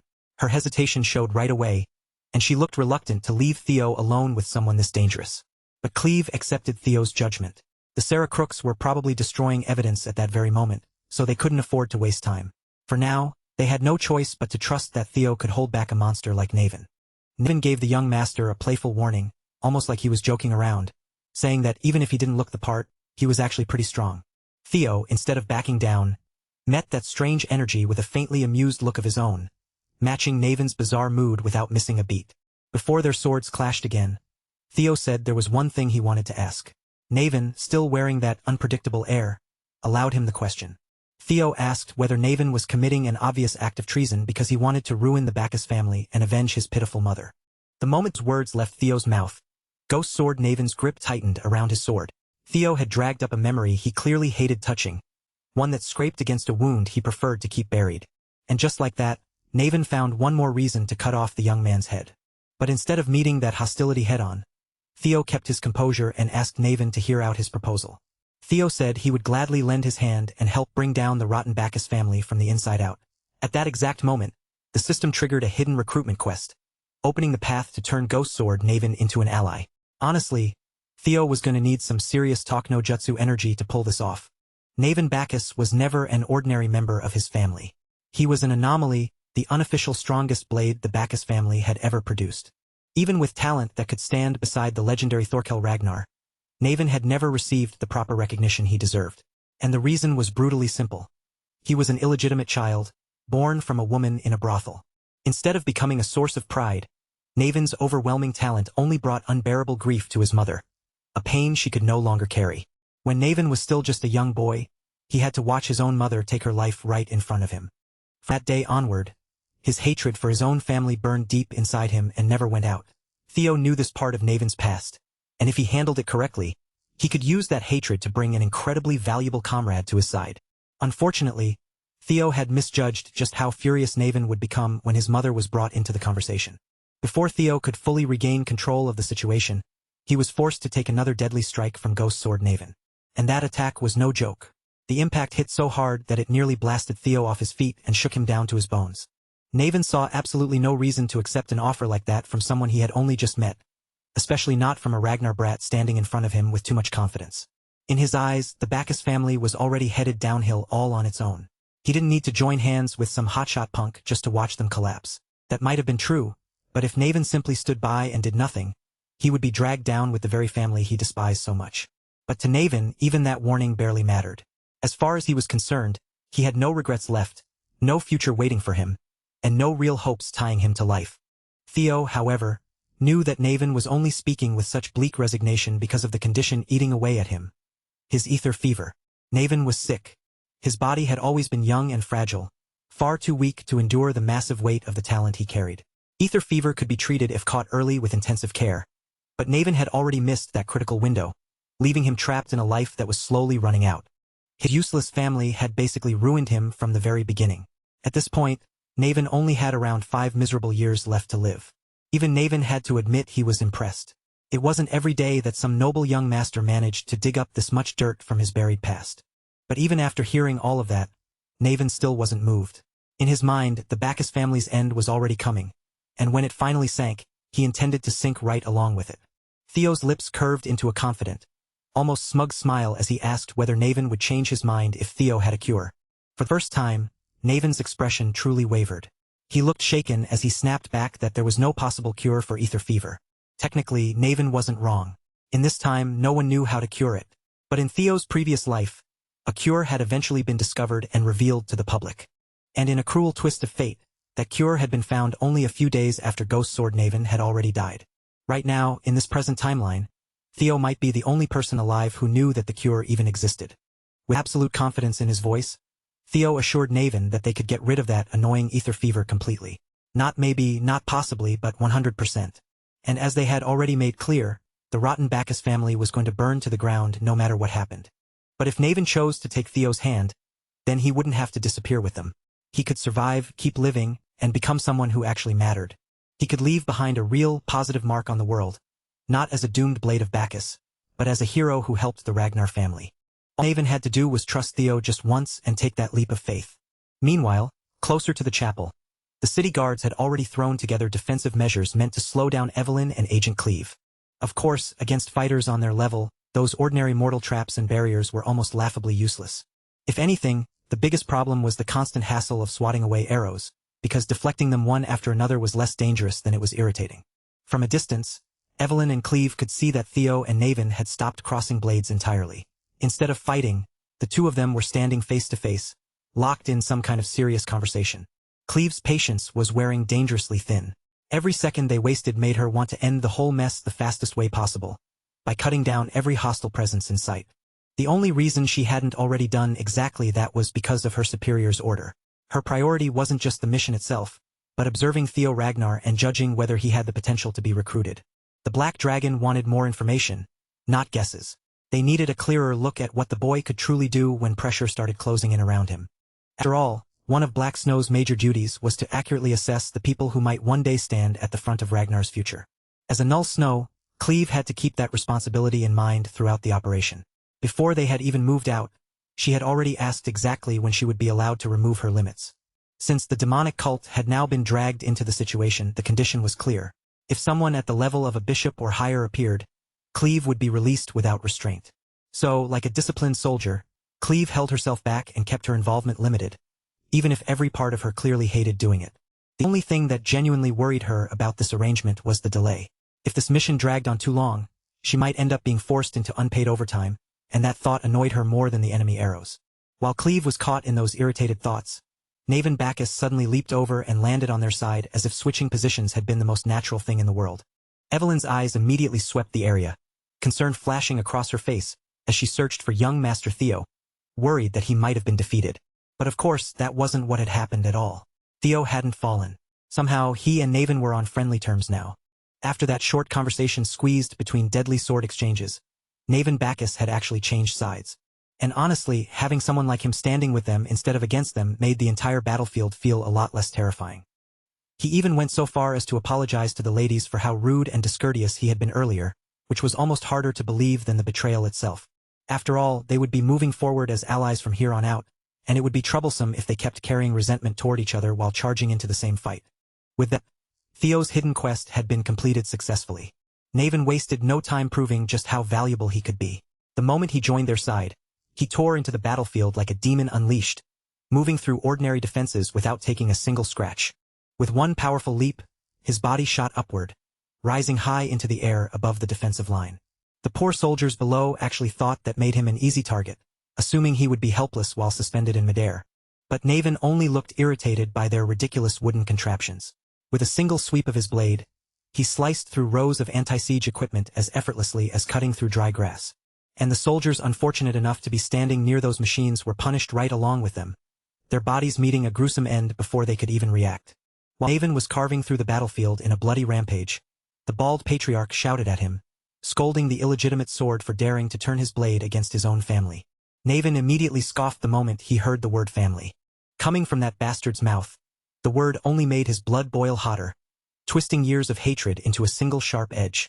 So Naven finally did what he had wanted to do for years. He cut through the blabbering patriarch in one clean, merciless stroke, splitting him apart before the man could keep talking. That bald head cracked open under the force like fresh fruit smashed apart, leaving no room for dignity in his final moment. Evelyn could only stare in awe. That man truly lived up to the rumors claiming he was equal to young Lord Thorkel. Theo quickly urged the ladies to take advantage of Naven's rampage and move forward while the enemy formation was collapsing. With Naven tearing open the way, they finally had a clear path to reach and capture that pig, Quadric Ceres. And speaking of the devil, Quadric was completely losing his mind after hearing that their defenses had been rendered useless one after another. Only now did he finally start thinking about disposing of the documents that could be used as evidence against his guild. One of his attendants, pale with fear, advised him to begin by burning the papers connected to the Troivans. But the pig exploded at the suggestion, violently opposing the idea. As far as he was concerned, no one was allowed to touch those documents except him. The terrified attendant was only trying to think rationally, hoping to reduce future casualties and limit how much damage this disaster would cause. But Quadric had no interest in listening to reason. If the Troivan connection went up in flames, how was he supposed to recover the money he had invested in them? Even with the law closing in, he still couldn't let go of a single coin he thought he could squeeze out. Then another presence in the room spoke up, insulting Quadric as a pathetic mortal drowning in vulgar greed. The pig's eyes immediately lit up. The one man who might be able to help him deal with the incoming cavalry had arrived at exactly the right moment. Outside, the four-person party's momentum had become impossible to stop. Wherever they pushed forward, bodies were left behind, scattered across the path they carved open. Theo, still running at a relentless pace, suddenly slowed when he saw a crowd beginning to walk out through the door ahead. At the front stood a representative of the Holy Demon Church, and behind him, hundreds of hooded believers lined up outside the chapel, ready to put the teachings of their god into action. Quadric practically thanked the devils for sending him a bishop from the demonic cult at such a desperate moment. Since these lunatics were also tied to the Troivans, he figured there was at least a chance they might be willing to lend him some help. The bishop agreed to provide assistance, but only because the pig might still prove useful when the day of judgment finally arrived. However, when the bishop demanded that Quadric hand over the Troivan documents, the pig immediately clammed up again. His obsession with wealth was putting the larger plan in danger, and at that point, a little violence became necessary to correct his stupidity.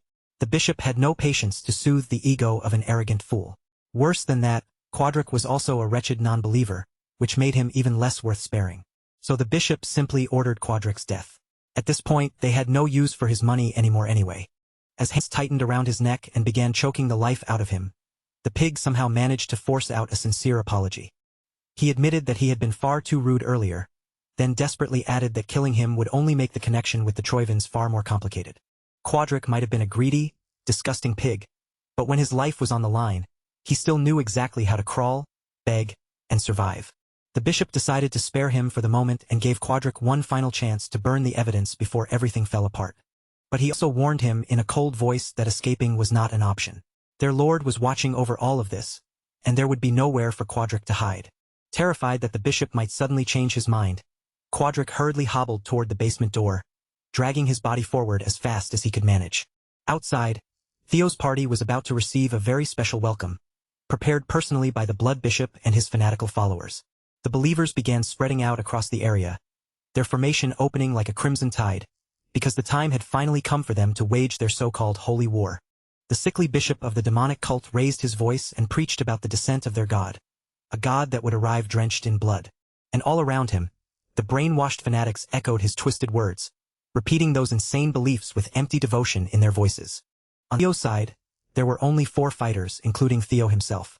Standing against them was an entire army of cultists, packed together like a living wall. They had already suspected that the demonic cult might be involved in this case, but seeing a bishop appear this early was still far beyond what they expected. Through the gaps of those red hoods, Theo caught sight of the cultists' eyes, dead, emotionless, and completely emptied of fear. So he didn't hesitate for even a second. Theo cut straight into the crowd, mowing them down as he carved open a path through the mass of bodies. These lunatics didn't care about protecting themselves at all. They threw their lives away without hesitation, charging forward with only one thought in mind: attack, even if it killed them. Even Evelyn and Naven, both experienced fighters who had seen their share of battle, were unnerved by the endless stampede of cultists rushing toward them. Cleve, however, kept to the flank, watching the situation with a completely different kind of reaction. She was silently thanking her luck that a bishop had actually appeared. Sure, that made the situation more troublesome, but it also meant she could finally stop holding back and go all out. Cleve drew both of her blades, her posture sharpening as if she had been waiting this whole time to slice through waves of demonic worshippers. Just as Theo began to feel the pressure closing in and their forward momentum started to stall, Cleve burst into the fray, turning the battlefield into a bloody stage for her blade dance. From this point on, she was finished observing. She wasn't here to analyze anymore. She was taking the lead. To punish anyone foolish enough to stand in Ragnar's path, Cleve was ready to tear through the entire city with her own hands if that was what it took. Before she could fully lose herself in the slaughter, Theo reminded the Null Snow operative that their real purpose here was still to secure the evidence before it was destroyed. Cleve scoffed at him, clearly unimpressed by how narrowly he was focusing on the documents. Now that the demonic cult had revealed itself so openly in public, she argued that no additional evidence was even necessary anymore. Theo firmly disagreed. In his eyes, they needed concrete proof now more than ever. If the demonic church cared enough to send out a bishop, then something inside that chapel had to be important enough that they couldn't afford to lose it. Cleve finally relented, her expression still sharp, and asked Theo what his next move would be. Right now, the priority was simple. They had to break through the crimson mass of believers as fast as possible, almost like they were trying to speed-run the entire battlefield. To make that happen, Theo planned to link his lightning gate with hatchling synchro, expanding his range far beyond what he could normally control. At the same time, he pushed his mind gate to its absolute limit, scanning and mapping the surrounding terrain as if he were cracking open the battlefield itself. Cleve seemed curious to see what Theo was about to do, so she eased back half a step and let him take the initiative. The moment she slowed down, a blood priest saw an opening and lunged in, trying to launch a sneak attack while her attention appeared divided. Cleve spun around instantly and shredded the pathetic, muscular preacher into minced meat. With the others handling the cultists, Theo could now focus on securing the evidence. After mapping out the terrain, the young master quickly found the most efficient route leading into the chapel. He pushed forward through the sea of fanatics, almost crowd-surfing over the chaos, but their numbers felt endless no matter how many fell. A tidal wave of brainwashed believers still waited ahead, surging toward him like there was no bottom to their ranks. To support him directly, Evelyn and Naven began wiping away the filth blocking his optimal path. The two worked together with deadly precision, clearing space for Theo to advance. But when Evelyn heard Naven sucking up to her lord, her competitive spirit immediately sparked to life. Theo never stopped moving. Using psychokinesis with expert control, he turned his lightning daggers into footholds beneath him, stepping through the air with a technique he named Lightning Dragon Rapid Protection. Theo reasoned that the task of destroying the evidence had most likely been entrusted to the High Commander, Quadric Series. After sweeping his senses through the chapel walls, he was able to pinpoint the pig's location without much difficulty. And with that, the fourth scenario quest continued to move forward. Back on the front lines, Evelyn and Naven had already become a terrifyingly lethal pair. Still as arrogant as ever, Ghost Sword Naven introduced himself as Lord Theo's new first sword, as if the title already belonged to him.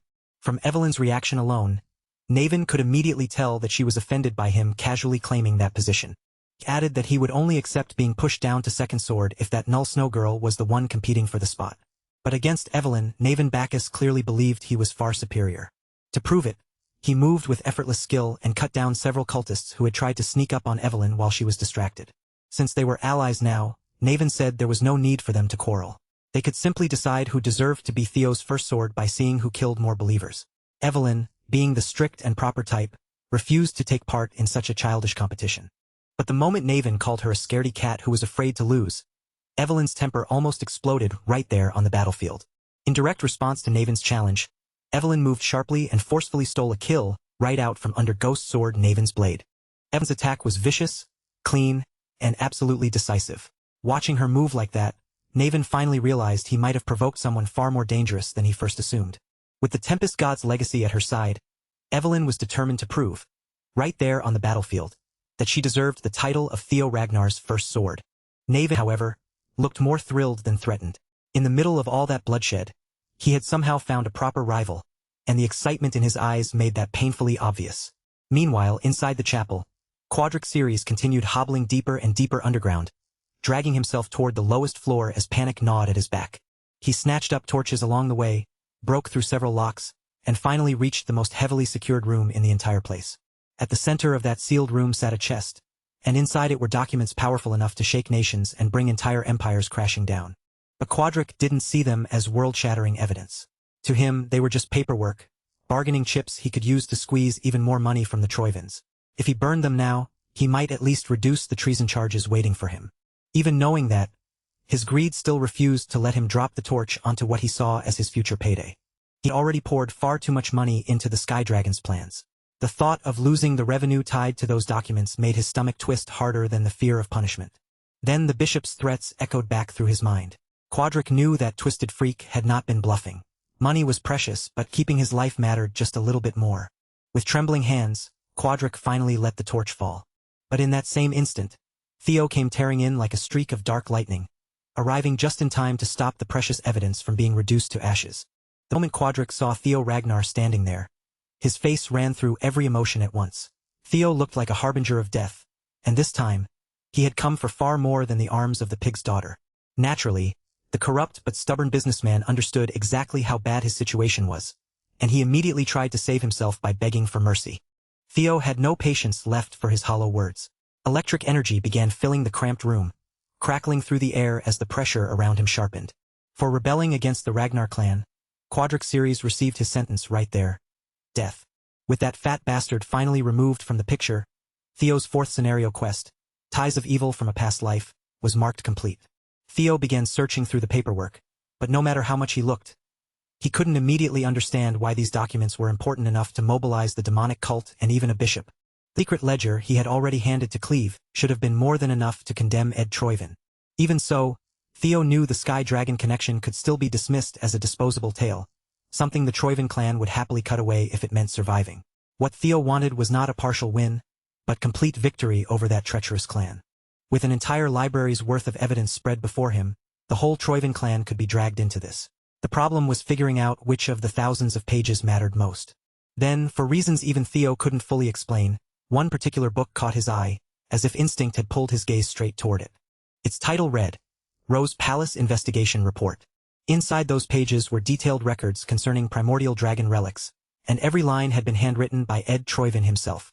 Theo read that the Sky Dragon had already acquired 2 relics and had concluded that another one was hidden in the Rose Palace. The Rose Palace, Theo's former home.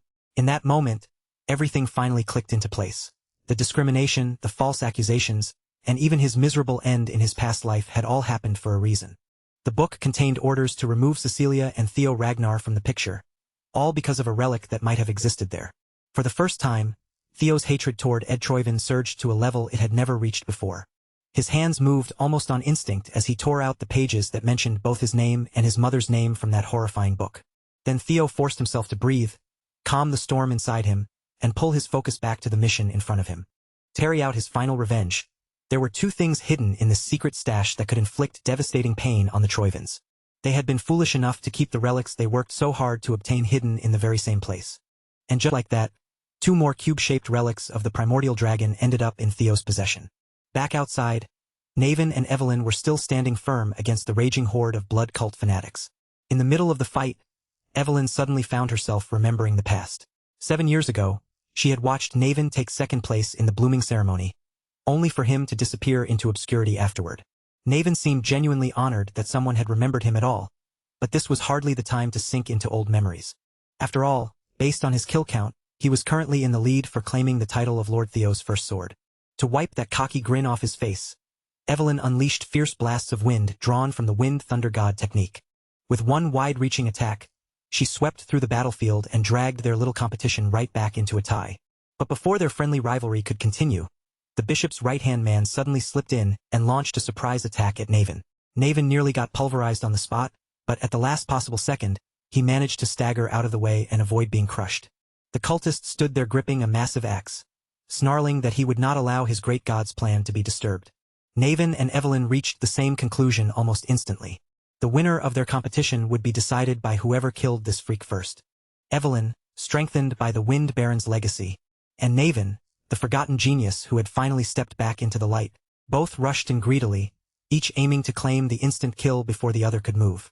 But before either of them could be declared the winner, Selford and his wyvern partner crashed into the battle, crushing the enemy in a dramatic entrance. Pinned under the crushing grip of the giant wyvern, the bishop's right-hand man could only growl in agony. Selford looked extremely pleased with himself, clearly satisfied that his entrance had been as badass as he imagined. But instead of getting the praise he clearly expected, Selford was met with nothing but cold, hostile glares from both Evelyn and Naven. Their prey had been stolen right out from under them, and the two monsters immediately erupted in anger, their killing intent snapping towards Selford instead. Behind Selford came the rest of the White Armored Dragon Cavalry's 5th platoon, charging into the area with their formation close behind him. They had been informed that the demonic cult and the Ceres Merchant Guild were secretly working together, and because of that urgent report, the platoon had been deployed in a rush, arriving before the chaos could spread any further. In no time at all, the central square of Ceres territory transformed into a full-blown war zone, with dragoons clashing violently against fanatical cultists. And once the bloodthirsty wyverns joined the battle, the cultists' advantage in numbers became almost meaningless. While his followers were being slaughtered by the dozens, the bishop simply continued praying for a new sun to rise beneath a blood-red sky, calling for the end of all things to come. That twisted freak kept preaching his warped gospel, even as Cleve sat nearby and quietly caught her breath. Honestly, after finally going all out for once, she had earned at least a short break from all the killing. While no one had been paying attention, the Null Snow operative had already crippled the bishop completely, leaving the fool broken enough to spiral into madness. After the cavalry arrived, it only took a few hours to wipe out the remaining filth and restore peace across the region. Now everyone, Evelyn included, had been forced into handling paperwork for the citizens affected by that short-lived war. The same dragoons who had been heroically cutting down cultists moments earlier now looked like they would rather charge back into battle than suffer through this mind-numbing desk work. Everyone felt like they were being tortured by forms and reports except for Erika Lanka. She might have looked like a savage on the battlefield, but when it came to organization, she was surprisingly reliable. Her brother Hulkus was enjoying himself too, calmly handling compensation requests for the people who had suffered property damage during the fighting.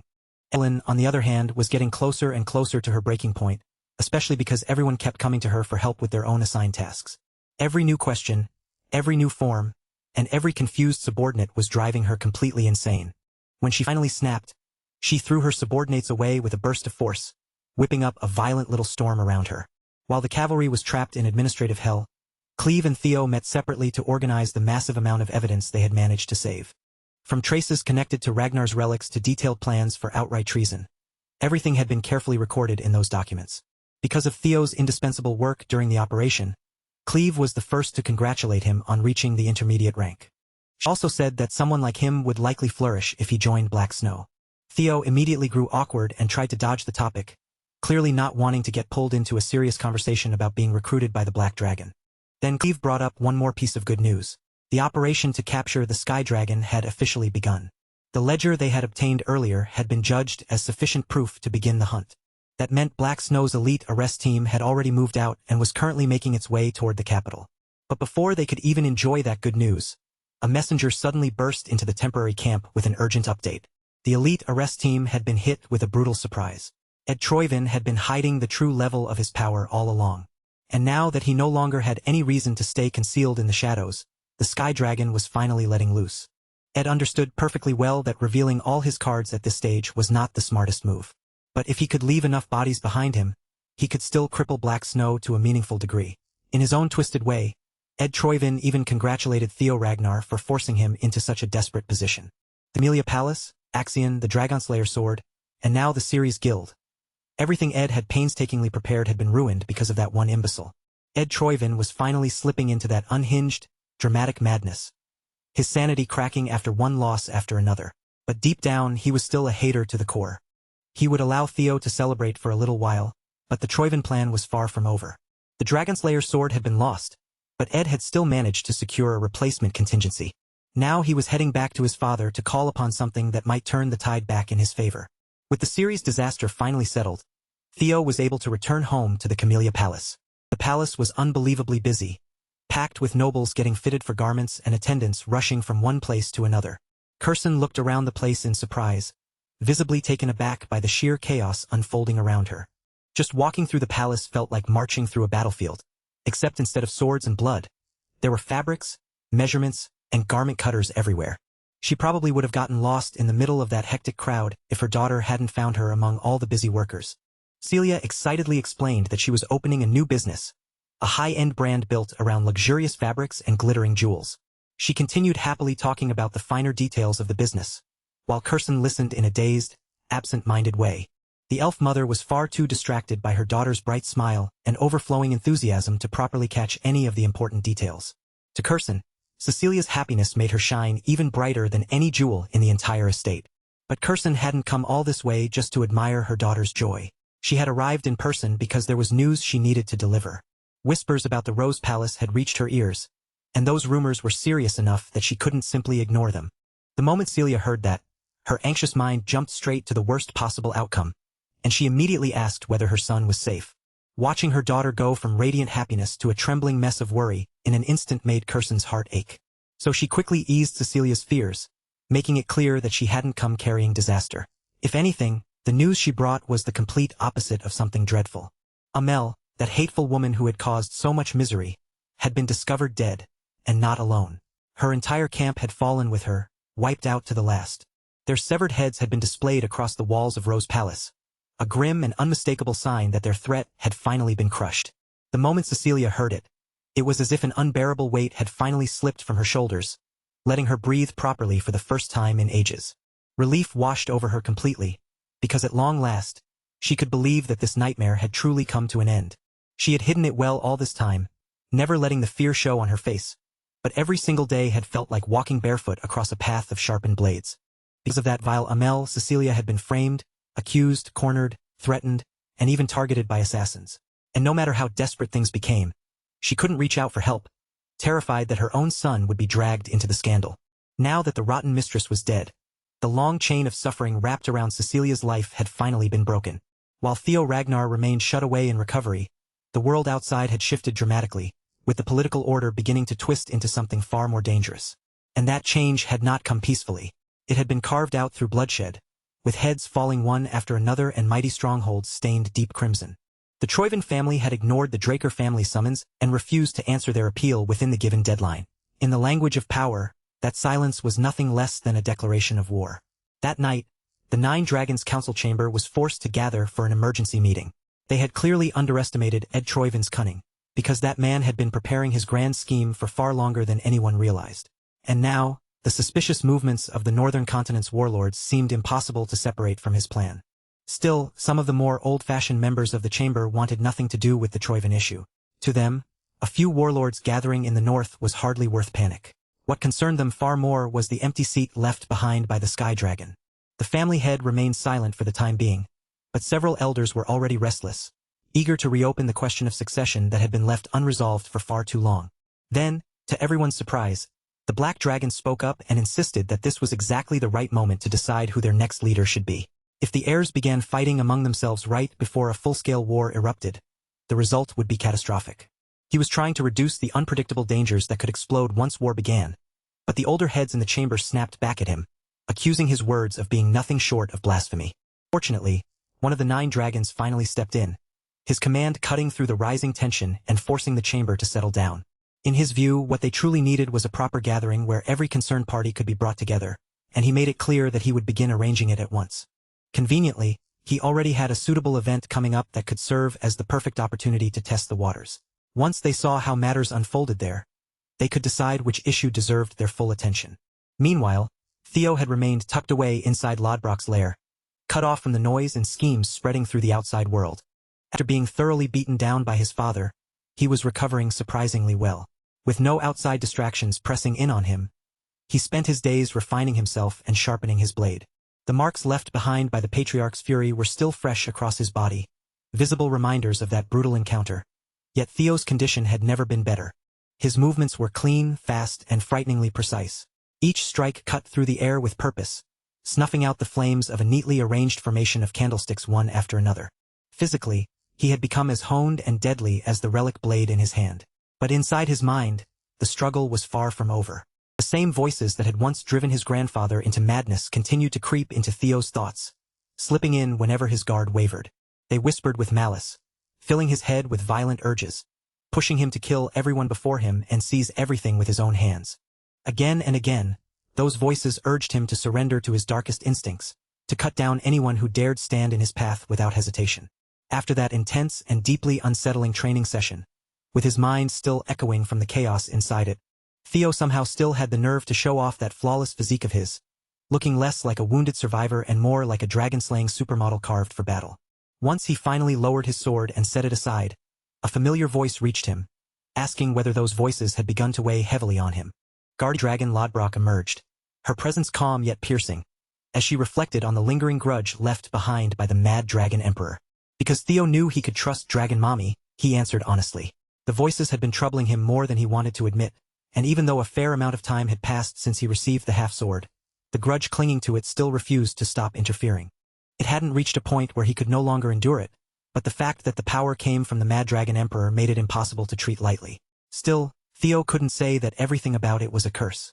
Thanks to that very power, he had managed to catch a glimpse of the Emperor's realm, even if only for a brief moment. Lodbrok understood the weight of what he was facing. No matter how much time passed, that man's name was one she could never erase from her memory. After all, he was the one who had stolen her heart. She had already told Theo that story before, which only made his feelings more tangled. He still couldn't understand why his father had spared him, or why he had gone so far as to grant him that weapon. Noticing that Theo was starting to rush ahead in his thoughts again, Lodbrok firmly reminded him to slow down. If they moved too recklessly, he would end up facing something far beyond his current ability, just like he had before. For now, they still had time, and thanks to the High Priest treating Theo immediately, even his severed arm had been reattached without any real complication. Even so, Lodbrok wasn't about to leave it to chance, so she leaned in and personally gave him a very close, very thorough examination to make sure everything had healed properly. Once she was satisfied that the checkup had been detailed enough, Lodbrok dismissed Theo for the day. She could sense that someone else was already searching for him. Before he left, however, Lodbrok gave him one sharp warning. He needed to stop wrecking her nest every time he came over just to swing his blade around. After all, their little routine had become painfully obvious. Theo made the mess, and someone else had to clean it up afterward. As soon as Theo made his way back to Camellia Palace, he was met by a familiar face he hadn't seen in quite some time. The person waiting for him was one of his devoted fanboys, Sybil Dree. Sybil approached with obvious excitement, personally delivering an important message to his young lord. It was an invitation. According to the letter, Daffodil Palace was graciously inviting Theo Ragnar to attend a banquet held in celebration of Lady Ray Ragnar's 18th birthday. Sybil, however, couldn't help pointing out how strange the whole thing felt. With war practically standing at their doorstep, throwing a birthday banquet for Lady Ray seemed strangely detached from reality. And judging from the rumors already circling around the event, it was shaping up to be a grand one. Theo didn't see it that way. To him, the banquet was likely being made grand precisely because these were such unstable and turbulent times. Troyvin's betrayal had thrown the family's internal balance into complete disorder, shaking the structure from within and leaving every faction on edge. Instead of Axion, the one who had been carefully raised and polished under the Sky Dragon's guidance, it was Theo who seized the position of the sixth successor. And as if that alone hadn't shaken the clan enough, one of the 9 dragons had managed to deceive everyone, hiding treasonous schemes right beneath their noses. Now the chamber was left with a dangerous gap in power, and that made the coming banquet far more than a cheerful birthday celebration filled with wine, laughter, and music. It was a carefully staged display meant to show every outside force that the Ragnar clan remained firm, powerful, and completely unshaken. At the same time, it would give the successors and the factions behind them a chance to measure one another up close. Sybil could only stare in admiration at how quickly his young lord saw through the situation. The thought of Theo stepping into the center of such an important stage had him practically buzzing with excitement. And if those old heads were so desperate to judge what Theo was truly capable of, then he had no problem giving them a performance they would never forget. At this season, Daffodil Palace carried a cold, elegant beauty, its grand structure standing beneath the winter air like something carved from frost and stone. Inside that enormous palace, a wide banquet hall had been prepared, filled with affluent families who were connected to Ragnar in one way or another. Nobles lifted glasses of expensive wine, sampled luxurious dishes, and exchanged polished smiles while mingling with their peers. But the instant the new heir stepped through the doors, every glass paused in midair, every bite stopped, and even the soft gossip drifting through the hall fell silent. In a heartbeat, every gaze turned toward the newly appointed succession candidate. Young Lord Theo Ragnar drew the entire room's attention the moment he appeared, dressed in dark winter gear with a sharp, steady gaze that made his presence impossible to ignore. His appearance was clean, striking, and absolutely flawless. Theo calmly swept his eyes across the banquet hall, taking in the crowd and confirming that every noble in the room was watching him exactly as intended. Of course, everyone present already understood that the birthday celebration was only the excuse. These nobles had gathered because they wanted to see the new heir who had suddenly entered the race for the throne. Naturally, Theo intended to leave a powerful impression on them. And the man who entered the hall right after him seemed ready to make that goal much easier. From behind, Theo caught the sound of light yet confident footsteps drawing closer.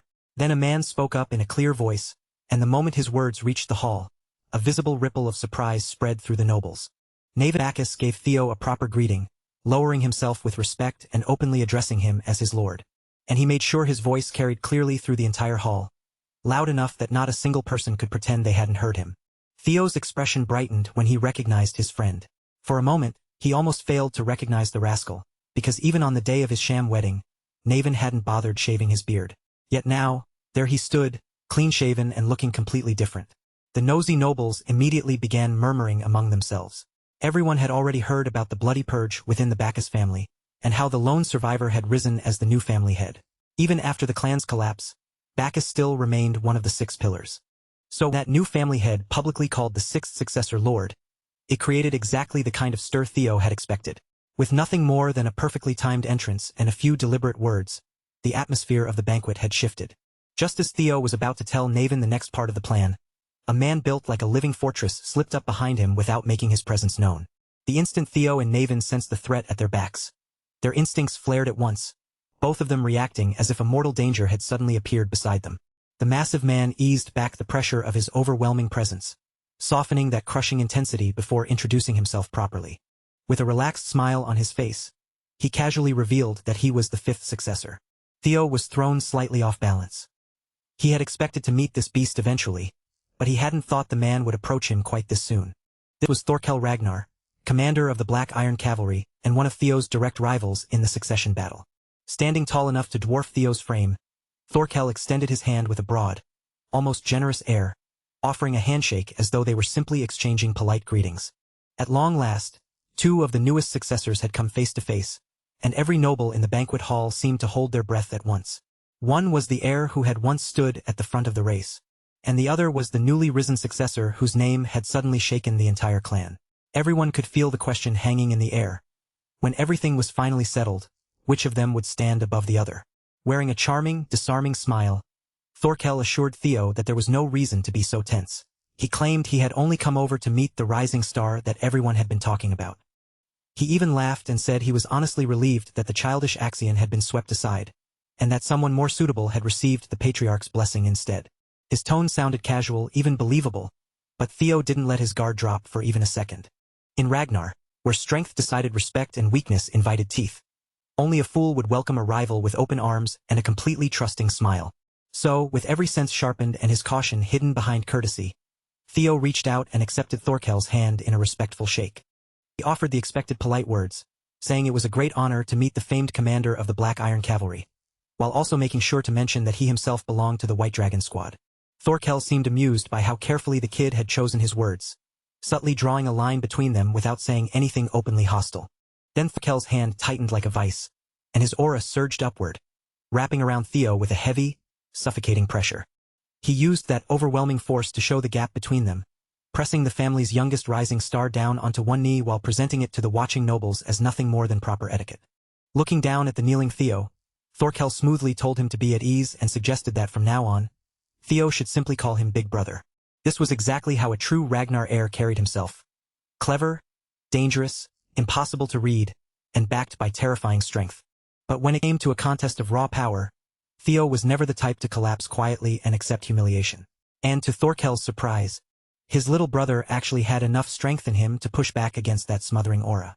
Theo forced himself back to his feet, holding his ground far better than expected, and with a bold calmness, he gladly addressed Thorkel as brother.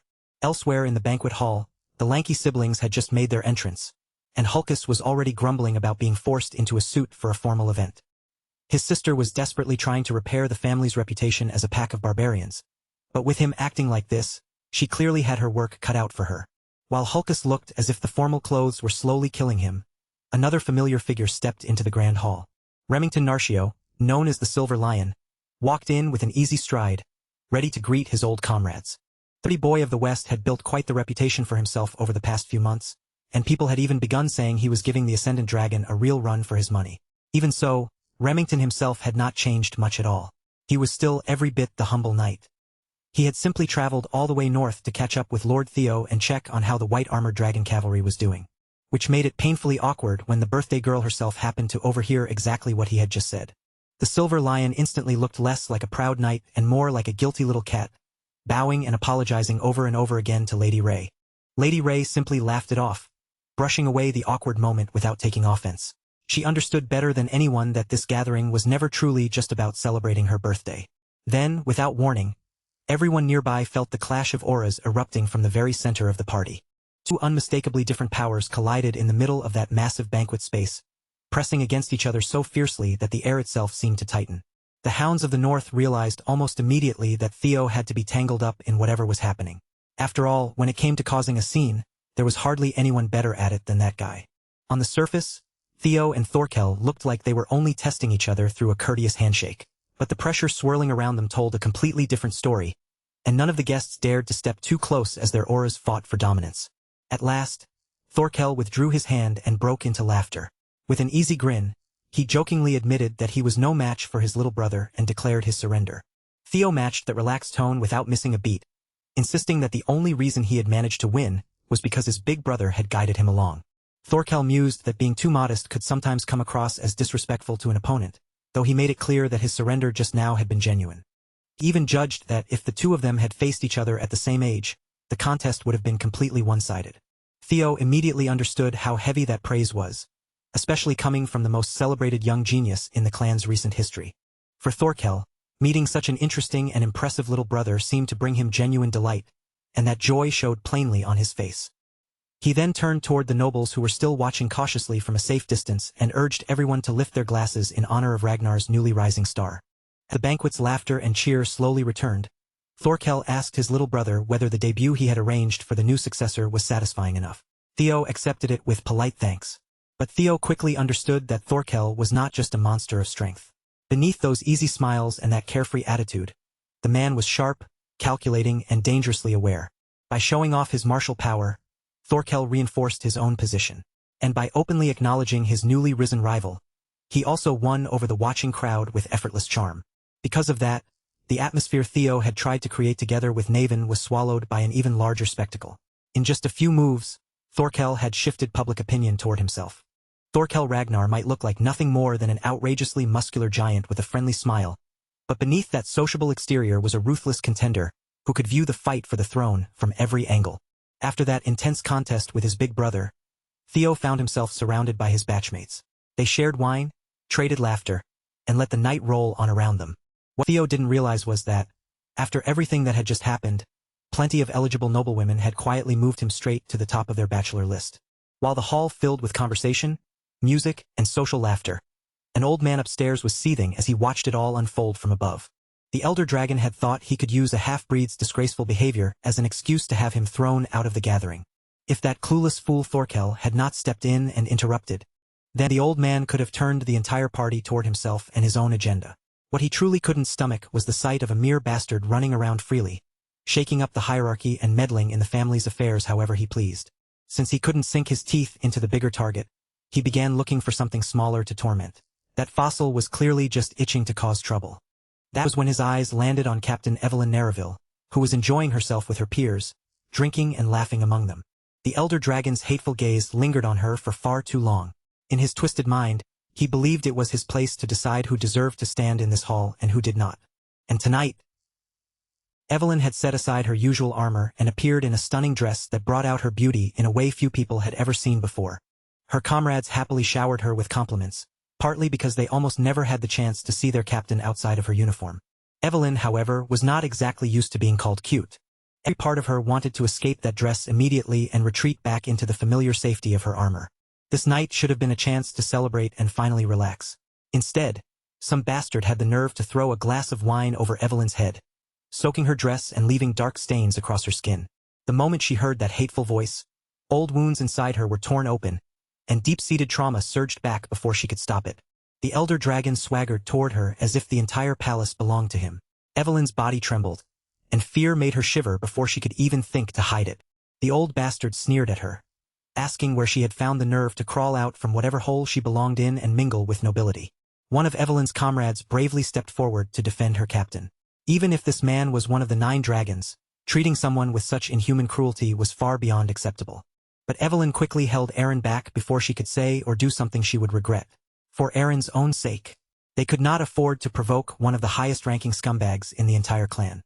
Evelyn fought desperately to hold in both her anger and her terror, but the struggle was written clearly across her wine-soaked face. It was the first time Aaron had ever seen her captain look so frightened, and she could only wonder what kind of history could have created such fear between Evelyn and the elder. The elder dragon loomed over the women and coldly reminded Evelyn that he had warned her never to appear before him ever again. Then his venomous eyes caught a flash of polished shine, hidden beneath her ornate scarf. Without the slightest hesitation, he seized her prosthetic arm and violently tore it apart. With no remorse at all, the elder dragon casually destroyed the thoughtful gift the young lord had given Evelyn. Then he tossed the shattered metal aside as if it were nothing more than worthless trash. The freak mocked it as a toy attached to a useless lump of flesh. In his eyes, trash should live like trash, broken and crushed beneath everyone's feet. After that, he gave Evelyn one final warning, telling her to get out of the hall before he tore her apart completely. Not wanting to bring any more trouble down on the others, Evelyn swallowed the humiliation, forced herself to endure it, and fled from the scene. Watching her run away like a frightened little girl brought the elder dragon a cruel sense of amusement. He even joked that, with her gone, the stench in the room was finally beginning to fade. Aaron, unable to stay silent after witnessing something so unjust, threatened to report the entire incident to the office of the law. But the old bastard only stared at her as if she had completely lost her mind. If she was truly that eager to run off and snitch, then he was more than willing to let her do whatever she pleased. After all, if she chose to take that path, she would soon learn exactly what Ragnar's law of survival of the fittest really meant. Evelyn kept running, her feet carrying her forward, as if stopping for even a second would cost her life. Her past had clawed its way back to the surface once again, and she hated herself for ever believing she could simply relax and enjoy a happy evening with her comrades. She had spent so long trying to overcome the trauma left behind from the days when she was nothing more than a powerless little girl, but one encounter with that man shattered all of that hard-won progress. The man revered by others as the elder dragon had once beaten her mercilessly, all because she had dared to call him father. Back then, Evelyn had never understood why she was being punished so brutally, or why she had to suffer like that. She had only been a child, and in that moment, no matter how much she had grown, she felt like nothing had changed. Deep down, she was still that frightened, confused little girl. Evelyn ran so desperately, with tears blurring her vision and choking her breath, that she failed to notice someone standing directly in her path. The demon dragon looked puzzled when he saw her rushing away from the banquet hall in the complete opposite direction. The moment Evelyn saw a familiar face before her, her legs finally stopped moving, and all the fear she had been holding back came crashing out at once. Back inside the banquet hall, Theo and the others were still drinking, laughing, and exchanging stories, completely unaware that Evelyn had just suffered such a cruel humiliation. But that ignorance was not going to last much longer. The entire mood of the party changed in an instant when the old bastard's agonized scream ripped through the hall. That scream was followed almost immediately by the sickening sound of bones breaking, while he stumbled over filthy curses aimed at the captain of the white-armored dragon cavalry. Julius Ragnar, the demon dragon in his most terrifying state, had heard everything from Evelyn's own mouth, and now his rage was burning with a hunger for blood. When Julius finally released that mangled arm from his grip, the elder dragon hurried backward, his confidence cracking as his security team rushed in to surround the scene. Julius had already warned the old fart clearly. Whatever was done to Evelyn would be returned to him in kind. The old bastard immediately tried to twist the attack into an act of betrayal against the Ragnar name, branding Julius as a dangerous criminal who needed to be seized at once. But Demon Dragon did not move an inch, even as the security team spread out and encircled him from every side. With the Law Council stepping in, surely even the leader of the white-armored dragon cavalry would be placed under serious threat, right? The council members calmly declared his offense, accusing him of injuring the Elder Dragon's head counselor, and warned him that imprisonment could be waiting for him. They made it clear that they would prefer to carry out the arrest with his cooperation, but Julius had absolutely no intention of playing along with their little procedure. The moment the leader of the Law Council saw the molten rage burning in Julius's eyes, a cold sweat began sliding down his spine. Julius then recited the written oath that had once been sworn upon the sword during Ragnar's autumn. For years ago, He had stood before those ancient old men resting comfortably on their outdated authority and sworn that oath upon his blade. At that time they had reached a clear agreement. Evelyn was not to be touched. So if the elder dragon refused to respect that oath, then Julius had every right to seek vengeance in return. Like everyone else in the banquet hall, Theo moved closer toward the disturbance, and as he listened, he began to understand exactly what had happened. This incident had never occurred in his previous life, which meant he had already changed far too many variables for events to stay on their original path. As far as Theo knew, Evelyn Arreville had been born as the illegitimate child of Wolfgang Ragnar, though a name that impressive was completely wasted on a man that rotten. Wolfgang valued pure blood above nearly everything else, yet he had never been able to keep his own desires under control. Evelyn's very existence contradicted everything he claimed to stand for. To him, she was a living disgrace, someone he desperately wanted hidden away from the public eye. He had planned to cast her out of the family permanently, but Julius stepped forward before that could happen. Recognizing the child's potential, Julius brought Evelyn into the white armored dragon cavalry, and with that single decision, Wolfgang's vile plan fell apart. From there, Evelyn grew into a capable fighter and a reliable leader, rising quickly through the cavalry's ranks. And when she finally became known as the young captain of her own unit, Wolfgang's fear of being exposed as a monster flared up all over again. Ignoring the consequences, he attempted to murder his own daughter while pretending it had been a mistake. His killing blow failed to land, but the attack still severed her left arm cleanly. Evelyn barely survived, and losing that limb left her unable to properly hold the reins of her mount. Because of that, Evelyn was forced into an early retirement. Afterward, she spent her life managing the 4th training hall, kept far away from noble affairs forever. But after meeting Theo Ragnar, her path had been pulled back toward honor and glory. In that sense, the chain of events that led to this commotion could be traced directly to Theo's actions after his regression. And if that was the case, then it was only right for Theo to step forward and set the matter straight himself. Still, preventing the situation from spiraling any further would not be easy, especially with the demon dragon's killing intent pressing down on the hall. Wolfgang turned toward the gathered nobles, trying to draw them to his side.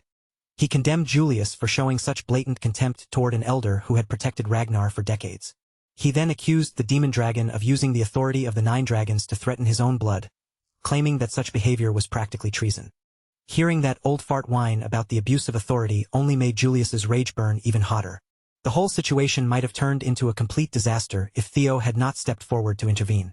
Theo reminded both sides that this day was supposed to be a joyful celebration of his dear friend's birth, not an occasion to terrify every guest in the hall. Because Julius respected the young lord and was willing to listen to him, he forced himself to rein in his temper before the violence could go any further. Wolfgang, on the other hand, looked visibly irritated, his expression twisting as he realized the bait he had thrown out in anger had been completely neutralized. Since 2 high-ranking members of the family were clearly ready to rip each other apart right there, Theo proposed that they settle the matter through one of Ragnar's long-standing traditions. Instead of turning a birthday celebration into a bloodbath on the dance floor, they should take their feud into a proper duel trial and let the blades decide. Wolfgang immediately rejected the idea, insisting that he was obviously the victim in this situation. In his mind, there was no need for any trial at all when he had done absolutely nothing wrong. Theo kept his composure and calmly urged the old bastard to accept the proposal anyway, if only to stop the disturbance from growing any larger in front of everyone. That was when Theo noticed the Lord of Daffodil Palace making her entrance, and her expression made it painfully clear that she was furious her daughter's event had been ruined by 2 muscle-brained idiots. With every step she took, the temperature around her dropped sharply, and frost began crawling across the floor beneath her feet. Neil Ragnarton, the woman known as the Ice Dragon, was not the kind of opponent anyone in their right mind would want to stand against. As usual, Wolfgang tried to hide behind the victim act, but Neil cut him off coldly and told him to shut his mouth. She had no interest in excuses, and petty quarrels meant nothing to her right now. For her daughter's sake, she firmly pushed both sides to follow Theo's suggestion and settle this without dragging the celebration any deeper into disgrace.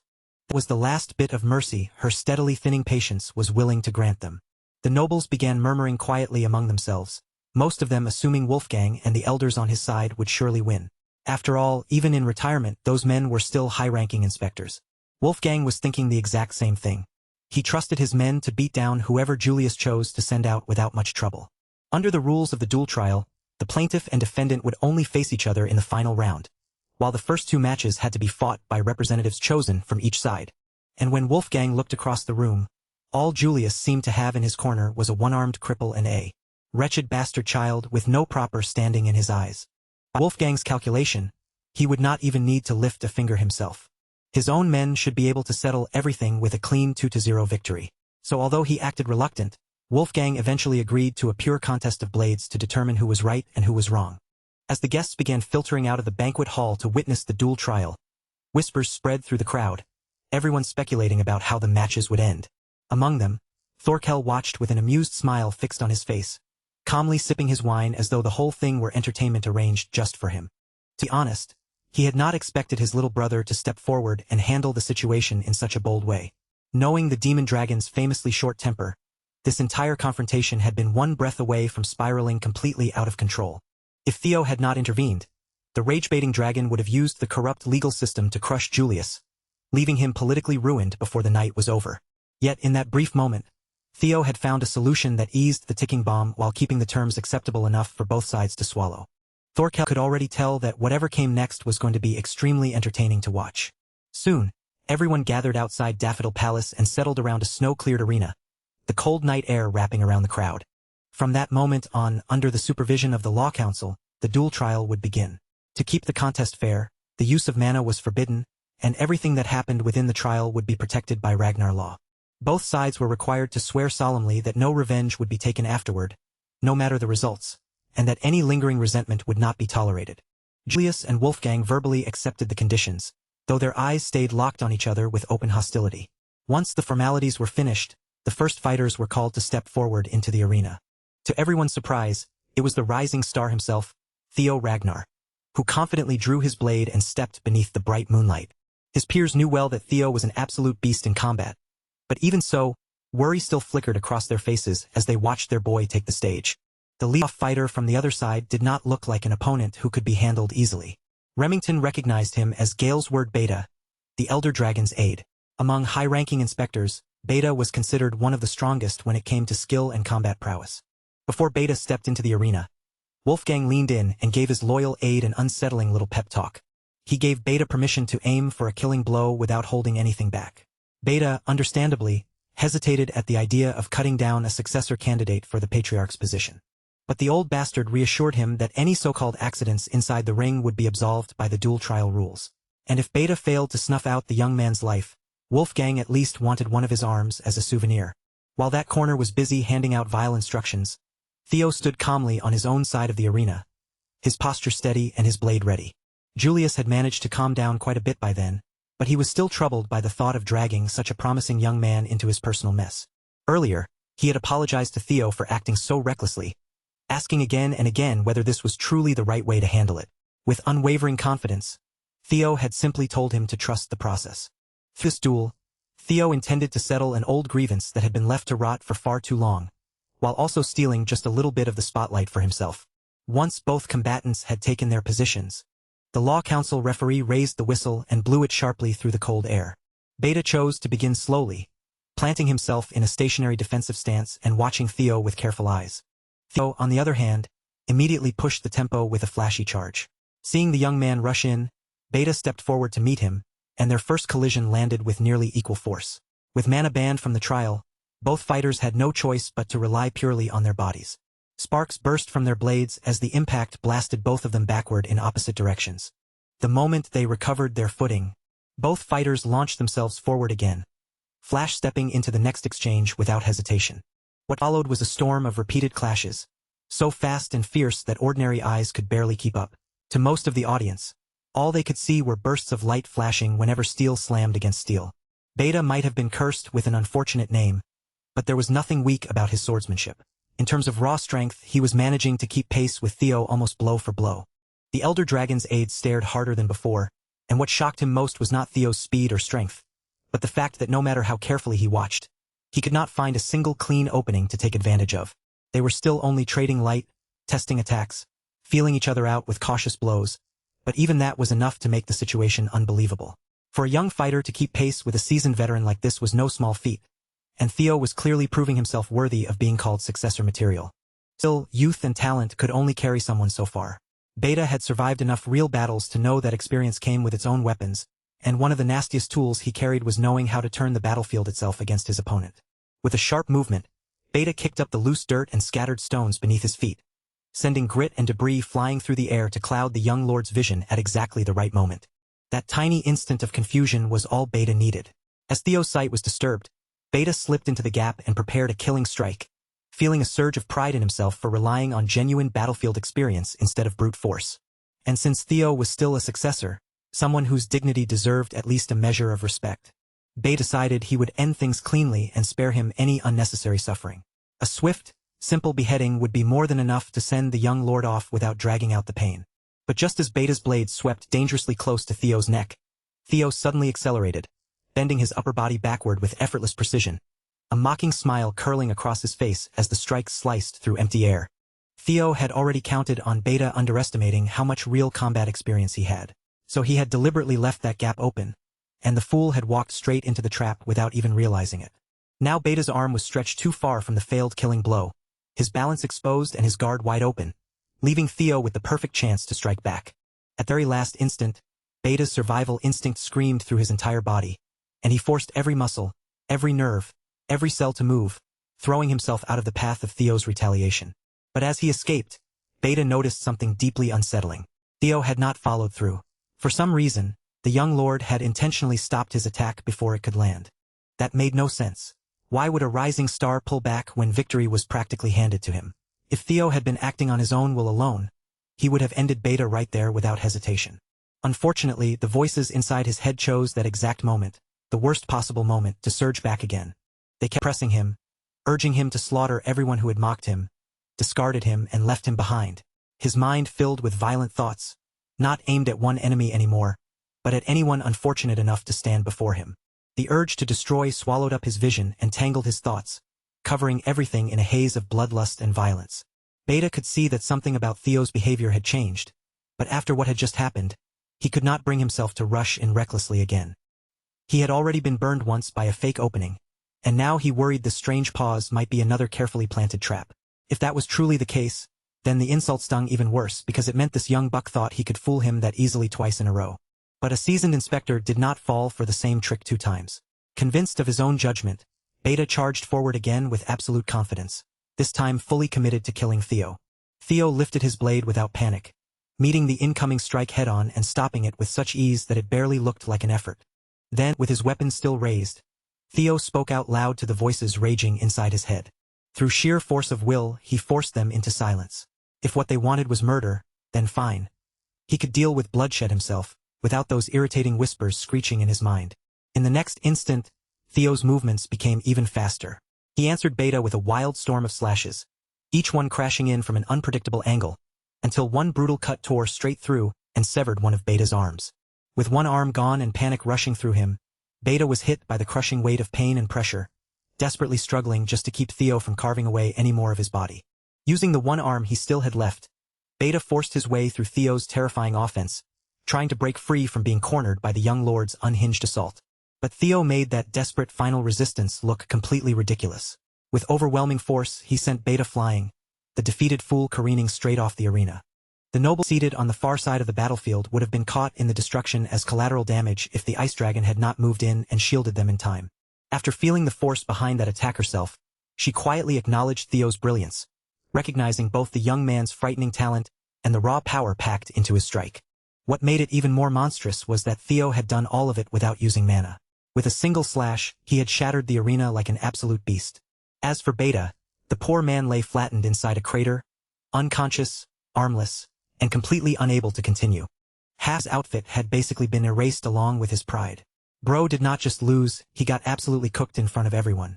The Law Council referee only needed one look at Beta's condition before immediately calling an end to the first round. In the opening duel trial, Theo Ragnar stood as the undeniable victor. The crowd erupted around him, but even as the cheers rang out, Theo was still fighting inwardly to push down the growing hunger to kill. Thankfully, he managed to regain enough control before those maddening urges could fully take over. Still, the grudges swelling inside him today felt far heavier than usual, almost as if something far larger was pulling him towards some unknown destination. The terrifying power he had unleashed only appeared when he willingly gave himself over to that strange sensation. But trusting himself to the grudges of the past was a dangerous path, one that could easily turn into a slippery slope. The risk was undeniable, but if Theo could learn to control that power properly, it could become an enormous boost to his strength in battle.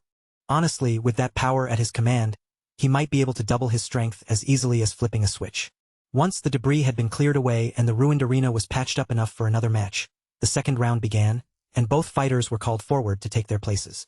But everyone's surprise, Theo walked toward the corner and announced that his side would be choosing consecutive battles.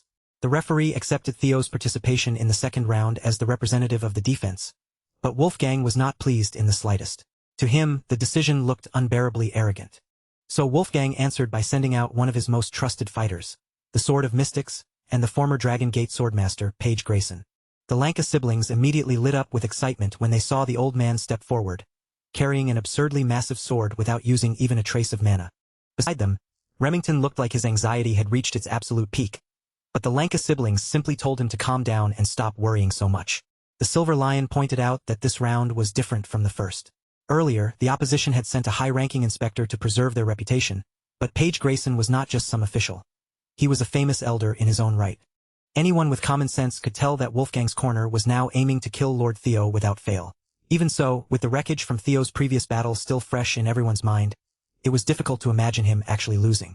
The moment the referee blew the whistle and signaled the official start of the second round, Theo calmly and politely raised one hand into the air. Instead of wasting time crossing blades with yet another old man, Theo simply waved the white flag and forfeited the match on the spot. The entire arena fell into shock at his sudden decision, and no one looked more stunned than old man Page himself. Theo then explained with unexpected humility that a mid-ranked inspector like him could never hope to match an established elder. Even without exchanging blows, he could already recognize the difference in their level. The Sword of Mystics had every reason to be irritated. He had stepped into the arena ready for a proper clash, only to have the fight snatched away before his blade could even prove itself. Even the Law Council referee looked caught off guard as he announced the winner of the second round. The audience, however, quickly understood what Theo had done and broke into applause for the painfully clever move. He had removed a dangerous, unpredictable opponent from the board without spending a single drop of strength. After all, the rules were clear. The plaintiff and defendant had to face each other directly in the third and final round of the duel trial. Wolfgang had been so obsessed with eliminating that troublesome successor that he never saw such a simple trick coming. Now, because of Theo's maneuver, he had no choice but to enter the final fight himself while still carrying a broken arm. In all the years Evelyn had been alive, she had never once seen her useless father look this shaken, as if the ground beneath his authority had finally started to crumble. When Theo returned to their corner, Evelyn lowered her gaze and apologized for dragging him into her troubles yet again. But Theo answered her like a true comrade, steady and sincere, giving her the reassurance she desperately needed. The warmth in his words stirred something deep inside her, reminding Evelyn of every good thing that had somehow found its way into her life. Back then, Julius Ragnar had still been nothing more than an ambitious newcomer in the cavalry, yet he had reached out to her with bright enthusiasm and invited her into his squad. He was the very first person to look at her and recognize the talent that was beginning to bloom. Even after she lost her arm, the demon dragon never turned away from her. He stayed by her side as a friend, constantly reminding her that one setback did not mean her story was over, and that she could still rise again. Then she encountered the charismatic young lord who completely changed the direction of her dead-end life. Theo gave her a new path, and Evelyn chose to become his sword, finally gaining a purpose she could hold on to with pride. Lord Theo had given her the courage to stand up for the wishes she had buried for so long, the ones she had once been too afraid to fight for. Her past had been soaked in pain, humiliation, and loss, but now she was no longer alone. There were people beside her who genuinely cared about what happened to her. So how could she keep standing still, chained to the past and unable to take even one step forward, when people like them believed in her so strongly? Maybe, after all this time, the moment had finally come to cut down the villain who had haunted her life. Before Julius could step into the arena as the final participant, Evelyn suddenly spoke up and stopped him. She was done living as the victim. It was time to seize her own fate with her own hand, even if she only had one left. For the final round of the duel trial, the Law Council referee wasted no time and called for the plaintiff and defendant to come forward into the arena. Even with his broken arm bound in a sling, Wolfgang Ragnar still carried himself with a threatening presence, strutting into the ring as if he could still intimidate everyone watching. Inside, however, he was still cursing that sly successor for forcing him into a corner with no reputation left to protect. Wolfgang had already accepted that Julius might very well kill him in this fight, but even then, he was determined to take at least one arm before going down. After all, chopping off arms had always been one of his favorite habits. After a brief exchange with the referee, the defense's request to change their fighter for the third round was officially accepted. Dressed in her fitted outfit and holding a blade at her side, The one-armed captain stepped into the arena with calm confidence, her posture straight and her resolve unmistakable. The moment Wolfgang saw his crippled, unlawful daughter walking toward him, he burst into cruel laughter. With a mocking sneer, he asked if she had come to beg him for mercy one final time. But his pathetic trash talk had no effect on her at all, landing with all the force of a dull blade against stone. Evelyn raised her rapier, the point glinting as she fixed her eyes on the disgusting man standing before her. She did not need a long speech to shatter his composure. One single word from her was enough to drive Wolfgang into a rage. Because this pathetic man absolutely despised being called father.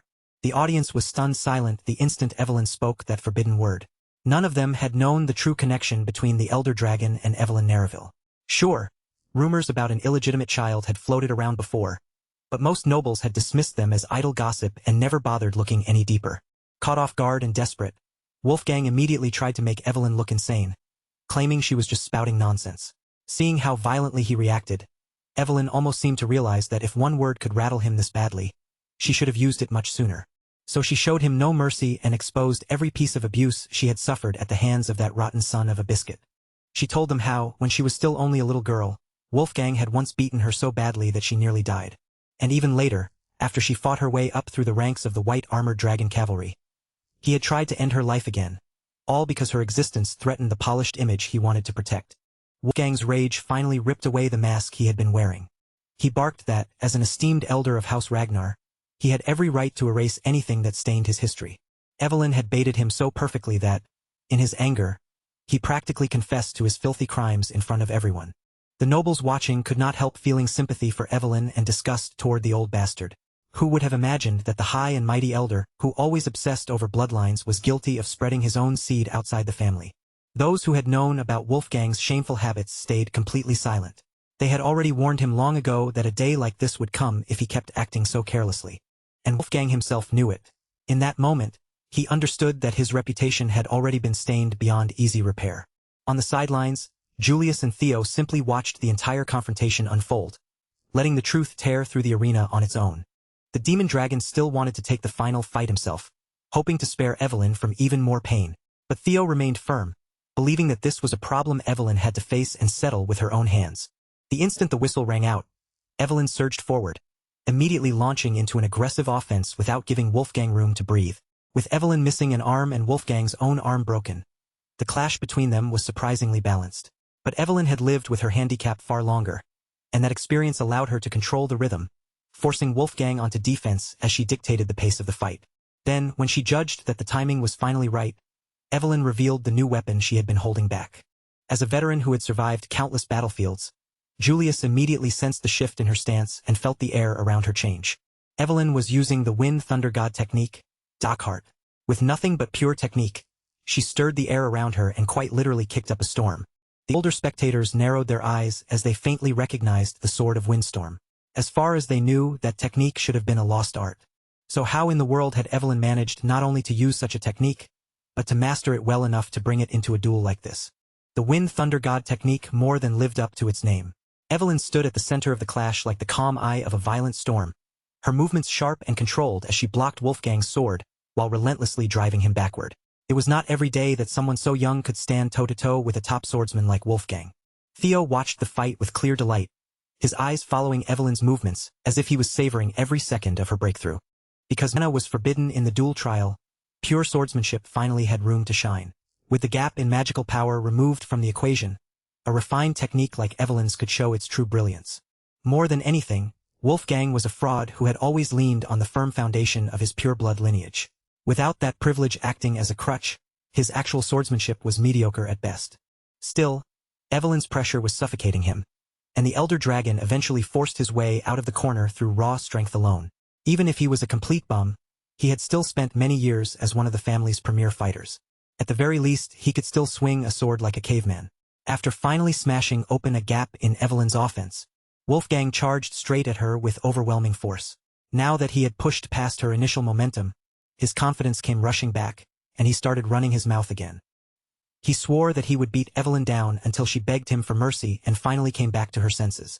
Evelyn had heard more than enough of Wolfgang's hateful words. His threats, insults, and poison had followed her for far too long, and this time, they no longer had the power to make her tremble. She finally had the strength to stand against him with her own blade. If that rotten old man wanted to turn this into a contest of raw power, then Evelyn would gladly meet him head-on and crush him at his own game. When she was little, that horrible father had been her entire world, a towering shadow she could never escape.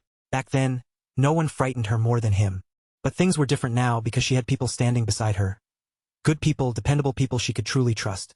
They were people who believed in her from the bottom of their hearts, even when Evelyn herself had struggled to believe that she could ever move forward. And because of them, all those useless, suffocating thoughts had finally been thrown away like chains that no longer belonged on her. She was no longer that frightened little girl clinging to a monster just because he was her parent. Evelyn was a grown woman now, standing on her own feet and holding control over her own life. At long last, she had gained enough strength to cut down the bastard who had turned her life into a living hell. The weak child who had once been abused, scorned, and left with nothing had grown into a warrior capable of striking down the very monster who shared her blood. The nobles watching that deeply satisfying beatdown could not help being moved by Evelyn Nereville's resolve, as every strike seemed to carry years of pain finally breaking free. The bout came to an end, and Evelyn was officially declared the winner of the final round of the duel trial. Her revenge had finally been carved into reality, and she had taken one of that scumbag's arms in return. Even after being defeated fair and square in front of everyone, Wolfgang still refused to swallow the loss or accept that he had been beaten. He moved as if he meant to charge at Evelyn again with everything he had left, but before he could unleash that fury, icy restraints snapped into place and held him back. Thankfully, Lady Neil, the ice dragon, reacted before the situation could spiral any further. She sharply reprimanded Wolfgang for disgracing the name of the 9 dragons and stepping so far out of line. When the referee called Evelyn's name, the truth of what had just happened finally sank in, and reality settled over her all at once. According to the agreement of the duel trial, the verdict was clear: not guilty. As Evelyn walked back toward her corner, it felt as if the crushing weight she had carried for years was finally sliding off her shoulders. Evelyn Nereville was free at last. Julius and Theo welcomed their comrade back with unmistakable pride, meeting her return not with pity, but with the respect she had earned. At last, she could grow and flourish without the fear that had kept her trapped for so long. In her heart, Evelyn knew this victory belonged not only to her, but also to her lord and the captain of the cavalry who had helped her reach this moment. Across the arena, Wolfgang's lackeys hurried in to retrieve their defeated boss and get him the medical attention he desperately needed. They also recovered his sword, but the sight of his own ruined, defeated reflection on the blade only made Wolfgang's humiliation burn even deeper. He shoved his lackeys aside, seized the sword for himself, and began marching toward Evelyn's corner with a murderous, menacing glare. Wolfgang roared Evelyn's name as if it were an insult, calling her a wretched girl while swinging his weapon around like a madman who had completely lost control. There was no mistaking his intent. That piece of garbage wanted to cut Evelyn down once and for all, even after the duel had already ended. But this time, Julius stepped in before Wolfgang could even get close enough to threaten her. The demon dragon caught him with his only remaining hand and forced him down like an obedient child being put in his place. Wolfgang's rage had clouded his senses so badly that he must have forgotten he had already escaped lightly with just one severed arm. Julius stared the old fool down with cold pressure in his eyes and asked whether he truly wanted to lose the arm he still had left. If Wolfgang was so desperate to end up looking like a mannequin, then the demon dragon would be more than happy to make that wish come true. The tension hanging over the arena reached its absolute peak, with every eye locked on the clash that was seconds away from exploding again. The situation might have turned even bloodier if not for a sudden urgent interruption. A messenger rushed in and announced that the Troyven family had begun their invasion, and every person present had to return to their posts immediately. Julius clicked his tongue in frustration, because the timing could not have been worse. He wanted nothing more than to leave Wolfgang with serious damage, but that revenge would have to wait. It took real willpower for Julius to turn away and release him, but once he did, he called to his trusted aides. They were now officially at war, and the white-armored dragon cavalry would be standing on the front lines. Wolfgang, being the absolute idiot that he was, still somehow failed to understand that the room had moved on without him. He kept running his mouth, whining that the duel was not over yet, but by then, no one in the arena was paying attention to his tantrum anymore. In the end, the ice dragon had to threaten him with cold, very literal violence just to make him finally shut his trap. Lady Neil gave him one final warning. If he ever brought shame upon the 9 dragons again, her ice blades would happily turn him into a frozen pincushion. Wolfgang still tried to argue, desperately leaning on his rank and claiming that laying a hand on him would be an insult to the entire Elder Council. Lady Neil simply told him to look at the council for himself. When Wolfgang turned his eyes toward them, every last one had already turned their back on their disgraced leader. They had completely washed their hands of his shameful behavior. None of them could continue supporting a representative who violated the sacred nature of the duel and swung his sword after losing like a spoiled child. By the end of that night, the elder dragon had lost far more than a match. He had lost an arm, his council, and the respect of the entire Ragnar clan. Seeing Wolfgang broken, humiliated, and stripped of everything gave Julius at least some sense of justice. The pitiful sight of a greedy old man losing all he had clung to made for a deeply satisfying end. But while the higher-ups of Ragnar were still tangled in their political games and internal drama, Ed Troyvin was already moving in the shadows like a full-blown villain, calm and confident as his plan advanced. His troops had already taken control of the central plateau, and from there, they were steadily closing in on Castle Harmon. According to the latest reports, the Ragnar forces, both the Lord's cavalry and the private troops of the Six Pillars, were preparing to meet Troyvin's army at the central plateau. Ed Troyvin laughed quietly to himself. Those foolish old dragons were moving exactly the way he had predicted. Now it was almost time for them to realize that this war was only one part of a much larger scheme, because the One Piece was real. While their attention and forces were locked onto the plateau, Troyvin would be free to sink his teeth into the real prize. Every piece had already fallen into place for his wicked takeover, and all that remained was to set the final motion in action. Meanwhile, on the other side of the map, the Bacchus family territory was strangely quiet. After the Sarah's Guild debacle, one of the Six Pillars had gone through a drastic change. Even the guards stationed along the walls could not stop themselves from gossiping about the new head of the house. Ever since Lord Naven took control, all he had done was shut himself away from the world and drown himself in alcohol from morning to night. With the territory facing such unstable times, even his own people had started whispering about whether a man like that deserved to be called the head of the family at all. One of the older, more experienced guards insisted that, with nearly the entire family imprisoned, the only thing left in Bacchus territory was a mountain of debt. In his eyes, a lord was useless if even the knights and vassals who had served the Bacchus family for generations had already abandoned them. Still, it was hard to blame the new family head for choosing to drink himself numb every single day. At this point, having the freedom to do even that might have been a blessing. Recently, the guards had also received reinforcements sent over by the Ragnar clan. Those troops were supposed to solve the territory's manpower shortage, but instead, they turned out to be little more than useless freeloaders taking up space. Just like the family head, they spent their days drinking and wasting time. And as fate would have it, the captain leading those Ragnar reinforcements was none other than Sybil Dree, accompanied by A.D. Naren and the rest of Theo's loyal fanboys. They were assigned to handle the night watch, but every night without fail, they ended up sprawled across the streets in a drunken mess. Their deployment felt less like real support and more like the main family's polite way of telling them to disappear. One of the guards stationed along the wall overheard all of this troubling information, but instead of looking worried, he seemed almost a little too pleased by what he had learned. The moment the sun disappeared beneath the horizon, the guard quietly slipped out of the territory and made his way to report to someone waiting in the shadows. He explained that the morale inside Bacchus territory had already collapsed to rock bottom. With things in such a miserable state, the operation could practically be treated as an automatic success. More hooded figures emerged from the darkness one after another, their faces hidden as they began moving toward Bacchus territory. They had heard enough. It was time to begin, and with the fallen household in such terrible shape, they believed they could finish their objective in record time. And just as expected, Captain Sybil, the man who was supposed to be guarding the walls, was slumped over unconscious with a bottle still hanging from his hand. One of the hooded figures quietly slipped into his position, twirling a knife with practiced ease as he cursed the drunken bastard for falling asleep while on guard duty. Then, with terrifying precision, he aimed straight for Sybil's head and drove the blade down without the slightest hesitation. Meanwhile, back at the White Armored Dragon Cavalry headquarters, Julius had just been hit with a request so unreasonable that it practically demanded an instant rejection. Theo had asked to invoke his independent operation rights as an intermediate inspector. Captain Demon Dragon immediately shut the idea down, making it clear that in wartime, military operations took absolute priority, and not even a successor could be granted an exception that easily. Theo, however, calmly insisted that his request was directly connected to the war effort.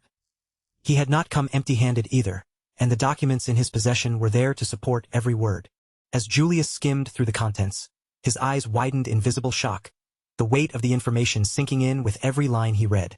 Theo explained that Troyvin's main invasion points, specifically Castle Harmon and the Central Highlands, were nothing more than carefully crafted diversions meant to pull attention away from the true danger.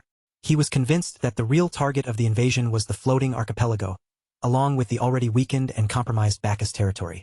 With the reports backing up Theo's theory spread out before him, Julius could tell that the young lord's assessment was not some wild guess. The logic was solid. Looking back at the Black Skull's recent actions during the series' hostage crisis, it became obvious that they had been working in cooperation with the Troivan family.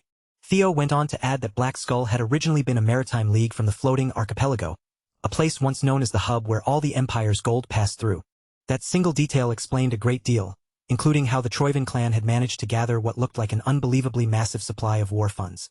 And considering the archipelago's geographical position, it was only a matter of time before that place became a direct and serious threat to Ragnar territory itself. Because of that, Theo proposed raising the priority of reinforcing the neglected Bacchus territory before it became too late to do anything meaningful. Even if Theo's calculations were perfectly accurate, the problem was that the bulk of Troivan's forces had already gathered near the Central Highlands and Castle Harmon. Their numbers were large enough to wage an all-out war, and Ragnar had already deployed troops to respond to that imminent clash. The clan simply had no extra manpower left to spare. Even so, they could not afford to abandon the true strategic points. That was exactly why Theo wanted independent command authority. He intended to oversee the reinforcement of Bacchus territory while also investigating the archipelago. If they moved correctly, they could expose the financial artery feeding Troivan's entire war machine. With a small group of carefully chosen troops and just a little time, Theo was confident he could strike somewhere far more important and make a direct impact on the war. Julius was genuinely impressed by the young man's sharp thinking. With a plan this bold and this carefully reasoned, how could he possibly refuse? This was not some personal whim. It was a matter tied directly to the war, and in a crisis like this they had to use every option available to them. Even so, Julius still warned Theo not to push too far or overextend himself beyond what he could control. After the young lord left the headquarters, Julius remained behind, quietly wondering how the kid had managed to piece so much together on his own. Somehow, Theo had gotten his hands on information that should have been highly classified. In a normal situation, it would have made more sense for Theo to share that valuable intelligence with an expert like Black Dragon. Instead, he had chosen to bring it directly to his captain. That old Julius Plenty. Theo wanted to keep this operation hidden so he could move with as much freedom as possible. In truth, Julius could tell that the request for permission had mostly been a formality. By Julius's estimate, Theo had already set his plan in motion long before ever stepping into the headquarters. And as it turned out, that guess was completely correct. Theo had already planted his troops inside Bacchus territory. And tonight, they finally threw off their drunken disguise to deal with the invaders. Captain Sybil dropped the drunkard act in an instant and caught the hooded attacker completely off guard, cutting him down with brutal precision. As the bottle of booze flew from Sybil's hand and spun through the air, the liquid inside splashed out in a bright arc. The hooded figure caught the scent immediately, only to realize that what spilled from the bottle was not alcohol at all, but orange juice. Sybil had been sober and wide awake the entire time. In fact, he did not even drink alcohol. After days of pretending to be a useless, intoxicated fool, he'd finally loosen his body, stretch his limbs, and swing his sword without holding anything back. Once the element of surprise was gone, a Troivan operative stood no chance against a swordsman who had once trained alongside Lord Theo. Sybil's troops quickly swept through the enemy vanguard with ease. Now that the first wave had been cleared out, their next move was to light the beacon. None of them had ever expected their first real assignment to involve killing Troivan operatives in enemy shadows. Back at the blooming ceremony, they never could have imagined ending up in a mission like this. While Sybil focused on getting the signal fire started, the sneaky operative he had just gutted suddenly sprang back into motion after lying face down and waiting for the perfect chance. Sybil's squad let their guard slip for a single moment, and because of that opening, Sybil came dangerously close to being killed. Thankfully, someone appeared out of nowhere at the perfect instant and cleanly took the deceptive operative's head before the attack could land. It was none other than Naven, and naturally, the first thing he did was scold the boys for dropping their guard. If any of them had been hurt, how could he ever face Lord Theo afterward? Realizing he had made a serious mistake, Sybil immediately straightened his posture and respectfully paid his respects to the head of the Bacchus family. Naven simply told him not to be so stiff, saying he should be at ease and relax a little. Of course, if they truly wanted to relax for real, then they still had one thing to handle first. They needed to finish carrying out Lord Theo's orders. With a grin spreading across his face, Sybil turned back to his duty and continued working to light the beacon.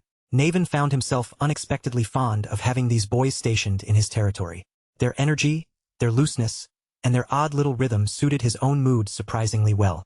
Once the walls surrounding the Naven territory flared to life with signal flames, crossbowmen quickly took their positions along the ramparts, lining the upper walls as they waited in silence for the next wave of invaders to appear. From the highest point of the castle, Naven watched the battlefield with an almost casual calm, keeping an eye on every movement below. Just as his lord had predicted, enemies were going to come crawling out of the darkness tonight. Still, Naven could not help wondering how Theo had managed to see through the Troivan's attack plan with such terrifying accuracy. At this point, there was no other way to put it. Theo really was just built different. With the beacon fire exposing the Troivan rats in the darkness, Sybil raised his voice and roared out the command to defend Bacchus Castle at all costs. As the hooded invaders clawed their way up the towering walls, thousands of arrows rained down from above, hammering into them one after another until the assault turned into a brutal bloodbath. By the time Theo reached the castle on the back of his viper wyvern, Umbra, the battle had already erupted in full force. He arrived just in time to look down and see his boys proving themselves in action. Seeing those familiar faces fighting below, Theo's excitement rose, and he urged Umbra forward even faster, eager to reunite with them after so long. When morning light finally spilled over Bacchus Castle, the land outside the walls was already strewn with the corpses of Troivan operatives. As Lord Theo had ordered, the mission to defend the territory had been completed successfully, and Sybil had every right to stand tall with pride over what his squad had accomplished. Theo already knew Sybil could be loud on a normal day, but his report this time was on a whole different level. Maybe the adrenaline from wiping out an entire enemy battalion was still roaring through him. Of course, after such an outstanding defense of Bacchus territory, the reinforcements absolutely deserved recognition and praise. And for good old Sybil, just one compliment and one bit of acknowledgement from Theo was enough to send tears rushing straight to his eyes. His comrades could barely hide how jealous they were of their captain. Naven, meanwhile, had not expected Theo to appear in person, but the visit was a welcome surprise. Thankfully, there had been no need for Theo to interfere at all. Thanks to the reinforcement squad's performance, the operation had gone far more smoothly than expected, to the point that even Naven was caught off guard by how well they handled it. Theo gathered up all of his loyal fanboys and recruited them to join the Camellia Palace Guards. Seeing how quickly they had grown delighted him, especially since their performance had even managed to impress Naven. At first, the family head had not expected much from them. They were only intermediate inspectors, and their actual experience was still thin at best. But when the moment mattered most, they stepped up, held their ground, and delivered exactly when they needed to. Their skills were still rough around the edges, no doubt about that, but they were dependable people with honest hearts. Hearing Naven speak so highly of his boys made Theo feel like a proud older brother watching his juniors finally shine. Since Naven seemed to have taken such a liking to Sybil and the others, Theo suggested that they could be the ones to fill the vacant knight order left behind by the Bacchus family. The Ghost Sword Naven personally handled their training and molded them into a proper knight order. Then Sybil and the rest of the boys might truly be able to flourish. Naven appeared open to the idea, his expression showing that he was seriously considering it. For the first time in a long while, he felt something close to anticipation stirring inside him again. Theo was glad his subordinates had found a place where they could stay together, grow stronger, and still help advance his wider plans. Since there was no longer any need for him to remain in the territory, Lord Theo offered his farewells. He had seen everything he came to confirm, so now it was time for him to move on toward his next destination. The destination was the floating archipelago, where he planned to conduct a thorough investigation for himself. Naven thought he would have grown used to his lord's boldness by now, but somehow, Theo still managed to catch him off guard from time to time. The archipelago was infamous for its hostility toward outsiders, and even gaining entry was known to be difficult. Luckily, Theo was not the kind of person who moved without a plan. After several days of smooth sailing across the waters, Theo finally arrived at the port city of Dion. Pulling his hood low to avoid drawing attention, he headed straight for the local pub without wasting any time. But almost immediately after arriving, trouble came looking for him. A man nearly twice his size deliberately slammed into him on the way inside. The big man was clearly looking for a fight, but Theo stayed perfectly calm and answered with a backhanded insult sharp enough to cut through the brute's pride. Then, before the troublemaker could properly react, Theo swiftly grabbed a pint of booze and smashed it straight against the man's head. The entire pub erupted the moment the crash rang out.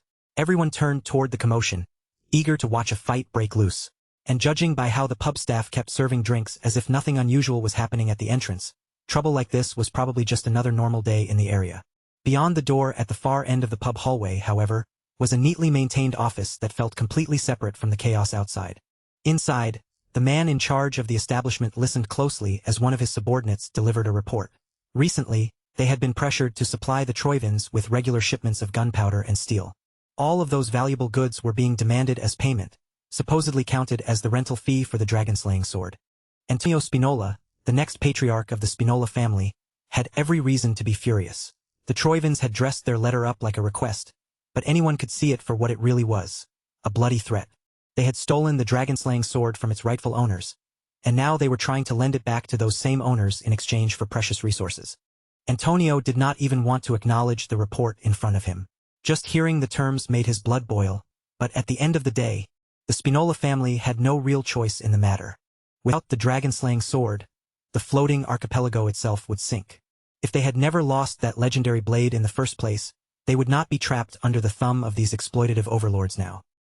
He was still trying to force his thoughts into order, struggling with the terrifying possibility that the floating archipelago might already be past saving, with no hope left to cling to.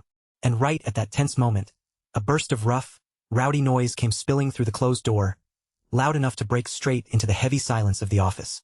Antonio was already furious from feeling like he was being robbed blind, so the second that racket reached his ears, he slammed his way out and kicked the office door open to shut it down. If his customers came here to drink, then fine, they could drink, but at the very least they should know how to keep their voices down. Beneath his hood, Theo's mouth curled into a quiet smirk. The man he had been waiting for had finally stepped out on his own, and all it took was a little noise to drag him from that office. Antonio Spinola was exactly the kind of person Theo needed, because for the next stage of his plan, this man would become a crucial piece on the board. After causing enough trouble upstairs to get himself escorted down into the pub's liquor storage area, Theo wasted no time getting to the point. He told Antonio that he wanted to reach the floating archipelago, and that he hoped to board Antonio's ship as a combatant for the journey. He explained that sea monsters had apparently been showing up more and more often along that route, so he wanted to offer his sword for protection. After the brawl upstairs, his ability was already on display, and he had also heard that the Spinola family was short on capable hands lately. To Theo, that made the offer beneficial for both sides. Antonio did not deny it. With a guarded look, he admitted that Theo's words were not completely wrong, and that they were indeed searching for more crew members. Even so, that did not mean he was willing to let a suspicious young man like Theo set foot on his ship. For someone claiming to be a mercenary looking for work, Theo's equipment looked far too spotless. There were no scratches, no grime, no marks of long travel or repeated battle anywhere on it. He had walked into the pub, stirred up trouble almost immediately, and somehow just happened to know that a ship would soon be heading for the archipelago. Antonio was not reckless enough to invite an unknown and unpredictable factor like that onto his own boat. Theo only let out a small laugh. Honestly, he would have been more disappointed if Antonio had failed to see through such a careless act. Now that he knew the man was no fool, they could finally stop pretending and move on to real business. Then Theo slid a coin across the table and calmly brought up the armed resistance fighting for the liberation of the floating archipelago, the Black Skull. He had traveled all the way to this port city for one reason, to make a deal with the leader of that resistance, Antonio Spinola himself. Antonio's expression sharpened at once, because the amount this young stranger knew was more than enough to feel like a direct threat. But Theo made it clear that the real issue was not how he had learned these things. What mattered now was exactly what information he was holding. For instance, he knew that Antonio had been losing sleep over the dragon-slaying sword and the danger surrounding it. The instant Theo allowed the name of that blade to leave his mouth, Antonio's temper flared, and he immediately accused Theo of being one of Troivin's dogs. Theo simply laughed at the accusation and lightly warned the businessman to keep himself composed instead of letting his anger take over. Antonio caught himself before the situation could explode any further, forcing down the hostility that had risen to the surface. When his guards heard the commotion and came to check on them, Antonio lifted a hand and silently waved them away, making it clear that they were not needed. Theo then hinted that the dragon-slaying sword was already in his possession. Antonio immediately called the claim absurd, because as far as he knew, those Troivin dogs had the blade locked away under strict guard. But Theo calmly pressed on, poking a clear hole in the belief Antonio had been clinging to. After all, those Troivin dogs could have simply claimed they had the sword. There was no solid proof that the blade was truly in their hands. And once Antonio thought about it, the Troivins had never actually shown the object they were using as ransom. With the fate of the archipelago hanging over him, he realized his own judgment might have become clouded by panic. Since he had already been backed into a corner with nothing left to lose, Antonio decided he might as well hear what the strange young man had to say. So Antonio forced himself to calm down, swallowed his pride, and sat back as Theo began speaking about the legend and mystery surrounding the infamous floating archipelago. The story began with the legendary hero known as Kriemhild, a tale that was especially precious to Antonio and deeply tied to his own heart. In fact, Antonio even kept a copy of that storybook tucked away inside his drawer, close enough to reach whenever he wanted. According to the legend, Kriemhild had driven his sword straight into the head of the sea dragon that once terrorized the vast ocean, and by doing so, he sealed the monstrous beast beneath the waves. To most people, it sounded like an ordinary fairy tale, but Antonio knew it was not fiction at all. It was real history. People believed the floating archipelago remained suspended above the sea because of some mysterious natural current, but that explanation was wrong. The truth was that the dragon Kriemhild had sealed was still buried deep below that land, releasing enormous waves of mana that formed an updraft powerful enough to hold the islands in the sky. The dragon-slaying sword was not just a weapon. It functioned as the device that kept the dragon sealed, acting as a medium that stabilized the flow of mana beneath the archipelago. But ever since the Troivans stole that blade away, the mana current had started growing more unstable with each passing day. If the dragon-slaying sword was not returned to its rightful place soon, the archipelago would be struck by a disaster that could not be avoided. The islands themselves would eventually sink, dragging every person living there down with them. This was not just business for Antonio. The lives of his people were on the line, and one wrong move could cost them everything. So if Theo truly had the dragon-slaying sword in his possession, Antonio was prepared to grant him whatever he wanted in exchange for its return. But simply placing the sword back where it belonged would not solve the deeper problem. Those crafty Troivan goons could always steal it again, and on top of that, Theo had no intention of giving up a source of extra power so easily. Since Theo had come here claiming he wanted to talk business, Antonio finally leaned into the negotiation and opened the door for a real deal. If money was what Theo wanted, then the Spinola family would pay him any amount he named.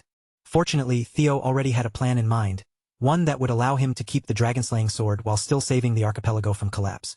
For the moment, all he needed was simple: passage to those mystical islands floating above the sea.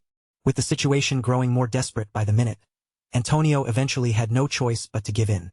And just like that, Theo was accepted aboard the ship that was preparing to sail toward the floating archipelago. Of course, even after securing his ride, Theo did not let the opportunity slip by and made sure to or a farm on the boat as well. After leaving the port city of Dion behind, the voyage unfolded without any major trouble, the ship cutting across the sea so smoothly that the journey almost felt too calm.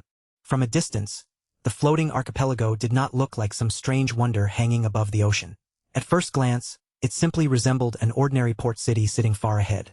But that cluster of floating rock islands was far from ordinary. It was widely known as a merchant federation with its own long history, customs, and traditions, so distinctive that even the emperor had officially acknowledged its autonomy. In Theo's previous life, however, the Great War had marked the beginning of the archipelago's downfall. Troivan occupied the islands, wiped away their proud history, and reduced the entire place to nothing more than a production base for war supplies. And by the final stage of the Great War, the whole archipelago had sunk beneath the sea, disappearing from the map as if it had never existed. For Ragnar's sake, and for the sake of every person living on those islands, Theo was determined to drive those dogs out before history could repeat itself. Antonio had been promised that his homeland could still be saved, but even with that hope placed in front of him, he still could not bring himself to fully trust Theo. The young man's plan sounded absurd from the very beginning, and what bothered Antonio most was the part where Theo claimed he could move the entire landmass. Yet Theo faced the nervous businessman without a trace of doubt, confidently assuring him that the plan was not some fantasy, but a solution that could actually be carried out. After all, the sea dragon sealed beneath the archipelago was not just any monster. It was another guardian tied to one of the ancient dragon's relics. Before they ever set sail, Theo had already asked his guardians about the dragon-slaying sword and the strange power surrounding it. The answer came almost immediately. His guardians confirmed that the blade was, without question, an ancient dragon's relic. But only made the mystery even harder for Theo to understand, because if it truly was such a relic, then why was it so incompatible with the Ragnars? He could not even touch the sword without feeling that painful rejection surge through him. The lesser Drake did not know every detail, but he could sense one thing clearly: the guardian connected to that blade had abandoned its duty and escaped from the relic entirely. And strangely enough, there had already been a similar case before. Griffin, standing right there, had once attempted the same reckless stunt and failed. That made Theo curious, so he asked his guardians if they could escape their own relics as long as they were willing to pay the required price. But every one of them insisted that escaping and continuing to exist afterward was only possible because it had been done by that particular guy. It was not something an ordinary guardian could simply pull off, and this sea dragon was powerful enough that even its leftover mana could keep an entire archipelago floating above the ocean. That was the moment a bold, almost ridiculous idea flashed through Theo's mind. If he could subdue that beast, then he would gain enough power to move the entire landmass by himself. In theory, Theo's idea was not wrong. The problem was that before anything else could happen, the sea dragon had to be sealed again.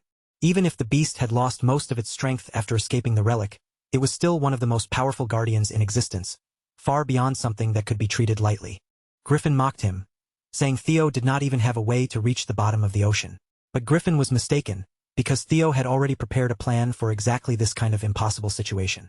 From the method of getting down to the seafloor to the steps needed to reseal the beast, Theo already had the entire operation mapped out in his head. He told Antonio that the key to this outrageous plan was the colossal statue standing on one of the islands, a statue that carried a hidden power even the native people themselves did not know about. Theo had already shown Antonio the sword, but even after seeing it with his own eyes, Antonio still could not fully believe this plan would work. And honestly, it was hard to blame him, because the fate of his homeland and all his people was resting on this gamble. Either way, there was no point arguing forever. Once they reached their destination, the truth of Theo's plan would reveal itself. Just as Theo expected, his system soon alerted him to a new subquest. Return Bameng to its rightful place, find the correct location, subdue the Guardian, and prove that he was worthy to stand as its master. By the time night fell over the sea, their ship had finally docked at one of the many ports scattered across the archipelago. Under Antonio's command, the Black Skull revolutionaries gathered together and received their assignment: guide Theo safely to the Kriemhild statue. Once they had brought him there, their next order was simple. They were to stay out of the way and let the young man handle the rest on his own. Everyone already knew that the heads of the major families had been bought off by Troivin. Security around the statue had been tightened, so instead of walking in openly, they would use a hidden infiltration route.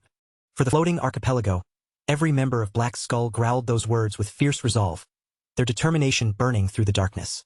Before the operation began, Antonio gave Theo one final wish of good luck while Theo quietly scanned the lineup of Black Skull members standing before him. And almost immediately, Theo noticed the one person who did not seem to belong with the others. As expected, the colossal statue was guarded from every direction, with watchful soldiers stationed all around the historical site. The corrupt families had clearly spared no effort when it came to fortifying the area, turning the statue's surroundings into a heavily watched zone. But while those diligent guards kept their eyes fixed on the obvious paths, the Black Skull agents had already slipped close by using their secret route. Theo followed his guides through the hidden tunnel, moving swiftly through the darkness, and before long, he found himself surprisingly close to the target. From that point onward, the roar of the nearby waterfall swallowed up every stray sound, giving them enough cover to move far more freely. Theo pulled the dragon-slaying sword from his subspace, and the moment it appeared, that electrifying rejection shot through him again. He thanked the Black Skull agents for escorting him this far, then made it clear that he would continue alone from here. The Black Skull members stared in stunned excitement as they watched him draw the blade of legends out of thin air, their eyes widening at the unbelievable sight. As Theo moved closer to the statue, he noticed that the sword's negative reaction was growing stronger, almost as if the blade itself was resisting with greater force. All he had to do now was climb the winding image of the sea dragon carved around the statue and bring this whole matter to its next stage. With polished footwork and sharp agility, Theo began scaling the stone statue, moving across the carved surface with such ease that the climb barely seemed to slow him down. Below him, the Black Skull agents still struggled to accept what they were seeing. The legendary blade they had fought so desperately to recover was now in the hands of a complete stranger. But those who truly believed in the revolution, that sight also stirred something powerful in their chests, making it feel as though hope had returned to the floating archipelago. Unfortunately, the odd man out had finally grown tired of simply watching. Without warning, he sprang into action and cut down his fellow Black Skull agents. As it turned out, the armed resistance had already been infiltrated by spies. And now that Bameng was finally within sight, they dropped the act completely and made their move. Meanwhile, Theo had finally reached the very top of the statue's head, where the sculpture of Kriemhild stood frozen in stone, driving his blade into the monster's skull. Bameng's resistance had now climbed to its absolute peak, buzzing through Theo's hands with unbearable force, but even after reaching this point, he still had no clear idea what he was supposed to do next. So, as a first attempt, Theo tried copying the pose of Kriemhild's statue, raising the blade and driving it into the head of the colossal sculpture. Unfortunately, even after the sword sank in, nothing happened at all. With one hand badly burned from Bameng's rejection, Theo drank a healing potion and let the medicine work through the pain, all while turning over every clue from the system's subquest message in his mind. That was when the spies finally revealed themselves and moved in, trying to catch him off guard with a sudden ambush from his blind spot. It was a decent sneak attack, sharp and well-timed, but Theo's senses were far too refined for him to fall for such an obvious dirty trick. The spy froze in surprise, clearly shaken that the attack had failed. He had assumed this would be a quick, simple job, but when his eyes darted around the area, Bameng was nowhere to be seen. That brief moment of distraction was all Theo needed, and he drove a brutal kick straight into the spy's stomach. The spy grimaced in rage, furious that one tiny lapse in focus had left him injured and exposed in front of his enemy. The bald spy struggled to keep his footing, forcing himself to stay upright even as the impact left him dealing with light internal injuries. The other spies immediately rushed over to his side, their faces tightening with concern as they called out to their Lord Grey. Grey warned his men not to charge at Theo carelessly, making it clear that if they rushed in without thinking, they would be taken down in a single blow. Outside the site, the guards suddenly went on alert when the sharp sound of something breaking echoed from within the statue grounds. When they lifted their heads and looked upward, they were struck speechless by what they saw. The statue of Kriemhild, a monument that had stood there for who knew how many generations, was violently cracking apart and crumbling into pieces. Further away from the statue, Antonio and his team remained on standby, waiting anxiously for any update, since quite some time had passed since the infiltration squad first departed. Then one of the agents from that squad came rushing back through the secret tunnel, wounded, breathless, and barely holding herself together, reporting that Grey and his brothers had suddenly turned on everyone and slaughtered them. Antonio immediately understood the weight of his mistake. Troivin's servants had already slipped into his organization and hidden themselves right under his nose. Meanwhile, high up on the sea dragon statue, Theo was locked in battle with the traitors who had betrayed the cause. They're not strong enough to truly threaten him, but they were irritatingly effective at slowing him down and dragging out his mission. What made things even more troublesome was that Grey and his group clearly knew how to fight, moving with the caution and timing of experienced combatants. Even when Theo deliberately gave them an opening, they refused to take the bait or rush forward aggressively, making it obvious that their real goal was to stall for time. Theo figured they must have already taken control of the nearby 3rd District and were only waiting for reinforcements to arrive. They refused to bite at the openings he gave them. Then Theo had no choice but to stop waiting and take the offensive himself. He launched into a relentless assault, his strikes tearing across the colossal statue and sending chunks of stone flying from its surface.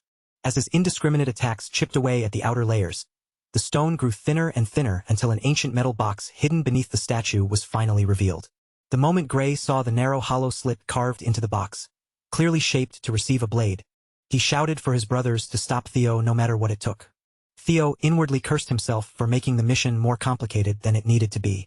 The subquest had already told him that Bamung needed to return to its original place, so all he had to do was follow the direction the blade had been pulling him toward. Now the hollow slit of the ancient box was right in front of him, and all that remained was to fit the sword's tip into place. Grey threw his whole body toward Theo, desperately trying to block him and stop the inevitable from happening. But Grey was too slow, and Theo's movements were simply far too quick. Theo drove the blade into its rightful place, and in the next instant, a blinding light flooded the entire area, releasing a powerful shockwave that blasted the Troivin dogs away. Even as Bamung's rejection tore through him and the overwhelming impact pressed against his body, Theo endured it all and kept both hands locked firmly around the sword's hilt. That was when the thunderous sound of the statue shattering finally alerted the useless guards stationed outside. When they raised their eyes toward the monument they had been assigned to protect, it was already breaking apart before them. None of them could have imagined that tonight, of all nights, they would witness the collapse of the Colossus. The fall knocked Theo unconscious, and for reasons he could not explain, it transported him to an unfamiliar place he did not recognize. When Theo finally regained consciousness, the first thing that hit him was the worst headache he had ever felt. The pain was almost unbearable, but at the very least, it proved that he was still alive. As he slowly took in his changed surroundings, Theo guessed that he must have been transferred into the relic dungeon. Tall, lush greenery surrounded him from every side, making this place completely different from any relic dungeon he had ever entered before. While he was still carefully gathering as much information as possible, a tiny voice suddenly reached him from close beside him. All 4 of his guardians had chosen to appear outside their relics, each one taking on a small chibi-like form. Fairy Dragon explained that they had used Theo's mana as a medium to manifest physical bodies, but because his magical power was still lacking, they could barely maintain those tiny miniature forms. She also said that this relic dungeon was filled with the lingering scent of deep longing and pity for a certain human. The moment Theo heard that, his thoughts immediately went to Kriemhild. However, the Guardians could not say for certain. All they could do was sense and read the leftover fragments of the previous Guardians' thoughts. Still, based on the clues around them, it was easy to assume that the legendary hero had some connection to this place. And since the Relic Guardian had abandoned the space, they should have been able to explore slowly and investigate at their own pace. But that assumption turned out to be a mistake, because Theo had no idea that danger was already watching him. A skeletal archer had already taken aim from the shadows, locking onto Theo as its target. The moment the arrow was released, it tore through the air and triggered a massive explosion.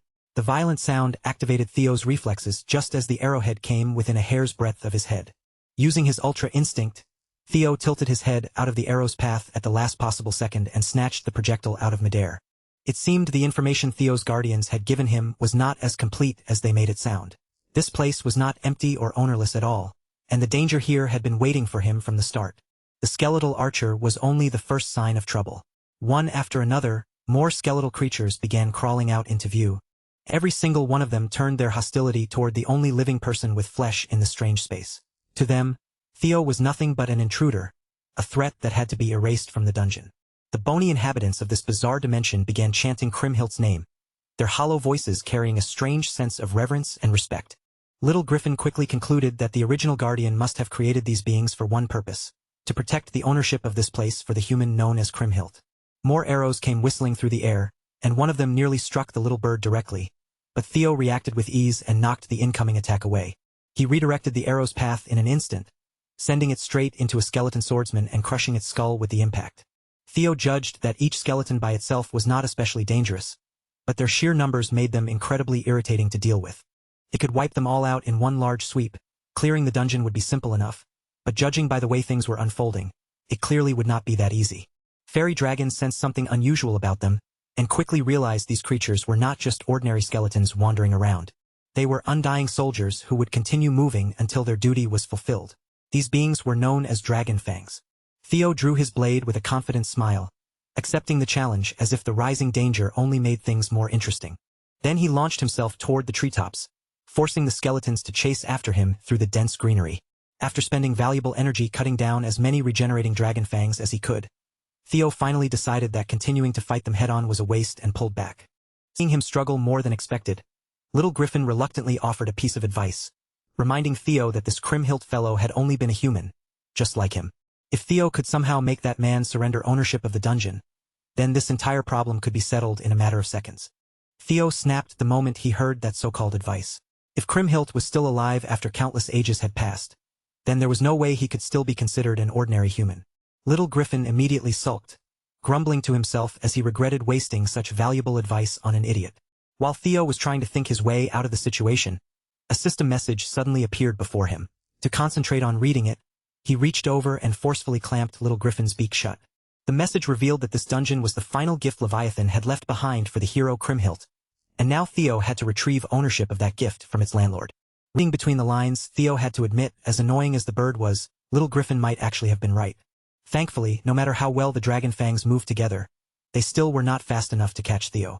Using the vines around him to stay constantly in motion, Theo kept moving through the space while thinking about how he could take ownership away from a dead man.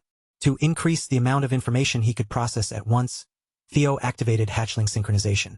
In the next instant, his vision sharpened far beyond normal human limits, and everything around him began flowing through his mind at a superhuman level, every movement and detail becoming clearer than before. His instincts were right, then he was still missing one vital piece of information needed to conquer this dungeon. Through hatchling synchronization, Theo finally spotted a lone dragon fang staying back from the others, keeping its distance from the aggressive pack. That one carried a different aura from the ordinary skeletal nightmares around it, standing out in a way Theo could not ignore. When the other dragon fangs all rushed toward him at once, Theo noticed that the single one turned away and tried to run. That made him even more certain that the odd one out was the real target he needed to hunt. With ridiculous speed, Theo closed the distance almost effortlessly and caught up to the abnormal fang in no time. He unleashed his fastest attack, the lightning dragon flash technique, crossing the remaining gap in the blink of an eye. Black lightning spread out around the lone dragon fang, forming a crackling cage that left it with nowhere to escape. The lightning cage erupted into a massive explosion, pulverizing everything caught within its range.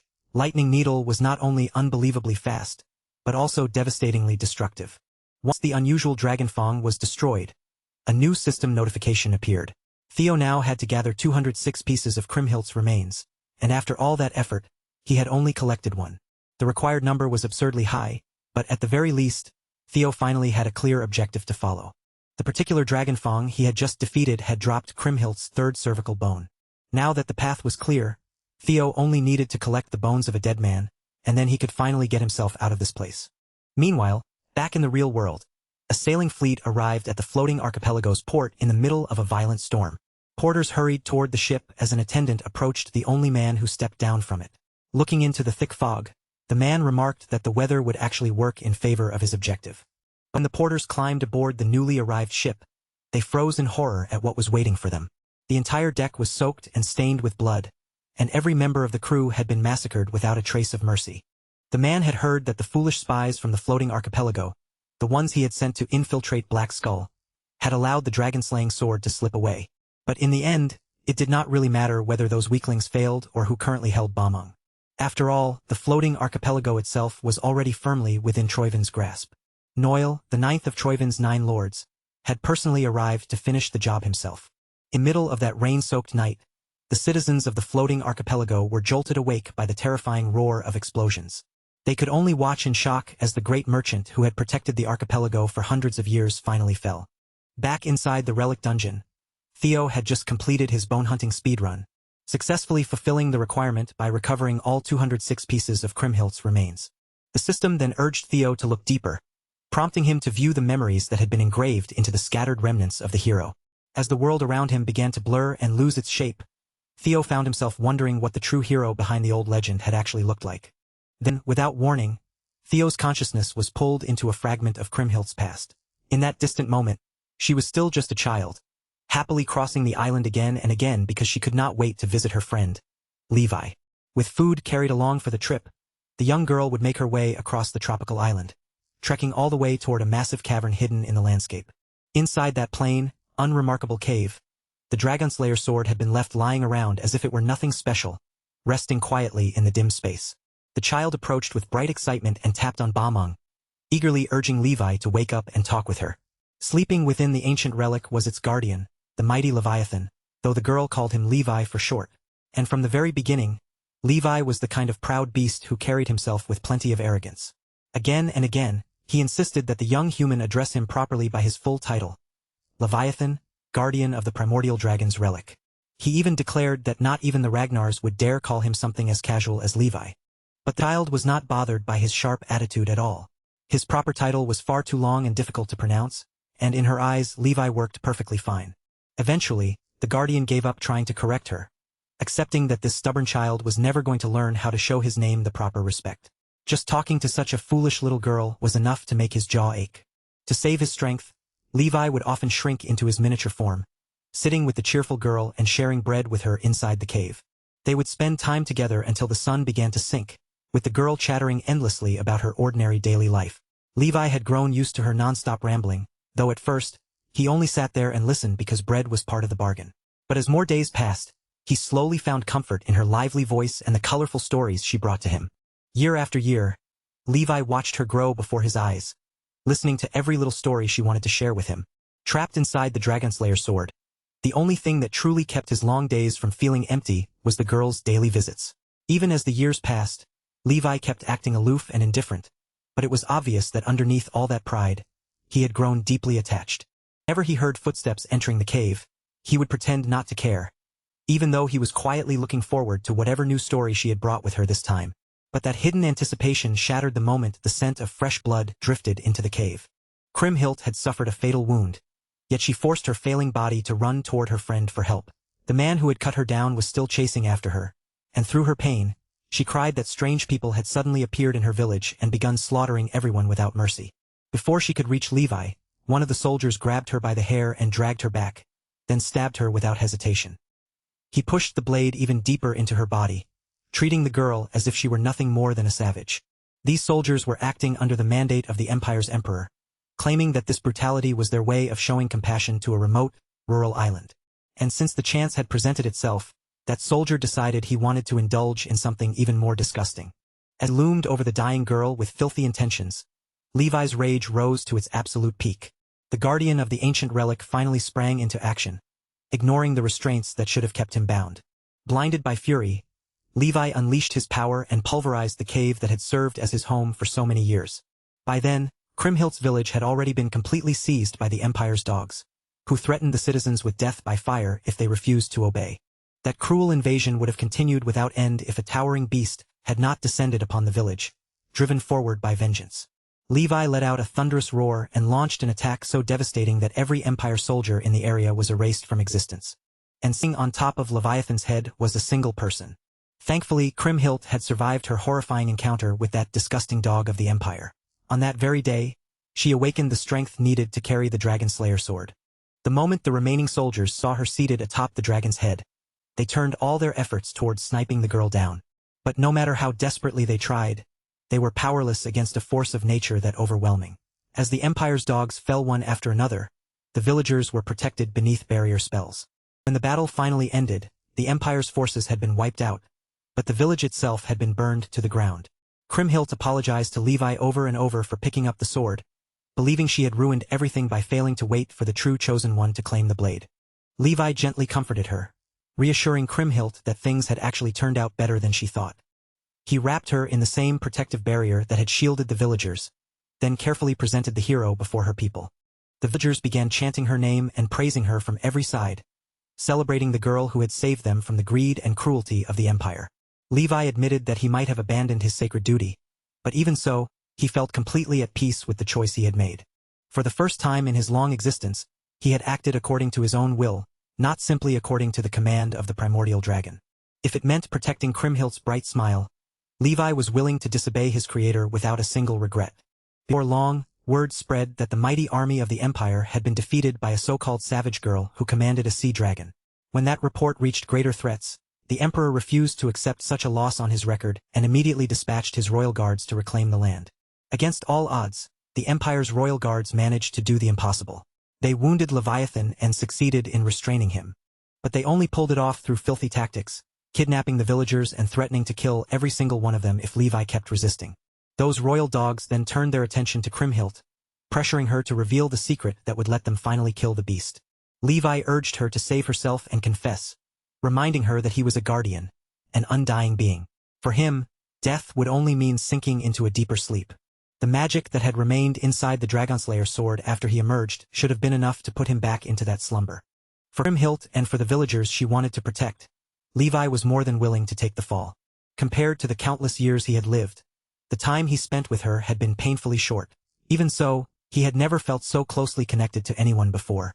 Kriemhild climbed onto the head of her dearest friend and gripped Bamung in her hands. Using water to force her limbs into motion, Levi made the hero carry out something unbelievably cruel. Levi understood that from the moment he escaped the fate assigned to him, an ending like this had probably become unavoidable. Still, he urged Kriemhild not to carry any guilt for protecting her people, because this would be the final time he could ever help her. The last few years had been the brightest, warmest stretch of his entire life, a time filled with happiness he had never thought he would be allowed to touch. And yet, after all of that, it was forced to come to an end in the cruelest and most heartbreaking way possible. In the end, the sea dragon chose to take his own life, not because he had been defeated, but because he wanted to protect the hero and the people she cared about from being crushed beneath the Empire's revenge. The royal guards could only stand there and watch in stunned silence as the enormous beast collapsed before their eyes, falling without a single one of them needing to raise a weapon. And when the man who had orchestrated this twisted operation saw how dramatically everything had ended, he threw his head back and laughed like it was the funniest thing in the world. But that ugly laughter died in his throat the moment the sky above them began to churn, and a massive storm started gathering directly over their heads. With his final act of defiance, Levi called forth a monstrous tidal wave, a wall of roaring seawater powerful enough to swallow the entire army whole. The soldiers screamed, pleaded, and reached out desperately for mercy, but their voices vanished beneath the crashing waves as they drowned. Yet those terrifying waves, fierce enough to wipe out an army, curled away from the villagers as if they had a will of their own, sparing the innocent people from being dragged into death's icy grip. Then the very land beneath them was torn loose from the bottom of the sea, ripped upward with incredible force, and dragged all the way to the surface. Only then did Theo finally understand the whole truth behind the floating archipelago, and how those scattered islands had first come into existence. As the truth unfolded before him, it became clear that Kriemhild had never been the glorious, fearless hero from the grand legends people loved to tell.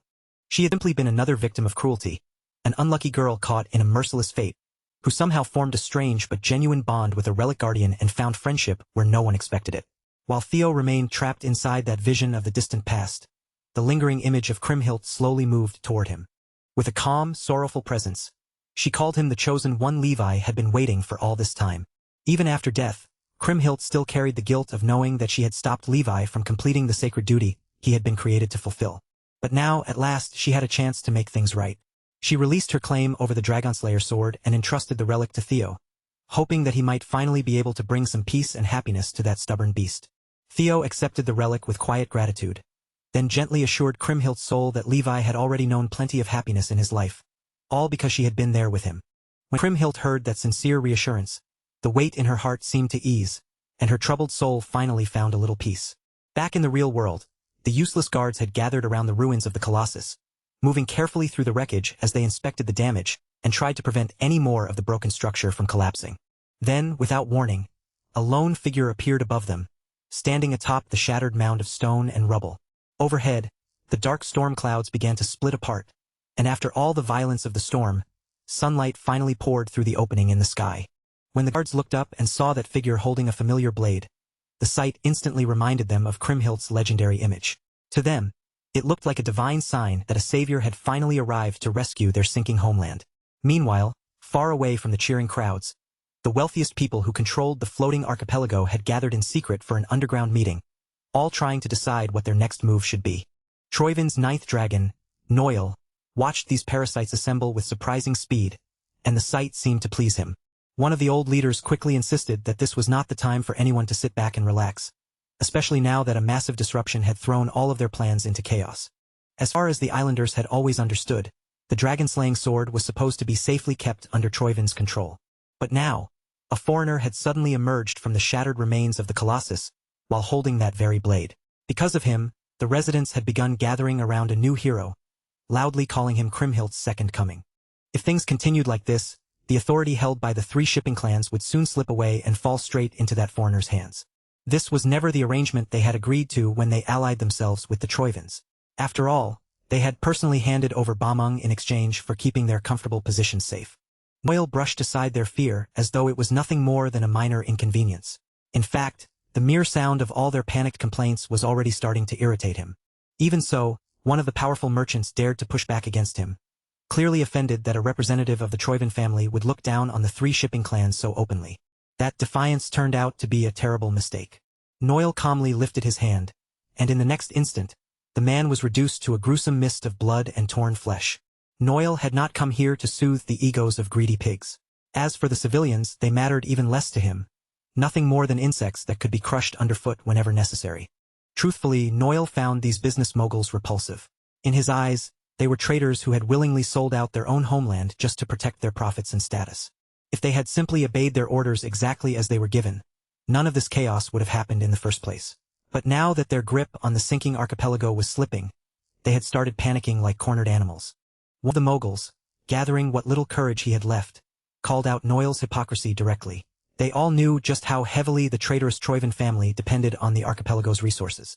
The ninth dragon immediately stepped in close, crowding the old man's space and using his presence alone to intimidate him for daring to state the truth. Then Noil reduced everyone's role to one brutally simple command: shut their mouths and follow orders. If the three clans wanted to keep breathing, they would work together and retrieve the dragon-slaying sword without further complaint.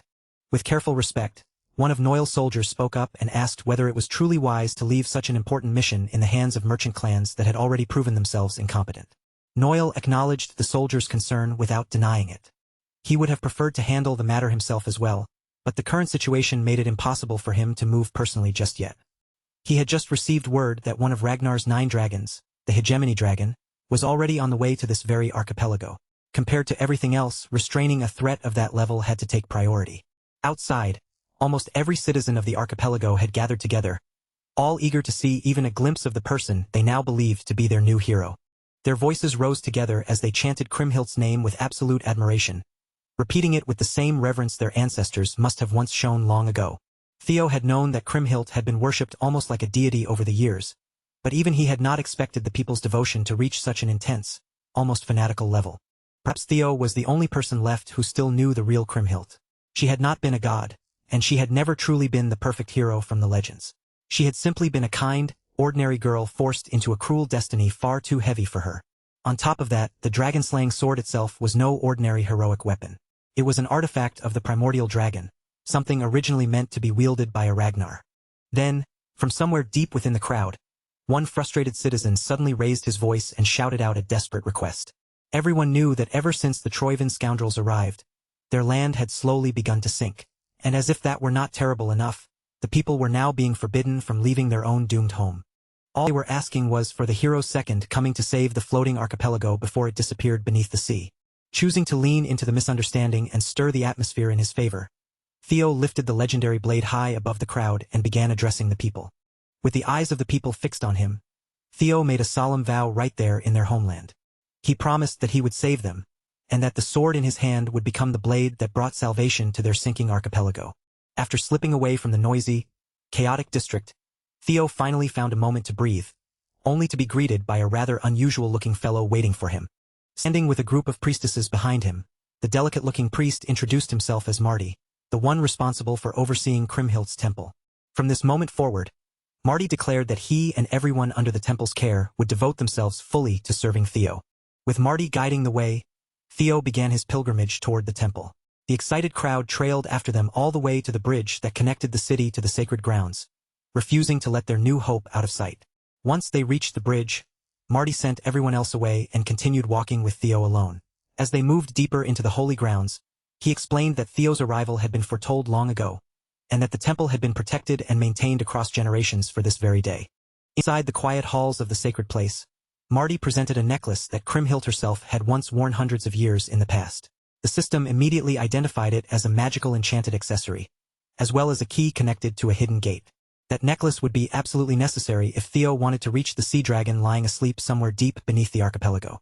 Seeing the way the delicate priest treated him with the full honor and reverence reserved for a legendary hero, Theo decided that he could not keep hiding behind the misunderstanding any longer. But Marty calmly reassured him that he already knew exactly who Lord Theo Ragnar truly was. That unexpected answer struck Theo so hard that he could only stare back in surprise. The priest explained that he knew Balmung's true origin as an artifact of the primordial dragon. He was also well aware that a relic of that nature could only awaken in the hands of someone from Ragnar. And yet, even with all of that knowledge, Marty still continued to call Theo the reincarnation of Kriemhild. He went on to explain that the people who had guarded this temple for generations knew the real story of their hero, including the grief of being forced into a choice where harming a dear friend was the only path left. Because Theo had been acknowledged by their reluctant savior, the temple believed he deserved the same respect, honor, and careful treatment given to the one they had waited for.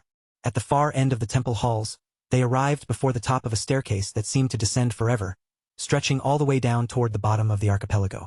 Marty instructed Theo to throw the necklace below, and once he did, a gate leading to the sea dragon would open.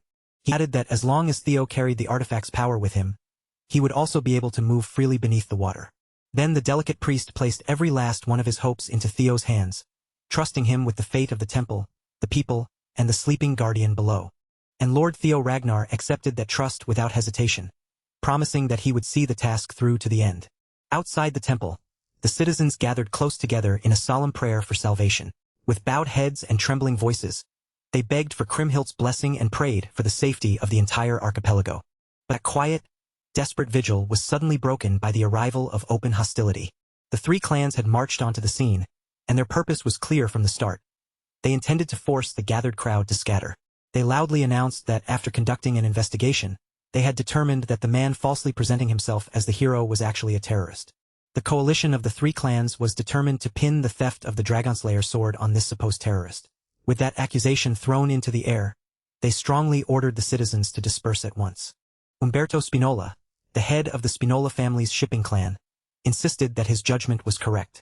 Antonio may have shared the same family name as this insect, but in Umberto's eyes, the two could not have been more different. Umberto understood that this decision would likely damage his reputation, but reputation meant nothing when his life was hanging by a thread. If he failed to recover the blade, he knew cruel Noel would kill him without hesitation, so prestige and public opinion no longer mattered. Even if he had to spill the blood of every person gathered there, Umberto was more than willing to trade all of their lives if it meant saving his own. With that ruthless resolve, he ordered his kill squad to cut down anyone who refused to obey. While chaos and bloodshed were beginning to break out above, Theo was far below the temple, carefully making his way down the long descent into the depths. After what felt like an endless climb downward, he finally felt cold water brush against his foot. He reached the very bottom at last. The quiet, still space around him had to be the place where the hidden gate was meant to be unlocked. Theo took out Kriemhildt's necklace, held it carefully for a moment, and then gently tossed it into the water, where it landed with a soft ripple spreading across the surface. That small ripple began to grow, twisting and swelling until it became a bubbling whirlpool, as a tremendous power rose up from somewhere beneath the water. As the necklace key was accepted, the current gathered and twisted together, forming a swirling doorway directly in front of Theo. With a second of hesitation, Theo leapt straight into the water, letting his body loosen as the current pulled him into a place completely unfamiliar to him. In the next instant, he found himself drifting at the bottom of the sea. All around him, countless forms of marine life moved through the water, but beneath that calm beauty, something vicious and hungry was waiting in the dark. With Bamung gripped firmly in his hand, Theo scanned the surrounding waters. He could tell he was close to the slumbering guardian, but he had no idea which direction he should search first.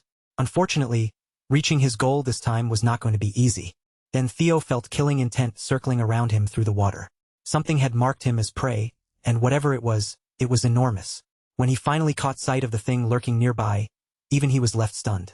An entire army of starving sea serpents had surrounded him, closing in from every possible direction. Every single one of them stared at Theo with ravenous hunger, like he was the last piece of food left in front of a pack of starving monsters. As the swarm of sea serpents circled him again and again, slowly cutting off every escape route, Theo Ragnar simply smiled. No matter how terrifying they looked in their own territory, these sea serpents were still nowhere near enough to shake him. Back on the surface, the Spinola Patriarch had officially given the order to crush anyone who stood in their path. But instead of scattering in fear, the crowd instinctively gathered together and prepared to defend themselves. They tried to reason with the armed guards, pleading for them to stop and listen, but every desperate word was ignored as if their voices meant nothing. The armed forces only came to a halt when Marty, the delicate priest, stepped forward and cut through the chaos with a commanding shout. He was furious that these fools would dare accuse the temple and innocent civilians of being terrorists without even the slightest real proof.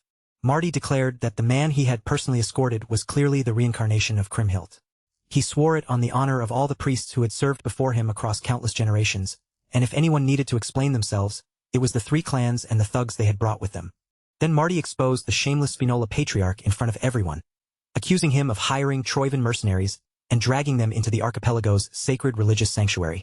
The moment the people heard that the very same forces who had stolen the dragon-slaying sword were now trying to spread chaos once again, their anger erupted. The anger instantly pushed the confrontation beyond mere shouting and turned it into a full-blown brawl. After everything the people had endured, their fury and resentment were more than justified. The devout believers of the temple formed a human barricade, pressing shoulder to shoulder and putting their own bodies in danger to protect the hero they believed in. Umberto had assumed he could simply bulldoze through the crowd without facing much resistance, but he had badly underestimated the strength of their faith. Even some of the people on his own side began urging him to stop making such a reckless and embarrassing scene. In their eyes, it would be wiser to retreat for now and come back with a more carefully prepared plan. When Umberto's own local soldiers hesitated and refused to turn their weapons against the people of the archipelago, his expression hardened with cold impatience. So instead, Umberto handed the dirty work to the Troivan mercenary corps, hidden within their formation. Those hired killers had no hesitation about spilling innocent blood, as long as they were being paid for it. They moved fast, struck brutally, and operated like a ruthless execution squad. What unfolded outside the holy sanctuary was nothing short of a nightmare, a disgraceful massacre staining sacred ground with the blood of civilians. Umberto's most trusted aides desperately tried to persuade the senile old patriarch to pull back. They warned him that using this kind of force would only deepen the people's hatred and destroy what little remained of the family's reputation. But the cruel patriarch snapped back that he was only doing what had to be done, and anyone who wanted to survive needed to keep up. In his eyes, reputation meant absolutely nothing once a man was already buried in the ground. Once the floating archipelago was reduced to nothing more than Troivan's filthy resource factory, the three clans would have no choice but to adapt, lower their heads, and become obedient hunting dogs. The ordinary soldiers, who had believed they were merely being sent to capture a terrorist, could only stare in horror as people wearing the same uniform as them began butchering civilians right in front of their eyes. The Troivan mercenaries plunged straight into the crowd, cutting people down without mercy and indulging in violence, as if every scream only encouraged them further. Even in the middle of all that chaos, Marty refused to move from his place. At that moment, he knew his duty was to stand alongside the citizens and fight with them. The civilians showed the same resolve, planting their feet firmly and refusing to retreat even an inch, despite the threat of death pressing closer with every passing second. They wanted to fight back against this outrageous tyranny with everything they had, but courage was hard to hold onto when a sharpened spear was already flying straight towards someone's heart. Thankfully, Antonio Spinola, the prodigal son himself, arrived at the perfect moment and stopped his insane father's massacre before it could go any further. He had brought his armed resistance force, the Black Skull, with him, and they immediately began picking off the Troivan mercenaries mixed into the crowd. Umberto clearly had not expected his own son to crash this bloody spectacle, and the moment he saw Antonio, He erupted into a furious tantrum like an overgrown child. Antonio advanced slowly toward his father's position, cutting through the chaos with calm precision as he parried one attacker after another along the way. Umberto simply could not understand how his son could throw away the prized position of successor for something he considered as pathetic as protecting ordinary people. Antonio, on the other hand, was absolutely furious. He was disgusted that his father had reduced himself to a loyal dog, willing to sell their own country to villains without even a trace of shame. And worse than that, Umberto had gone so far as to murder innocent people just to chase after scraps handed down by Troivin. Fueled by rage and by the need to correct the sins his father had committed, Antonio commanded his Black Skull soldiers to subdue every last one of those Troivin dogs, while making absolutely sure the citizens were kept safe. His fierce command rang out like a battle cry and somehow lifted everyone's spirits. But even with that morale boost, the truth was still grim. They were outmatched and outnumbered in every possible way, and if the battle dragged on, they would not be able to hold the line for long. Their only real hope was still far beneath the surface, deep under the sea, surrounded by a swarm of hungry sea serpents. To be fair, even Theo Ragnar felt a flicker of concern when he saw just how many sea serpents were circling him and measuring him up. He had already left himself open more than once, giving the creatures plenty of chances to strike, yet none of them had shown any clear sign of outright hostility. In fact, the way they hovered around him almost made it seem like they were simply watching him with cautious interest. Theo guessed that the Leviathan's aura sealed within the dragon-slaying sword must have been keeping the serpents calm and holding their instincts in check. If that was true, then he decided to trust his instincts. Slowly and carefully, he reached his hand toward one of the nearby serpents, gently placed his palm against its snout, stroking it with a calm and steady touch. At that very moment, the system notified him that the sea serpents had officially recognized him as their master. Who would have imagined that his wyvern-taming skill could also work on draconic creatures living beneath the sea? The sensation felt similar to the moment he had tamed Umbra not long ago. Their emotions began flowing into his dragon heart, forming a close and intimate bond between them. Through the sea serpents, Theo began sensing the emotions the Leviathan had carried when it sank down into the depths. There were traces of curiosity, fear, and awe mixed together in that lingering feeling. Levi must have gone through something far more complicated than a simple descent into slumber. The sea serpents had first been drawn to the area by the Leviathan's power, and over time, they had claimed these waters as their territory. That explained why they had all come out to observe Theo, someone who carried the same aura as the legendary relic guardian. Now that Theo had unlocked the ability to communicate with the sea serpents, he finally began to understand what was truly happening in the strange underwater domain. With that knowledge in hand, Theo became certain that he now had the means to set everything back where it was supposed to be. He climbed onto one of the sea serpents, and the entire army of creatures immediately began guiding their new master toward his destination. As they traveled farther downward, Theo noticed that the deeper they went, the stronger and more violent the currents became. Trying to navigate these waters alone would have been impossible, because the warped mana twisted the currents in unpredictable directions, constantly pulling and turning everything around them. To make sure he did not miss even the smallest detail in the darkness, Theo activated hatchling synchronization. Once they had descended far enough, the unnaturally powerful currents finally began to fade, and the water around them grew strangely calm. Then Theo finally saw it with his own eyes. One of the strongest relic guardians in existence, the Leviathan. Just as expected, it rested at the bottom of the deep sea, and even in slumber, its colossal body and overwhelming mana were almost absurd in scale. But unlike the pure presence he had felt from other guardians, the flow of mana around the Leviathan felt strangely distorted. This had to be the very problem the sea serpents had tried to tell him about. Griffin emerged from hiding and immediately recoiled at the rotten state of their fellow guardian. The fairy dragon was usually more tactful with her words, but this time, even she agreed with the bird's reaction. She believed Theo had already figured out the source of the problem, especially since he carried the same aura deep within his own soul. And she was right. The Leviathan was suffering from a severe case of demonic corruption. Levi the Leviathan had been exposed to demonic corruption for far too long, and over time, that prolonged contamination had completely compromised its state. With Levi the Leviathan corrupted and unstable, the wild currents beneath the archipelago had begun producing massive waves along the coast above. Somewhere among the scattered islands of the archipelago, inside what should have been a peaceful house of worship, a sinister meeting was quietly taking place behind closed doors. Noel, Troivin's ninth vassal, stepped into the sacred building with a cold expression, there to confront someone about the growing war between two enormous powers. Although the two of them stood on opposing sides, there were still matters they needed to discuss in private, far away from the eyes and ears of everyone else. His secret co-conspirator, Baryon, greeted him with a careless, unserious smile. as if the whole situation was nothing more than a casual reunion. It had been quite some time since Noel and this barefoot, ridiculously muscular wanderer had met face-to-face to talk business. The moment Noel saw that irritating grin, his patience began to fray. He had not come here to exchange friendly greetings.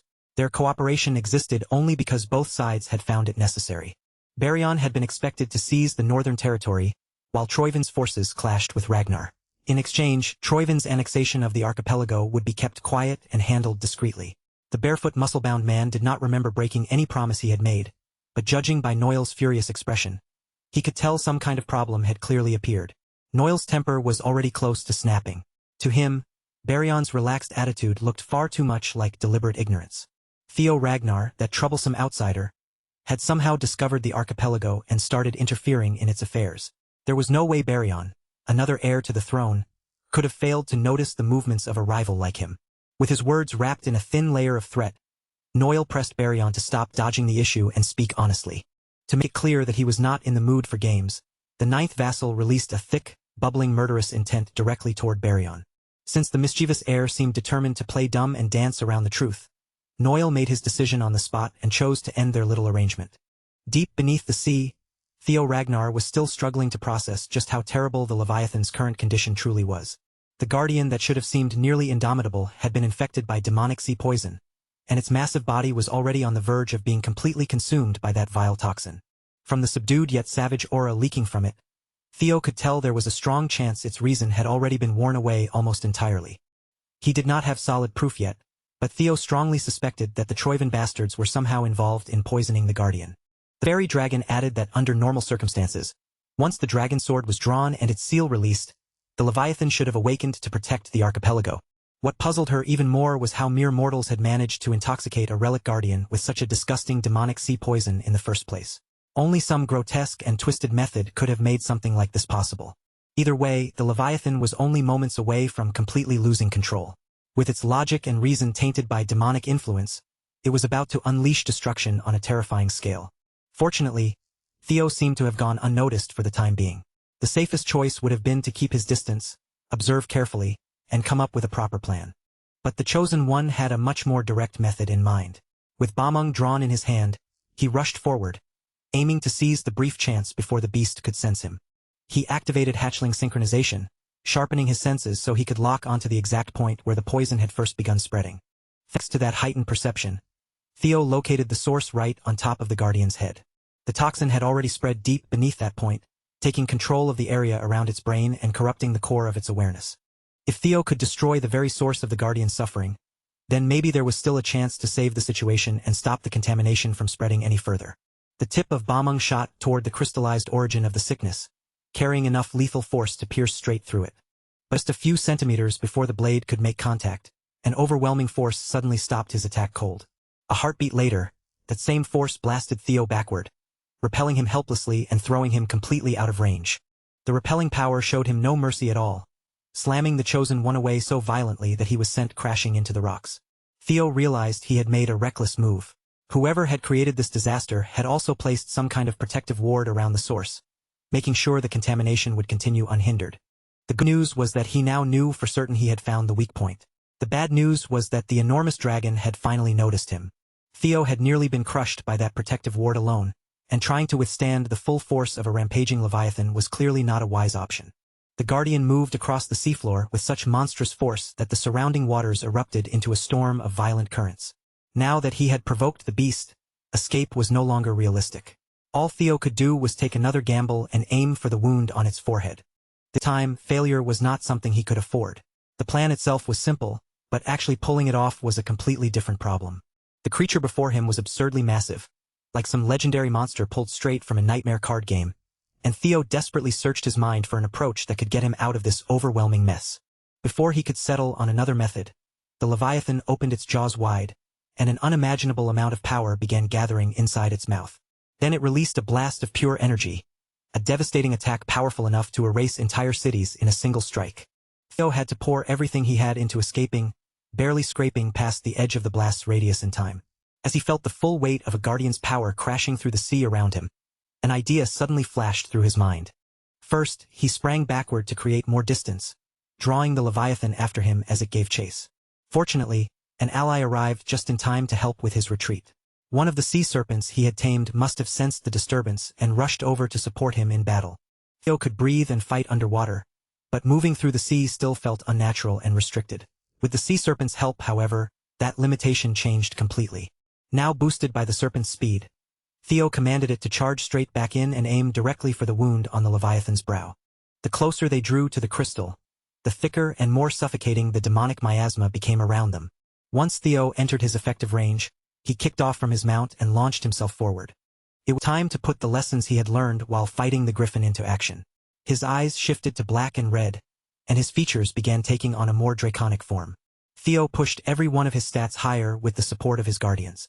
He activated Griffin's power to suppress enemies stronger than himself, then layered on Fairy's protection to strengthen his resistance against demonic influence, Flame Eater's enhanced attack power to counter demonic energy, and Lesser Drake's suppressive fear. A Guardian Relic could only be subdued by power on the level of another Guardian Relic. In the strongest state he could possibly draw out, Theo unleashed a magnificent dragon's 5 talons straight toward the source of the corruption. Theo's supercharged strike finally reached the crystal, driving straight toward the heart of the corruption with all the power he had gathered. This time, his attack pushed past the force of the protective ward, breaking through the invisible barrier that had stopped him before. Theo pressed down with every ounce of strength in his body, staking everything on that single decisive slash as Bamong tore forward. Once the ward was effectively destroyed, there was nothing left to fully protect the toxic source, and the moment Bamong breached it, its destruction became unavoidable. Even then, Theo refused to ease up for a second, forcing the blade onward until he was absolutely sure the mission had been completed. A thunderous explosion erupted through the depths, the sound and impact rolling across the deep sea. It drained nearly everything Theo had left in him. But in that moment, Theo had done exactly what Kriemhild herself would have done. As soon as the source of the demonic sea poison was crushed into fragments, Levi's own power began moving through his body, cleansing the toxins that had been eating away at him. A few moments later, a faint spark of life returned to the Guardian, and a clearer light slowly came back into his eyes. Still shaken and confused from the lingering effects of the demonic corruption, Levi looked at Theo for a moment and thought he was seeing an old friend. When Levi saw the dragon-slaying sword in Theo's hand, the image before him blurred into the memory of Kriemhild standing there once again. Theo had to pull him back to the present and explain who he really was, the chosen one meant to wield the Guardian's power. He had come all this way to deliver the hero's final words. As Levi listened to Theo's message, memories of Kriemhild surged through his mind all at once, both the beautiful moments they had shared and the painful ones that still lingered. Levi accepted Theo's words and quietly mourned the sacrifice of his dear friend, realizing that her consciousness had remained behind all that time for his sake. Griffin had to interrupt the bittersweet mood and urged the sea dragon to return to the relic immediately. Fairy quickly added her voice as well, trying to convince Levi that Theo truly was the chosen one they needed to lend their strength to. Although Levi had waited and longed for this moment for so long, doing things the proper way was no longer possible. He had already defied the ancient dragon's will by leaving his vessel on his own. The instant he abandoned his relic, his position as a guardian was taken from him. And even though Theo's intervention had restored his mind, the demonic taint had already caused permanent damage to his body, leaving his physical form destined to vanish soon. So before that final moment arrived, Levi offered Theo another path. Before fading away completely, he wanted to entrust Theo Ragnar with every last drop of power he had remaining. Levi warned the chosen one that the process would be unbearably painful, and that very few people could endure such a transfer without breaking. Even so, Theo accepted without the slightest hesitation. After coming this far, there was no way he would turn down the chance to inherit a sea dragon's power. That fearless confidence was exactly the kind of answer the sea dragon wanted to hear. All Levi asked in return was that Theo use this immense power for the people Kriemhild had once wished to protect. Since that had been Theo's intention from the very beginning, he swore upon the hero's sword that he would do exactly that. For one final time, the sea dragon offered his gratitude to the chosen one who had freed him. Then Levi's body began to fade, dissolving into an ethereal mass formed from his remaining energy and life force. Thanks to Theo arriving in time, he could finally leave this world and reunite with his friend. But the moment Levi's physical form disappeared, the currents that had kept the floating archipelago suspended began to weaken. If nothing was done, the entire place would sink into the sea. There was no time left to hesitate. Theo had to absorb the Leviathan's final gift as quickly as possible. He plunged straight into the vortex where the crystallized form of the sea dragon's power was gathered. Theo grabbed onto that final gift and held tight as if his life depended on it. Once he claimed this power, He fully intended to move the entire floating archipelago with his own hands, and after freeing Levi from demonic poison, his confidence was burning higher than ever.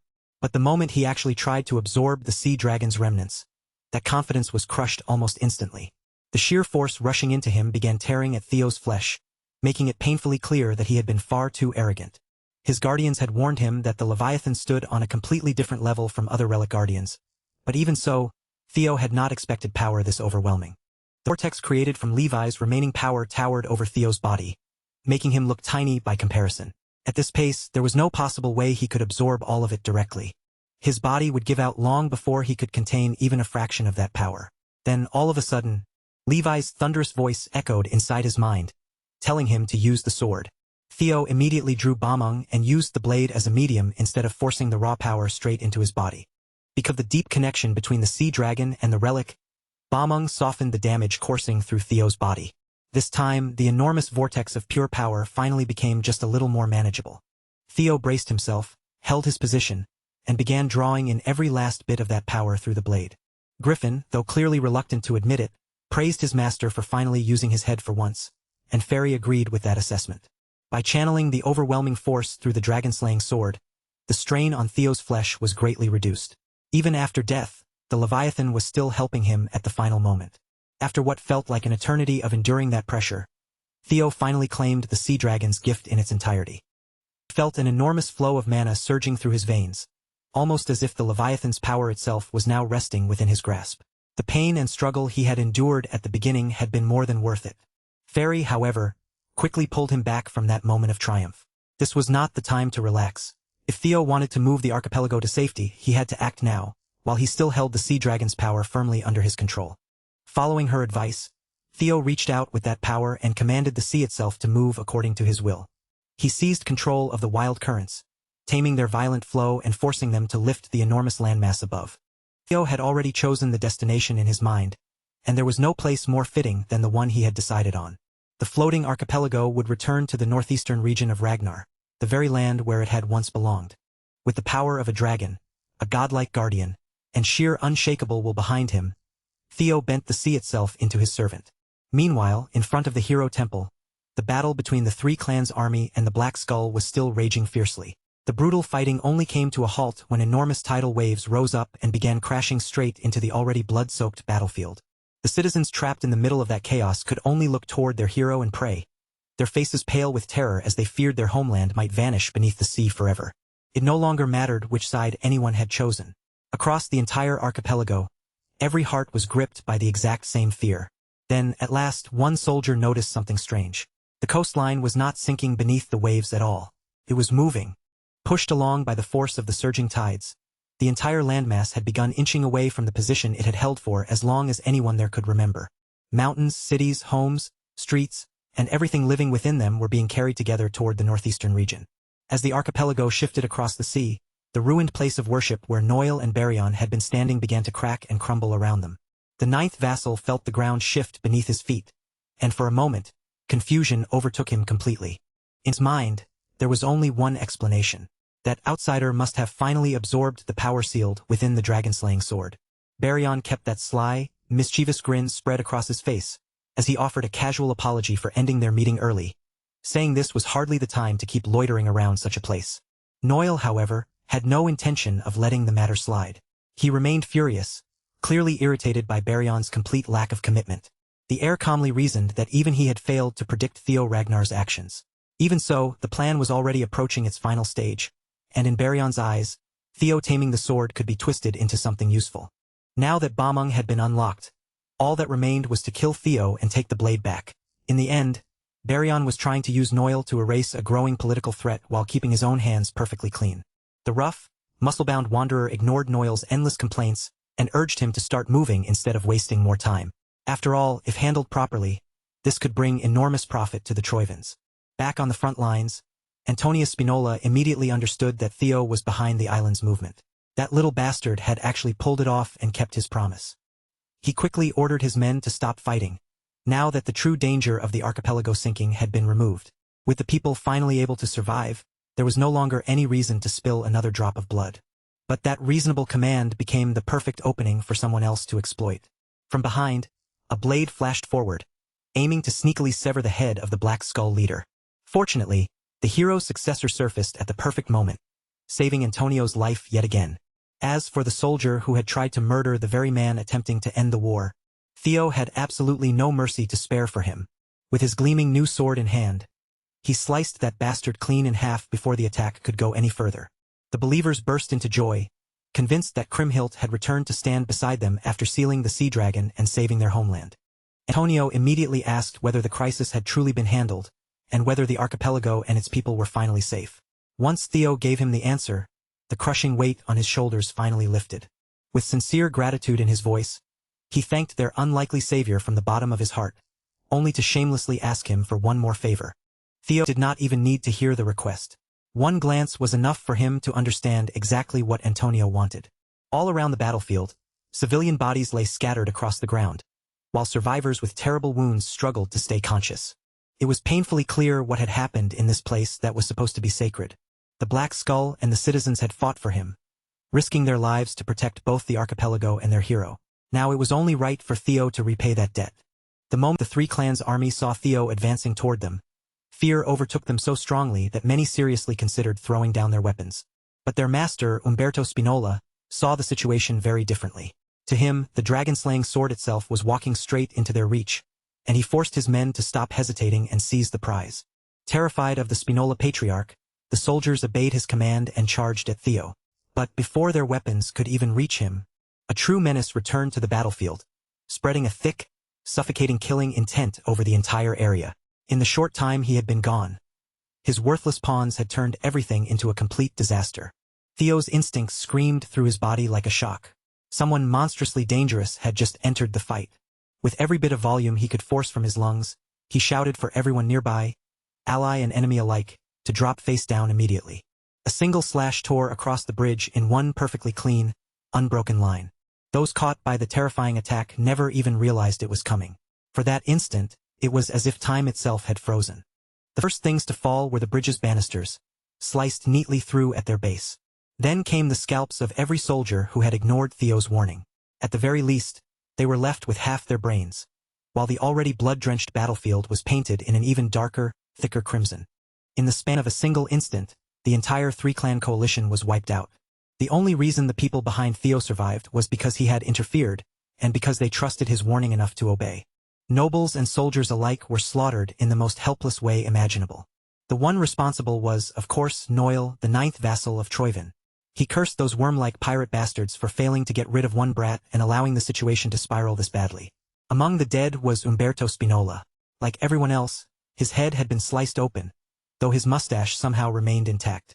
Antonio hated his father with every fiber of his being, but seeing the old man's corpse in such a gruesome state still filled him with cold dread. Theo had to snap him back to his senses. The leader of the Black Skull needed to pull himself together and evacuate the citizens, because the floating archipelago would need him when it came time to rebuild. For the moment, Antonio forced his emotions aside and immediately sprang into action.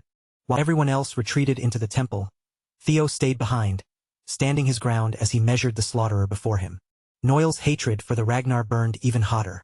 He wanted nothing more than to cut down the insolent whelp who kept interfering with Troyvin's grand plans. He was practically burning to tear the young lord apart so completely that even his own father would not recognize what was left of his bastard son. With every slow step Noil took, his blood-soaked aura spread heavier through the air. Theo Ragnar clenched his teeth hard. If someone with this kind of overwhelming power had suddenly appeared on the battlefield, then there was a strong chance the Troyvins had already sent out one of their noble servitors. From what Theo knew, those warriors were not ordinary humans at all. They were reinforced beings, created specifically to stand against the 9 dragons of Ragnar. During the Great War, their strength had been terrifying enough to rival the 9 dragons, and in certain battles they had even surpassed them. What Theo had never expected was that such monsters had already been developed this early in history. But while Theo was still thinking through what this man's existence meant, another long-range slash came tearing toward him, and he barely managed to avoid it. He no longer had the luxury of standing around and thinking. The masked man had already forced the battle directly onto him. Noil revealed speed and movement far beyond anything human, suddenly appearing high above Theo's head before the young lord could properly react. It was exactly what one would expect from a strategic bioweapon designed to counter the 9 dragons. If Noil wished it, he could slice through almost anything in his path. And that made it clear that speed was not the only terrifying thing Theo had to worry about. Noel's raw strength was on a level far beyond anyone Theo had ever fought alone. As he was now, Theo could feel it in his bones. He had no real chance of defeating one of the noble servitors head-on. And after carefully testing Theo's reactions, Noel finally closed the remaining distance between himself and the young lord. Theo lifted the dragon-slaying sword at the very last second, barely blocking that unstoppable force, but the impact still hurled him violently backward. Pain shot through his body as he absorbed the probing strike head-on, the force rattling him down to his bones. Noel was genuinely surprised that Theo, at his current level, could endure that much power at all. The noble servitor quickly concluded that such an unexpected defense could only be thanks to Bamung's dragon-slaying power. Without letting up for even a breath, Noel rushed in again, closing the gap and refusing to give Theo even a single moment to recover. Troiven's research had claimed that no one with dragon blood running through their veins should even be capable of holding Bamung. Theo had just proven that conclusion wrong, but Noel did not care in the slightest.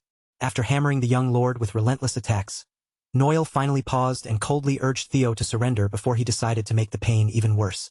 Using the swirling dust before it could fully settle, Theo launched several blades infused with thunder straight toward his assailant.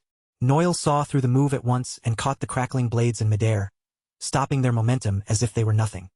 He mocked Theo for depending on cheap little tricks, never realizing at first that the hidden blades were only meant to distract him long enough for Theo to close the distance. Unfortunately, Noel's perception was sharp enough to follow Theo's concealed sneak attack, and he responded with nothing more than a dismissive scoff. For one brief instant, their eyes met, and every warning instinct inside Theo's head screamed at once. Before Theo could complete his swing and drive Bamung into his opponent's flank, Noel's blade struck first and knocked him down. At that moment, the noble servitor finally understood what Lord Ed Troiven had meant when he warned them all about this boy named Theo. Among the next generation of Ragnar, Ed had watched Theo more closely than anyone else, and he had ordered his servitors to treat the boy with the same caution. If they ever crossed paths with Theo Ragnar, their orders were absolute. They were to make certain that the boy was eliminated once and for all. Noel intended to carry out his lord's command right here, right now on this drifting archipelago. He cleared the area with a sweeping circular slash that stretched across a wide radius, but when the attack passed, Theo was nowhere in sight. By then, Noel was convinced that the young lord would one day become a massive, unpredictable factor in the coming war. At the tip of his blade, Theo's blood slowly gathered and dripped down. His last attack must have grazed Theo as the young lord escaped. And at that very moment, Theo was pressing one hand against a deep wound, desperately trying to slow the bleeding while failing to activate the fairy dragon's support. His guardians still needed more time before they could come to the Chosen One's aid. Even so, Theo refused to collapse in front of an enemy who seemed completely impossible to defeat. According to the system, he still had to endure for 2 minutes and 15 seconds before the dragon-slaying sword, Bamung, fully stabilized. If he could survive that long, he would be able to borrow Leviathan's power once again, but Noel had no intention of giving him any chance to stall. When Theo glanced down at his reflection in the water, he saw the noble servitor above him, already locking onto his position. The empty port of the floating archipelago had stood for hundreds of years without ever knowing the chaos of battle. That very same port was shattered into pieces by a single attack from Noel. Theo took even more injuries, and his blood loss worsened, but through clever movement and desperate maneuvering, he somehow managed to survive. He kept his eyes wide open, refusing to miss even the smallest sign of another lightning-fast strike. As expected, Noel unleashed even more destruction, aiming to take Theo's head. This time, Theo bent his body backward with incredible flexibility, barely slipping under a clean cut that cleaved through the buildings behind him. Keeping careful track of everything around him, Theo acrobatically slipped into the sliced building and, as he rushed through, quickly snatched up a chair on his way toward the other side.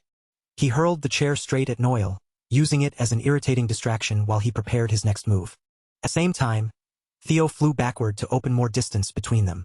That brief delay was enough for him to use the inevitable collapse of the building to his advantage. Hidden behind the storm of debris, he poured an enormous amount of mana into the dragon-slaying sword.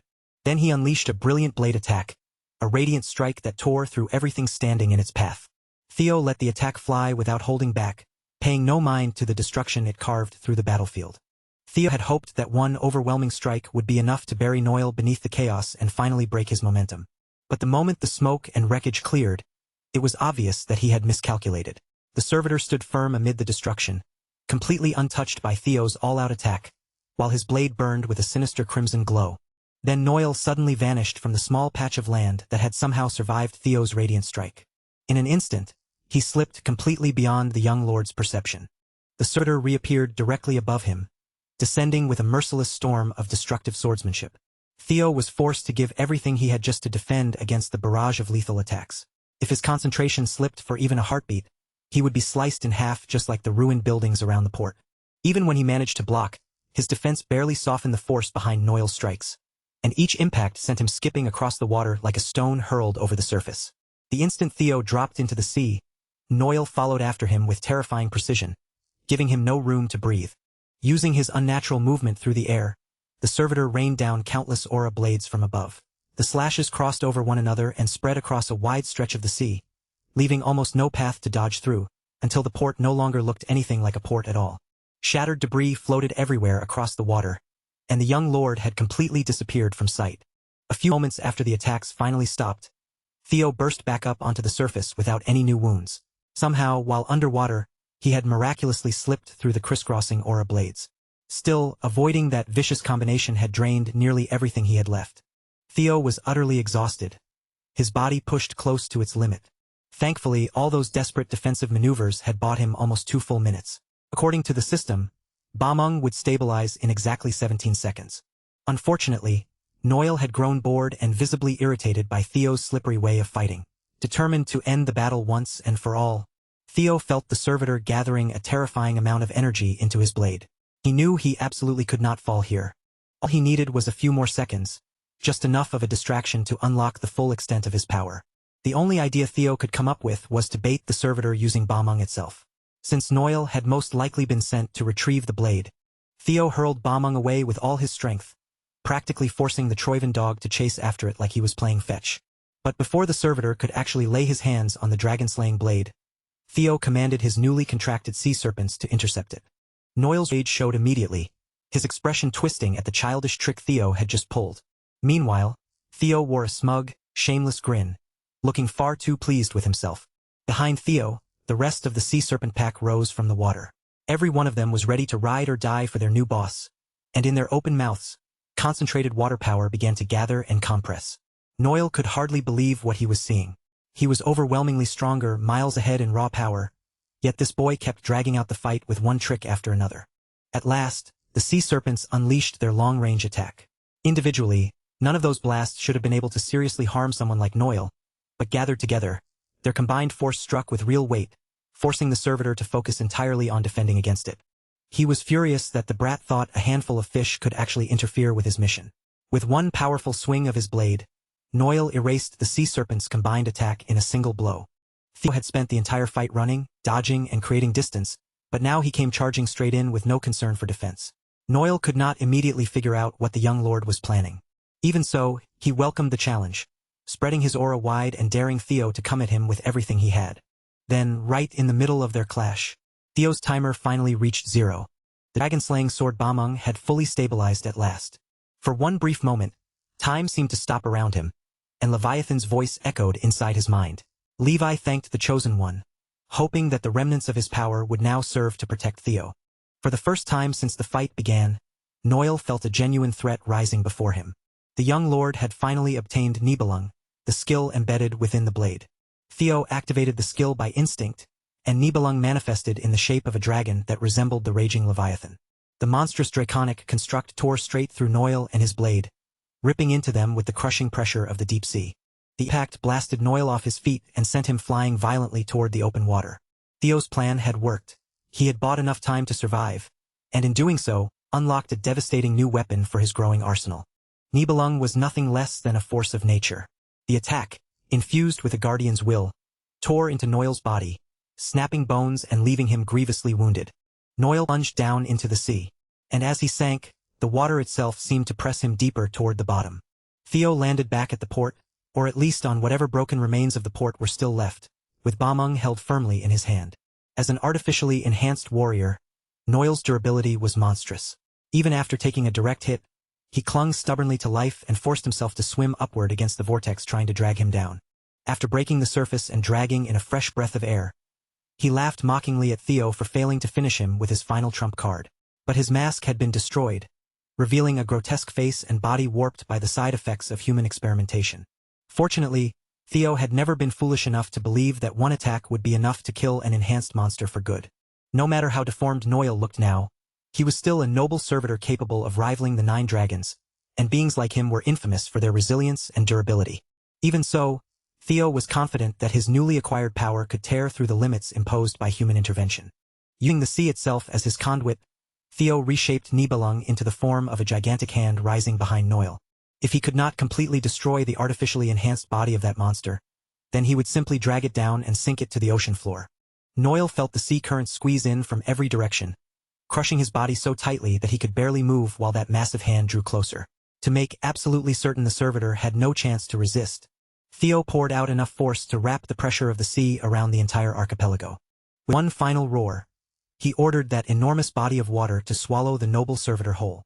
Noel was dragged toward the bottom of the damn sea, and as the crushing currents locked him in place, he finally realized he had no way out.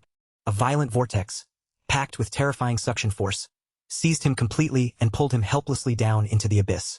Once Noel's presence disappeared beneath the depths, Theo's shoulders finally sagged, and the pain from all his wounds came rushing back at once. The strength left his knees entirely, and he collapsed onto his back. Gasping hard for air, Theo could at least feel relieved that he had kept his promise to Leviathan. But if that enormous dragon ever asked him for another favor, Theo honestly might not survive long enough to see it through. After ending his battle with one of Troivin's 9 noble servitors, Theo recovered enough to focus on steering the entire archipelago toward safety. Watching from a distance, his navigator, Antonio Spinola, carefully calculated their course. Since they were moving at around 2 knots, reaching the shore at that speed should not cause any serious problems. Yet only a few days earlier, when the young lord first told him they would move the floating archipelago itself, Antonio had found the idea almost impossible to believe.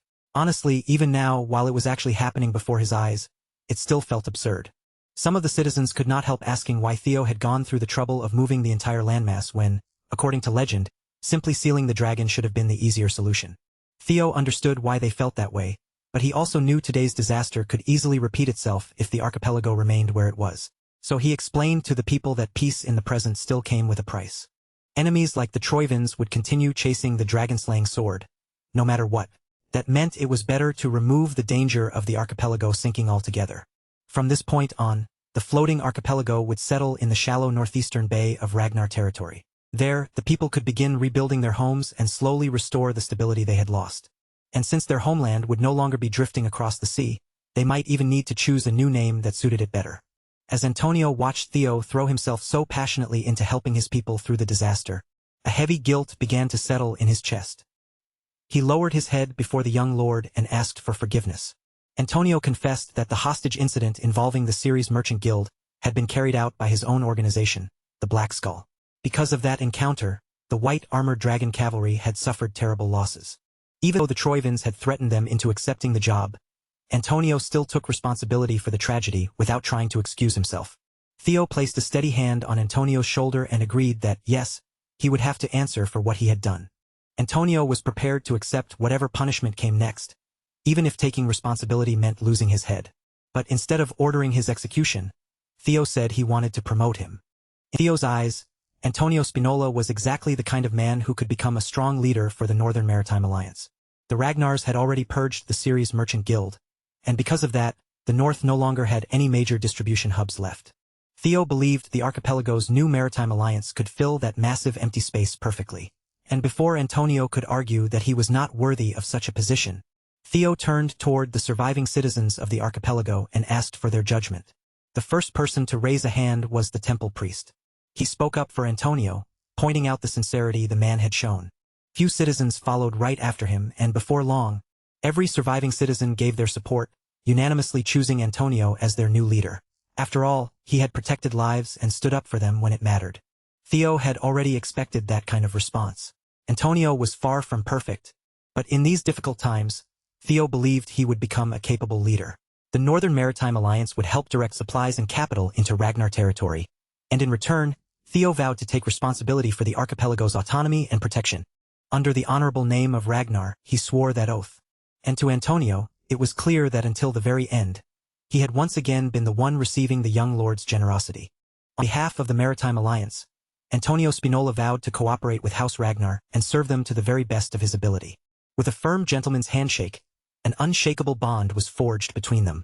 The citizens looked on as their land was reborn, all thanks to the young Ragnar who had refused to abandon them. Then, right on time, the land beneath them rumbled. They had finally reached their destination. The archipelago fit smoothly against the nearest island, settling into place as if it had always belonged there. While the people of the famed landmass celebrated their survival, far out in the middle of the sea, the waves were still raging. At that distance, Theo could no longer maintain the same crushing pressure. His whirlpool trap began to weaken, and against all odds, Noel survived. The noble servitor drifted until he found a piece of land where he could finally force his ugly head above the surface and gasp for air. His lungs were packed with seawater after being tossed, battered, and beaten by the elements, but the wound that hurt him most was his pride. More than anything, he wanted to rip that Ragnar brat limb from limb and chew through his guts. Noel's rage, however, was quickly smothered when a familiar voice mocked the idea that servitors could truly rival the 9 dragons. His supposed co-conspirator, the tyrant dragon, stood above him and looked down at Noel's miserable condition with utter disappointment. Noel protested through his battered state, insisting that the plan could still be saved if Baryon would just lend him a little help. Maybe the hulking, homeless-looking man had given this abomination far more credit than he ever deserved. Even then, Noel still seemed completely unaware of what Baryon had truly wanted from the beginning. From the very start, Baryon's real goal had been to take the archipelago for himself. Playing around with the Troivan dog had only been a passing amusement. What he wanted was simple: the entire landmass, every inch of it, under his own control. Baryon had planned to dress the whole incident up as a righteous campaign to reclaim what had been stolen. It had a nice ring to it, and if things went well, he could have removed that annoying brat too. The only problem was that he had overestimated Noel. In the end, this modified worm could not even handle a single dragon brat. Feeling cornered and deeply insulted by the tyrant dragon's criticism, Noel raised his arm as it began to twist grotesquely, warping from the inside out. He declared that the era of the 9 dragons was over, and that the true power of the 9 noble servitors would rise in their place. As he spoke, his skin tore apart, replaced by a monstrous blade of bone and flesh that looked far too unnatural to belong to a human body. The tyrant dragon made him regret revealing that trump card almost immediately.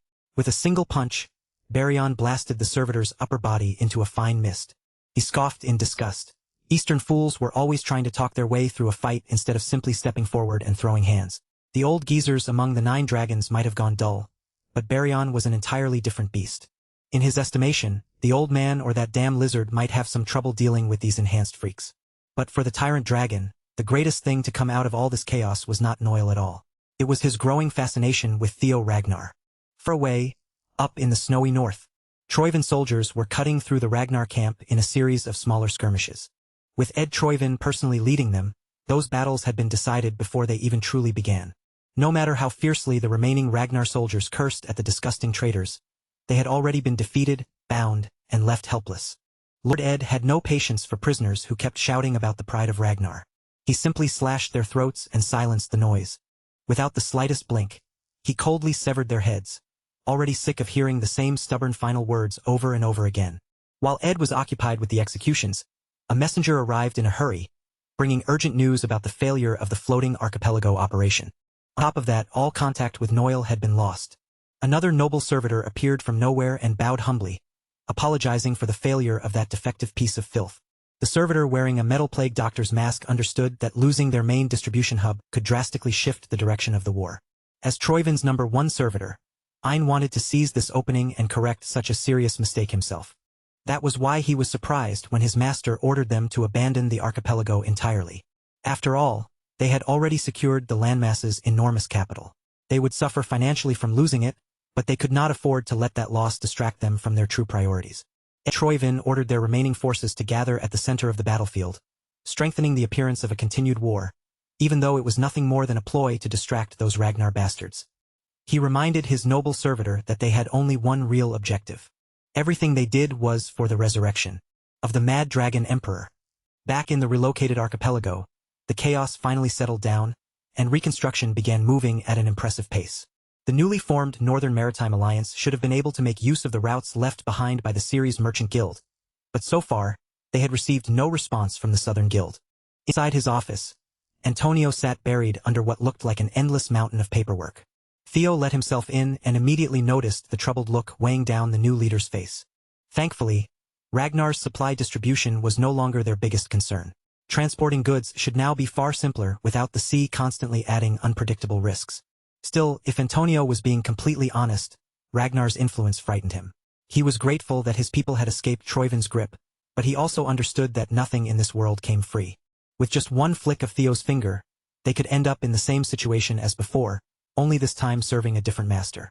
Antonio hesitated to bring such a concern directly to Theo, but he could not stop himself from wondering whether they had actually been safer out in the middle of the sea. The young lord understood exactly why Antonio felt that way. After all, any responsible leader should be wary of a hostile takeover. But Theo saw the situation from the opposite angle. In his eyes, the floating archipelago had been at its most vulnerable precisely because it was surrounded by the sea. Isolation had made it seem like no enemy would dare attack them, but that same isolation had dulled their ability to protect themselves when battle finally came. The recent Troivin takeover had exposed that weakness completely. They could not solve the problem of national defense by always depending on someone else to save them. Even if their new location brought risks of its own, any nation that wanted to survive needed the means to defend itself. In fact, Theo considered Antonio's concern a good sign. It meant he was thinking like a leader, and Theo already had a few ideas that might ease his worries, one of them tied to the white-armored dragon cavalry. That famous cavalry relied on airborne wyverns, and the archipelago happened to be surrounded by creatures with a similar kind of potential. Antonio immediately realized Theo was talking about the sea serpents, but those creatures were infamous for swarming anything in their path and smashing it apart, causing nothing but headaches and emergencies for the people. As if summoned by the mention of them, sea serpents were suddenly spotted at the docks. Civilians immediately began evacuating, while the fighters prepared themselves for battle. Before Antonio could even spin around in his chair, Theo calmly assured him that there was no need to panic. The young lord welcomed his sea serpents into the floating archipelago as if they were honored guests, opening the way for them without the slightest hesitation. Antonio, however, had every reason to stare at the whole situation with suspicion. After all, for as long as Antonio could remember, these creatures had never been seen as anything but violent sea monsters, the kind of destructive ocean thugs that brought fear wherever they appeared. Theo, on the other hand, calmly promised that he would teach the people of the archipelago how to handle them, tame them, and eventually treat those powerful creatures as something far greater than simple threats. If the white-armored dragon cavalry could exist, then there was no reason the archipelago could not build its own force as well, a troop of riders soaring over the seas on the backs of dragons. To the citizens, the idea sounded completely insane. As far as they were concerned, riding dragons into battle was the kind of thing that belonged in bedtime stories, not something real people actually did. But to Theo, that ridiculousness was exactly what made it strangely fitting. In the archipelago's own fairy tales, their legendary hero Kriemhild had fought while riding a sea serpent, so naming this future force the Kriemhild Knight Order felt almost too perfect. And as if the idea wanted to prove itself, one of the sea serpents had already started showing a clear fondness for Antonio, hovering near him as though it had chosen him first. While Theo was enjoying the sight of the citizens cautiously trying to interact with the sea serpents, watching fear slowly mix with curiosity, a messenger hurried over and approached him with urgent news, breaking into the lively scene around the docks. The messenger informed Theo that someone had arrived and was already waiting to meet him. Theo headed toward one of the warehouses standing near the docks, where the smell of the sea still lingered in the air. Inside, he found a woman going through piles of documents, her hands moving over the stacked papers as if she had been searching through them for quite some time. She could hardly believe that the young lord had accomplished so much in only a handful of days. Black Snow Operative Cleve felt a headache creeping in, especially since the top-secret situation in the archipelago was supposedly known only to those in Black Snow with a null snow rank. Cleve then revealed that her team had already been investigating what they suspected to be the Troivin's floating distribution hub, and one of their major sources of money. That meant they understood perfectly well that losing the archipelago would damage the war effort in the long run, and yet, despite knowing that, they had still chosen to do nothing. Before Theo could press her for more answers, another man suddenly shoved his way into the warehouse, interrupting the tense conversation without warning. The newcomer immediately asked about Theo Ragnar. It was none other than Baryon himself. The Great Nine Dragon Lords had been talking about this kid non-stop, so naturally, he had come in with high expectations. But now that Baryon was seeing the so-called boy wonder with his own eyes, all he saw was a handsome little brat who looked like he could not do a damn thing. Theo recognized him at once.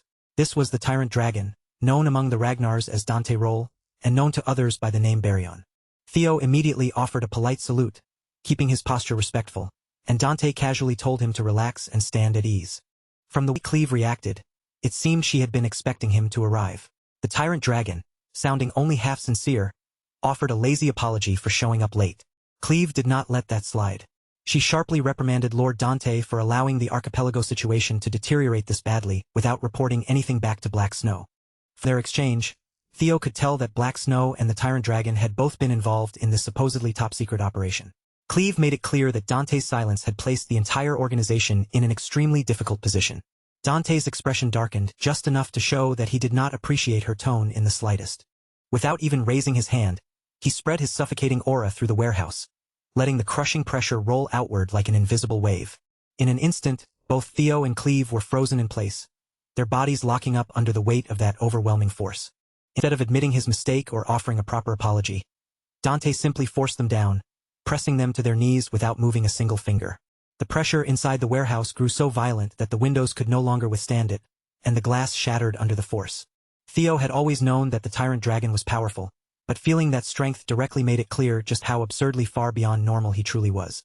At that moment, Theo finally understood why, in his previous life, Ragnar had failed to liberate the floating archipelago.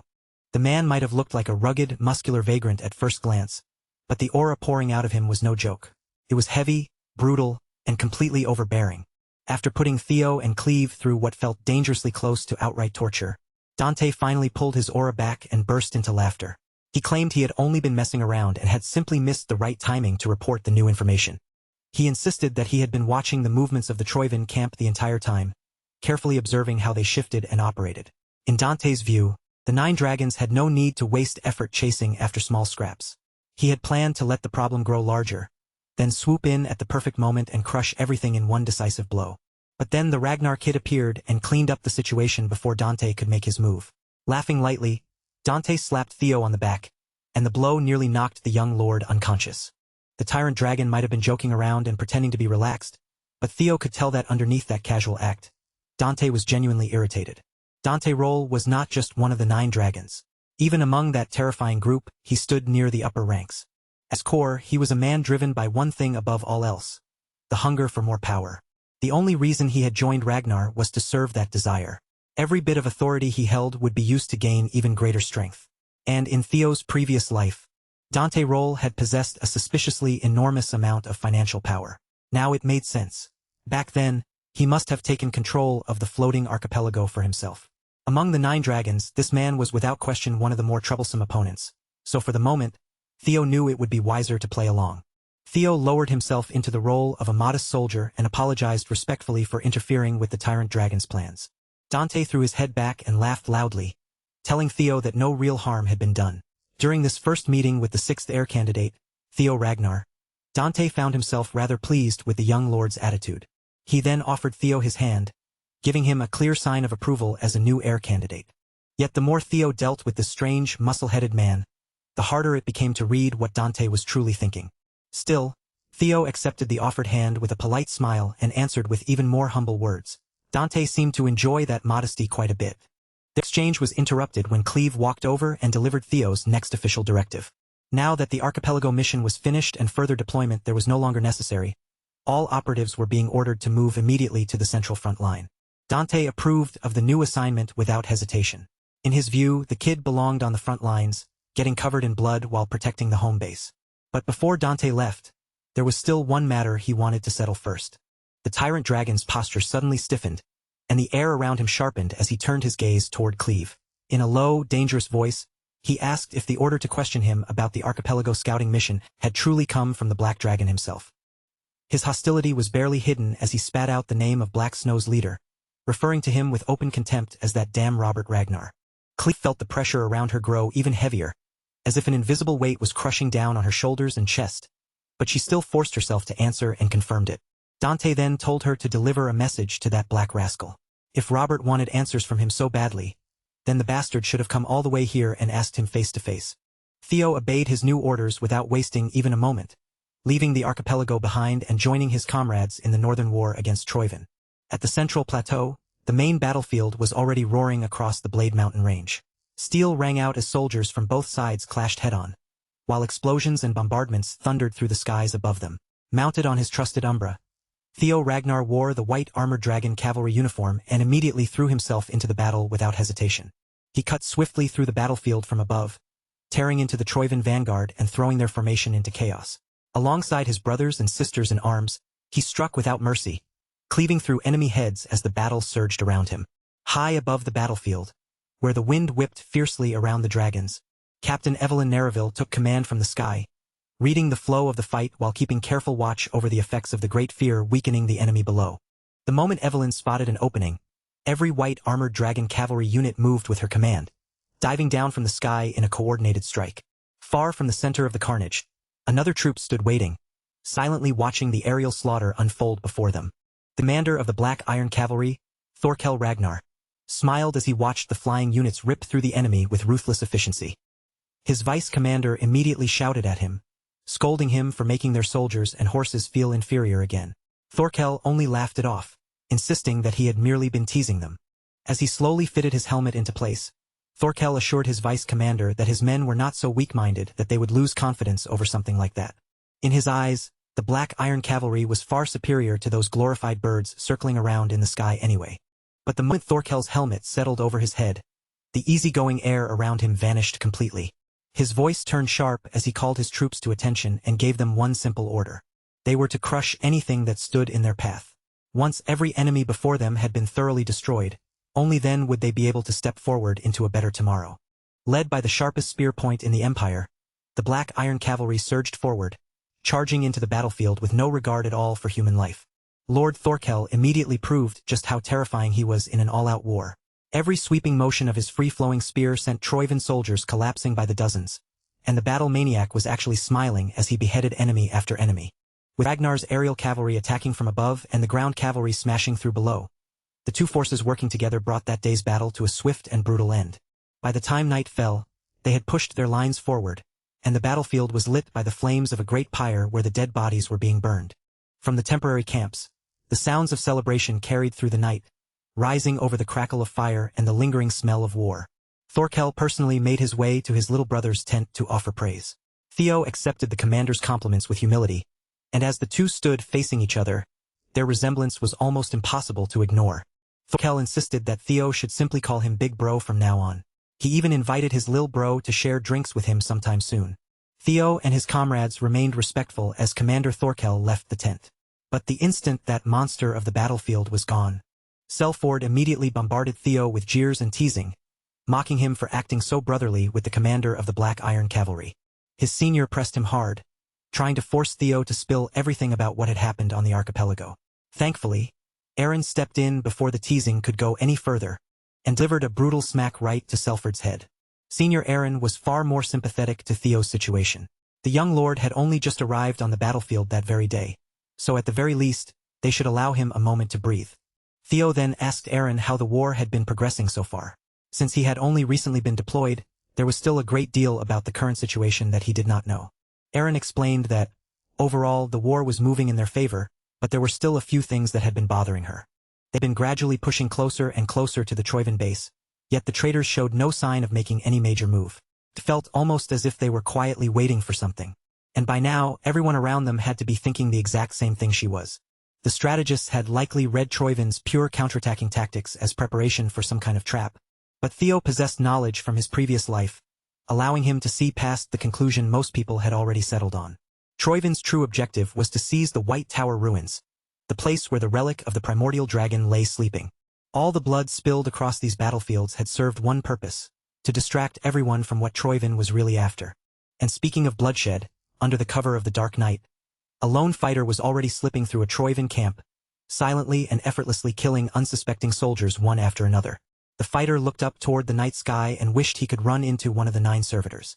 After so many days of cutting down small fries, he was beginning to grow tired of the same easy slaughter. Together with a woman at his side, he wiped out an entire platoon as if it were nothing at all. For Ragnar candidates number 3 and 4, Anshio and Gueshar Ragnar, this level of carnage was simply routine. Anshio immediately called her brother out for lying. More than anyone else, she knew perfectly well that this maniac actually enjoyed picking on unsuspecting soldiers. Then a familiar figure strode into view, backing up her words without the slightest hesitation. It was the tyrant dragon Dante Roll. Dante had already scolded the unruly Gueshar before for swinging his blade around mindlessly, and he was clearly not pleased to see the young lord still clinging to those reckless and unpleasant habits. Gueshar addressed Dante as master. He also brought up the fact that someone else had taken all the credit for Dante's work in the archipelago, but the tyrant dragon had already moved on from the matter. To Dante, that little setback was nothing more than the ticket price for an entertaining show that was about to unfold. He warned Gueshar that someone would soon begin rising rapidly through the ranks. Gueshar assumed his master was talking about Thorkel. Anshio, however, immediately understood that Dante was referring to the sixth heir. The thought of fresh meat made Gishar's excitement flare up at once. In his mind, with the tyrant dragon as their master, there was absolutely no way anyone could surpass them. Dante Roll simply suggested, almost casually, that Theo Ragnar might be the chosen one. The moment those words left Dante's mouth, both Gueshar and Anshio turned deadly serious. Their master gave them no long explanation, no comforting words, and no room for doubt. He simply told them to stay ready, because the days ahead would demand action. And when the right opportunity finally appeared before them, their task was clear.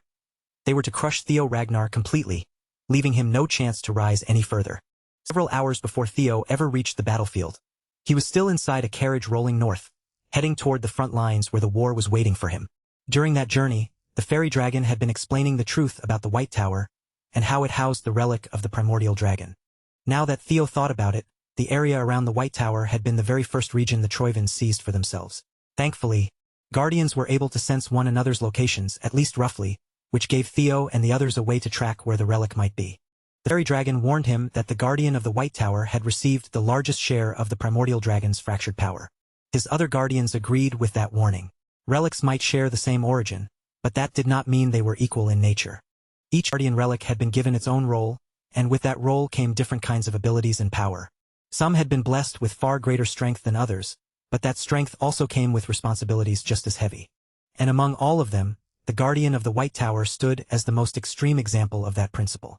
The bad news was that the most powerful relic was currently deep inside Troivan territory, and no one could say for certain what those people intended to do with it. Theo had already seen what those bastards had done to the Leviathan. They possessed a method to poison Guardians and force out the primordial dragon's power for themselves. No matter what happened, they had to reach the White Tower before the Troivans could make their move, before those greedy hands of theirs could grab hold of the most powerful relic and twist it for their own purposes. Back in the present on the central plateau, Theo made his way to the demon dragon's tent. Once inside, he requested permission to move alone and investigate the Rocky Mountains, where the enemy forces were gathering in a strangely concentrated way. But Theo could not reveal everything he knew from his past life, and because his explanation sounded far too vague, Julius Ragnar immediately rejected the request. The demon dragon could not allow one of his strongest soldiers to simply leave the battlefront for some unclear personal mission. Even if Theo had recently become an heir candidate, that did not mean he could abandon his duties. Theo wanted to argue back because from his perspective he was not avoiding responsibility at all. In fact, he was trying to make up for the time he would be away. Seeing the young lord grow visibly frustrated, Julius let an amused smile tug at his face. In truth, he had only been messing with the kid. Theo had already proven over and over again that he could be trusted with dangerous matters like this. The commander promised to cover for him so Theo could leave without worrying about the consequences. Besides, the white armored dragon cavalry would not suddenly lose its strength just because one soldier was gone. Still, Julius made one thing clear before letting him go. Theo was not allowed to return empty-handed. Theo deeply appreciated the trust his commander had placed in him, and he vowed that he would never betray those expectations. Without wasting another second, Theo climbed onto Umbra's back and slipped away, quietly approaching the White Tower now crawling with Troivan forces. The enemy camps around the tower were packed with soldiers, and if he flew any closer in the open, there was no doubt they would spot him. So Theo had to use the surrounding mountain ranges as cover, keeping low and hidden as he searched for a safe place to land. Even now, he could not help being impressed by Umbra's ability to camouflage himself in the darkness. The unique traits of an evil shadow dragon mixed with viper blood were perfectly suited for moving through the night. Thanks to Umbra's abilities, they had managed to infiltrate enemy territory with incredible speed. But from this point on, Theo needed to continue alone. So he gave Umbra the order to turn back and fly to the base camp, leaving Theo to proceed on foot from there. Moving without making even the faintest sound, Theo began parkouring down the dangerous slopes of the mountain range, using the uneven terrain to his advantage. He made certain that his presence stayed completely hidden, and he had even equipped himself with spy gear to help him move undetected. As he studied the situation near the base of the tower, the security looked every bit as tight as he had expected.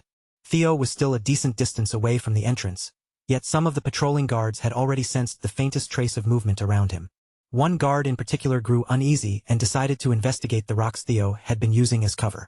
The patrol guard circled the ordinary-looking rock with slow, cautious steps, his hand tightening around his weapon as he gradually drew his blade. When he finally leaned in and peeked behind the rugged stone pillar, there was absolutely nothing there. After making a few more quick checks, the patrolman sheathed his sword and let his guard drop, convinced that he had been worrying over nothing. That was a serious mistake. While he had been focused on checking the rocks, his companion hanging back nearby had already been taken out by a silent intruder. The patrol guard realized something was wrong and tried to follow protocol, preparing to call out and send a warning to the others. But Theo moved faster. Before the man could alert anyone, Theo struck him down hard and sent him crashing to the ground as well. A few miles away from the tower, Ed Troyven stood before a shrine stained with a spreading pool of blood, admiring the ominous blob of flesh resting on top of it. From behind him, a hermit priest approached, his presence quiet but twisted. The priest giggled wickedly as he looked over the altar. He never would have imagined that the Troyvens would join hands with their holy demon church for a forbidden ritual meant to resurrect the dethroned Mad Dragon Emperor. Inside that grotesque mass of flesh, a fleshy figure sat curled in a strange fetal position, steadily absorbing the corrupted power. The entire thing throbbed and pulsed like an exposed organ, alive in the most unnatural way. Ed did not appreciate the priest's casual tone when speaking to him. And more than that, he absolutely despised hearing the word dethroned used for the Mad Dragon Emperor. In Ed's eyes, there was only one true Ragnar Master, and the one currently sitting on the throne was nothing more than an impostor. Soon, the Mad Dragon Emperor would reclaim his rightful throne. Ed Troyven and those he considered true Ragnars were merely servants of the true masters, and he expected the holy demon priest to remember that clearly. At that very moment, the resurrection ritual he had demanded was already nearing completion. But to bring their great and mighty master back from the underworld, the ritual still lacked one crucial ingredient. The proper material, the perfect vessel, a Ragnar body carrying the power of the primordial dragon. Ed was not worried about securing that final piece. In his mind, obtaining the vessel was only a matter of time. What truly concerned him was finding the key to conquering the White Tower. According to the latest reports, the power sealed within the tower was far too enormous. They had been flooding it with shadow demon toxin, yet the resistance from inside remained overwhelmingly strong.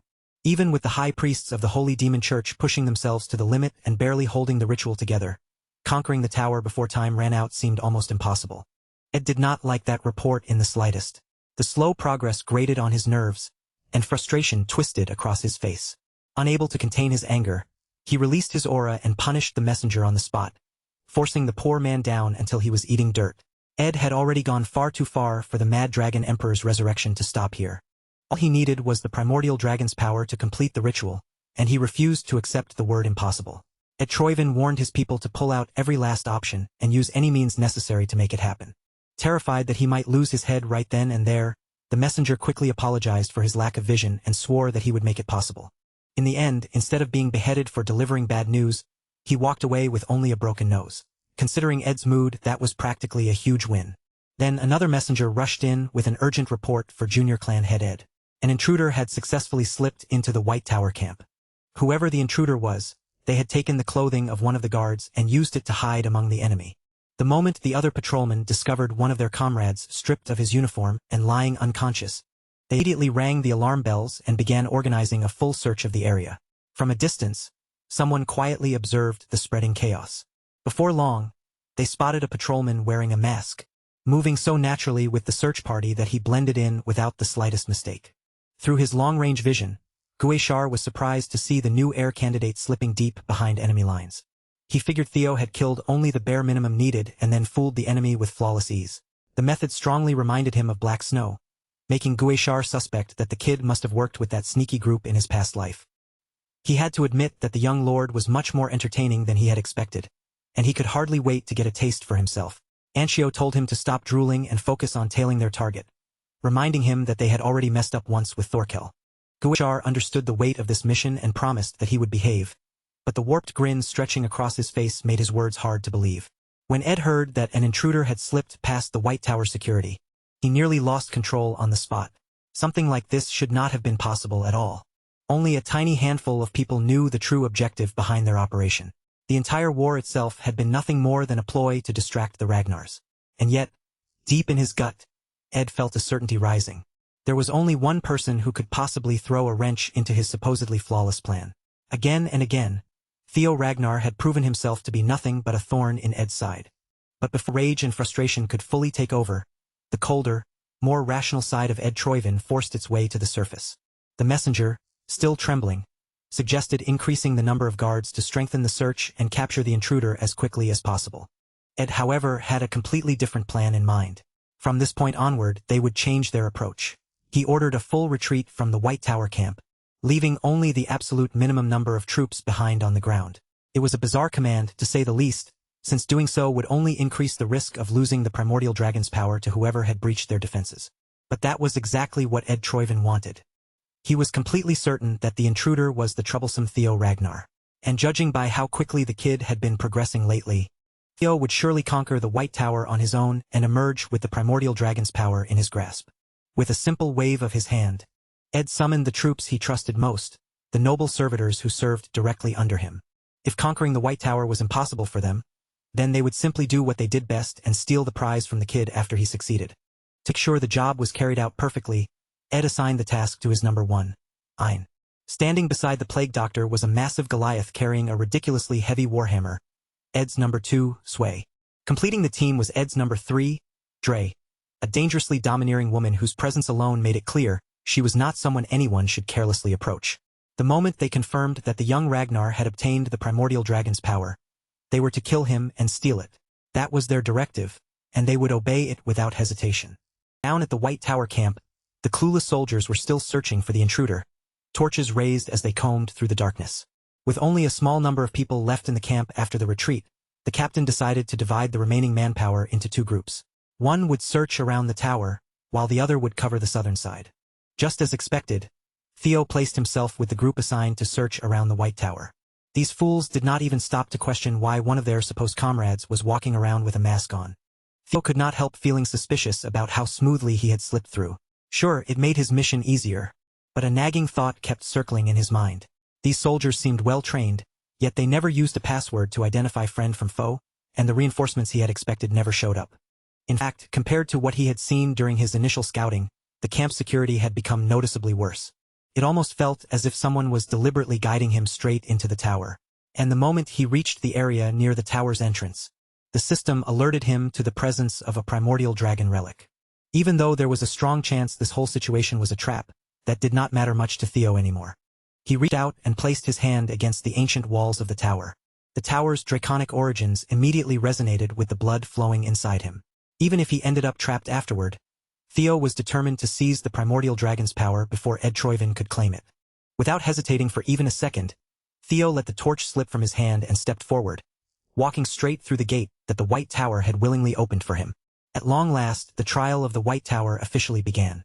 Outside the tower, the hunters who had been following his trail from the shadows finally began to make their move. Even though their master had already told them about the White Tower, Gizhar had never expected to stumble across a genuine primordial dragon relic in such a remote place. Now he understood why the tyrant dragon had been getting involved with the Troyvens lately. The moment Gizhar saw the Chosen One enter the tower so easily, he broke into a crazed laugh, his excitement spilling out without restraint. Anshio admitted that being called the Chosen One was a title worth envying. But in her eyes, titles meant nothing when someone was cornered inside an impossible situation. On the way, the twins picked up the uniform Theo had discarded. They could probably use it to stir up trouble later, though the whole thing felt a little too convenient, almost like bait. Still, whether it was bait or not, that hardly changed what they had to do. For now, they needed to pull back and prepare the stage before the Chosen One returned from the tower. But Gizhar had no intention of leaving.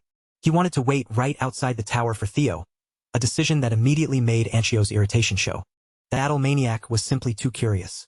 He wanted to see what kind of face the so-called Golden Boy would make when he died by the blade of another Ragnar. After Theo stepped into the White Tower, the blinding light surrounding him slowly began to fade.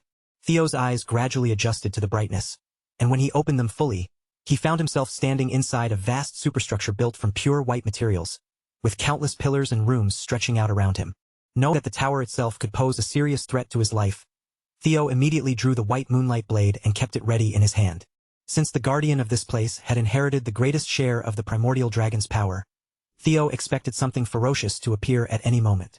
Right on cue, a draconic figure with burning red eyes emerged from one of the many doors. Theo tightened his grip around his blade, every muscle prepared to unleash his full strength if the creature attacked. So imagine his shock when the guardian of the White Tower finally walked out, only to reveal himself as a tiny little creature with round, cute, beady eyes. The little guardian was already in tears, grumbling about strange people trying to sneak into his domain and infect him with demon shadow toxin. Apparently, Stopping them had been unbelievably annoying. Theo wondered if someone was playing a joke on him. Completely speechless, he just stared at the flailing little lizard, wondering whether he had somehow entered the wrong tower by mistake. He even called out his other guardians to confirm whether this was truly the one they had all feared. The fairy dragon quickly urged him not to judge the little guardian by appearances alone. The griffin added that Theo had no room to talk, since he looked more like a pretty boy than some awe-inspiring chosen one himself. But when Theo saw his own guardians trembling with fear, his doubts eased just a little. The little guardian then apologized for getting distracted and properly introduced himself. His name was Keratosicus, though he went by Karato for short. He was the most loyal subordinate of the great primordial dragon, the one who had inherited the largest portion of his master's power, and he had protected the Gate of the Pantheon since ancient times. Theo had never once heard of something called the Gate of the Pantheon. Karato explained it casually, as if it were the most obvious thing in the world. It was the place where the gods dwelled. The relics of the primordial dragon were merely fragments that shared pieces of his power. Long ago, the master of all guardians had carried countless duties on his shoulders. One of those duties was guarding the gate that connected the Pantheon to the mortal world. And the one who had inherited that sacred duty was none other than little Karato, the big boss's most loyal subordinate and the upright vassal who preserved his power. Theo's knowledge of the gods came only from what he had read in ancient texts, so hearing that they truly existed was enough to shake him. He wanted to ask Karato for more details, but the cheerful little lizard only stared back at him with a blank, dumb smile. It looked as if Karato had completely spaced out, before slowly repeating his full name, Keratosicus. When Theo repeated it back to him, the little guy seemed to start up again, like someone had just restarted his engine. He really was a strange little creature. Every guardian Theo had met so far seemed incapable of being normal. Still, he pressed on and asked Karato directly whether God truly existed. Karato answered brightly that God did exist. In fact, according to him, the Chosen One should already be very familiar with them. After all, they had been sending Theo messages that only he could see. Every time Theo experienced a breakthrough, every trial he conquered, every reward he had received so far, and every notification that had ever appeared through the system were all messages sent by God. Meanwhile, up in the Central Highlands, where Ragnar's executives had gathered to discuss strategy, an important meeting was already underway. The Black Dragon led the discussion, and he wasted no time on greetings or pleasantries.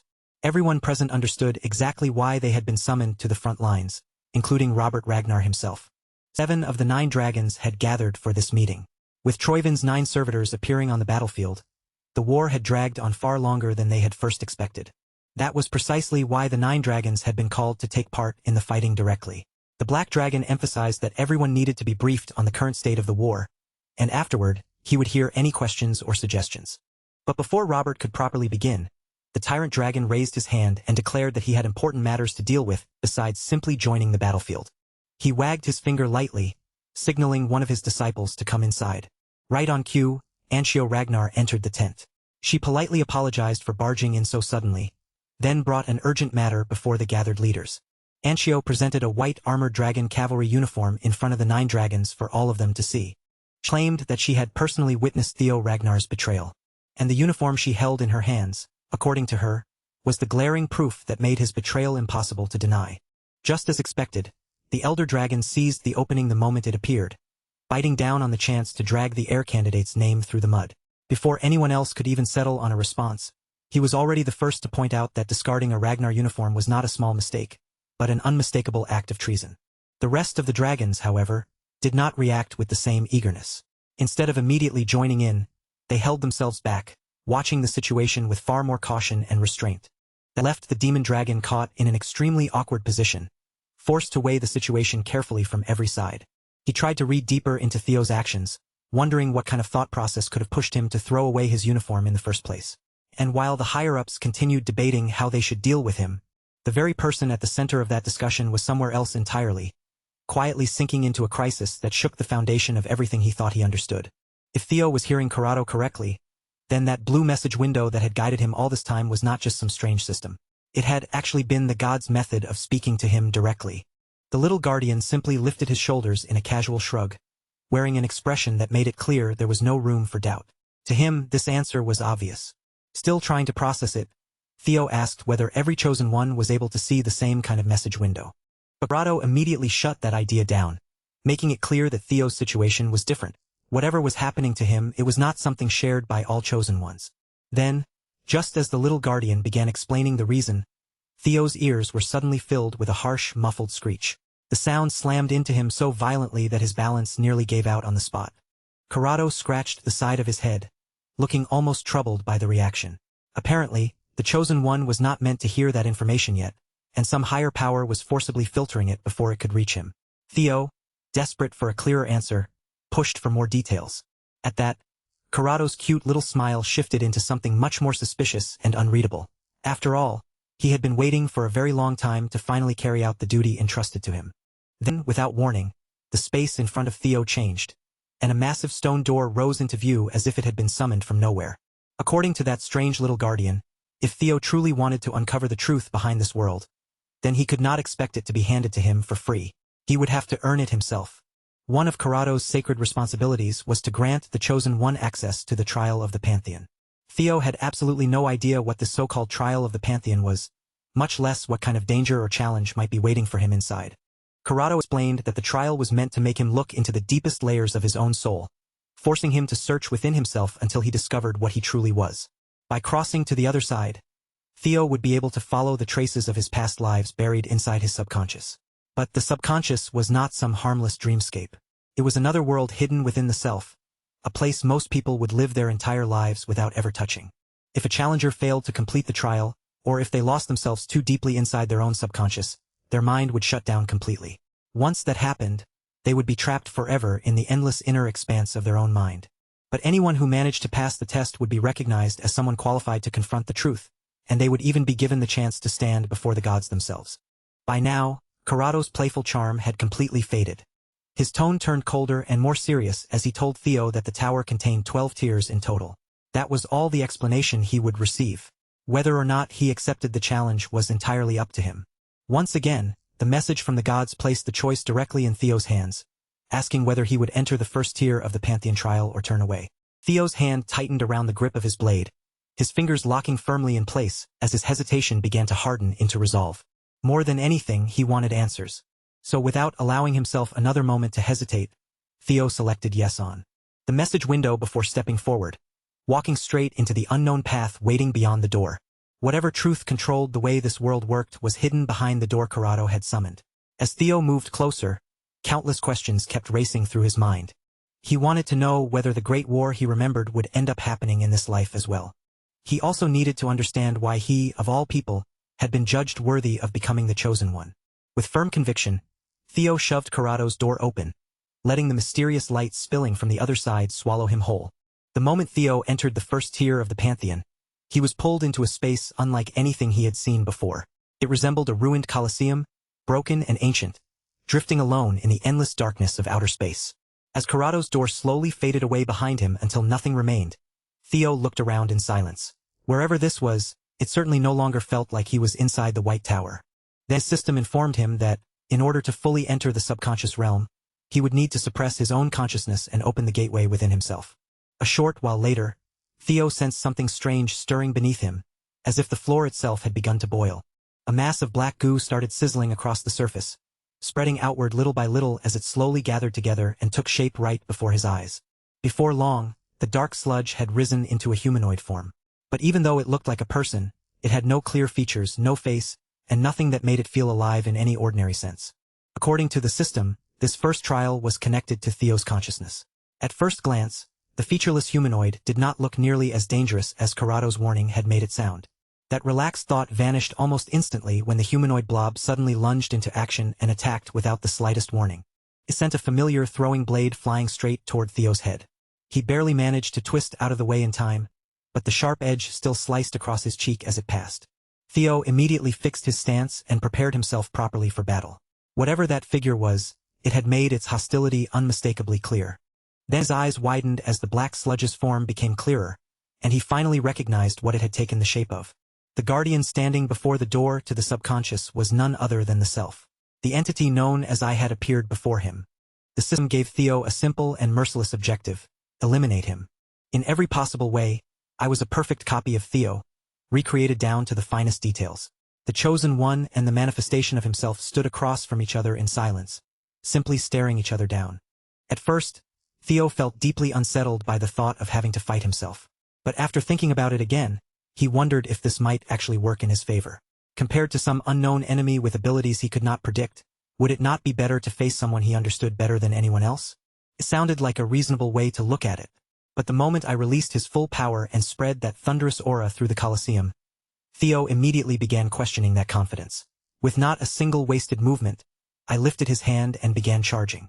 His throwing blades with thunder dragon breathing, preparing thunder stab with unmistakable killing intent behind every flicker of energy. Theo had never once experienced what it felt like to be on the receiving end of his own techniques. His eyes followed the incoming attack as he quickly analyzed its path and timing. Then he swung his white moonlight blade into motion, deflecting most of the barrage while slipping away from the blades that were too awkward or dangerous to parry directly. But by the time Theo finally managed to steady his footing again, he realized he had been driven all the way to the edge of the Colosseum, with barely any space left for him to maneuver. Before Theo could fully reclaim his footing or move away from the edge, another storm of blades came screaming through the air. Each one was reinforced with thunder stab, cutting forward with a vicious sharpness that made the atmosphere itself feel like it was being torn apart. But Theo had no intention of being pushed around by the exact same technique twice in a row. This time, his eyes were sharper, his body was steadier, and he was already prepared to answer the moment the attack reached him. The instant those blades crossed into the range where he could strike back, Theo unleashed Quintuple Dragon's Claw with explosive force. The five-pronged attack ripped across the arena floor, shredding the ground beneath him and smashing through the incoming throwing blades until they lost all momentum. The violent aftermath of that counterattack tore through the already crumbling floating arena, carving even more scars into the broken Colosseum around him.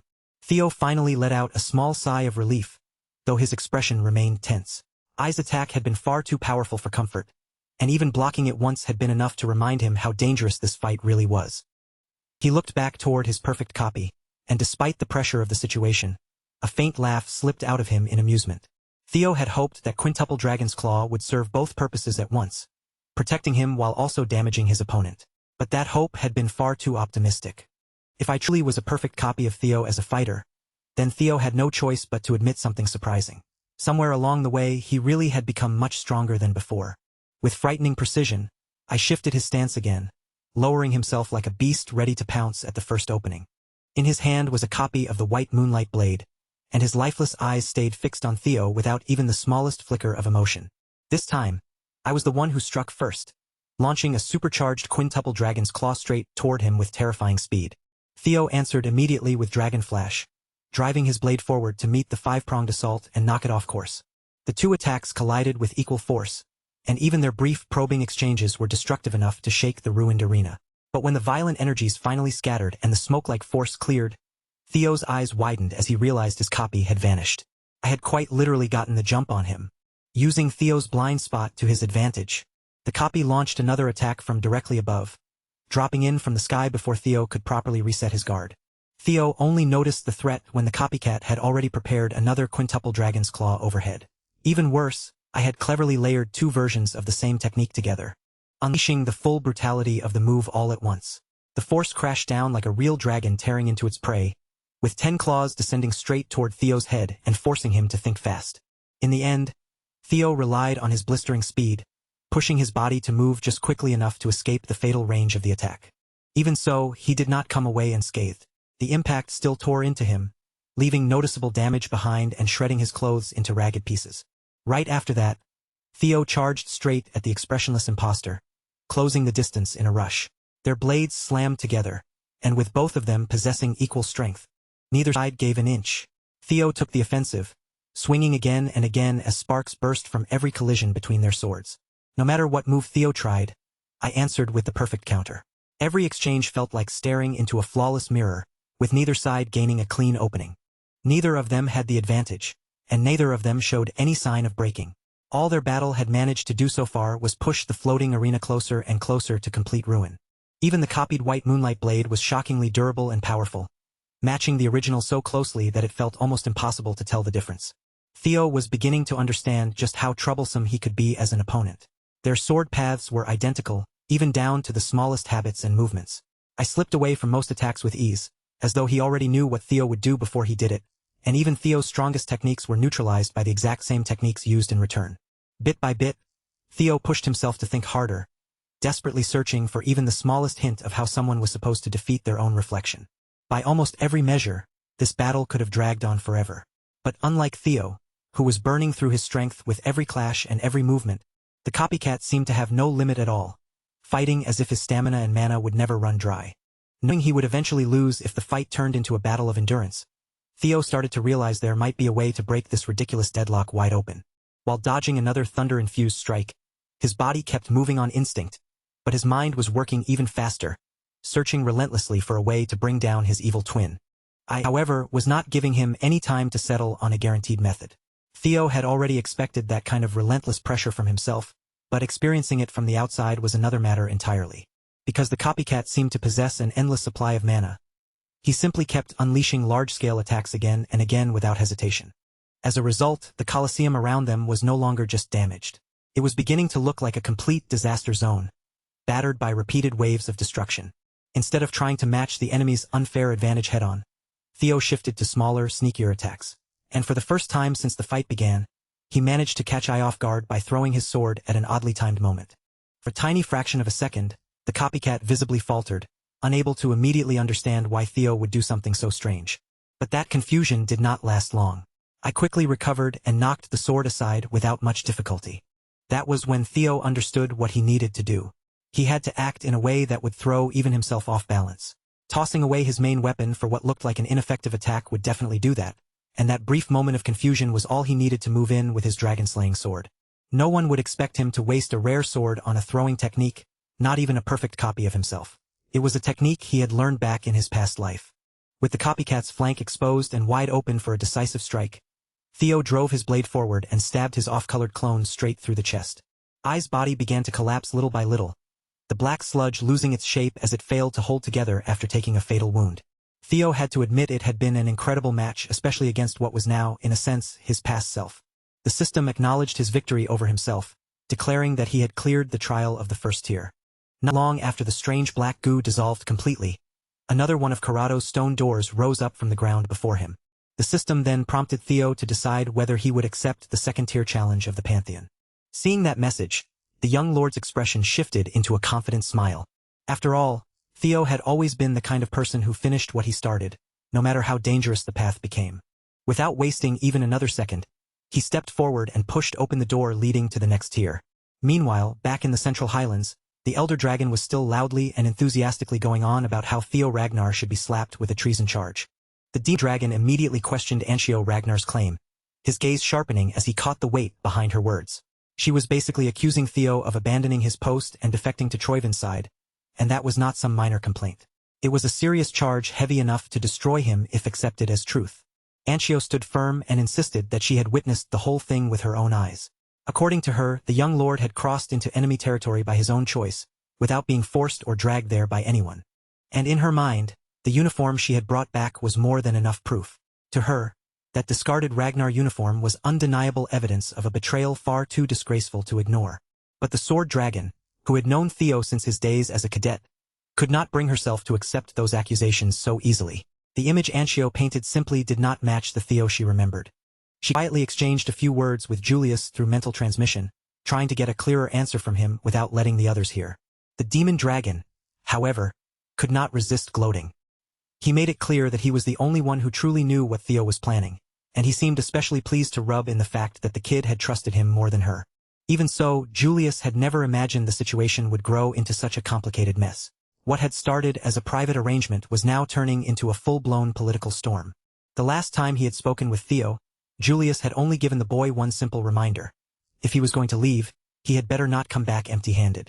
Theo had responded with a confident smile, looking straight at him as he promised that he would not disappoint him. But before setting out on that solo mission, Theo had secretly used sound telepathy to tell his commander something important in advance. He revealed that air candidates number 3 and 4, Gizhar and Anshio Ragnar, had been following him for quite some time. In fact, according to Theo, the two of them were already positioned just outside the camp, observing every move he made from a distance. Julius was surprised to hear that the notorious twins had somehow gotten themselves involved with Theo, especially when there seemed to be no ordinary reason for them to do so. From Theo's own estimate, the twins had been sniffing around his trail ever since he returned from the archipelago and joined the front lines. Theo figured they were trying to create a situation that would push him out of the succession race. But he had already come up with a way to turn their scheme back on them, using this very opportunity to expose the weaknesses of his competitors. For that plan to work, Julius only needed to play along and follow whatever the twins tried to push him into doing. So Julius watched Anshio Ragnar stand there and hurl such grave accusations at Theo. He began to understand what the boy had chosen to set in motion. Theo really was an insolent brat, but Julius could not deny that he enjoyed this kind of drama. If the kid was confident enough to play games with people at this level, then Julius had no reason to ruin the fun. And to everyone's surprise, the demon dragon suddenly agreed with Anshio Ragnar's allegations with fierce conviction. Anshio immediately thanked him for believing her story, clearly pleased that the commander seemed to be backing her up. But the tyrant dragon was not comfortable with how little resistance Julius was showing. The black dragon also sensed that something was off when Julius took control of the discussion and suggested forming a pursuit unit to chase down the supposed traitor. Robert's spies had already confirmed that Theo had deserted his post right after meeting with the demon dragon, which strongly suggested that everything happening now might be part of a performance. Understanding the direction Julius was taking, the black dragon decided to go along with it as well, curious to see exactly how this entire situation would unfold. From that moment on, Black Snow would officially mark Theo Ragnar as a deserter. The Black Dragon even accepted the weak evidence supporting Anshio's claim and committed his organization to quickly forming an elite pursuit unit. The situation had become extremely messy, but one thing was becoming clear. Theo was not simply being swept up by the chaos. He was clearly making a move of his own. And without even standing in front of them, he had somehow forced the 9 dragons to start moving according to his rhythm. Meanwhile, the man they were calling a suspected traitor was nowhere near the kind of battlefield they imagined. Theo was facing otherworldly trials beyond anything they could possibly picture. When Theo stepped into the second tier of the Pantheon, he had no idea what kind of test would be waiting for him on the other side.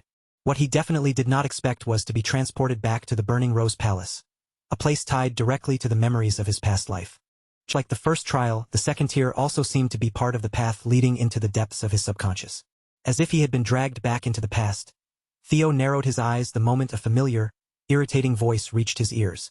Standing right in front of him were the scumbags who had killed him before, sneering as they called him the imbecile of Ragnar. The system gave him his objective: overcome the trauma that had tormented his mind for so long. But instead of flying into a blind rage, Theo simply smiled, almost as if he found the whole situation amusing. It seemed like whoever designed this second-tier trial had made a serious mistake. These bastards no longer stirred fear or trauma in him. The only thing they awakened inside Theo was cold, murderous intent, making the entire trial feel like a ridiculous joke. Yes, these men had haunted his dreams once before, but that time was long gone.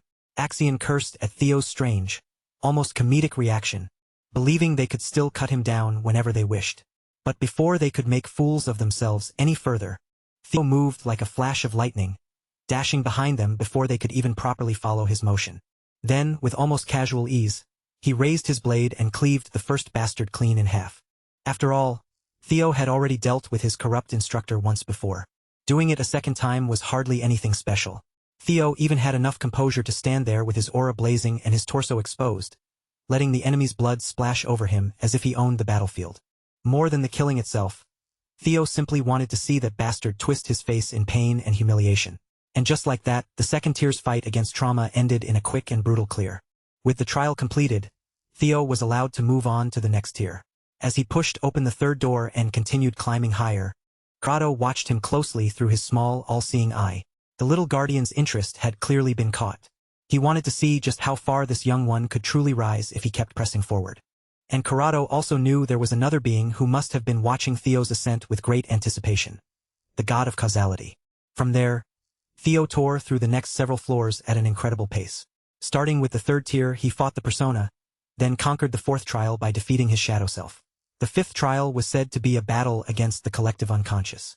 But Theo overcame that one as well. At this point, his rise felt less like a possibility and more like something inevitable. By the time he reached the 10th tier, he defeated the ID, the primitive and instinct-driven part of the mind. Theo was a bit battered after climbing so quickly through the trials, but the damage was nothing he could not handle. In fact, the higher he climbed, the less time each floor seemed to take him. The only tier that had truly forced him to struggle was still the very first one, where he had faced that copycat version of himself. After clearing the 10th tier, Theo pushed open the 10th door and stepped forward, entering the 11th tier without the slightest hesitation. With his confidence riding high, he even taunted Corrado, telling the little guardian to give him something a bit more challenging this time. Corrado heard that cocky provocation loud and clear, and instead of getting offended, he calmly assured Theo that the real trial was only just about to begin. The 11th tier sent Theo into the Cave of Origin, a strange cavern meant to imitate the process of birth itself. To clear it, he would have to climb upward while moving against the very flow of life. Unlike the previous tiers, this place did not throw him into a nest of monsters or surround him with enemies waiting to strike. The challenge looked almost simple on the surface. All he had to do was make his way through the passage. But the atmosphere inside the cave felt completely different from every trial he had cleared before, heavier, quieter, and far more unsettling. The system gave him a cryptic hint, saying that anyone who wished to reach the source had to return to the void that existed before birth. As he retraced the path back toward his own origin, the senses he had gained after coming into life would vanish one after another. It was a strange and deeply unfamiliar kind of challenge, and it was definitely not the kind of trial Theo had expected to face after everything he had already overcome. Halfway through the damp passage, Theo suddenly lost his sense of smell. The world around him immediately became less real. With one more step, the fishy odor that had been lingering through the shallow waters of the cave vanished completely, as if it had never existed in the first place.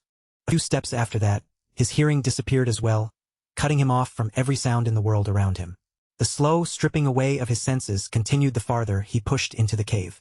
Once his sense of touch was taken from him too, 4 of his 5 senses had already become useless. The final sense to leave him was sight. And with that, Theo could no longer perceive the shape, color, or appearance of the world at all. As if that was not bad enough, once all 5 senses were blocked, even his ability to use mana was restricted. Theo was completely caught off guard by the sudden disconnection from his mana. It felt as though he had become something without shape or weight, a formless existence drifting through endless darkness. In that condition, reaching the end of the cave felt impossible.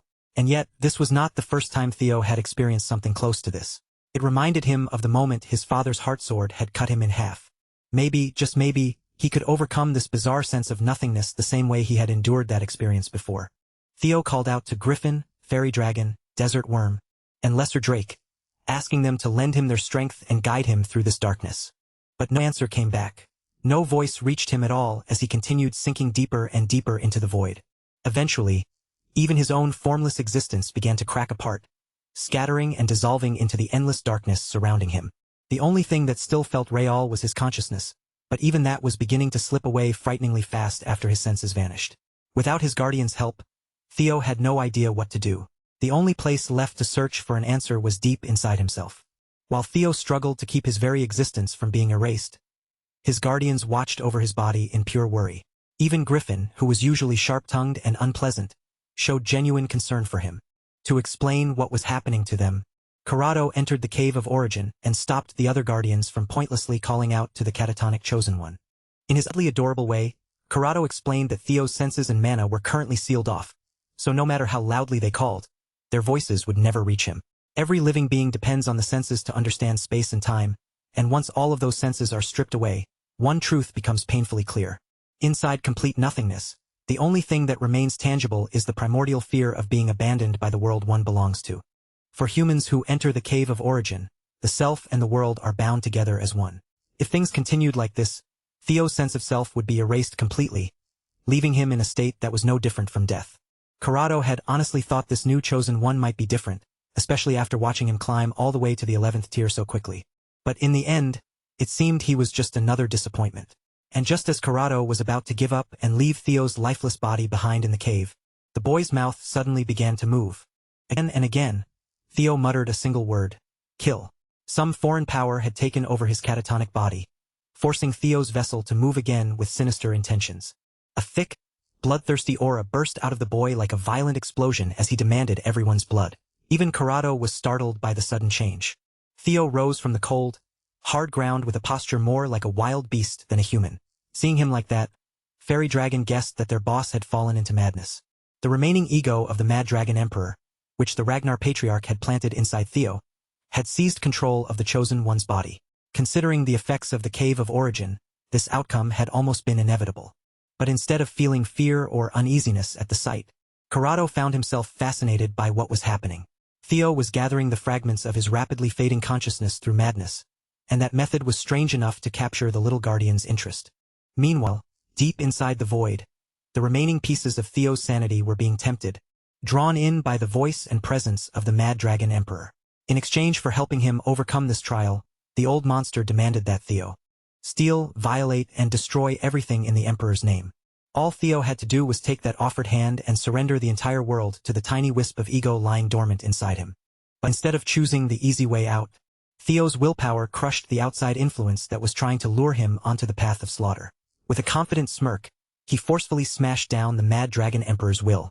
The old monster felt completely cheated. After all, Theo had only been able to wake up because of the power the Emperor had already injected into him. But no matter how fiercely the Emperor's ego tried to protest, Theo simply scraped that wisp out of his consciousness. He even returned every bit of that monstrous energy back to the Mad Dragon Emperor, almost as if he were doing the honorable thing, before crushing him completely. Theo told the old demon to consider that small bit of help from earlier as an act of kindness from grandfather to grandson. The Mad Dragon Emperor burst into a manic laugh at his defiant grandson. But even as he laughed, he warned Theo that he would remember this betrayal. Theo had finally overcome the void. The senses that had been stripped away from him returned one after another, and the mana that had been cut off flowed back through him once more. At the same time, his self-awareness changed on a level that felt impossible to put into simple words. It did not merely return to its former state. It expanded, deepened, and became something far more refined than before. Theo's sanity fully came back to him, and with that, the 11th tier of the Pantheon was cleared. He still had no idea whether waking up by using the Mad Dragon Emperor's power and then insulting him afterward would come back to haunt him later. But that was not something he needed to solve right now. If trouble came from it someday, then his future self could deal with it. Before Theo could sink too deeply into that worry, the anxious voices of his guardians rang out together and pulled his attention back to the present. All of his little relic guardians were overjoyed to see him conscious and standing again. They swarmed around their master all at once, crowding him from every side until they actually shoved him right back down to the ground. Desert Worm and Lesser Drake were much more honest about how relieved they felt, clinging to him without hiding a thing. Griffin and Fairy Dragon, on the other hand, tried to act like they had not been nearly as worried, even though their reactions gave them away.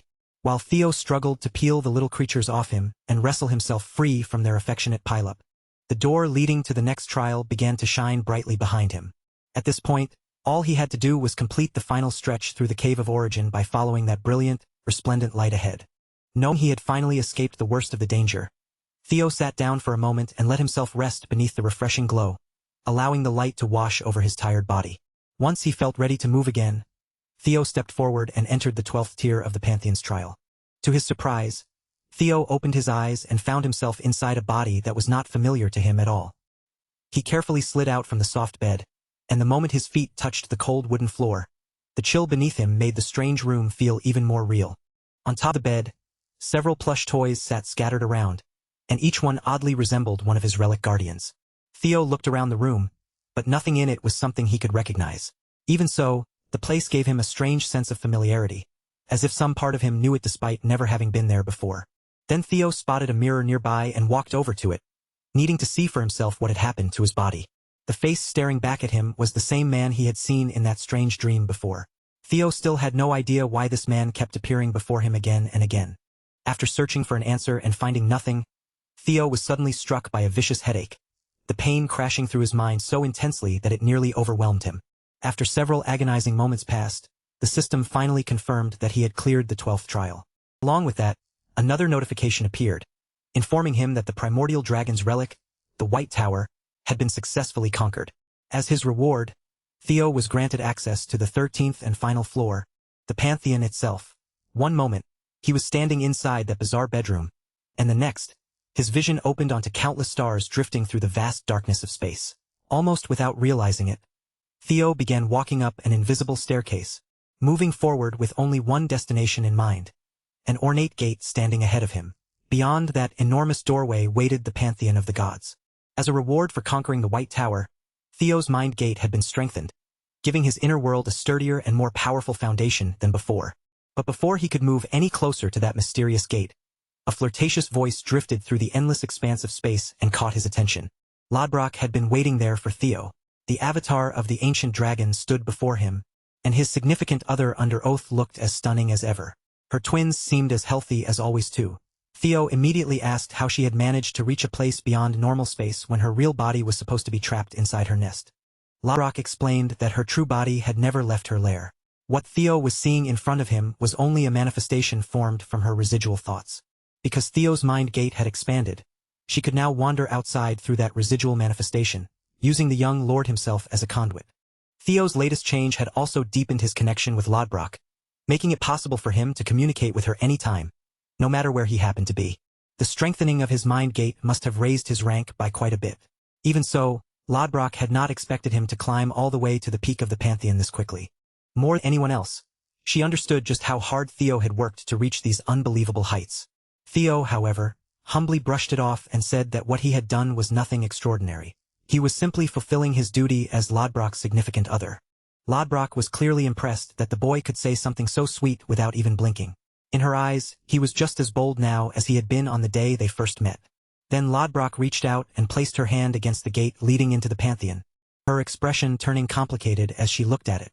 She was certain that beyond this plane, Sigurd was waiting for her. But instead of opening into a radiant path of light, the Pantheon's gate suddenly trembled violently beneath her touch. From the tiniest cracks in its surface, the same black sludge Theo had fought in the first tier began to seep out. Everything happened in an instant. Lodbrok barely managed to retreat and raise a barrier in time, urgently shouting for the young Ragnar to stay close to her no matter what. Within mere seconds, the black sludge gathered together, swelling and twisting until it took the shape of a creature far beyond human understanding. With countless piercing eyes that seemed to see through everything, the nameless sovereign had appeared. The eldritch beast let out a low, twisted grunt and spoke of injustice, ranting that it did not deserve to suffer torment and swearing that it would destroy everything in existence. Every instinct in Theo screamed that this was dangerous. There was nothing more terrifying than the nameless sovereign, and yet something about the situation still felt strangely wrong. According to Lodbrok, the creature covered in endless eyes was one of the beings known as the Outer Gods. She had no time to explain all the details behind that name. Right now, her attention was better spent keeping Theo alive, and the only sensible choice was to get away from this place as quickly as possible. Then, without warning, a brilliant light exploded outward, cutting through the dim emptiness of space. To Lodbrok's shock, the manifestation of the Outer God was blasted back and completely vaporized. The all-consuming radiance pouring out from the now open gate spread everywhere, yet it did not touch or harm Theo or the dragon standing beside him in human form. A man stepped out from the 13th gate of the Pantheon and greeted Lodbrok, speaking to her after eons of separation. The moment she recognized that voice, Lodbrok slowly lifted her head and turned her gaze toward the man she had never been able to forget. With a body carved like something out of divine legend and a face that looked almost unnervingly like Theo after years of age and battle had refined him, the man finally revealed himself. Standing there with overwhelming presence was the myth, the origin, and the living legend himself, Sigurd Ragnar. The young lord did not rush forward recklessly. Instead, he held himself back, keeping a cautious distance while his eyes carefully followed everything unfolding before him. Sigurd Ragnar was said to be the very beginning of the Ragnar clan, the ancestor from whom their bloodline had first taken root. But despite carrying the weight of an ancient progenitor, he looked nothing like a frail old man. If anything, his flawless appearance was closer to that of a striking supermodel than some weathered relic of the past. The Outer God, which had been blasted apart and reduced to almost nothing, began restoring itself from the tiniest surviving fragments left behind by the light. Atom by atom, its ruined form started crawling back together, and this time the aura around it was far more vicious. It was no longer simply attacking, it was desperate, obsessed with reaching Sigurd and killing him once again. The nameless sovereign stretched out the tendrils it had just regenerated, each writhing limb lashing forward with a clear and murderous intent. Sigurd Ragnar did not flinch in the slightest. With the same calm expression, he simply raised his hand and brought it down in a clean chopping motion, a strike that somehow looked slow enough to follow and yet impossibly fast at the same time. Whether that motion was slow or fast no longer mattered, because the force behind it was terrifying. The simple downward chop tore through the tentacled Outer God with absolute precision, splitting its grotesque body cleanly into two. The nameless sovereign let out a shriek that twisted through the air. Sigurd's attack had not merely wounded it, it had made the creature's regeneration far more difficult, preventing it from easily restoring its complete form. With the crippled Outer God drifting helplessly above them, Sigurd paid it no further attention. Instead, he turned his focus straight toward Theo and spoke to him in a warm, welcoming tone. Then, one after another, more figures emerged from the gate, and every single one carried an aura so immense it felt almost divine. Sigurd could clearly see the questions piling up in Theo's mind, so he told him that he would answer whatever he was able to answer. Theo accepted his ancestor's offer, but the first question that rose in his heart was not simple. He found himself asking about the man from his final trial, the sickly man who had once appeared to him inside a dream. Sigurd's answer was straightforward. Since Theo was a regressor, he said, the man who appeared in that last trial might very well be connected to that truth. There was even the possibility that the man had regressed as well. But that answer only made Theo want to know more, and his expression tightened as he searched for a deeper explanation. Theo was desperate to make sense of the many mysteries wrapped around him, the strange clues that kept appearing, and the unanswered truths that seemed to follow him everywhere. Unfortunately, Sigurd could not reveal everything.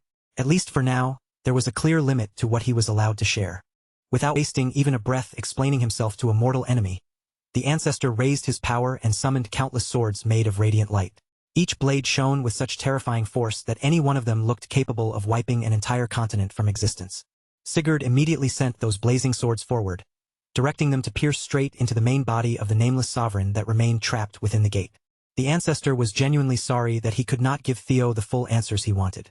But he told him that someday, when the boy finally earned the right to enter the Pantheon, he would surely uncover those truths with his own hands. When Lodbrok saw Sigurd turning back toward the gate, she could no longer stay silent. She shouted after him in protest, refusing to let him disappear again without telling her anything. The dragon rushed forward, trying to chase after the contractor she had once been bound to, but before she could reach him, another godlike being stepped into her path and blocked her completely. The moment Lodbrok sensed that presence, recognition struck her. The being standing before her was no ordinary divine entity. It was an existence beyond comprehension, the god of causality. Sigurd did not turn around to meet Lodbrok's eyes. With his back still facing her, he apologized, admitting that he was leaving her behind for the second time after thousands of years. But even then, there was nothing he could do. Lodbrok still could not enter the Pantheon. With Sigurd's back turned to both Theo and Lodbrok, the gate leading into the Pantheon began to close little by little. Lodbrok called out his name, trying to stop him, but Sigurd had far more urgent matters waiting on the other side. Just before the closing gate completely hid everything beyond it, the god of causality fixed its gaze directly on Theo. Those cold, calculating eyes seemed sharp enough to peer through Theo's flesh, his memories, and even the deepest parts of his soul. And just like that, Theo and Lodbrok were left behind with nothing but frustration, their most painful questions still hanging in the air without proper answers. Still, there was at least one thing Theo could confirm. After everything he had endured, Scenario Quest number 7 had finally been completed. According to what Lodbrok knew, the horrifying monsters beyond the gate came from outside their world, just like the nameless sovereign. For now, Sigurd and the other gods were holding those beings back. But Lodbrok made it clear that, one day, those same monsters would become Theo's enemies as well.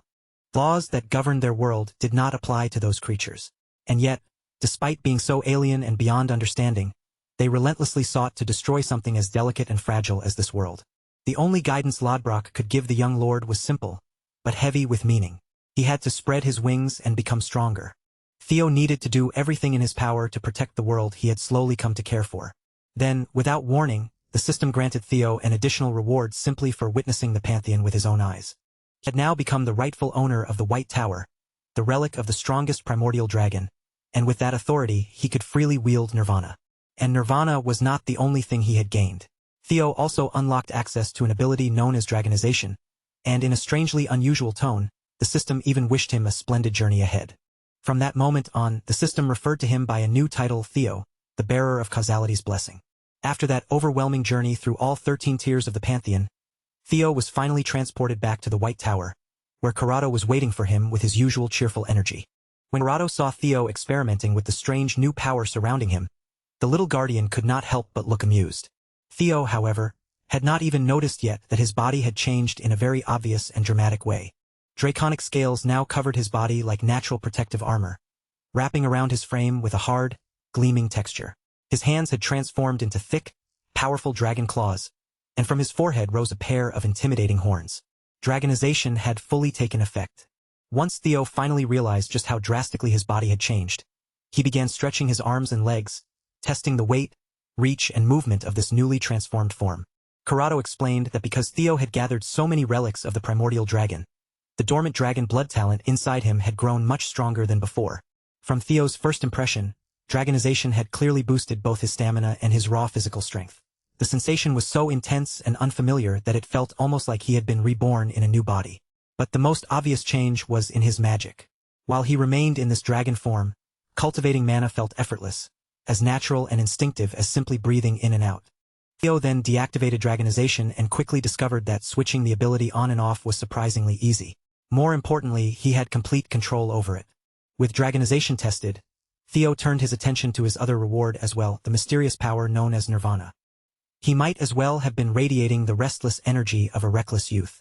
The moment Theo activated the newly unlocked power, something inside him shifted at once. His mental realm began spreading outward with terrifying freedom, expanding so far and so fast that even Theo felt a chill run through him. He had never once heard of an ability capable of strengthening the mental realm itself, which made nirvana feel strange in a way he could not easily explain. Using it was almost like gripping the surrounding space in his own hand, as if the entire area had suddenly become something he could feel, measure, and control. But his command over it was still rough around the edges, and Theo immediately understood that he would need a great deal of practice before he could truly master nirvana. On top of that, he could not afford to use it carelessly. Theo knew he had to choose the time and place wisely, because every Ragnar child had grown up hearing stories about their ancestor Sigurd ascending into the heavens and entering the realm of the gods. And now, Theo had seen with his own eyes that those so-called legends were not exaggerated fairy tales at all. They were real. Sigurd's words continued echoing in his mind, especially the heavy implication that if Theo wanted to uncover the hidden secrets of this plane of existence, he would have to hurry and rise high enough to become one of the gods of the pantheon himself. But Sigurd's mysterious task was not the only thing weighing on him. The fact that the god of causality had appeared in that same place had completely thrown Theo's thoughts into chaos. From where Theo stood, it almost seemed as though the Ragnar clan was not merely the ruling power of the north. It felt more like Ragnar was something far greater, an existence standing guard over the entire world against disasters too vast and too strange to even properly understand. Corrado confirmed that Theo's guess was almost exactly right.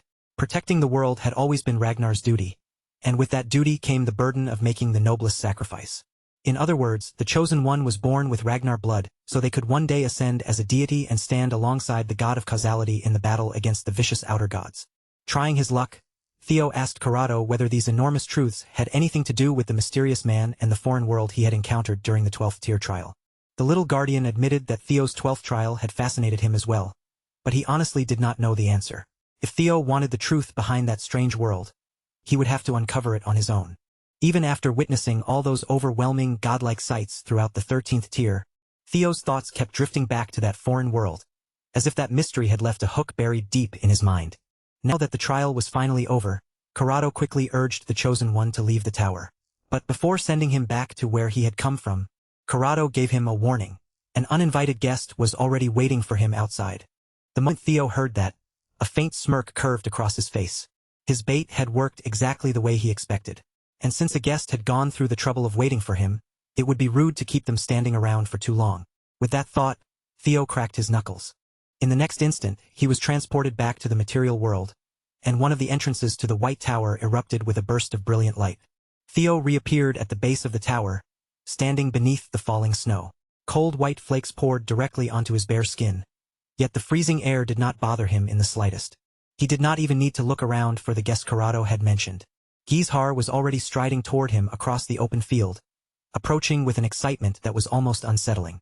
The maniac immediately complained that little brothers should never make their older brothers wait for such a long time.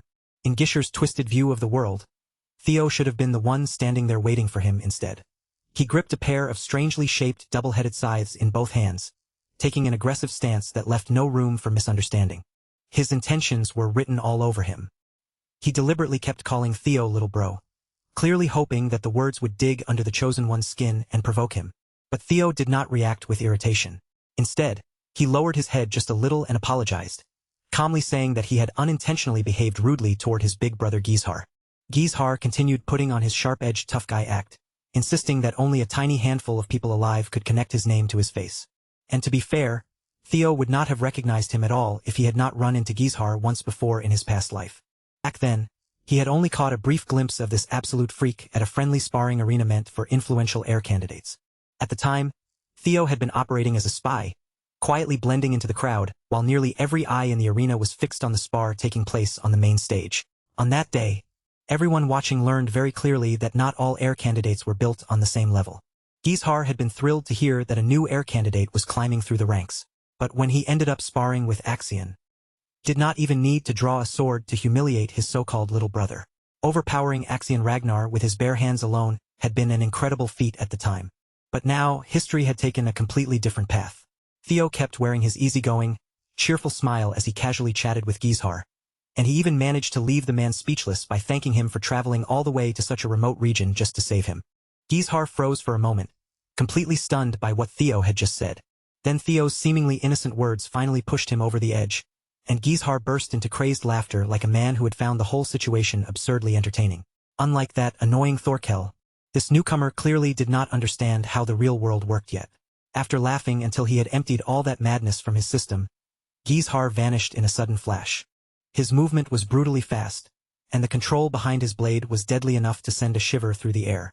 As the curved scythe closed in on Theo's neck, Gishar's true purpose became obvious. He had come here to cut down a rival before that rival could grow any further. Theo calmly lifted his white moonlight blade and guarded his neck, letting the innocent act fall away in an instant. Then he asked Gizhar whether they had really fallen for the traces he had left behind for the tailing twins to find. According to Theo's calculation, the Troivan forces would be storming the tower at any moment. Those dogs would be practically foaming at the mouth for the chance to capture the conqueror of the White Tower. Theo had already realized ahead of time that escaping from that inevitable situation by himself would be almost impossible. So he had turned the twins into pieces on his board, leaving his uniform behind on purpose because he knew they would try to expose him. That, in turn, would naturally lead to a pursuit squad being formed. Gizhar admitted through his reaction that he had suspected something was strange about how conveniently the uniform had been placed earlier. Even though his sister had fallen for the trick, he clearly felt satisfied that his own instincts had been right. All the while, Theo kept blocking and parrying every strike Gizhar threw at him, their weapons clashing again and again as sparks burst between the blades. As frustration began creeping into him, the maniac poured more strength into his next attack, and the heavier blow forced his little brother back a considerable distance. Before Theo could fully plant his feet and regain his balance, Gizhar lunged after him like a hunting dog chasing down wounded prey. Gizhar listened to Theo's plan and, as much as he hated to admit it, the idea was undeniably clever. But even then, he had no intention of lowering his weapon. If Gizhar could cut Theo's head off before the Troivans and their pursuit squad reached the tower, then in his mind, the outcome would still be exactly what he wanted. Theo had never seriously believed that words alone would make it through the thick skull of a lunatic like this anyway. As far as Theo understood it, Thorkel was probably the only remotely normal person among those in the line of succession. Among the heir candidates, strength decided everything, and every single one of them carried a stubborn conviction that would never bend. Since Theo was now one of those possible successors as well, that same harsh rule applied to him too. So Theo finally stopped limiting himself to defense. His eyes sharpened, his grip tightened around his sword, and he swung back at his so-called big brother with a trace of spite in the blade. Before Theo's sword could actually reach Gizhar, a third figure crashed into the fight, interrupting them with a comically massive warhammer raised in both hands. The moment that warhammer came down, the impact tore through the ground with the force of a huge earthquake, sending a violent shockwave bursting outward. As expected, both Theo and Gizhar reacted in time, springing away from the center of the blast before the impact could swallow them. Even Gizhar, for all his madness, immediately understood that this was no longer the moment to keep bickering with his little brother. Zvi clicked his tongue in open disappointment, clearly annoyed that his perfect 2-for-1 strike had failed to land. Theo steadied himself and prepared for a real battle. The dangerous players had finally arrived. Dre spoke from behind her mask, her voice carrying a faint note of amusement as she praised Theo for raising his guard the instant she and her companion landed. She guessed that the young lord must have already noticed they had been purposely delaying their attack until the right moment. Still, she admitted that her pride was a little wounded. The Ragnars actually believed 2 inexperienced boys could stand against 2 of Troivan's 9 servitors. As the second and third servitors, Zvi and Dre had expected something more challenging, though from another angle, they had practically stumbled into a prize. After all, 2 heir candidates had just fallen right into their hands without them needing to chase very far. On paper, Theo and Gizhar were clearly at a disadvantage. These servitors had been trained to fight the 9 dragons themselves, so facing them head-on was anything but simple. Dre even let something slip about turning the 2 boys into a sacrifice. Zvi immediately snapped at his talkative comrade, angrily telling her to watch what she said in front of them. Dre, however, saw no reason to hold her tongue, especially when the 2 boys were supposed to die anyway. If the hulking fool really wanted her to keep quiet, then he should have landed his surprise attack properly from the start and finished the whole thing early. The 2 servitors started bickering and snapping at each other as if Theo and Gizhar were nothing more than an annoying detail standing nearby. It was difficult for Theo to admit, but pressure they gave off through magic alone was overwhelming. The only good thing was that the 2 enemies clearly did not work well together. Theo was already searching for a way to turn that crack between them into an opening when Dre suddenly moved. Without warning, she charged straight toward him, her claws lifted and ready to tear into him. It took only an instant for Theo to realize just how frighteningly fast that woman was. In the span of just a few seconds, Her claws slashed across Theo's body again and again as if she were carving into fresh meat. Fortunately, he managed to shift at the last second each time, keeping the wounds shallow instead of fatal. In that tiny moment of lost focus, Theo counted 30 separate attacks. Worse still, the final strike had come dangerously close to opening his neck with a far heavier cut than the others. Dre looked genuinely impressed that he had survived her opening move. She had not been testing him with that last strike. She had truly aimed to chop his head off. Only then did she remember that Theo was the boy who had taken down Noel on the archipelago. Dre clicked her tongue and grumbled that a failure like Noel should never have been sent on such an important mission. If she had been assigned to that job instead, things might have ended very differently. Hearing her casually dismiss such a fearsome servitor as a failure bruised Theo's pride more than he wanted to admit. After all, Noel had been the first opponent in a long time to truly push him into a real fight. Dre noticed right away that her words had gotten under the young lord's skin, and that only seemed to amuse her more. She enjoyed watching his composure waver, especially since she found him rather handsome. With a cruel, teasing confidence, the dangerous woman promised that she would at least leave his pretty face intact. But Theo did not shrink back, and he did not settle into defense either. Instead, he answered her aggression with his own and pushed straight back against her. Not far from their clash, Gizhar Ragnar spread his power through the shadows, creating identical copies of himself before rushing forward with them at his side. The moment he reached his target, Gizhar and his shadow doubles attacked together, releasing a coordinated flying sword strike from every angle at once. Unfortunately for the maniac, Dre was far too quick to be caught by such a flashy ambush. She slipped away with an effortless leap, dodging the entire attack without even breaking a sweat, while casually trying to provoke Gizhar into turning his blade on Theo instead. No matter how much bad blood they had between them, the two were still connected by Ragnar blood. In Dre's mocking tone, Gizhar had to treasure his little brother at least a little. Gizhar fixed her with a murderous glare and warned the woman to shut her mouth and stop stealing the prey he had already claimed. Dre did not take his sharp-edged threat seriously at all. She had no interest in getting tangled up in some ridiculous love triangle. She only wanted a little private time with her dear Theo. As for some other brat, she could not have cared less. To make Gizhar get lost, Dre closed the distance and started slashing at him with her claws.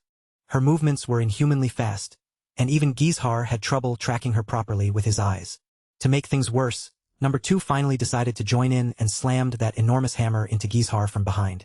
Dre was nearly caught in the reckless swing as well, but she managed to launch herself out of the hammer's path before it could crush her. After landing safely, she immediately changed her rhythm and shifted her target. At that point, friendly fire had fully entered the battlefield. Dre climbed right up onto the brute's shoulder, dragging her sharp claws along his neck as she warned him to stop messing around unless he wanted to be the first one to die.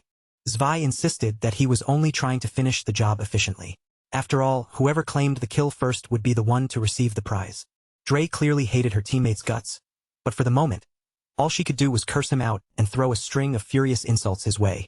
Theo could only stare in confusion as the two servitors argued, threatened each other, and nearly tore into one another right in the middle of battle. Their ridiculous behavior reminded him far too much of a certain older brother who had a habit of causing the same kind of chaos. The older brother had been trying to kill him only a few minutes earlier, so the resemblance was honestly a little too familiar for comfort. Fortunately for Theo, Gisher's murderous anger had now shifted completely away from him and locked onto the servitors instead. Without hesitation, Gizhar unleashed a long-range technique from the Shadow Sword's killing arts, sending out the 1,000 ink daggers in a deadly black storm. There was pure murder in Gisher's eyes as he claimed the big one for himself, clearly deciding that Zvi would be his prey. Dre watched from a distance and teasingly warned the brute to be careful of the furious Ragnar brat charging at him.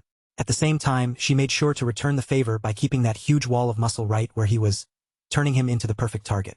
Once Gizhar closed the distance enough to release the full force of his 1,000 ink daggers, Dre lightly jumped away with a playful motion, leaving Zvi to handle the deadly situation on his own. The woman giggled to herself, clearly pleased that the interruption had been cleared away and that she could finally face the handsome young lord alone again. Now all they had to do was continue from where their fight had been cut off, letting their blades and claws do the talking. Theo had already adjusted his fighting style, keeping Dre's abnormal speed firmly in mind. When she came in with a direct attack, he raised his blade at the perfect moment and managed to block both of her claws at once. That exchange made Theo realize just how much harder this kind of high-speed battle was compared to a simple contest of brute strength. In a fight moving this fast, one bad read, one careless blink, or even the smallest lapse in judgment would be enough to turn him into minced meat.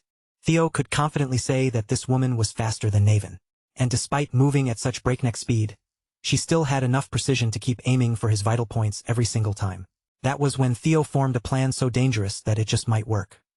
He deliberately left one of his vital spots exposed, making it look like the kind of tempting opening she could not possibly ignore. Just as Theo expected, Dre's body reacted almost on instinct. She lunged straight for the bait, stretching herself far too deep into his range. And now that she was exactly where Theo wanted her, he tightened his grip around his sword and poured mana through his body without holding back. Theo fused two of his strongest attacks together, Dragon's Claw and Dark Thunder, greatly increasing both the reach and destructive power of the strike. Unfortunately, even that storm of lethal slashes was still just a little too slow to land a direct hit on Dre. Even so, she did not escape completely. The secondary effect of Dark Thunder managed to graze her. And with that brief contact, Dre now knew that Theo could wield sword energy infused with the lightning attribute. Her dodging itself had been flawless, but the paralyzing shock still seeped into her body. Then, as the final wave of sword energy swept past her, Dre realized what Theo had truly been aiming for. The boy had stayed calm enough to destroy the terrain around them, hoping to slow her movements. It looked like a desperate last resort, but she had to admit it was not a bad idea. The pity was that rugged ground would not do nearly as much as Theo hoped when it came to holding back her speed. Whether the surface beneath her feet was flat or uneven, Dre could still use her agility at maximum efficiency. In fact, this time she used the jagged rocks jutting from the ground as stepping stones, launching herself from one surface to another and making her approach even harder to predict. From a distance, the third servitor deployed for this mission gave Dre a satisfactory evaluation for her performance. She might have been an incomplete specimen, but she still carried 30% of the Black Dragon's abilities. Ein furiously scribbled his observations into his notebook, treating the life-or-death battle unfolding before him like an interesting scientific experiment. What surprised the number 1 servitor even more was that Theo Ragnar had managed to stop Dre and counter her, even if only for a brief moment. Ein kept his eyes fixed on the battlefield as the young lord prepared yet another unexpected move.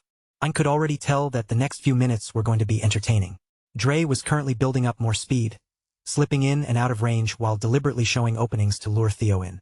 She was trying to trap him with the very same method he had used against her just moments earlier. But Theo did not take the bait. He stayed patient, hiding himself within the dust and shattered debris while Dre continued taunting him to come out.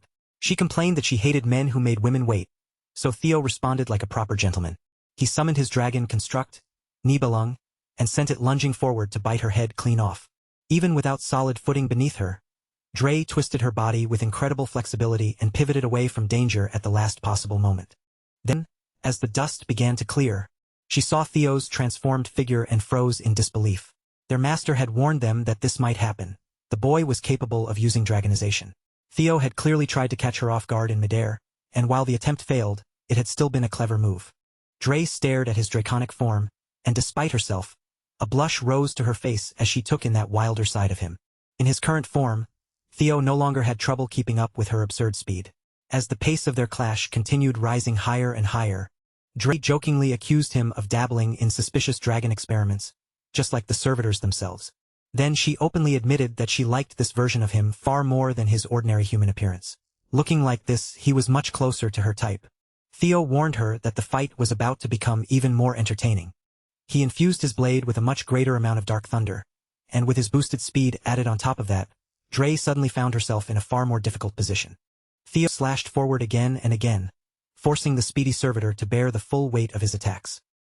His draconic eyes stayed locked on her every movement while a mocking smile tugged at his mouth. And for the first time since their exchange began, Theo finally made Dre bleed. Ein climbed up a nearby cliff to get a clearer view of the battlefield, and from that higher position, he found himself impressed by Theo's performance so far.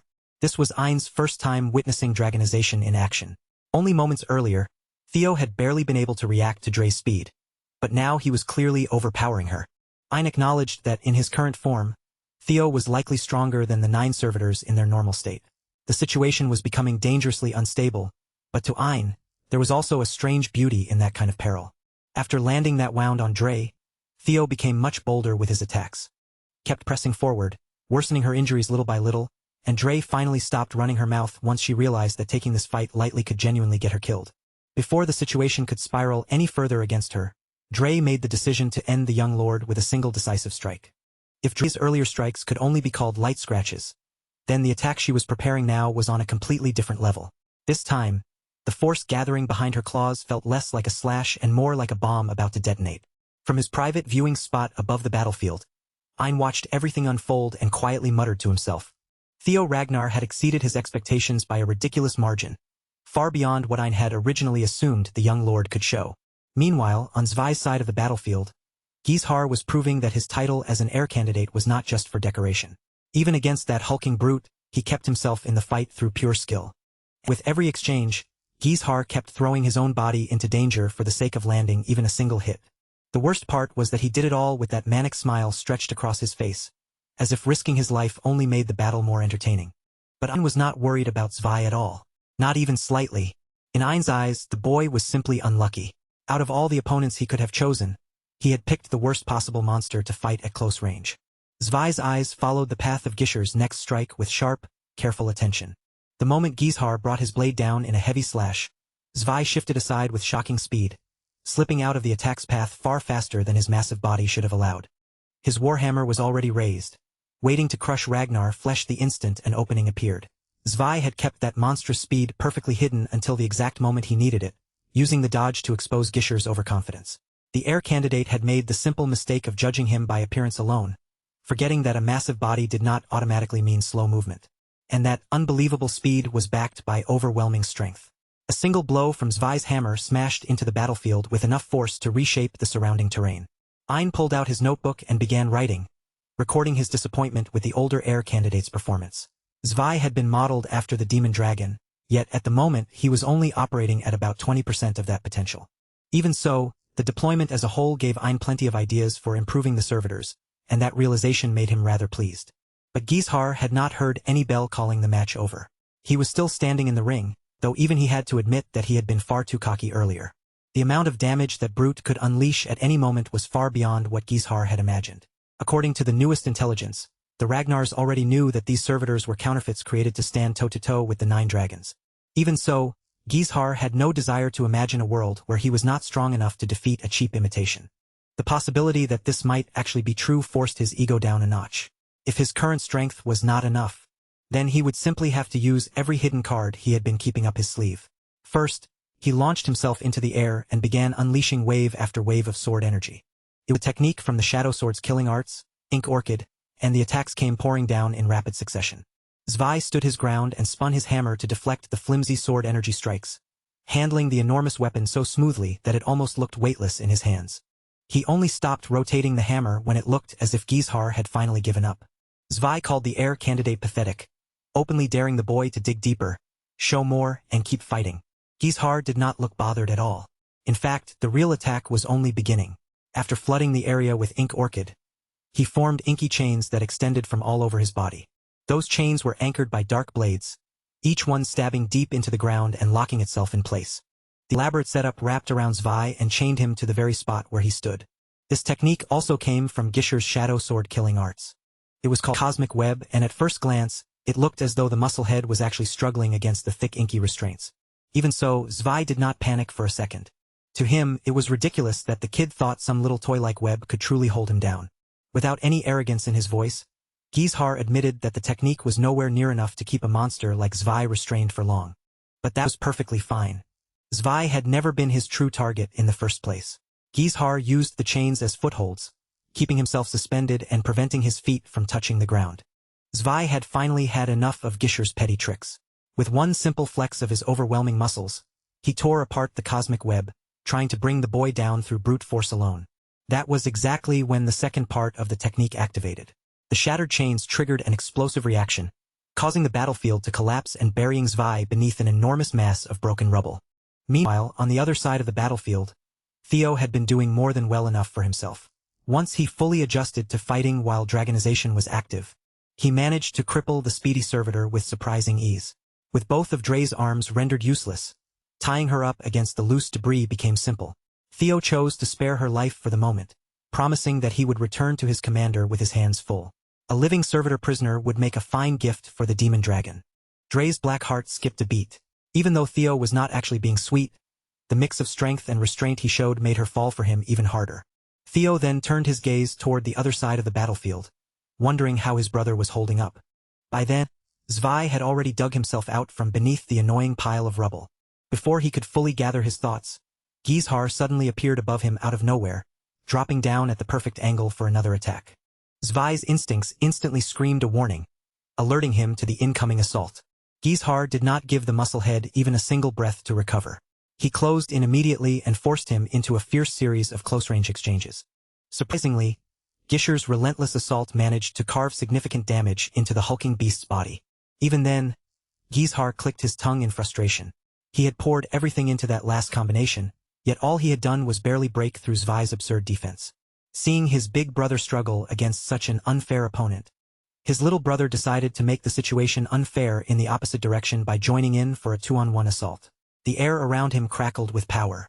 With Bameng in one hand and the white moonlight blade in the other, Theo, armed with dragon eyes, looked like a walking cheat code. He smiled at his insane brother and offered his hand, silently making it clear that he was there to help. Gizhar looked almost ashamed as he instinctively cursed at the cocky kid. But the moment he saw Theo using dragonization, every lingering doubt he had about Theo being the chosen one disappeared. Gizhar shamelessly warned his little brother that the moment the servitor was properly cooked, their own fight would pick right back up where it left off. Theo didn't flinch at the threat for even a second. Instead, he met Gishar's challenge head-on, wearing a confident smile like he had already accepted the outcome. Before either of them started spilling Ragnar blood, though, there was something far more urgent in front of them. The traitors had to be dealt with first. Gizhar had the nerve to call Theo complacent, warning him that that exact carelessness would be the thing that got him killed. Gizhar judged at a glance that Zvai was operating on a completely different level from the woman Theo had reduced to an armless mannequin. And on that point, Theo didn't argue at all. He agreed with him completely. Meanwhile, far away from Theo's battlefield, the commander of the Black Iron Cavalry stepped forward before his troops. Thorkel Ragnar rallied the Black Iron Cavalry with a grim declaration. By the sacred laws of Ragnar, they had officially been deployed to arrest Theo Ragnar under suspicion of treason. But deep down, Big Bro didn't truly believe Theo would ever cast aside the family and betray Ragnar. For Theo to do something like that would be the same as denying the patriarch himself, and that thought alone felt impossible to accept. Still, the order was clear. If the accused chose to resist arrest in any way, then under Ragnar's martial law, they were authorized to carry out a summary execution on the spot. With that brutal command hanging in the air, the Black Iron Cavalry began moving out in full force, their formation rolling forward like a wall of iron. When word of Theo's supposed betrayal reached his comrades in the white armored dragon cavalry, confusion spread through the ranks, and all eyes immediately turned toward Evelyn for answers. Before the questions could spiral any further, Commander Julius cut through the noise with a firm order, shutting them all down and commanding the unit to move out at once. Captain Evelyn resisted the command with everything she had, refusing to calmly line up and capture someone who belonged to their own side. But the demon dragon reassured her that their unit didn't care about petty political nonsense. What mattered was simple. They had to trust their comrades, just as they always had. With that, Evelyn stopped hesitating and followed the commander's lead. She rose into the air behind him, and the entire squad followed close after, lifting off together as their formation cut across the sky.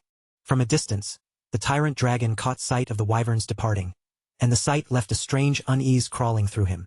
He wasn't just bothered. He was irritated, deeply, violently irritated. After all, the man leading those flying lizards through the sky was someone who would break an ancient dragon's arm just to save one subordinate. Julius Ragnar was not the kind of man who would treat a discarded uniform as enough proof of treason, much less personally lead a pursuit squad against Ragnar's golden boy. To the tyrant dragon, it was obvious. Those annoying little flies were clearly planning something. His frustration boiled over, and he pinched at the cliff beside him with enough force to crush the stone into crumbling pieces. Every part of him itched to throw himself into the chaos personally and tear his way into the situation with his own hands. Back on the battlefield, Theo and Gizhar Ragnar found themselves forced into an uneasy partnership. Gizhar glanced toward his little brother and warned him to keep his eyes open. This massive opponent was on an entirely different tier from the Nazi lady Theo had fought before, and treating them the same would be a fatal mistake. Theo tried to lay out a plan, but his unhinged older brother immediately refused to hear a single word of it. Gizhar simply hated being told what to do, especially by Theo. In fact, he would have been more than happy to smoke a noble servitor all by himself, then turn around and kill Theo afterward. So Lil Bro wisely backed off. After all, there were some lines you didn't cross, and trampling over the pride of a succession candidate was one of them. Gizhar shifted his attention back to the enemy in front of him, his posture tightening as the battle pulled his focus in again. Power gathered around him, and in the next instant, he launched forward so fast he seemed to vanish from view entirely. When Gizhar appeared again, His dark assassination technique unfolded in full, turning the battlefield into a deadly display of shadow and precision. Dark heavenly daggers formed around Zwei from multiple angles, surrounding the servitor and steadily boxing them in with no easy route to escape. Each troublesome blade detonated the moment it made contact, bursting with force as the attack closed in. Even with explosions going off around them, Zwei didn't budge. The massive servitor stood firm and smashed away every dagger that came near. Then, once the barrage finally came to an end, Zwei immediately shifted from defense into offense. Gizhar was suddenly forced to deal with speed that shouldn't have been possible, especially from something that huge. Facing Zwei felt like trying to fight prime LeBron James moving at full power with no warning at all. Taking that warhammer straight on would have been a guaranteed death sentence. Gishar's defense was strong enough to keep him alive for the moment, but only barely. He could deflect attacks for a while, but simply blocking forever would never earn him the win. So he kept his patience, watching every movement closely and waiting for that one brief moment when Zwei's stance would break open. And as if the pressure of the fight wasn't irritating enough already, Zwei began running their mouth, mocking the so-called Gale Dragon right in the middle of the clash. Theo respected Gishar's wishes and stayed cool on the sidelines, letting his brother handle the fight. But as the battle dragged on longer than expected, he figured he might as well use the time to question his prisoner. Standing before the captive Nazi lady was the plague doctor herself, the first of the 9 servitors, Ian.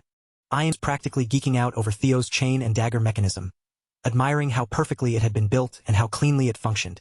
But Theo couldn't ignore the feeling coming from her. He had never sensed mana so overwhelmingly ominous, so alien, and so deeply wrong. Ian admitted that even 30% of the Black Dragon's power hadn't been enough to overcome dragonization. The truth was that the 9 Servitors project had been created to modify humans into monsters capable of rivaling the 9 dragons of Ragnar. Each test subject had been numbered according to their power level. Dre, the 3rd subject, carried 30% of the Black Dragon's power within her. Theo found the whole 30% explanation pathetic, and he didn't bother hiding his disgust. His reaction clearly struck a nerve, upsetting the woman hidden beneath the mask. In response, Ayn didn't offer words, only a cold, decisive ruthlessness. She jammed a massive, terrifying syringe directly up into Dre's neck, plunging the dark fluid deep into her flesh without a shred of hesitation. Clutching at her throat, Dre desperately tried to beg for mercy, her voice trembling as she promised that she could still fight, that she could still be useful. But her desperate pleas fell on completely deaf ears. Her fate had already been sealed. Almost instantly, the foreign substance began to violently warp her body, twisting her muscles and bones into a grotesque, horrifying monstrosity that defied human anatomy. The agony lasted only a few fleeting, agonizing moments before her body reached its absolute limit, tearing apart and ending her life in a sudden, horrific explosion of blood and shredded tissue. Theo watched the gruesome scene unfold, immediately recognizing that the violent rupture was caused by a severe backflow within her mana hole. It was a horrific phenomenon he had unfortunately witnessed once before. Looking entirely unbothered by the carnage, Ayn smiled and casually explained that the serum she had just injected contained precisely 40% of the Black Dragon's catastrophic power. She boasted with absolute confidence that their research had progressed far beyond expectations, and they had already perfected a replicated power that could easily rival the strength of the original dragon. According to her, the only remaining obstacle in their grand experiment was finding a physical vessel sturdy enough to endure that immense burden. Locking her eyes onto Theo Ragnar, she purred that his body would be the absolute perfect specimen to fulfill her ambitions, promising that she could elevate him to a level of power surpassing even the patriarch himself. Before she could press her twisted offer any further, the heavy sounds of the ongoing battle echoing in the background abruptly cut their conversation short. To everyone's surprise, Gizhar had actually managed to push Dway to his absolute limits, aggressively tearing away at the freak's defenses until the formidable enemy was left utterly battered. Standing over his wounded opponent, the wild and arrogant warrior couldn't help but revel in his apparent victory, completely consumed by his own hype.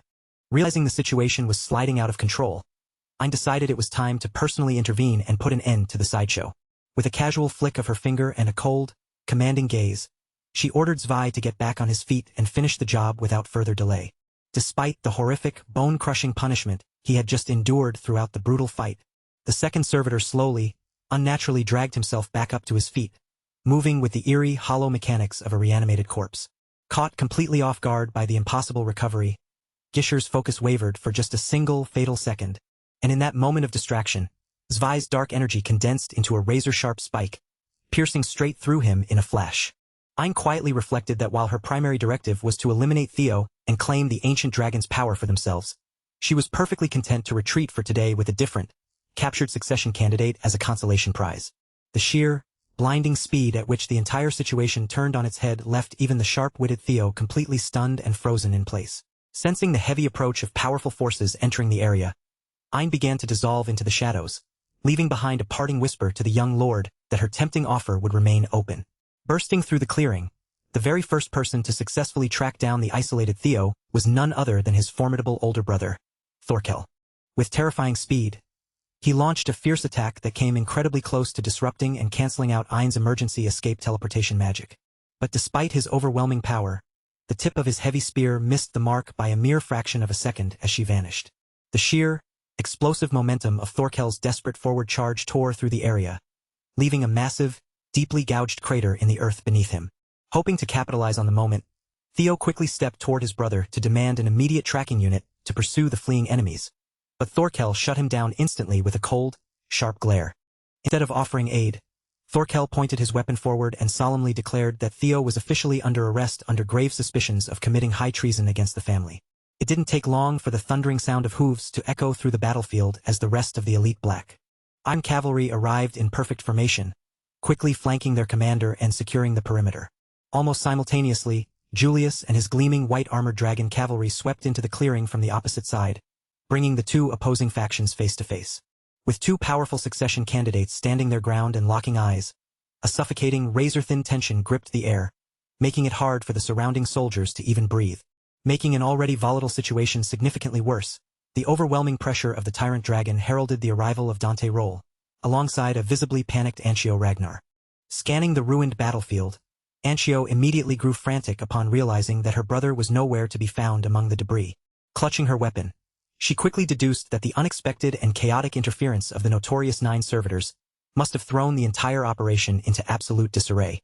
Fear tightening in her chest, she realized the worst-case scenario had likely come to pass, and Gizhar had been captured by the enemy.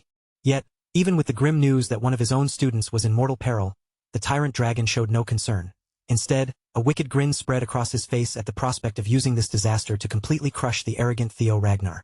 Stepping forward with an arrogant, heavy stride, the tyrant dragon, Dante Roll, loudly asserted himself into the tense standoff, demanding immediate action. He barked that, in the brutal reality of an active wartime environment, a traitor deserves nothing less than summary execution on the spot. Theo firmly held his ground, desperately wanting to voice his side of the story and expose what really happened.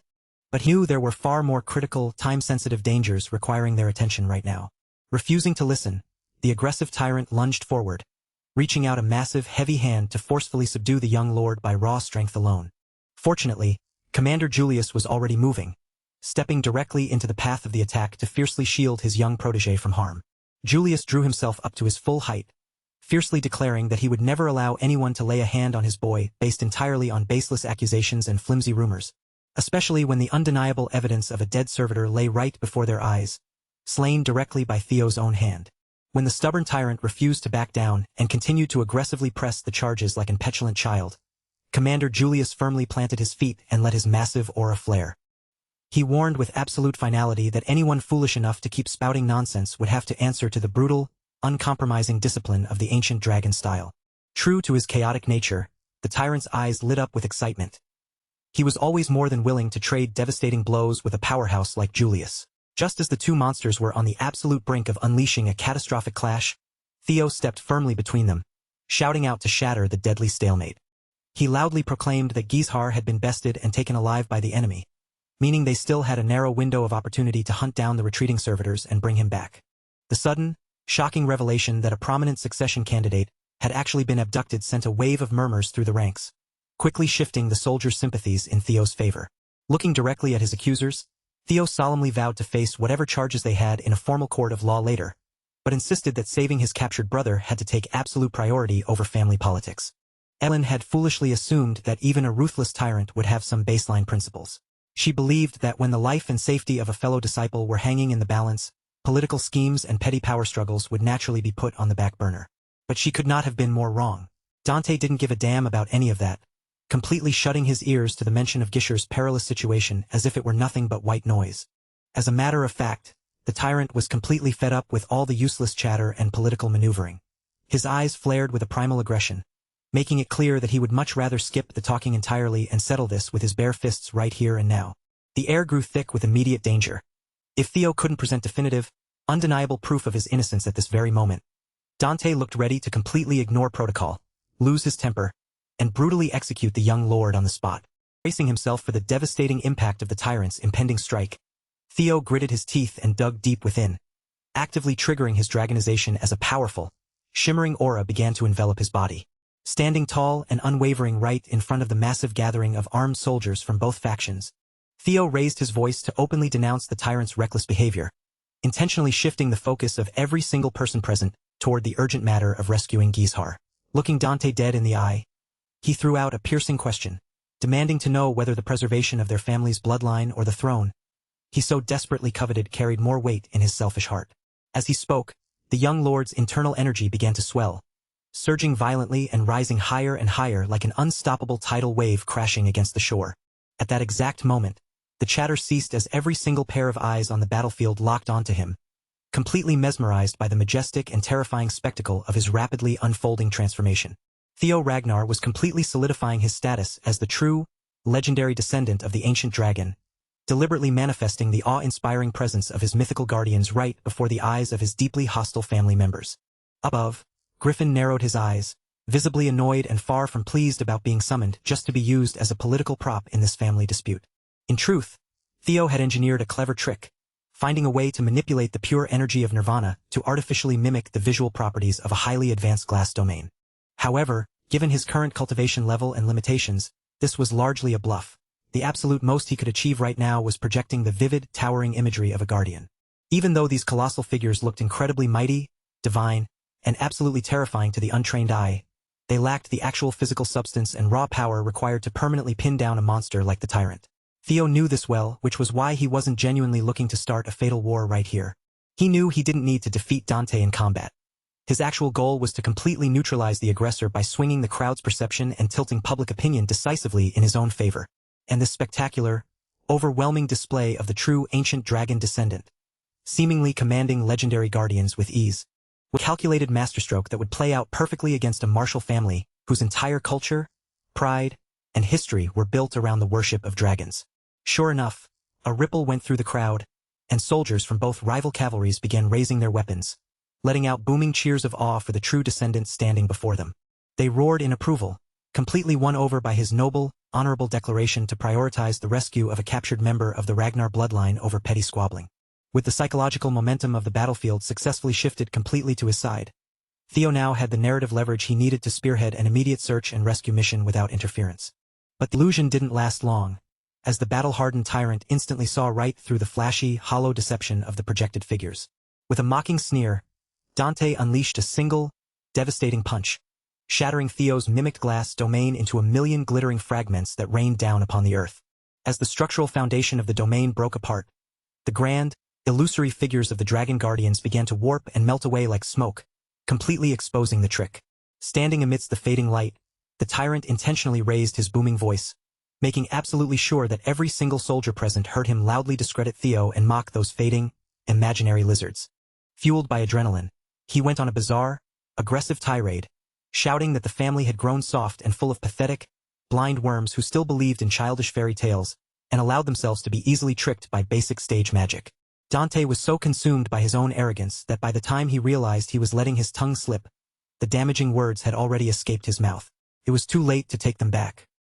He openly insulted his own men, calling the loyal soldiers stupid and easily fooled. A heavy, suffocating silence instantly fell over the entire area, and every man present stared up at the tyrant with expressions of utter disgust and bewilderment, looking at him as if he had just completely lost his mind and disgraced himself in public. Even the highly traditional and deeply proud Elder Dragon felt a surge of profound offense and anger at the sheer disrespect of Dante calling their sacred ancestral symbols mere lizards. Seeing the tides turn so spectacularly, Theo wisely kept his mouth shut, standing perfectly still and letting the hot-headed fool continue to dig his own grave with his arrogant mouth. Without Theo having to lift a single finger or make another move, the idiot's own massive ego had just made the young lord's job a whole lot easier.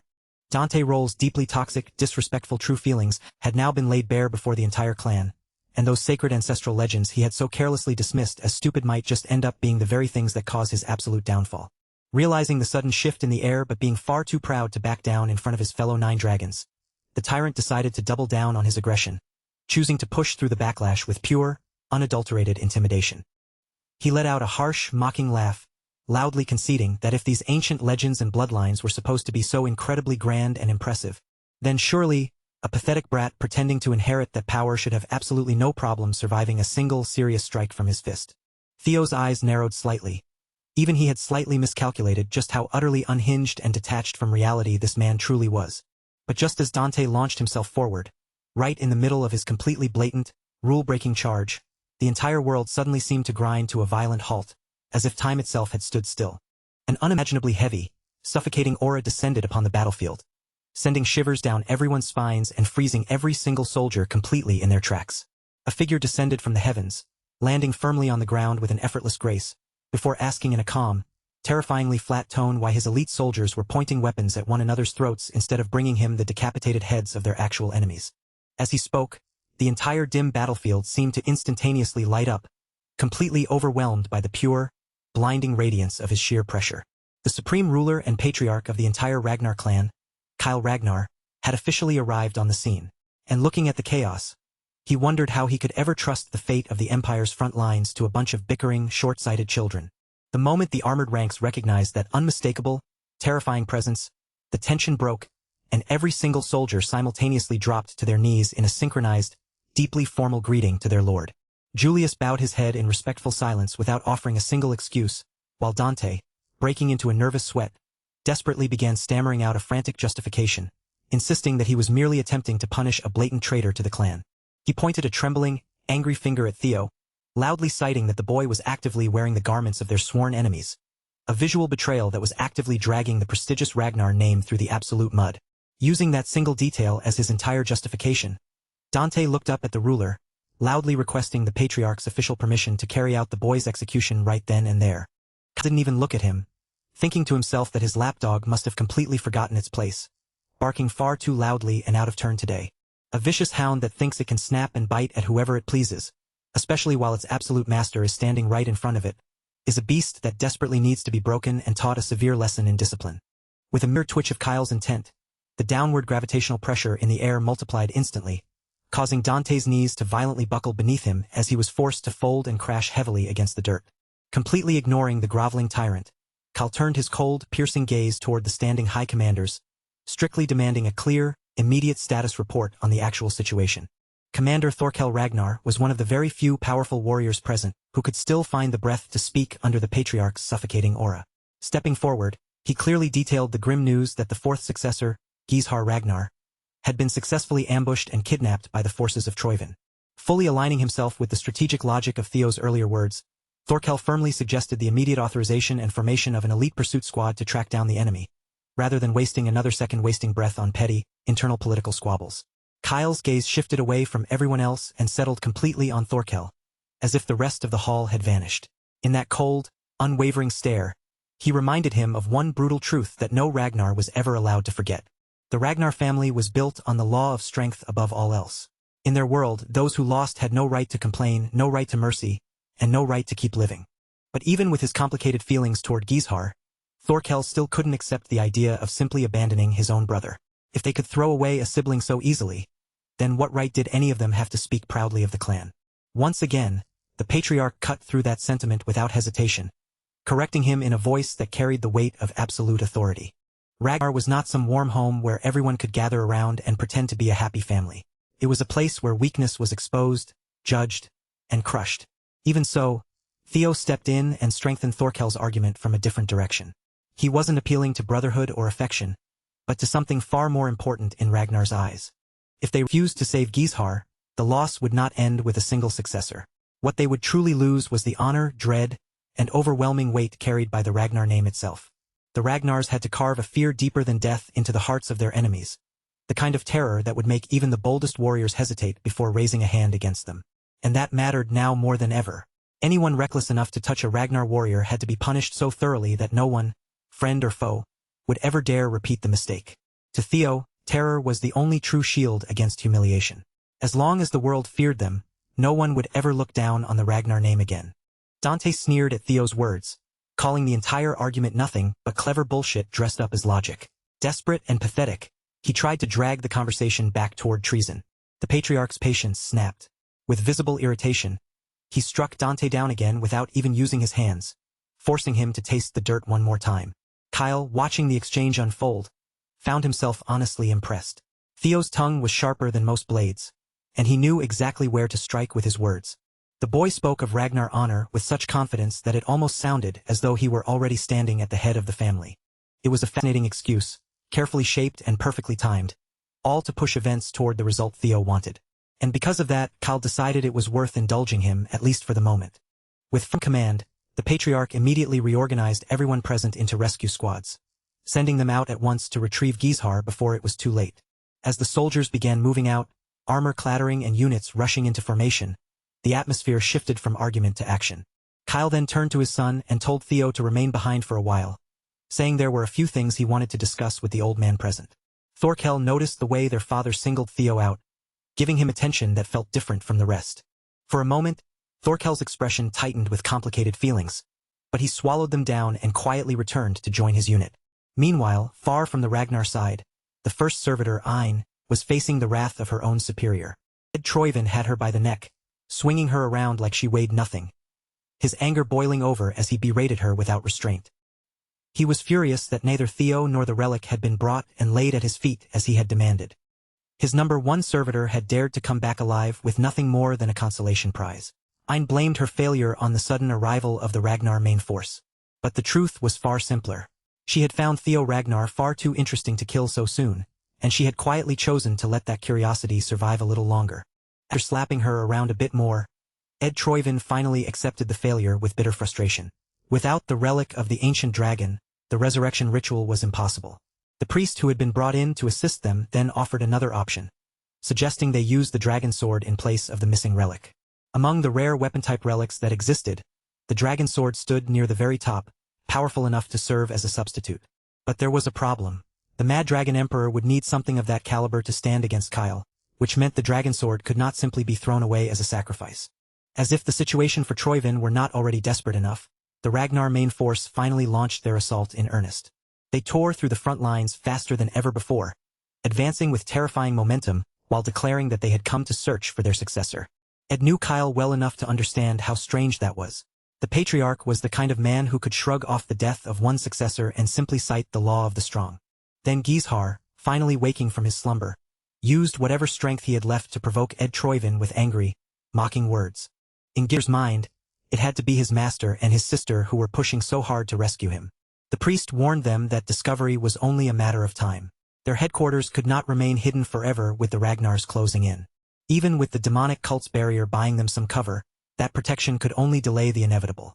But if they abandoned the site and fled, the ritual would be pushed back yet again.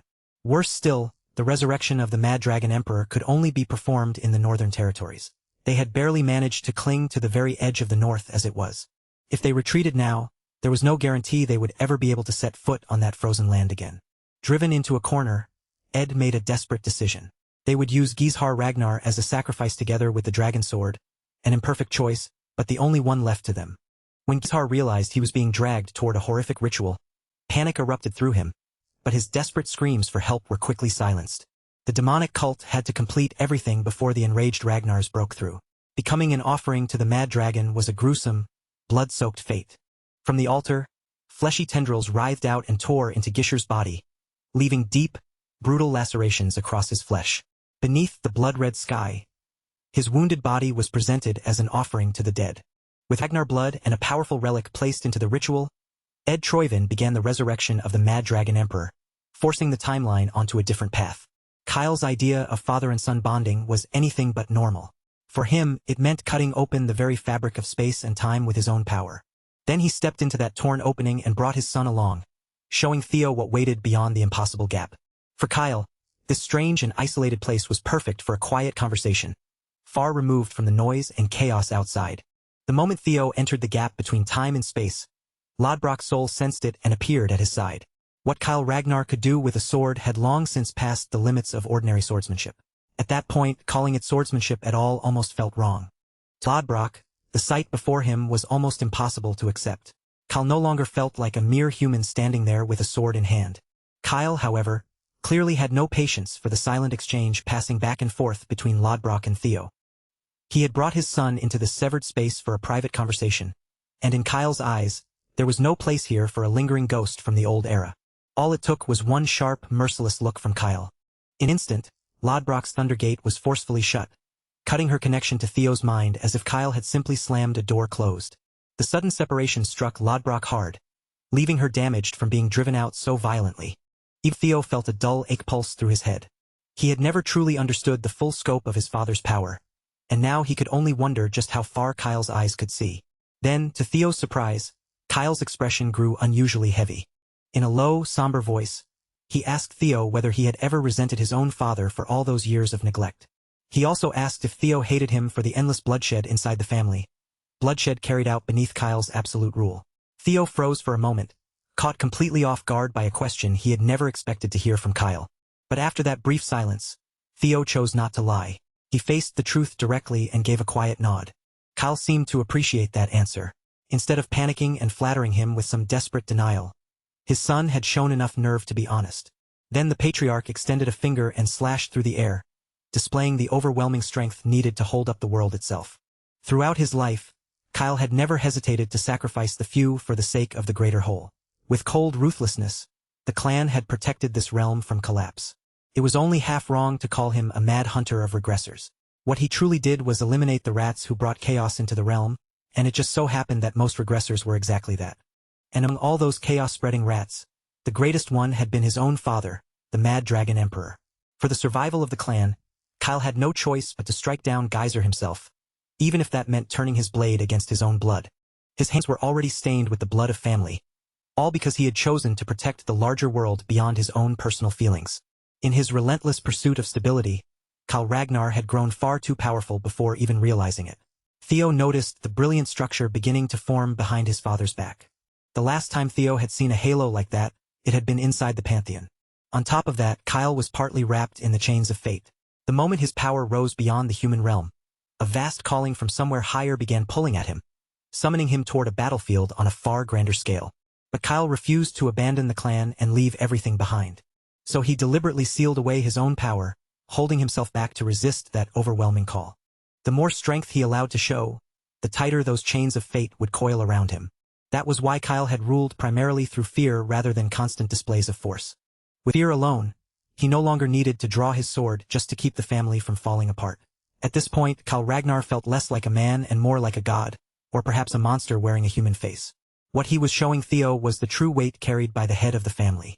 Whether the boy could one day break free from the shackles of destiny was something only Theo himself could prove. In truth, even Theo could not say for certain whether the road he was walking now was truly the correct one. So he used nirvana, expanding his mental realm for one brief moment and sharpening his thoughts beyond their normal limits. As his mind surged into that heightened state, the space around them trembled. With absolute confidence, Theo declared that when his time came, the clan, the calling, and even the realm itself would all fall under his care and responsibility. After all, his goal was not simply to become the family head. He intended to stand above his father and surpass him completely. Kyle loved that kind of audacity. The boy's arrogance was almost ridiculous, but it was also unmistakably familiar. Theo was truly his father's son. And with that, Kyle found one more reason to remain where he was, resisting the calling and fighting against it for a little longer. Now it was up to Theo to prove whether that confidence was nothing but empty noise or the real truth. Kyle would be watching him every step of the way. This was a direct challenge from the man at the top, demanding that Theo prove himself worthy of becoming a true successor. Back in the real world, Thorkel and his unit had been circling the area and widening their search beyond the boundaries marked on the map. But something felt wrong. No matter how far they moved, they had not encountered a single soul anywhere nearby. Thorkel realized the truth a little too late, and frustration hit him as he understood what had been happening around them. In the seemingly empty air ahead, he sensed a faint disturbance. Without hesitation, Thorkel raised his spear and thrust it forward, as if trying to pierce the invisible space itself. That single strike confirmed it. They had been running in circles inside a mirage barrier created by the demonic cult. The commander tore through the barrier by force, ripping away the false scenery and revealing the horror hidden beneath it. At the center of the exposed headquarters, the flesh-made altar looked as though it had burst apart from within. Tainted blood had splattered everywhere, staining the entire hideout in a sickening, unnatural red. The Ragnars immediately moved into action, spreading through the blood-soaked site and investigating every crevice for traces of what had happened. Soon, the identification results came in. What they had found were the withered remains of Lord Gizhar Ragnar, lifeless, drained, and barely recognizable. When Anshio heard something that absurd, she forced her way toward what remained of the flesh altar without caring who stood in front of her. Her anger was so fierce that she threatened to kill anyone foolish enough to block her path. The Black Snow investigators gave their report with the heavy tension of people standing in the middle of a nightmare, surrounded by blood, ruin, and the remains of a ritual that had already gone terribly wrong. Giving her the silence and space she needed to grieve for the brother she had just lost. Anshio Ragnar was shaken to her core by the death of her foolish, reckless brother. Gizhar had not been gone for long, and the wound was still raw. Thorkel could not stop tormenting himself with the thought that, if he had discovered that place just a little sooner, maybe his brother's life could have been saved. Fortunately, Julius was there beside him, quietly keeping him company through the heavy aftermath. All around them, the place was filled with disturbing traces of demonic cult rituals. Between the corpse of a successor and the faint residue of power left behind by a relic, the truth of what had happened was painfully clear. Anshio was drowning in grief, moving helplessly through each painful stage of loss, while her own master stood nearby looking as if the death of his disciple meant almost nothing to him. That cold indifference burned itself into her memory, and she would never forget this day. Instead of checking on his remaining student or making sure she had not completely fallen apart, the tyrant was far more interested in admiring the bold move that Ed Troyvin had just managed to pull off. By then, Kyle and Theo had already stepped out of that private rift in time and space, returning from the strange, isolated realm. The moment they emerged, both of them caught the same familiar, rotten stench hanging in the air. Kyle even joked with a crooked sense of humor about slicing off his father's head all over again. Sensing that something major in the world had just shifted, the atmosphere around them grew heavier. The patriarch urged Theo with firm intensity to stand his ground and handle what was coming. In this life, trials had a way of arriving far earlier than anyone expected. That much was becoming impossible to deny. The Mad Dragon Emperor had been dragged back from death and returned to the world. From the very beginning, Troyvin's true purpose in this war had been to resurrect the former patriarch. Ragnar could not prove it with certainty at first, but the mangled remains of the ritual altar left behind were enough to confirm the terrifying truth of the Mad Dragon's return. With that threat now looming over them, they resolved to bring the war to a complete end before Troyvin could fully unleash that resurrected power. Under an even fiercer and more relentless assault, Troyvin began losing most of its territory, forced backward again and again until it stood dangerously close to collapse. And yet, even after a full month of intense investigation, they still found no real lead on the whereabouts of the Mad Dragon Emperor. With the situation growing more uncertain, the 9 dragons gathered together to decide their next move. Julius believed their recent victories were not as clean as they looked, and that each win might be guiding them straight into a carefully prepared trap. The tyrant dragon arrived late to the meeting, swaggering in with the same foul mouth and hostile attitude he always carried. Fresh from the front lines, the tyrant brushed off the whole matter, insisting that some ancient fossil crawling back from the grave was nothing worth panicking over. His goal was brutally simple: crush the enemies standing right in front of them, grind their corpses into the battlefield, and let the outcome prove everything on its own. One of the other 9 dragons immediately scolded him, calling him a short-sighted fool who could not see beyond the fight in front of his face. She reminded him that the Mad Dragon's true specialty was mental manipulation. If that old monster began moving seriously, Ragnar could be torn apart from within before anyone even realized the damage had begun. Her words carried a sharp implication, suggesting that the tyrant himself might already be dancing under the enemy's influence. Dante fired back without hesitation, telling her to worry about that weak daughter of hers instead of sticking her nose into his affairs. The Black Dragon cut off their argument before it could spiral any further. Whatever dangers might be hiding in the shadows, the momentum of the war was still on Ragnar's side. If they seized the capital, Troyvin would essentially be finished as a power. Clinging tightly to the point the Black Dragon had just laid out, Dante pushed the others to give him permission to storm the Troyvin capital and crush it beneath his forces. 3 days before the final assault, the white-armored dragon cavalry was already deep in preparation, moving with the tension of soldiers standing on the edge of the last battle. By that point, everyone shared the same exhausted wish. They simply wanted this long war to finally come to an end. Selford teasingly told Aaron that she should wear that strange dress of hers for the victory ceremony. But making fun of a dress Aaron's own mother had made was definitely not the smartest idea. It was reassuring to know they were standing on the winning side, but Theo still could not shake the uneasy feeling that something unseen was moving beneath the surface. In his past life, this war was not supposed to break out for another 5 full years. That meant his own actions may have forced the enemy to move early, before they had fully gathered their strength. Theo had changed far too many things for the future he once remembered to remain dependable. When everything seemed to be going too smoothly, unpredictable variables always had a way of appearing. Even so, there was still one person he could turn to if he wanted a clearer read on the situation. While Theo was lost in those thoughts, big bro Thorkel came by to pay his lil bro a friendly visit. The two of them, brothers both by blood and by arms, began talking over just how strange their current situation had become.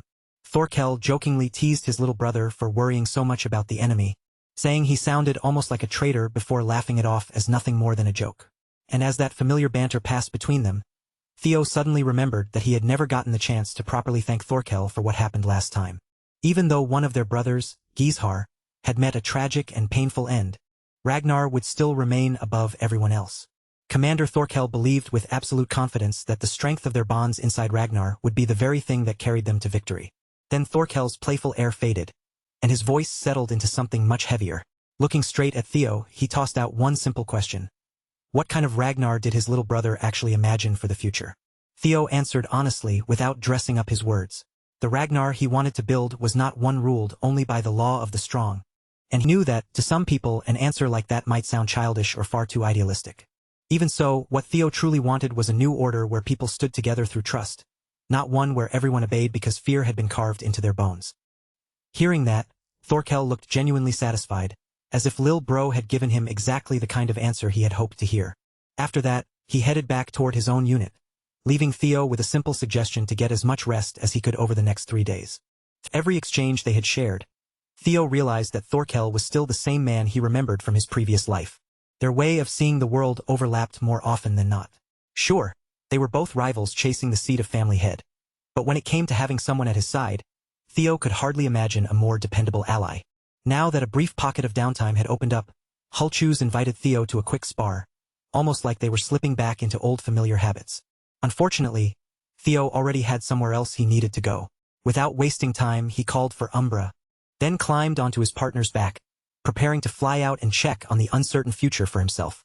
Left alone in the quiet, Commander Thorkel found himself turning Theo's answer over and over in his mind. In a strange but sincere way, he felt proud to have a brother like that, someone he would never want to truly stand against as an enemy. While Thorkel was taking a moment to relax, his eyes caught sight of an unfamiliar old man struggling to cross a wild, raging river. The old man's legs suddenly gave out under the force of the current, and for a moment, it looked like the rushing water was about to sweep him away. Luckily, Thorkel was close enough to move, and he stepped in just in time to save him from being swallowed by the river. The commander then suggested that the old man take the safer route, even if it meant going the long way around by the bridge. But from the old man's desperate tone, it was clear he could not afford to wait. He needed to get across that river as quickly as possible. Hidden away inside his pack were medicinal herbs meant for his sick grandson, who was waiting somewhere on the opposite bank. Known for his warmth and kindness, Thorkel did not hesitate for long. He simply offered the old man his back. With the old man clinging to him, the valiant commander stepped into the churning water, pushing through the river while the two of them talked as casually as if they were on a quiet road. After the old man spoke about his own family, he gently turned the question back on Thorkel and asked about his. But in truth, Thorkel had never felt close to his father. Kyle Ragnar had made one thing painfully clear to him. The clan was never a place for pretending they were some warm and ordinary family. The question from the old man dug into a tender spot, and the weight of it left Thorkel feeling unexpectedly down. When the far side of the river finally came into view, the old man warmly invited Thorkel to come to his home beyond the water and share dinner with him. The kind commander politely turned down the offer, but the old man clearly had something very different in mind. In that instant, the entire atmosphere shifted, and Grandpa's grip on Thorkel's warm, reliable back tightened just a little too much. Thorkel had made a serious mistake. He had shown a crack in his heart to the one man he should never have allowed anywhere near his weakness. The old man read him with terrifying precision, speaking aloud the very feelings Thorkel had been carrying deep inside himself. Once Thorkel's mind had been caught in Grandpa's manipulation, the Mad Dragon Emperor finally revealed his intent and formally invited him to step over to the dark side. While his brother was being pulled in by their grandfather's sinister grip, Theo was flying through the night sky near the boundary forest of the Demon Sea, north of Ragnar territory. His destination was the Ghost Castle, a hidden place sealed away behind a powerful barrier. Only at midnight, when the barrier's power weakened to its lowest point, would the castle finally reveal itself to the outside world. This elusive hideout belonged to the former family head from 2 generations ago, the mysterious and formidable Hilda Ragnar. Umbra and Theo arrived at just the right moment to slip inside the grounds. And despite being called the Ghost Castle, the entire estate looked surprisingly clean, orderly, and well cared for. As Theo passed through the gates, he actually felt a spark of anticipation at the thought of speaking with that enigmatic woman. Hilda had shown him both goodwill and curiosity during the nomination ceremony, so surely she would not try to kill him the moment he stepped inside. And even if things did turn dangerous, Theo had already prepared a possible escape route just in case. With that in mind, he entered Ghost Castle and began wandering through its quiet halls. Before long, the corridors around him began to reveal visions of a woman training herself with painful, relentless dedication. The image had no real body to it, almost like something he could see but never touch, which made it likely that what he was seeing had been created through illusion magic. It was reasonable to believe that Hilda had arranged these visions herself, deliberately showing Theo pieces of her past with her own hands. As he continued forward, the images of harsh training gradually changed, bleeding into visions of war, where the atmosphere turned violent and suffocating. In the next moment, Theo found himself standing in the middle of a raging battlefield, surrounded by the chaos of battle. The aura radiating from her was so overwhelming that Theo's body reacted before his thoughts could catch up, and his muscles instinctively tightened, even though the woman in front of him was nothing more than an illusion. For reasons Theo still couldn't fully grasp, the Grand Matriarch began pulling him into fragments of her former life, letting those buried memories unfold right before his eyes. And before Theo could even steady his thoughts, he suddenly found himself standing inside Hilda's throne room, as if he had stepped straight through time itself. All around the grand chamber, Hilda Ragnar's loyal soldiers stood in perfect formation, their heads lowered with deep respect, making it clear that this was another piece of the past being forced into view. What Theo was witnessing was not just some random memory, but one particular version of Hilda's life. In life, Hilda met her end inside her very own home, collapsing in the middle of a bloody nightmare that swallowed everything around her. For Theo, watching a woman with that much power fall before his eyes felt almost impossible to accept. The sight of her dying in such a brutal and grotesque way was so unreal that it left a heavy chill hanging over the entire vision. Then, just as quickly, the memory shifted again, looping back into images of Hilda training with relentless intensity. As one vision piled on top of another, Theo finally began to understand what Hilda had meant when they first met. With just a single glance, she had seen right through him and recognized that he was a regressor. Hilda had no problem admitting the truth either. She was a regressor just like Theo, except in her case, the number of lives granted to her had already been completely used up. Whenever a regressor dies, their life does not simply end. Instead, they are sent back to a fixed moment in time, forced to begin again from that same point. The illusions continued to flash before Theo, showing Hilda's growth again and again, each cycle pushing her farther than the one before it. In one of those lives, she seized control through sheer violence, cutting down her enemies, beheading them, and displaying their heads on spikes around her castle as a warning to everyone else. Back then, Hilda stood like an untouchable force, someone no enemy could overcome no matter how desperately they tried. But in the end, her only true defeat came from the man she loved. From behind the throne, that very man drove a blade straight through her heart, condemning her for all the sins she had committed. To him, Hilda had changed into something monstrous, something so terrifying that he could no longer even bear to look at her. Yet when the blade pierced her, Hilda did not drown in regret or grief. What rose inside her was pure fury, fury at herself for leaving such a fatal blind spot. And before her final breath slipped away, she made a vicious vow. The next time, she would crush the man she loved beneath an even greater terror. If he could no longer stand the sight of her, then she would accept that without hesitation. After that, the memories turned into an endless stream of slaughter, forcing Theo to watch one killing after another unfold like a long, merciless record of blood. Even though Hilda died over and over again, the number of people she killed only grew with each repeated life, until the deaths, screams, and destruction all began to blur together. From everything he saw, Theo realized that no matter how many times Hilda regressed, she had never once managed to escape the same tragic conclusion waiting at the end. At that point, it became almost impossible to tell exactly what had pushed her mind over the edge. Was it the endless loop of repeated lives that slowly ate away at her sanity? And if that was true, was Theo himself destined to break the same way as the regressors who came before him?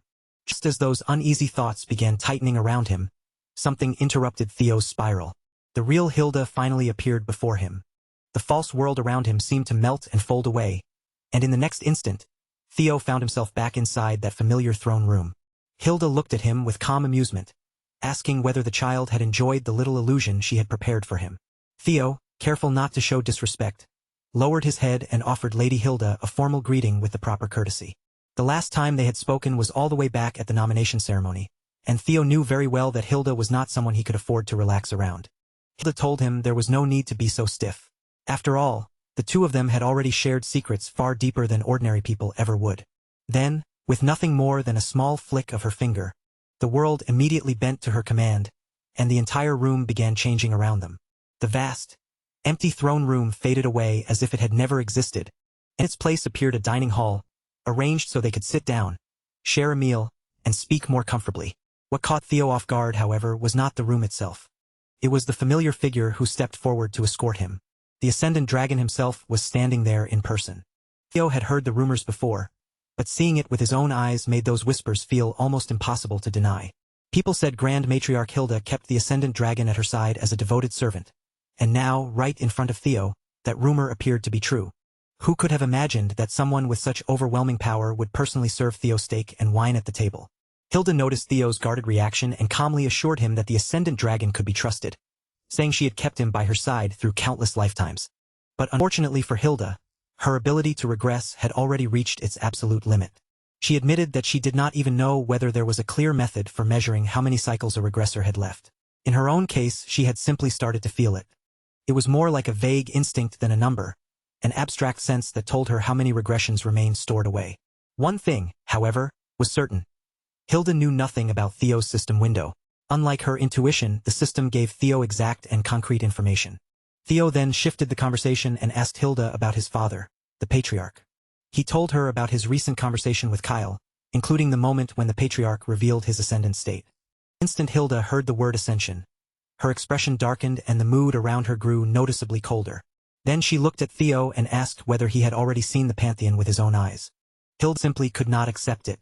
To her, the idea that a brat still living through his very first regression cycle had already reached that point was almost too ridiculous to believe. Seeing her temper rise, the Ascendant Dragon quietly stepped in and tried to calm Hilda before her anger completely boiled over. And somehow, his words worked better than expected, even though Hilda's sharp gaze made it look like she was one breath away from tearing Theo apart. After a tense pause, Hilda admitted that when it came to anything involving ascension, she had a habit of becoming far too sensitive. Then Hilda confirmed the truth about Kyle Ragnar. At that very moment, he was using nothing but sheer willpower to suppress the call of the Pantheon and remain in the mortal world. Kyle would not ascend right away, but if he continued meddling in the affairs of the world, the restraints around him would only grow tighter, until the call of the Pantheon could no longer be rejected. That was the real reason the Patriarch stayed off to the side like a useless spectator, watching his own children tear each other apart without stepping in. Hilda did not bother softening her words in the slightest. If anything, she sounded as if she were daring the Patriarch himself to kill his own grandmother before finally leaving the mortal plane behind. For Theo, that answer gave him exactly what he needed. He finally had another confirmation about the truth behind his father's ascension. With that piece in place, Kyle Ragnar's decision to enter seclusion before the Great War in Theo's previous life suddenly made much more sense. Even so, Theo had not come all the way here just to hear information he had already started piecing together on his own. He had tasted enough of the appetizer. Now he wanted the real main dish, and Hilda, knowing exactly how regressors thought, did not seem surprised by that at all. Back in his days in Black Snow, Theo had managed to gather bits and pieces of information connected to Hilda. Among those stories, Hilda was worshipped almost like a god because of her parchments, prophetic records of the future granted only to those who offered enough profit or loyalty in return. In other words, those parchments were like divine foresight sealed inside a scroll. And once Theo understood that Hilda had regressed again and again through countless lives, the accuracy of those parchments became far easier to believe. After all, she must have collected an enormous amount of knowledge from cycle after cycle, gathering secrets across more lives than anyone could imagine. Now, with the resurrection of the Mad Dragon Emperor looming dangerously over the clan, Theo desperately needed one of Hilda's parchments, no matter how difficult it might be to obtain. Hilda made it clear that her parchments were not ordinary treasures. They had been created by burning through pieces of her own lives. And today, the records she had chosen to bring up were tied to the future magical empress, Cassandra. Of course, information that valuable was never going to be handed over out of simple kindness. Hilda said that, as one regressor speaking to another, she would offer him a fair and honest price for a glimpse into the future.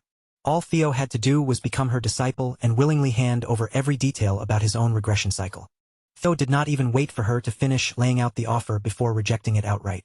Hilda's expression immediately tightened with irritation, making it obvious that she had not been turned down like this in a very long time. Theo explained that he had no intention of being dragged into her carefully laid political games. Even though decades had passed since Hilda stepped down as the family head, there was still one clear way for her to interfere with Kyle's era. She could become the hidden power standing behind the next family head. Theo understood then that Hilda had only shown him the memories of her past lives to create a sense of kinship between them as fellow regressors, but for him it had the complete opposite effect. Those visions only made him realize that her obsession with power was not so different from the Mad Dragon Emperor's madness.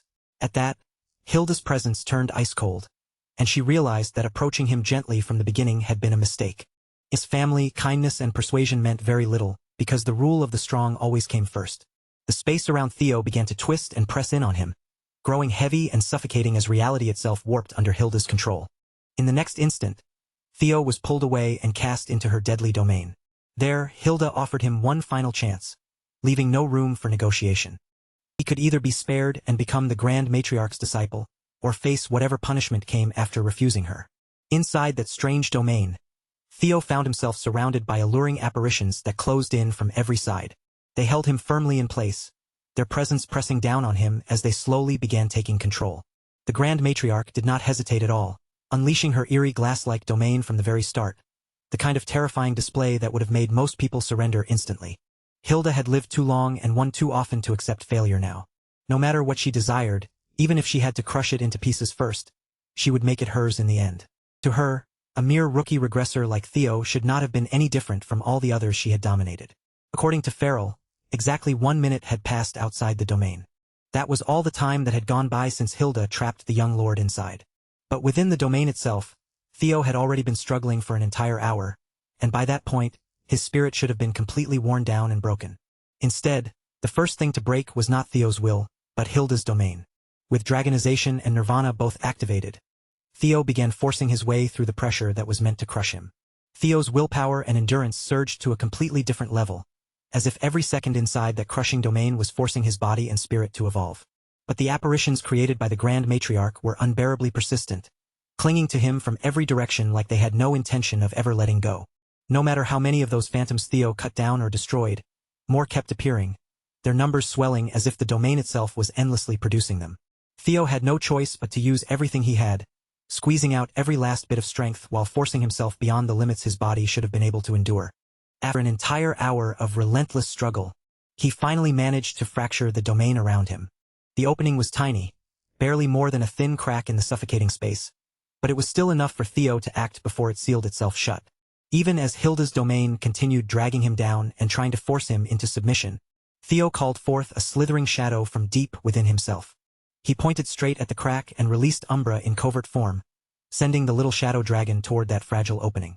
Umbra understood exactly what Theo needed from him, and without hesitation, he shot toward the crack as if he had been waiting for that single command. It was dangerously close, but Umbra slipped through at the very last moment, escaping before the gap could close completely. Outside the domain, Hilda noticed it immediately. A small shadow had snuck out through the crack in her domain, moving quietly but not quietly enough to escape her eyes. Hilda already knew about Theo's demonic shadow dragon, and when Farrell asked whether they should pursue it, she dismissed the idea, saying there was no need to waste effort on a beast that had abandoned its master. What mattered far more to her was the fact that Theo had actually cracked her glass domain. Even Robert, the black dragon, had needed more than 3 minutes to break out when he faced it for the first time. Since Theo had shattered that old record, Hilda decided she wanted to torment him just a little longer. Farrell obediently praised his master, calling it a wonderful idea with the proper devotion expected of him. But deep down, he was uneasy, worried that one of Hilda's dangerous old habits had begun resurfacing again. Whether Theo was a successor candidate or not, he was still only a young swordsman, and in Farrell's eyes, Hilda was clearly pushing things too far. Hilda's current cycle alone had already lasted 150 years, and when all of her past lives were considered, no one could truly know how long she had existed. Farrell did not want to see a promising young sprout wither away before it could bloom, but his loyalty to the Grand Matriarch remained absolute. Hilda only changed her mind when another uninvited guest suddenly entered her home. She ordered Farrell to step back, as if she already knew a dramatic entrance was about to arrive. And just as expected, the newcomer came crashing in with overwhelming force, tearing open a path straight through the ceiling. It was none other than Robert Ragnar himself, the Black Dragon. Robert looked at the glass domain before him, and the sight seemed to drag up old memories of the days when he had been tortured by that same power in his youth. Then, with only a light touch from the outside, he shattered the entire domain as if it were nothing more than fragile glass. Robert had never been fond of Hilda's cruel games, especially not when Theo Ragnar's survival was hanging in the balance. A few moments later, Theo coughed violently, spat out a disgusting black substance, and finally opened his eyes again. Umbra had come through for him. That little shadow dragon had managed to bring Theo the help he desperately needed. Theo had already known that Robert had been following him ever since his conversation with the patriarch. It was not exactly hidden, since the Black Dragon had hinted at his presence more than once. Most likely, Robert had been sent by Theo's father to watch over him from a distance. But to Theo, Robert had always felt less like a spy and more like a quiet protector staying close in case things went wrong.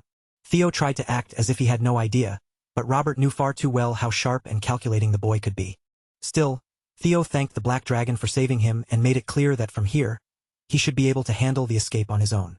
Of course, Hilda had no intention of letting them leave so easily. From a distance, she unleashed flames toward them, all while complaining that she had only wanted to share a meal with her great-grandson, then teasing that perhaps her naughty grandson had come all this way to join them. Robert did not bother entertaining her twisted words for even a second. Instead, he immediately coordinated with Theo, focusing only on how to get them both out of there alive. For their escape to work, Umbra still had one more task to carry out. As Hilda Ragnar continued throwing out attacks that bent reality itself around them, Robert gave Theo the signal, and Theo broke into a run as if his life depended on every step.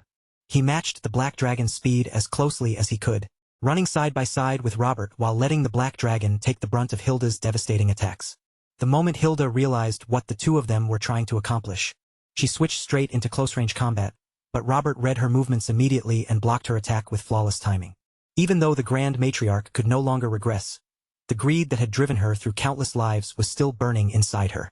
To regressors who possess the terrifying power to loop through time like her, this entire world is nothing more than a personal playground. It's a mere toy meant to be dominated and seized, completely regardless of the chaos, destruction, or collateral damage left in their wake. Back inside the looming fortress, Hilda lunged forward, desperately trying to intercept Theo and cut off his escape route. However, Robert moved just as quickly, shifting his entire weight to step directly into her path and doing a phenomenal job of completely blocking her from giving chase. Seizing that single, fleeting window of opportunity created by the distraction, the young lord didn't hesitate for a second. He threw himself forward, leaping blindly out of the massive window of the eerie, ghost-like castle and plunging straight into the empty air outside. The drop was dizzying, resulting in a terrifyingly long, wind-whipping freefall as the stone walls of the castle blurred past him at a breakneck speed. Fortunately, he wasn't falling alone. Swooping through the sky with perfect timing, Umbra was already cutting through the air underneath him, spreading wide to securely catch the young master right in the middle of his descent. And just like that, through sheer nerve and quick thinking, Theo Ragnar successfully slipped right through the fingers of his completely unhinged great-grandmother, leaving her far behind. The absolute very moment his figure shrunk into the distant sky and flew safely away, the heavy tension in the room instantly shifted. Hilda abruptly lowered her weapon, finally ceasing her relentless, aggressive assault against Robert's defensive blade, as she realized her target was long gone. Completely losing interest now that the main event was over, she casually dumped the entire chaotic mess onto Farrell's shoulders to clean up, dryly announcing to the room that she was going to head off and rest her eyes for a while. Hearing this, Robert couldn't help but look up in genuine surprise, fully expecting her to immediately order a massive manhunt for the boy. But as it turned out, Hilda had completely lost her appetite for the hunt.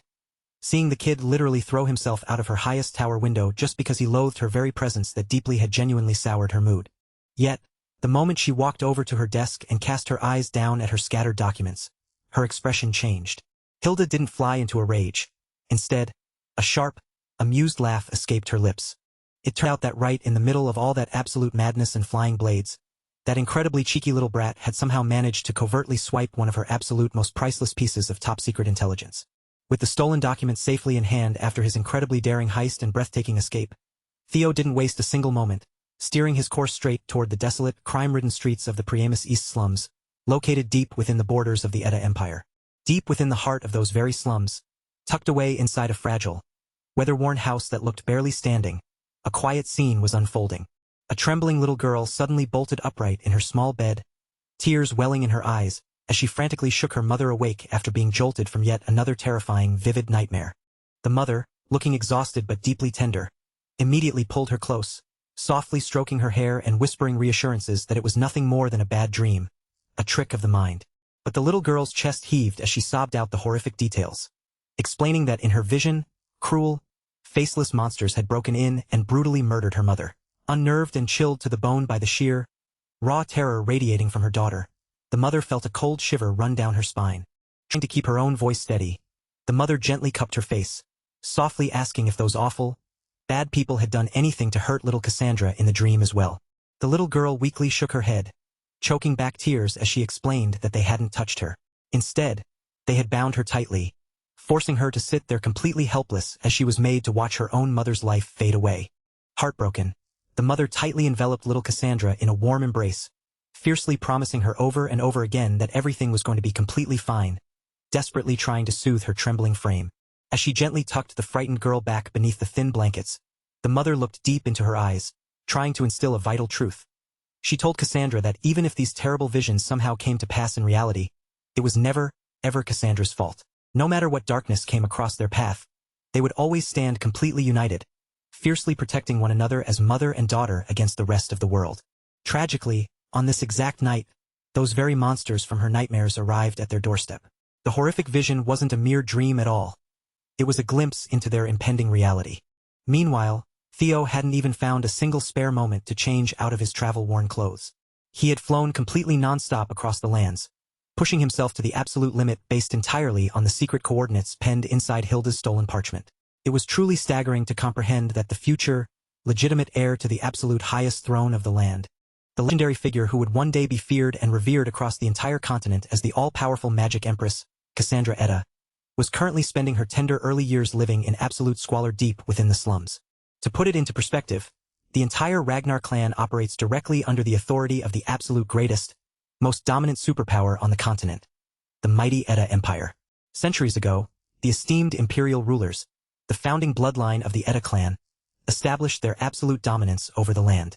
They successfully unified the fractured continent under a single banner, achieved almost entirely by leveraging their extraordinary, bloodline-exclusive gift, the terrifying talent of absolute future foresight. However, as countless generations came and went, the number of descendants inheriting this legendary foresight dwindled to a near-extinct crawl. It was almost as if the heavens had cursed them for relying far too heavily on that divine power, leaving the current imperial family as nothing more than a hollow, fragile shell of its ancient glory. At this exact moment in history, young Cassandra stands as the absolute sole individual left in the entire empire who truly possesses the pure, unadulterated gift of prophecy. Theo knew that if he could track her down and shield her from harm before anyone else noticed her, she would undoubtedly become the absolute most invaluable, powerful ally for all of his grand plans moving forward. The catch was that the girl herself wouldn't even realize her own royal heritage or true power for several years. Not until the desperate imperial family finally tracks her down. Until then, the labyrinth of the slums kept her existence perfectly buried from the rest of the world. As Theo stealthily approached the dilapidated shack indicated on his stolen map, his senses heightened. Suddenly, his nose twitched as the sharp, unmistakable metallic stench of fresh blood drifted through the cold night air. Putting his back against the wall, he cautiously slipped inside the front door, scanning the darkness, but to his slight surprise, there was no ambush waiting for him at the threshold. Instead, from the upper floor, the rowdy, obnoxious shouting of several men echoed down, completely unconcerned with their surroundings as they carelessly slammed down cards in a heated game.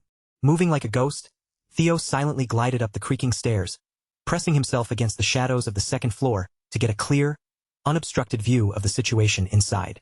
A brutal gang of hooded criminals had completely taken over the small living space, turning it into a makeshift hideout. Over in the dim corner of the room, tied up like cargo inside a rough burlap sack, lay the terrified young princess Cassandra Edda, and right there on the floor in front of her was her beloved mother, collapsed in a massive, spreading pool of crimson, her body completely still and lifeless. Theo's mind raced, briefly considering the possibility that this might be an undercover operation orchestrated by the imperial family themselves, but he quickly dismissed it. The timeline was completely wrong. It was far too early for them to have found her.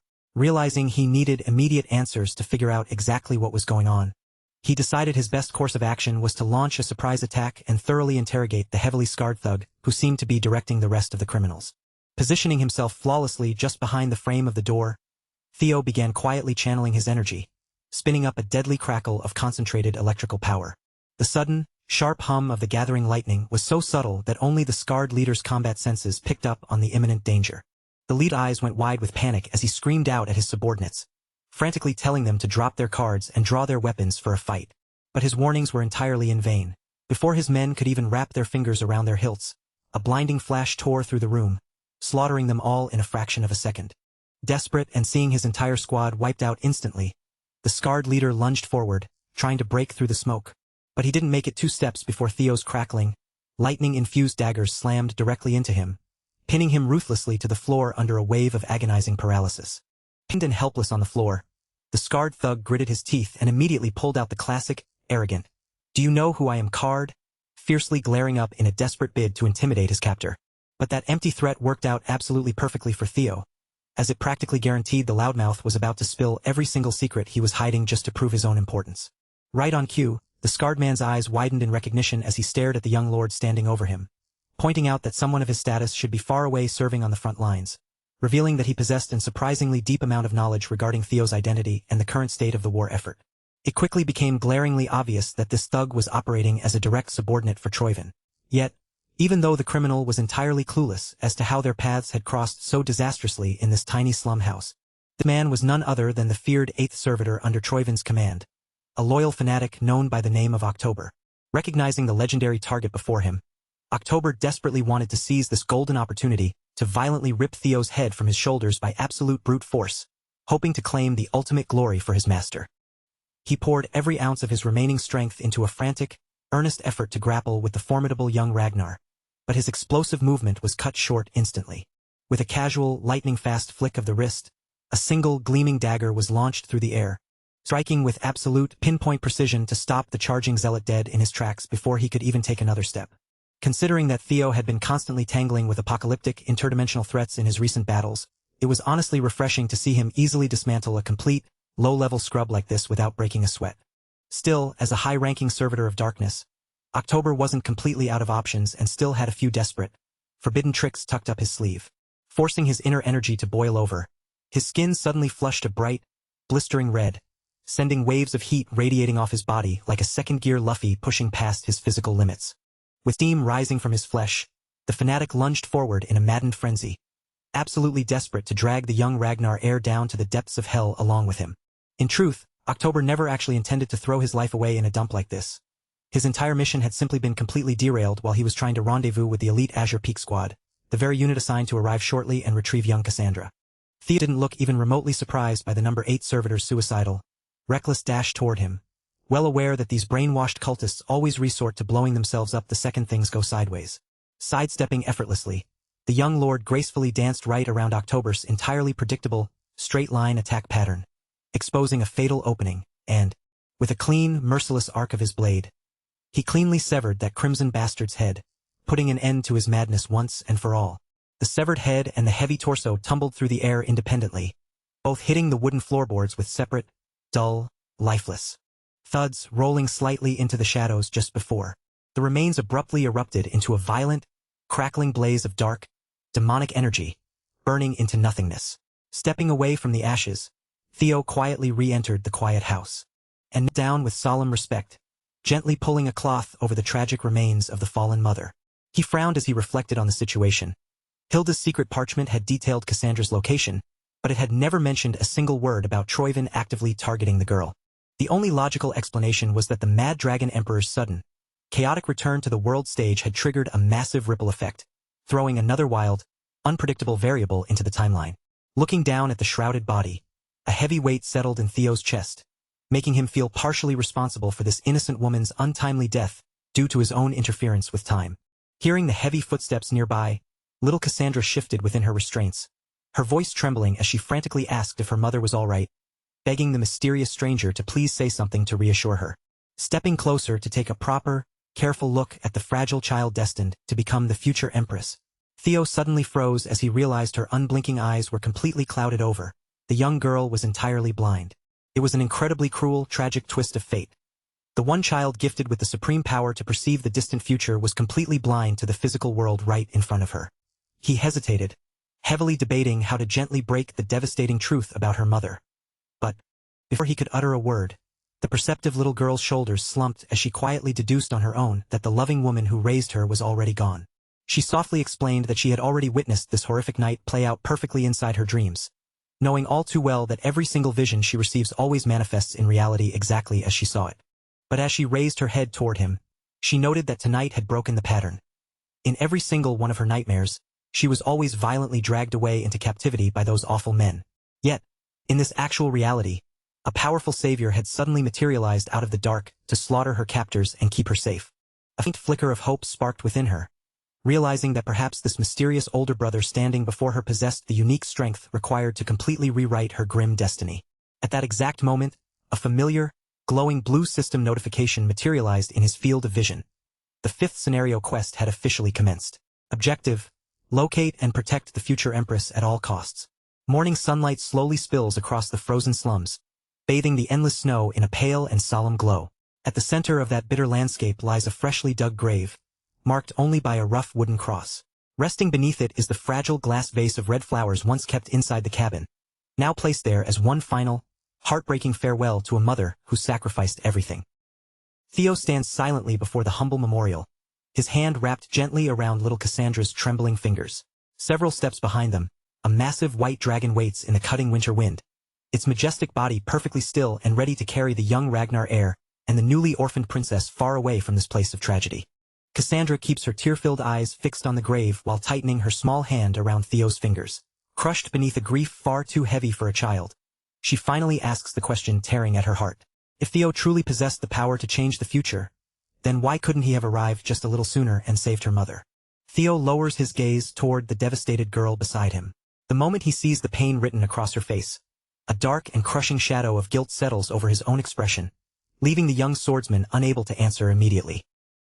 After a heavy silence, Theo quietly apologizes to the crying princess. His voice is filled with bitterness as he admits that he never expected the enemy to change the original course of events and launch their attack so much earlier than they were supposed to. When the time finally comes to leave the lonely grave behind, the unbearable strain of the morning suddenly overwhelms Cassandra. Without the slightest warning, all strength drains from her fragile legs.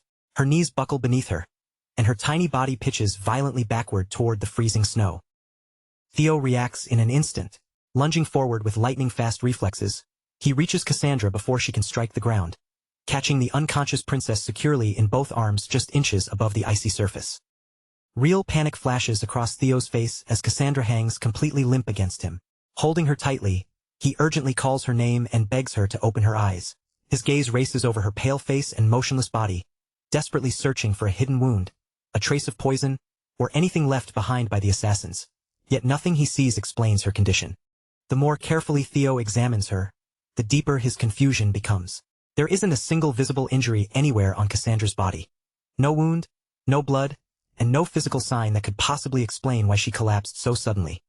At that moment, a tiny blue guardian dragon suddenly materializes beside them, its mystical body glowing against the white snow.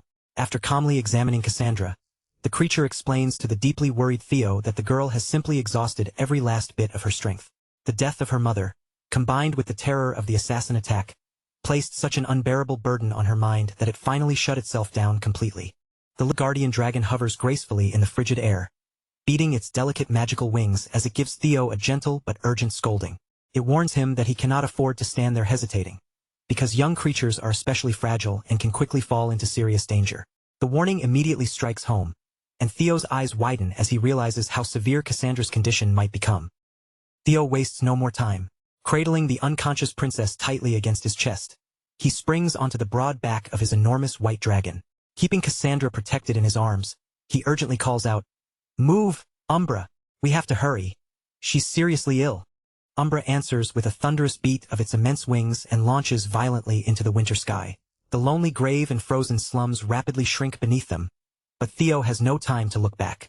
With Cassandra unconscious in his arms, he is forced to abandon his original route and change his entire plan in mid-flight. Theo glances down at the pale girl pressed against his chest. Her small body is trembling despite his warmth, and the sight makes the situation painfully clear. They cannot risk wasting precious time by flying all the way back home. Raising his eyes toward the distant horizon, Theo directs Umbra toward the nearest Ragnar military outpost instead.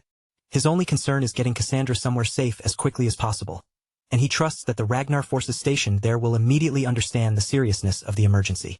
Their desperate journey eventually brings them to an astonishing refuge hidden beneath towering mountains. Spread across the valley is an enormous field of glowing purple flowers, their vivid petals creating a breathtaking sanctuary amid the cold and rugged landscape. This secluded paradise is known as the Tulip Garden, a heavily protected territory placed directly under the authority of the Ragnar family. Few outsiders are allowed anywhere near its beautiful fields, and its security is treated as absolute. Inside one of the garden's warm and peaceful cabins, the strain of Cassandra's escape has finally caught up with her. The exhausted princess lies beneath soft blankets, sleeping quietly with a damp compress resting across her feverish forehead. A gentle caretaker leans over the bed and carefully pulls the thick blanket higher around Cassandra's small body. She makes sure every edge is tucked securely in place, keeping the frail child warm and protected while her mind and body slowly recover from the devastating shock. Once she is satisfied that her young patient is resting safely, the healer straightens beside the bed. Before leaving the room, she turns her head and casts a quiet, observant glance over her shoulder toward the balcony outside. Beyond the cabin walls, Theo remains stationed on the wooden balcony. Surrounded by the cold mountain air, he stands completely still, watching over the cabin like a silent and unwavering guard. Theo waits with his arms folded across his chest as the freezing wind sweeps over the balcony. The tense silence is suddenly broken by the slow creak of the cabin door. He turns sharply and sees the healer stepping outside, then immediately asks about Cassandra, unable to hide the anxiety in his voice as he waits for news of the princess. The caretaker quickly eases his worst fears. She assures Theo that Cassandra is no longer in immediate danger and explains that the girl has finally fallen into a peaceful sleep after receiving strong medicine for her fever. Theo releases a long breath and allows some of the tension to leave his shoulders, but that brief moment of relief ends almost immediately. Without warning, the caretaker plants one heavy boot firmly on top of a nearby wooden crate. Her relaxed manner disappears, and with a fierce look aimed directly at Theo, she loudly announces that now it is his turn to provide some answers. The woman is Aude Lemaire, the tough and uncompromising head of the Tulip Garden Cooperative. Leaning forward with clear suspicion, she demands to know exactly who the mysterious little girl is, and why a Ragnar heir candidate is showing so much concern over her. Theo looks somewhat guilty for involving Aude and the garden in such a dangerous situation. He sincerely apologizes for bringing trouble to her sanctuary, but even under her sharp interrogation, he firmly refuses to reveal Cassandra's true identity. Aude throws her head back and lets out a long, irritated sigh. She quickly dismisses Theo's secrecy as typical behavior from an heir candidate, complaining that every arrogant royal who passes through the garden seems to expect the entire world to bend around their wishes. Lifting a long brass spyglass to one eye, Aude scans the enormous glowing fields surrounding the sanctuary. Her tone turns serious as she brings up the immediate danger. The ruthless Troivan clan is already hunting them. Theo confirms that the enemy is pursuing their trail, though he believes the attacking force should not be especially large. Even so, he warns that the assassins will almost certainly follow their path directly from Priamus. Aude keeps one eye pressed to the spyglass, but her face twists in complete disbelief at what she has just heard. She sharply scolds Theo for having the nerve to lead a Troivan assassination squad straight toward the peaceful Tulip Garden, a sanctuary that was never meant to become a battlefield. Still muttering angrily, Aude assumes that a privileged royal heir like Theo has no understanding of how important this territory truly is. Theo cuts off that accusation at once. Without losing his composure, he tells her with absolute confidence that he knows exactly where he has brought Cassandra. Aude turns and stares at him in genuine surprise. Theo looks beyond the balcony toward the endless sea of purple flowers moving gently in the wind. In a solemn voice, he explains that the outside world mistakenly believes the Tulip Garden exists only as an ornamental display, created to enhance the Ragnar family's image. In truth, the garden conceals a sacred and highly classified purpose. Beneath those beautiful fields rest some of the most legendary and revered figures in Ragnar clan history. Hearing Theo reveal the garden's true nature so calmly and accurately, Aude falls silent for a moment, visibly stunned that he knows the secret at all. Her surprise does not last. Aude quickly regains her anger and snaps that Theo's knowledge only makes his actions more outrageous. If he understands that this land is sacred, then deliberately bringing Troivan assassins toward it is even more reckless and disrespectful. Yet in the middle of her furious lecture, Aude's intensity suddenly begins to fade. Her shoulders loosen, and she mutters under her breath that, considering her own circumstances, she may not actually have the right to criticize him so harshly. Looking thoroughly exhausted, Aude drops into a wooden rocking chair and lets her body sink against the backrest. With a dismissive wave of one hand, She tells Theo to stop standing there worrying himself sick over his mysterious young companion. Aude admits that she has already checked enough of Theo's unbelievable story to know he is telling the truth. After all, the brutal Troivan forces would never mobilize assassins and pursue someone this relentlessly if Cassandra were merely an ordinary child. Theo turns his attention back toward the cabin, where Cassandra continues sleeping peacefully beneath the blankets. Seeing that she is finally safe, relief softens his expression, and he sincerely thanks Aude for treating her and allowing them to take shelter in the garden. Then Theo places one hand respectfully over his chest and offers another formal apology. He acknowledges that his sudden arrival has violently disturbed the peace of the Ragnar clan's holy resting place and takes responsibility for bringing danger into the sanctuary. Aude lifts the brim of her heavy hat and studies him more carefully. A sudden smirk appears on her face, and for the first time since their conversation began, she seems genuinely impressed by the young swordsman standing before her. She remarks that meeting an heir candidate who actually possesses manners is surprisingly refreshing. With renewed irritation, she complains about another arrogant royal who recently barged into the garden uninvited while claiming to be carrying out an urgent mission. Theo's expression changes instantly. His eyes widen, and he quickly asks whether someone else is currently staying inside the sanctuary. Aude turns her gaze back toward the endless purple fields before casually revealing the truth. The rude guest who forced their way into the tulip garden is not merely some Ragnar noble, but another officially recognized heir candidate, someone standing in exactly the same position as Theo. The revelation immediately puts Theo on edge. A tense look settles across his face as his thoughts race through the dangerous members of the Ragnar family, trying to determine which one of his royal rivals could have come to this secluded sanctuary. Before Theo can reach an answer, the conversation is shattered by a violent crash above them. A figure slams down onto the cabin's snow-covered roof with enough force to shake the structure, a gigantic and terrifying scythe clutched in her hand. From her elevated position, an imposing woman peers down at Theo with a fierce, confident smirk. The unexpected visitor is none other than Rhys Ragnar, the infamous Black Reaper and the second official heir candidate of the Sword Clan.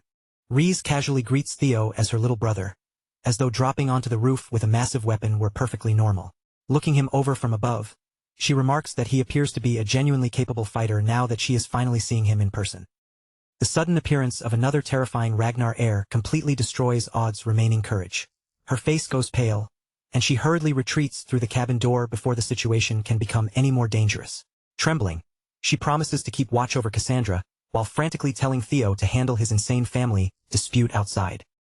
Theo remains calm beneath the freezing wind, showing no fear despite the armed woman looming above him. Tilting his head toward the roof, he confidently assumes that Rhys has already been listening and heard every word of his conversation with Aude. Theo's fearless response only excites Rhys further. Her eyes begin to glow with wild, bloodthirsty anticipation, and a manic smile spreads across her face. Laughing openly, she tells her little brother that he should already understand exactly how members of the ruthless Ragnar family greet one another. Rhys gives him no chance to respond. Without even a second of hesitation, she launches herself high into the air, raises the enormous scythe above her head, and then swings it downward toward Theo with terrifying force. The descending strike unleashes a colossal blast of blazing energy. A blinding explosion tears violently through the snow-covered ground, swallowing the area in fire, light, and destructive force as the entire sanctuary trembles from the impact. As the devastating shockwave finally tears past and the shattered stones begin crashing back to the ground, Theo remains firmly planted at the center of the destruction.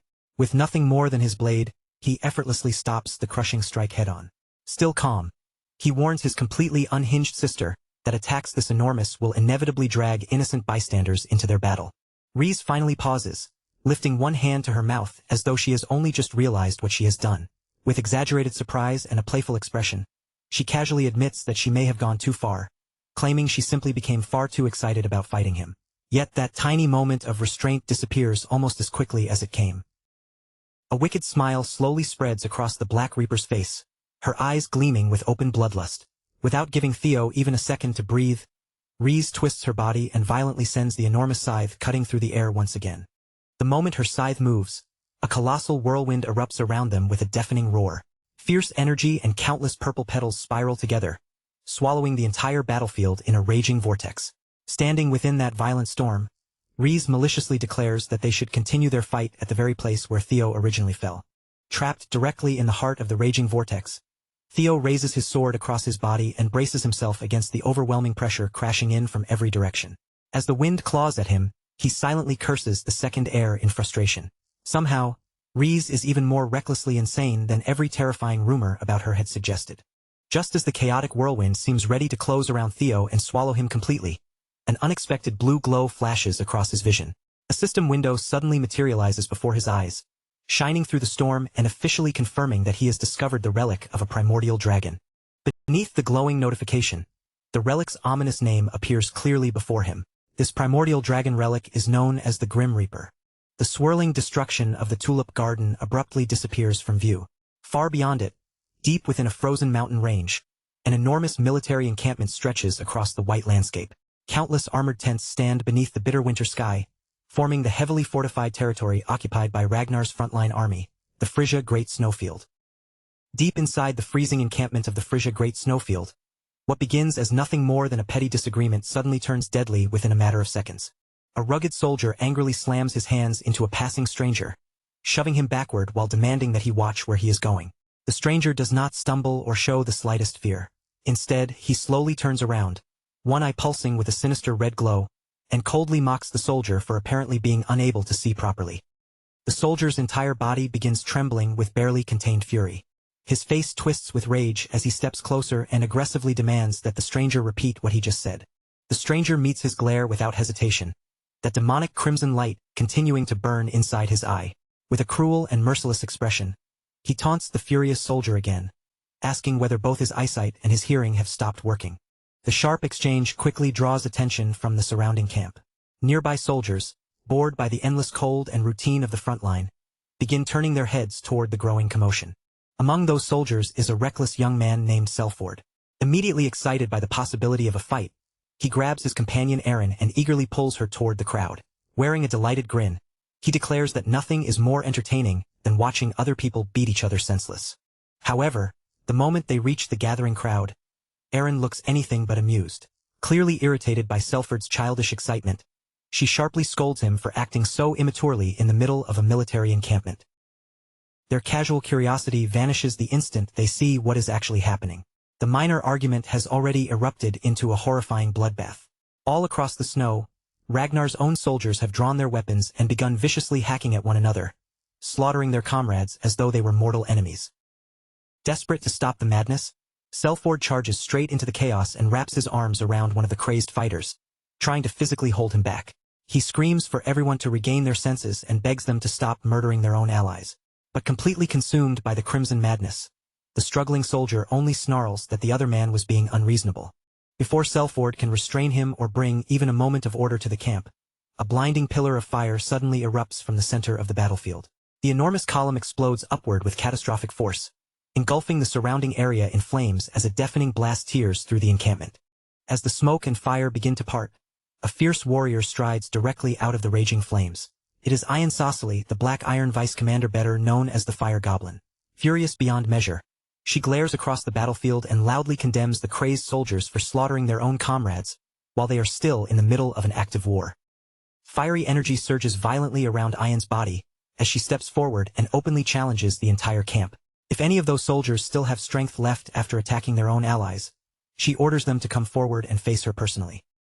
Watching the terrifying Vice Commander from the edge of the destruction, the blonde soldier Selford finally releases a small breath of relief. With Ian's overwhelming power and authority now bearing down on everyone, he confidently assumes that the chaos will finally be forced to end. But beside him, the bespectacled Aaron notices something Selford himself has overlooked. During Ian's explosive entrance, the spreading flames lightly scorched his hand, leaving a small burn across his skin. The instant Aaron realizes that her friend has been carelessly injured by their own superior, something inside her suddenly breaks. Whatever patience and reason she possessed disappear all at once. Her irritated expression twists into something far more disturbing. Aaron begins laughing with chilling, manic delight as one of her eyes pulses violently with the same sinister crimson light seen among the other soldiers. The terrifying force controlling the camp has now infected her as well. Completely overtaken by bloodthirsty madness, Aaron reaches for her weapon without hesitation. In one swift motion, she draws her dagger and lowers herself into an attacking stance, fully prepared to launch a lethal, and almost certainly suicidal, assault directly at the blazing Vice Commander. Selford immediately panics when he sees the dagger in Aaron's hand. Horrified that his own companion has suddenly lost her mind, he desperately tries to calm her down and stop her before she throws herself into a battle she cannot possibly survive. While flames, screams, and clashing weapons continue to consume the encampment outside, the turmoil fades away as attention shifts deeper inside the frontline base. Separated from the bloodbath stands a quiet command tent, where Ragnar's highest-ranking warriors have gathered. Inside, an imposing veteran hardened by countless battles listens to the chaos outside and scoffs with open disgust. One of the 9 dragons bitterly condemns the army's complete lack of discipline, furious that frontline soldiers could surrender their minds so easily. How are they supposed to fight a proper war when they cannot even stop themselves from killing one another? Wolfgang Ragnar, one of the 9 dragons, explains that the Mad Dragon Emperor's corrupting madness is surging outward with increasing violence from the main Troivin stronghold. Unless they act immediately, the damage to their own forces will become catastrophic. To prevent further losses, Wolfgang proposes withdrawing the frontline troops at once. Tyrant Dragon Dante Roll immediately rejects the proposal with fierce opposition. Their massive offensive is scheduled to begin in only 2 days, and retreating now would destroy their momentum. He insists that this is the greatest opportunity they may ever have to wipe out the Troivin faction once and for all. Before the argument can grow any more heated, Black Dragon Robert Ragnar cuts through the tension with a firm command. Only the strongest elite warriors, those capable of resisting the psychological corruption, will remain at the front. Every high-ranking swordsman and all lower-tier troops must retreat immediately while the leadership reassesses the now compromised military operation. Ice Dragon Neil reluctantly accepts that there is no better option, but her expression remains grim. Even their most powerful elites will not endure this pressure forever. She reminds the council of a terrifying historical example. Even the legendary warrior known as the Wind Baron eventually lost himself to this very same madness. Demon Dragon Julius Ragnar falls silent, visibly shaken by the scale of this unprecedented disaster. As the horrifying implications settle over the command tent, the frozen frontline fades away, revealing a sweeping view of the distant Troivin stronghold. The colossal fortress towers above the frozen landscape, completely engulfed by waves of sinister crimson energy. That ominous red radiance spreads across the sky and hangs over Ragnar's vulnerable encampments below like a looming curse. One terrible truth has become unavoidable. By the time Theo returns to the front lines, the entire tide of this deadly war will have turned violently against them. Back at the Tulip Garden, the new chapter explodes straight into the same violent standoff, with the battlefield already trembling under the pressure of the confrontation. Standing firm amid shattered stone and debris flying in every direction, Theo calmly raises his blade and effortlessly stops the devastating sideways strike before it can tear through him.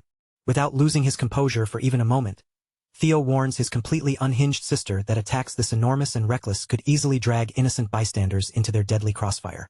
Reese pauses her relentless assault for barely a second, lifting one hand to her mouth in exaggerated surprise. With a playful expression, she admits she may have gone a little too far, then casually excuses herself by saying she was simply far too excited about finally reuniting with him. But that brief trace of restraint disappears almost instantly. Ree's expression twists into a wicked, bloodthirsty smirk, making it painfully clear that she has no intention of stopping. The Black Reaper tightens her grip and violently swings her enormous weapon once again, sending another wave of crushing power tearing across the garden. A colossal whirlwind suddenly erupts around them, roaring with fierce energy as countless purple petals spiral through the air. Standing within the violent storm, Reese maliciously declares that they should take this brutal battle back to the very place where Theo originally fell. Trapped directly in the center of the raging vortex, Theo lowers his stance and braces himself firmly, resisting the crushing pressure as purple petals and violent currents whip around his body. Even under that overwhelming pressure, Theo rapidly studies the terrifying opponent in front of him. The Black Reaper's speed is easily on the same level as Gisher's, yet her destructive power is in an entirely different league. Then an even colder realization strikes him. The massive blow she unleashed earlier had not even been delivered at full strength. Through the swirling storm of petals, Reese catches sight of Theo's intense, unwavering glare. Instead of feeling threatened, her eyes light up with absolute delight. Mocking the fierce fighting spirit burning in his eyes, his bloodthirsty sister dives straight down from the sky. Her colossal scythe rises above her before crashing toward him with terrifying speed and devastating momentum. Theo refuses to retreat and meets the deadly attack head-on. The instant their weapons collide, a blinding explosion of raw energy bursts through the air, sending violent shockwaves in every direction. Neither sibling gives an inch as their blades remain locked together inside a dazzling storm of sparks. For a brief moment, the two siblings push against one another with immense force, each trying to overpower the other. Then they suddenly break apart, only to charge forward again and launch into another lightning-fast exchange of lethal strikes. Every impact tears through the surrounding air. Purple petals scatter wildly, while violent shockwaves burst outward from each brutal collision of their weapons. Theo keeps pace with his sister's relentless assault, reading each movement as it comes. Just as her enormous scythe crashes down, he smoothly flips backward out of danger, leaving the weapon to smash apart the stone where he had been standing only a fraction of a second earlier. Seeing Theo evade such a devastating blow with perfect timing only excites Reese even more. A wide, wicked grin slowly spreads across her face as her bloodlust continues to rise. With obvious satisfaction in her voice, Reese admits that the rumors were true after all. Theo really had undergone a sudden and astonishing increase in strength. Deciding that this violent family reunion has only just begun, the Black Reaper stops holding back and starts gathering a terrifying amount of fiery aura around her body. A massive ring of concentrated flames erupts around Reese with a thunderous roar. The blazing circle twists violently as she settles into position and prepares to unleash her next attack. Reese challenges her brother to survive what is coming next. Then she violently lunges forward, releasing a colossal hurricane of blazing destruction that surges straight toward Theo and consumes everything in its path. As a burning storm of projectiles closes in from the front, Theo moves his blade frantically, parrying one deadly strike after another. But in the middle of that desperate defense, a chilling realization suddenly washes over him. The fiery sickles he knocked away are not fading or breaking apart. Even after being deflected, every one of them remains fully intact.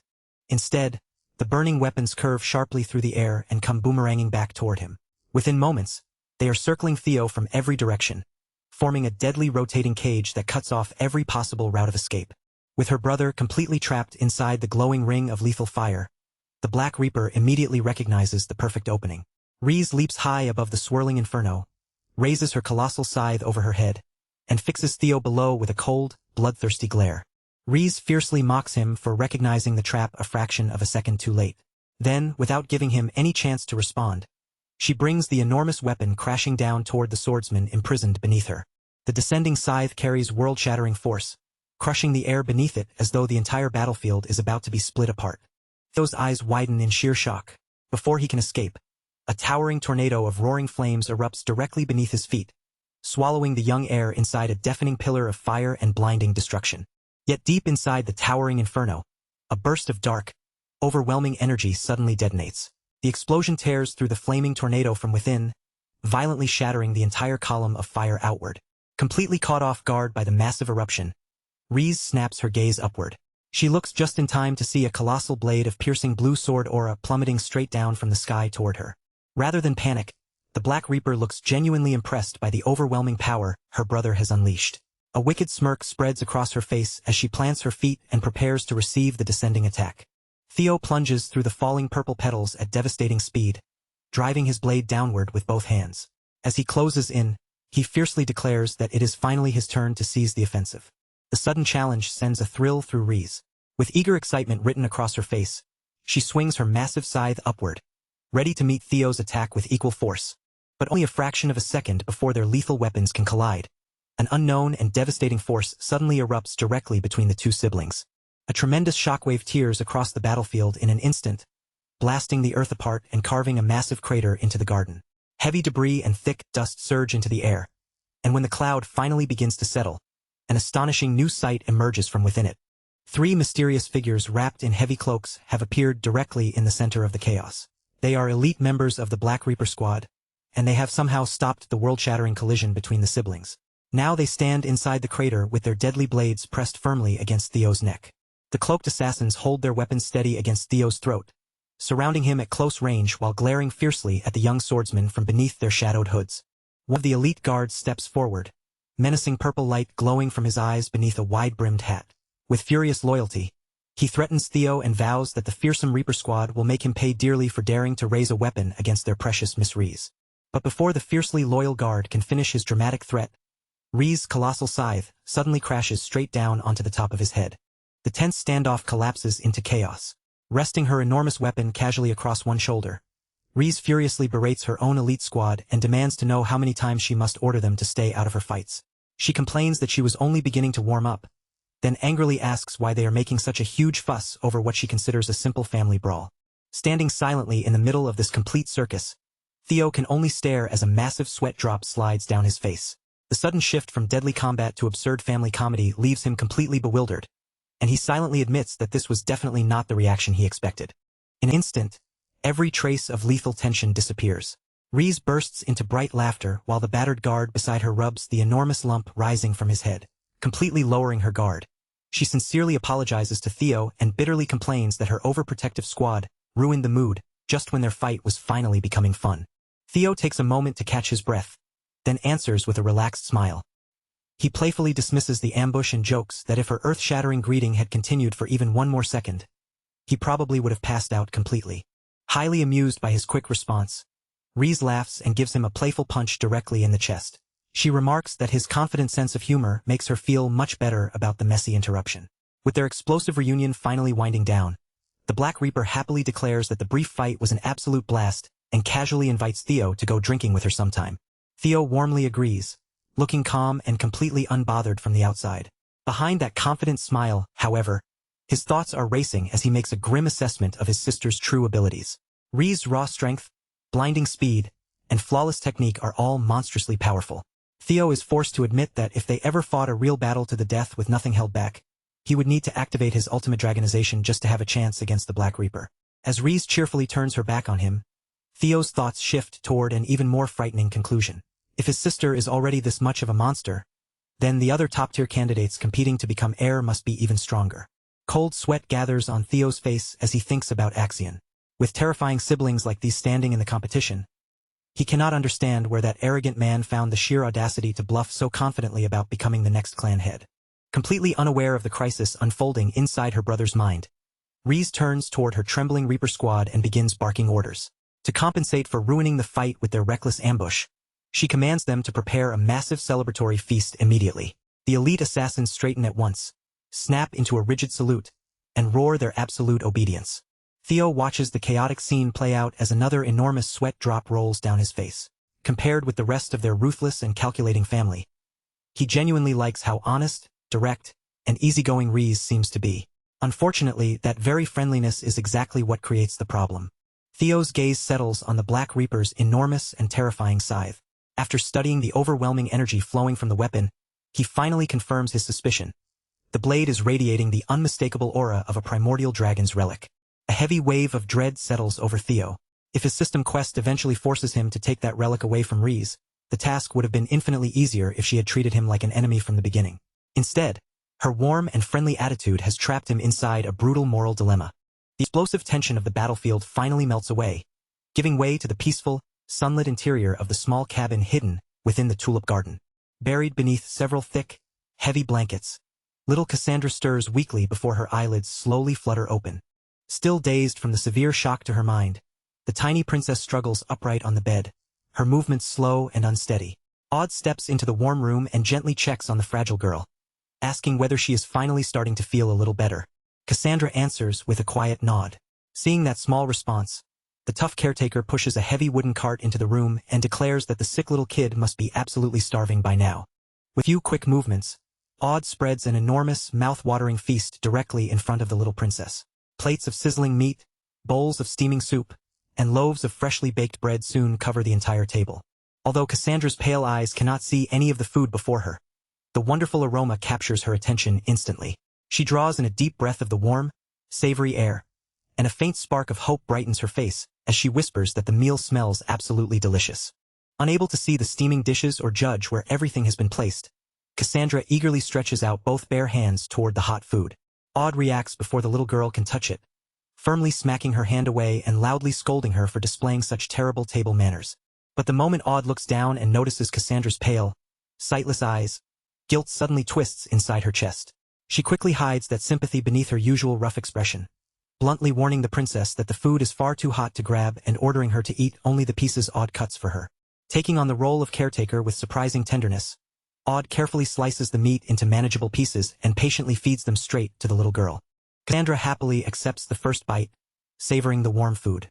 As she continues feeding her, Odd casually explains that after the meal, they will need to change her clothes so the damaged garments can be properly patched up. Then, revealing a much softer side than anyone might expect, Odd thoughtfully points out that Cassandra's mother was the one who made those precious clothes for her. The instant those tender words reach her ears, tears begin gathering in the little princess's unseeing eyes. With her voice trembling softly, Cassandra offers Odd a heartfelt thank you. Odd answers with a fond, teasing smirk and playfully calls the emotional little princess a crybaby. Suddenly remembering that she forgot to bring anything to drink, Aude rises from her seat. Before leaving, she sternly warns Cassandra not to start eating with her hands again, then quickly steps out of the room to fetch the drinks. But the very second Cassandra is left alone inside the silent cabin, every trace of that warm and comforting atmosphere seems to disappear. Her small fingers tighten around the fabric of her clothes as a crushing wave of anxiety washes over her. With dread settling heavily in her chest, the young prophet realizes that something about this situation is terribly wrong. Panic begins racing through Cassandra's thoughts. For some time now, her dreams have stopped revealing the future, and everything currently unfolding around her directly contradicts the visions she had already witnessed. Never before has she experienced such a frightening and complete blindness toward what lies ahead. Even so, while sitting alone in the dim cabin, the little girl desperately clings to one fragile thread of hope within this uncertain, broken timeline. After all, every future she had seen before was filled with nothing but unbearable sadness, suffering, and tragedy. Heavy boots step onto the wooden floorboards, each footfall echoing through the cabin. Hearing someone enter, the blind little princess brightens and happily assumes that her tough caretaker has finally returned with the drinks. Yet as those threatening footsteps continue drawing closer, Cassandra's hopeful expression fades, and a cold realization suddenly grips her. The slow, calculated tread does not belong to anyone she recognizes. Trembling as fresh fear spreads through her body, the young prophet nervously asks the stranger to identify themselves, innocently mistaking the terrifying intruder for an auntie. Towering Archer stands menacingly in the doorway, armed from head to toe and blocking the only clear path outside. This woman is Sex, number 6 among Troyvin's 9 elite servitors. Sex immediately takes offense at the innocent greeting. The ruthless assassin lets out an irritated scoff, angrily criticizing the child's manners and harshly demanding that Cassandra address her as an older sister instead. Without showing even the slightest hint of mercy, Sex swings her arm and violently backhands the small, defenseless girl across the face. The brutal impact hurls Cassandra face-first into the warm meal in front of her. Dishes scatter as the little princess is knocked completely off the bed, crashing hard onto the cold wooden floor below. Sex looks down at the motionless princess with open arrogance, mocking how laughably simple this kidnapping mission has turned out to be. Grabbing the frail girl roughly by her clothes, the overconfident assassin prepares to carry her away and make a quick escape. Certain that no one is there to stop her, Sex has carelessly lowered her guard completely. Just as Sex hoists the unconscious child into the air by her collar, the dark shadows stretched across the cabin floor suddenly begin twisting, swelling, and spreading with violent force. A colossal, nightmarish creature bursts from the darkness directly behind the unsuspecting Troyvin assassin, its jagged teeth glowing inside a monstrous grin. It is Umbra, Theo's enormous dragon, rising straight out of the shadows and looming over the intruder with overwhelming, murderous bloodlust.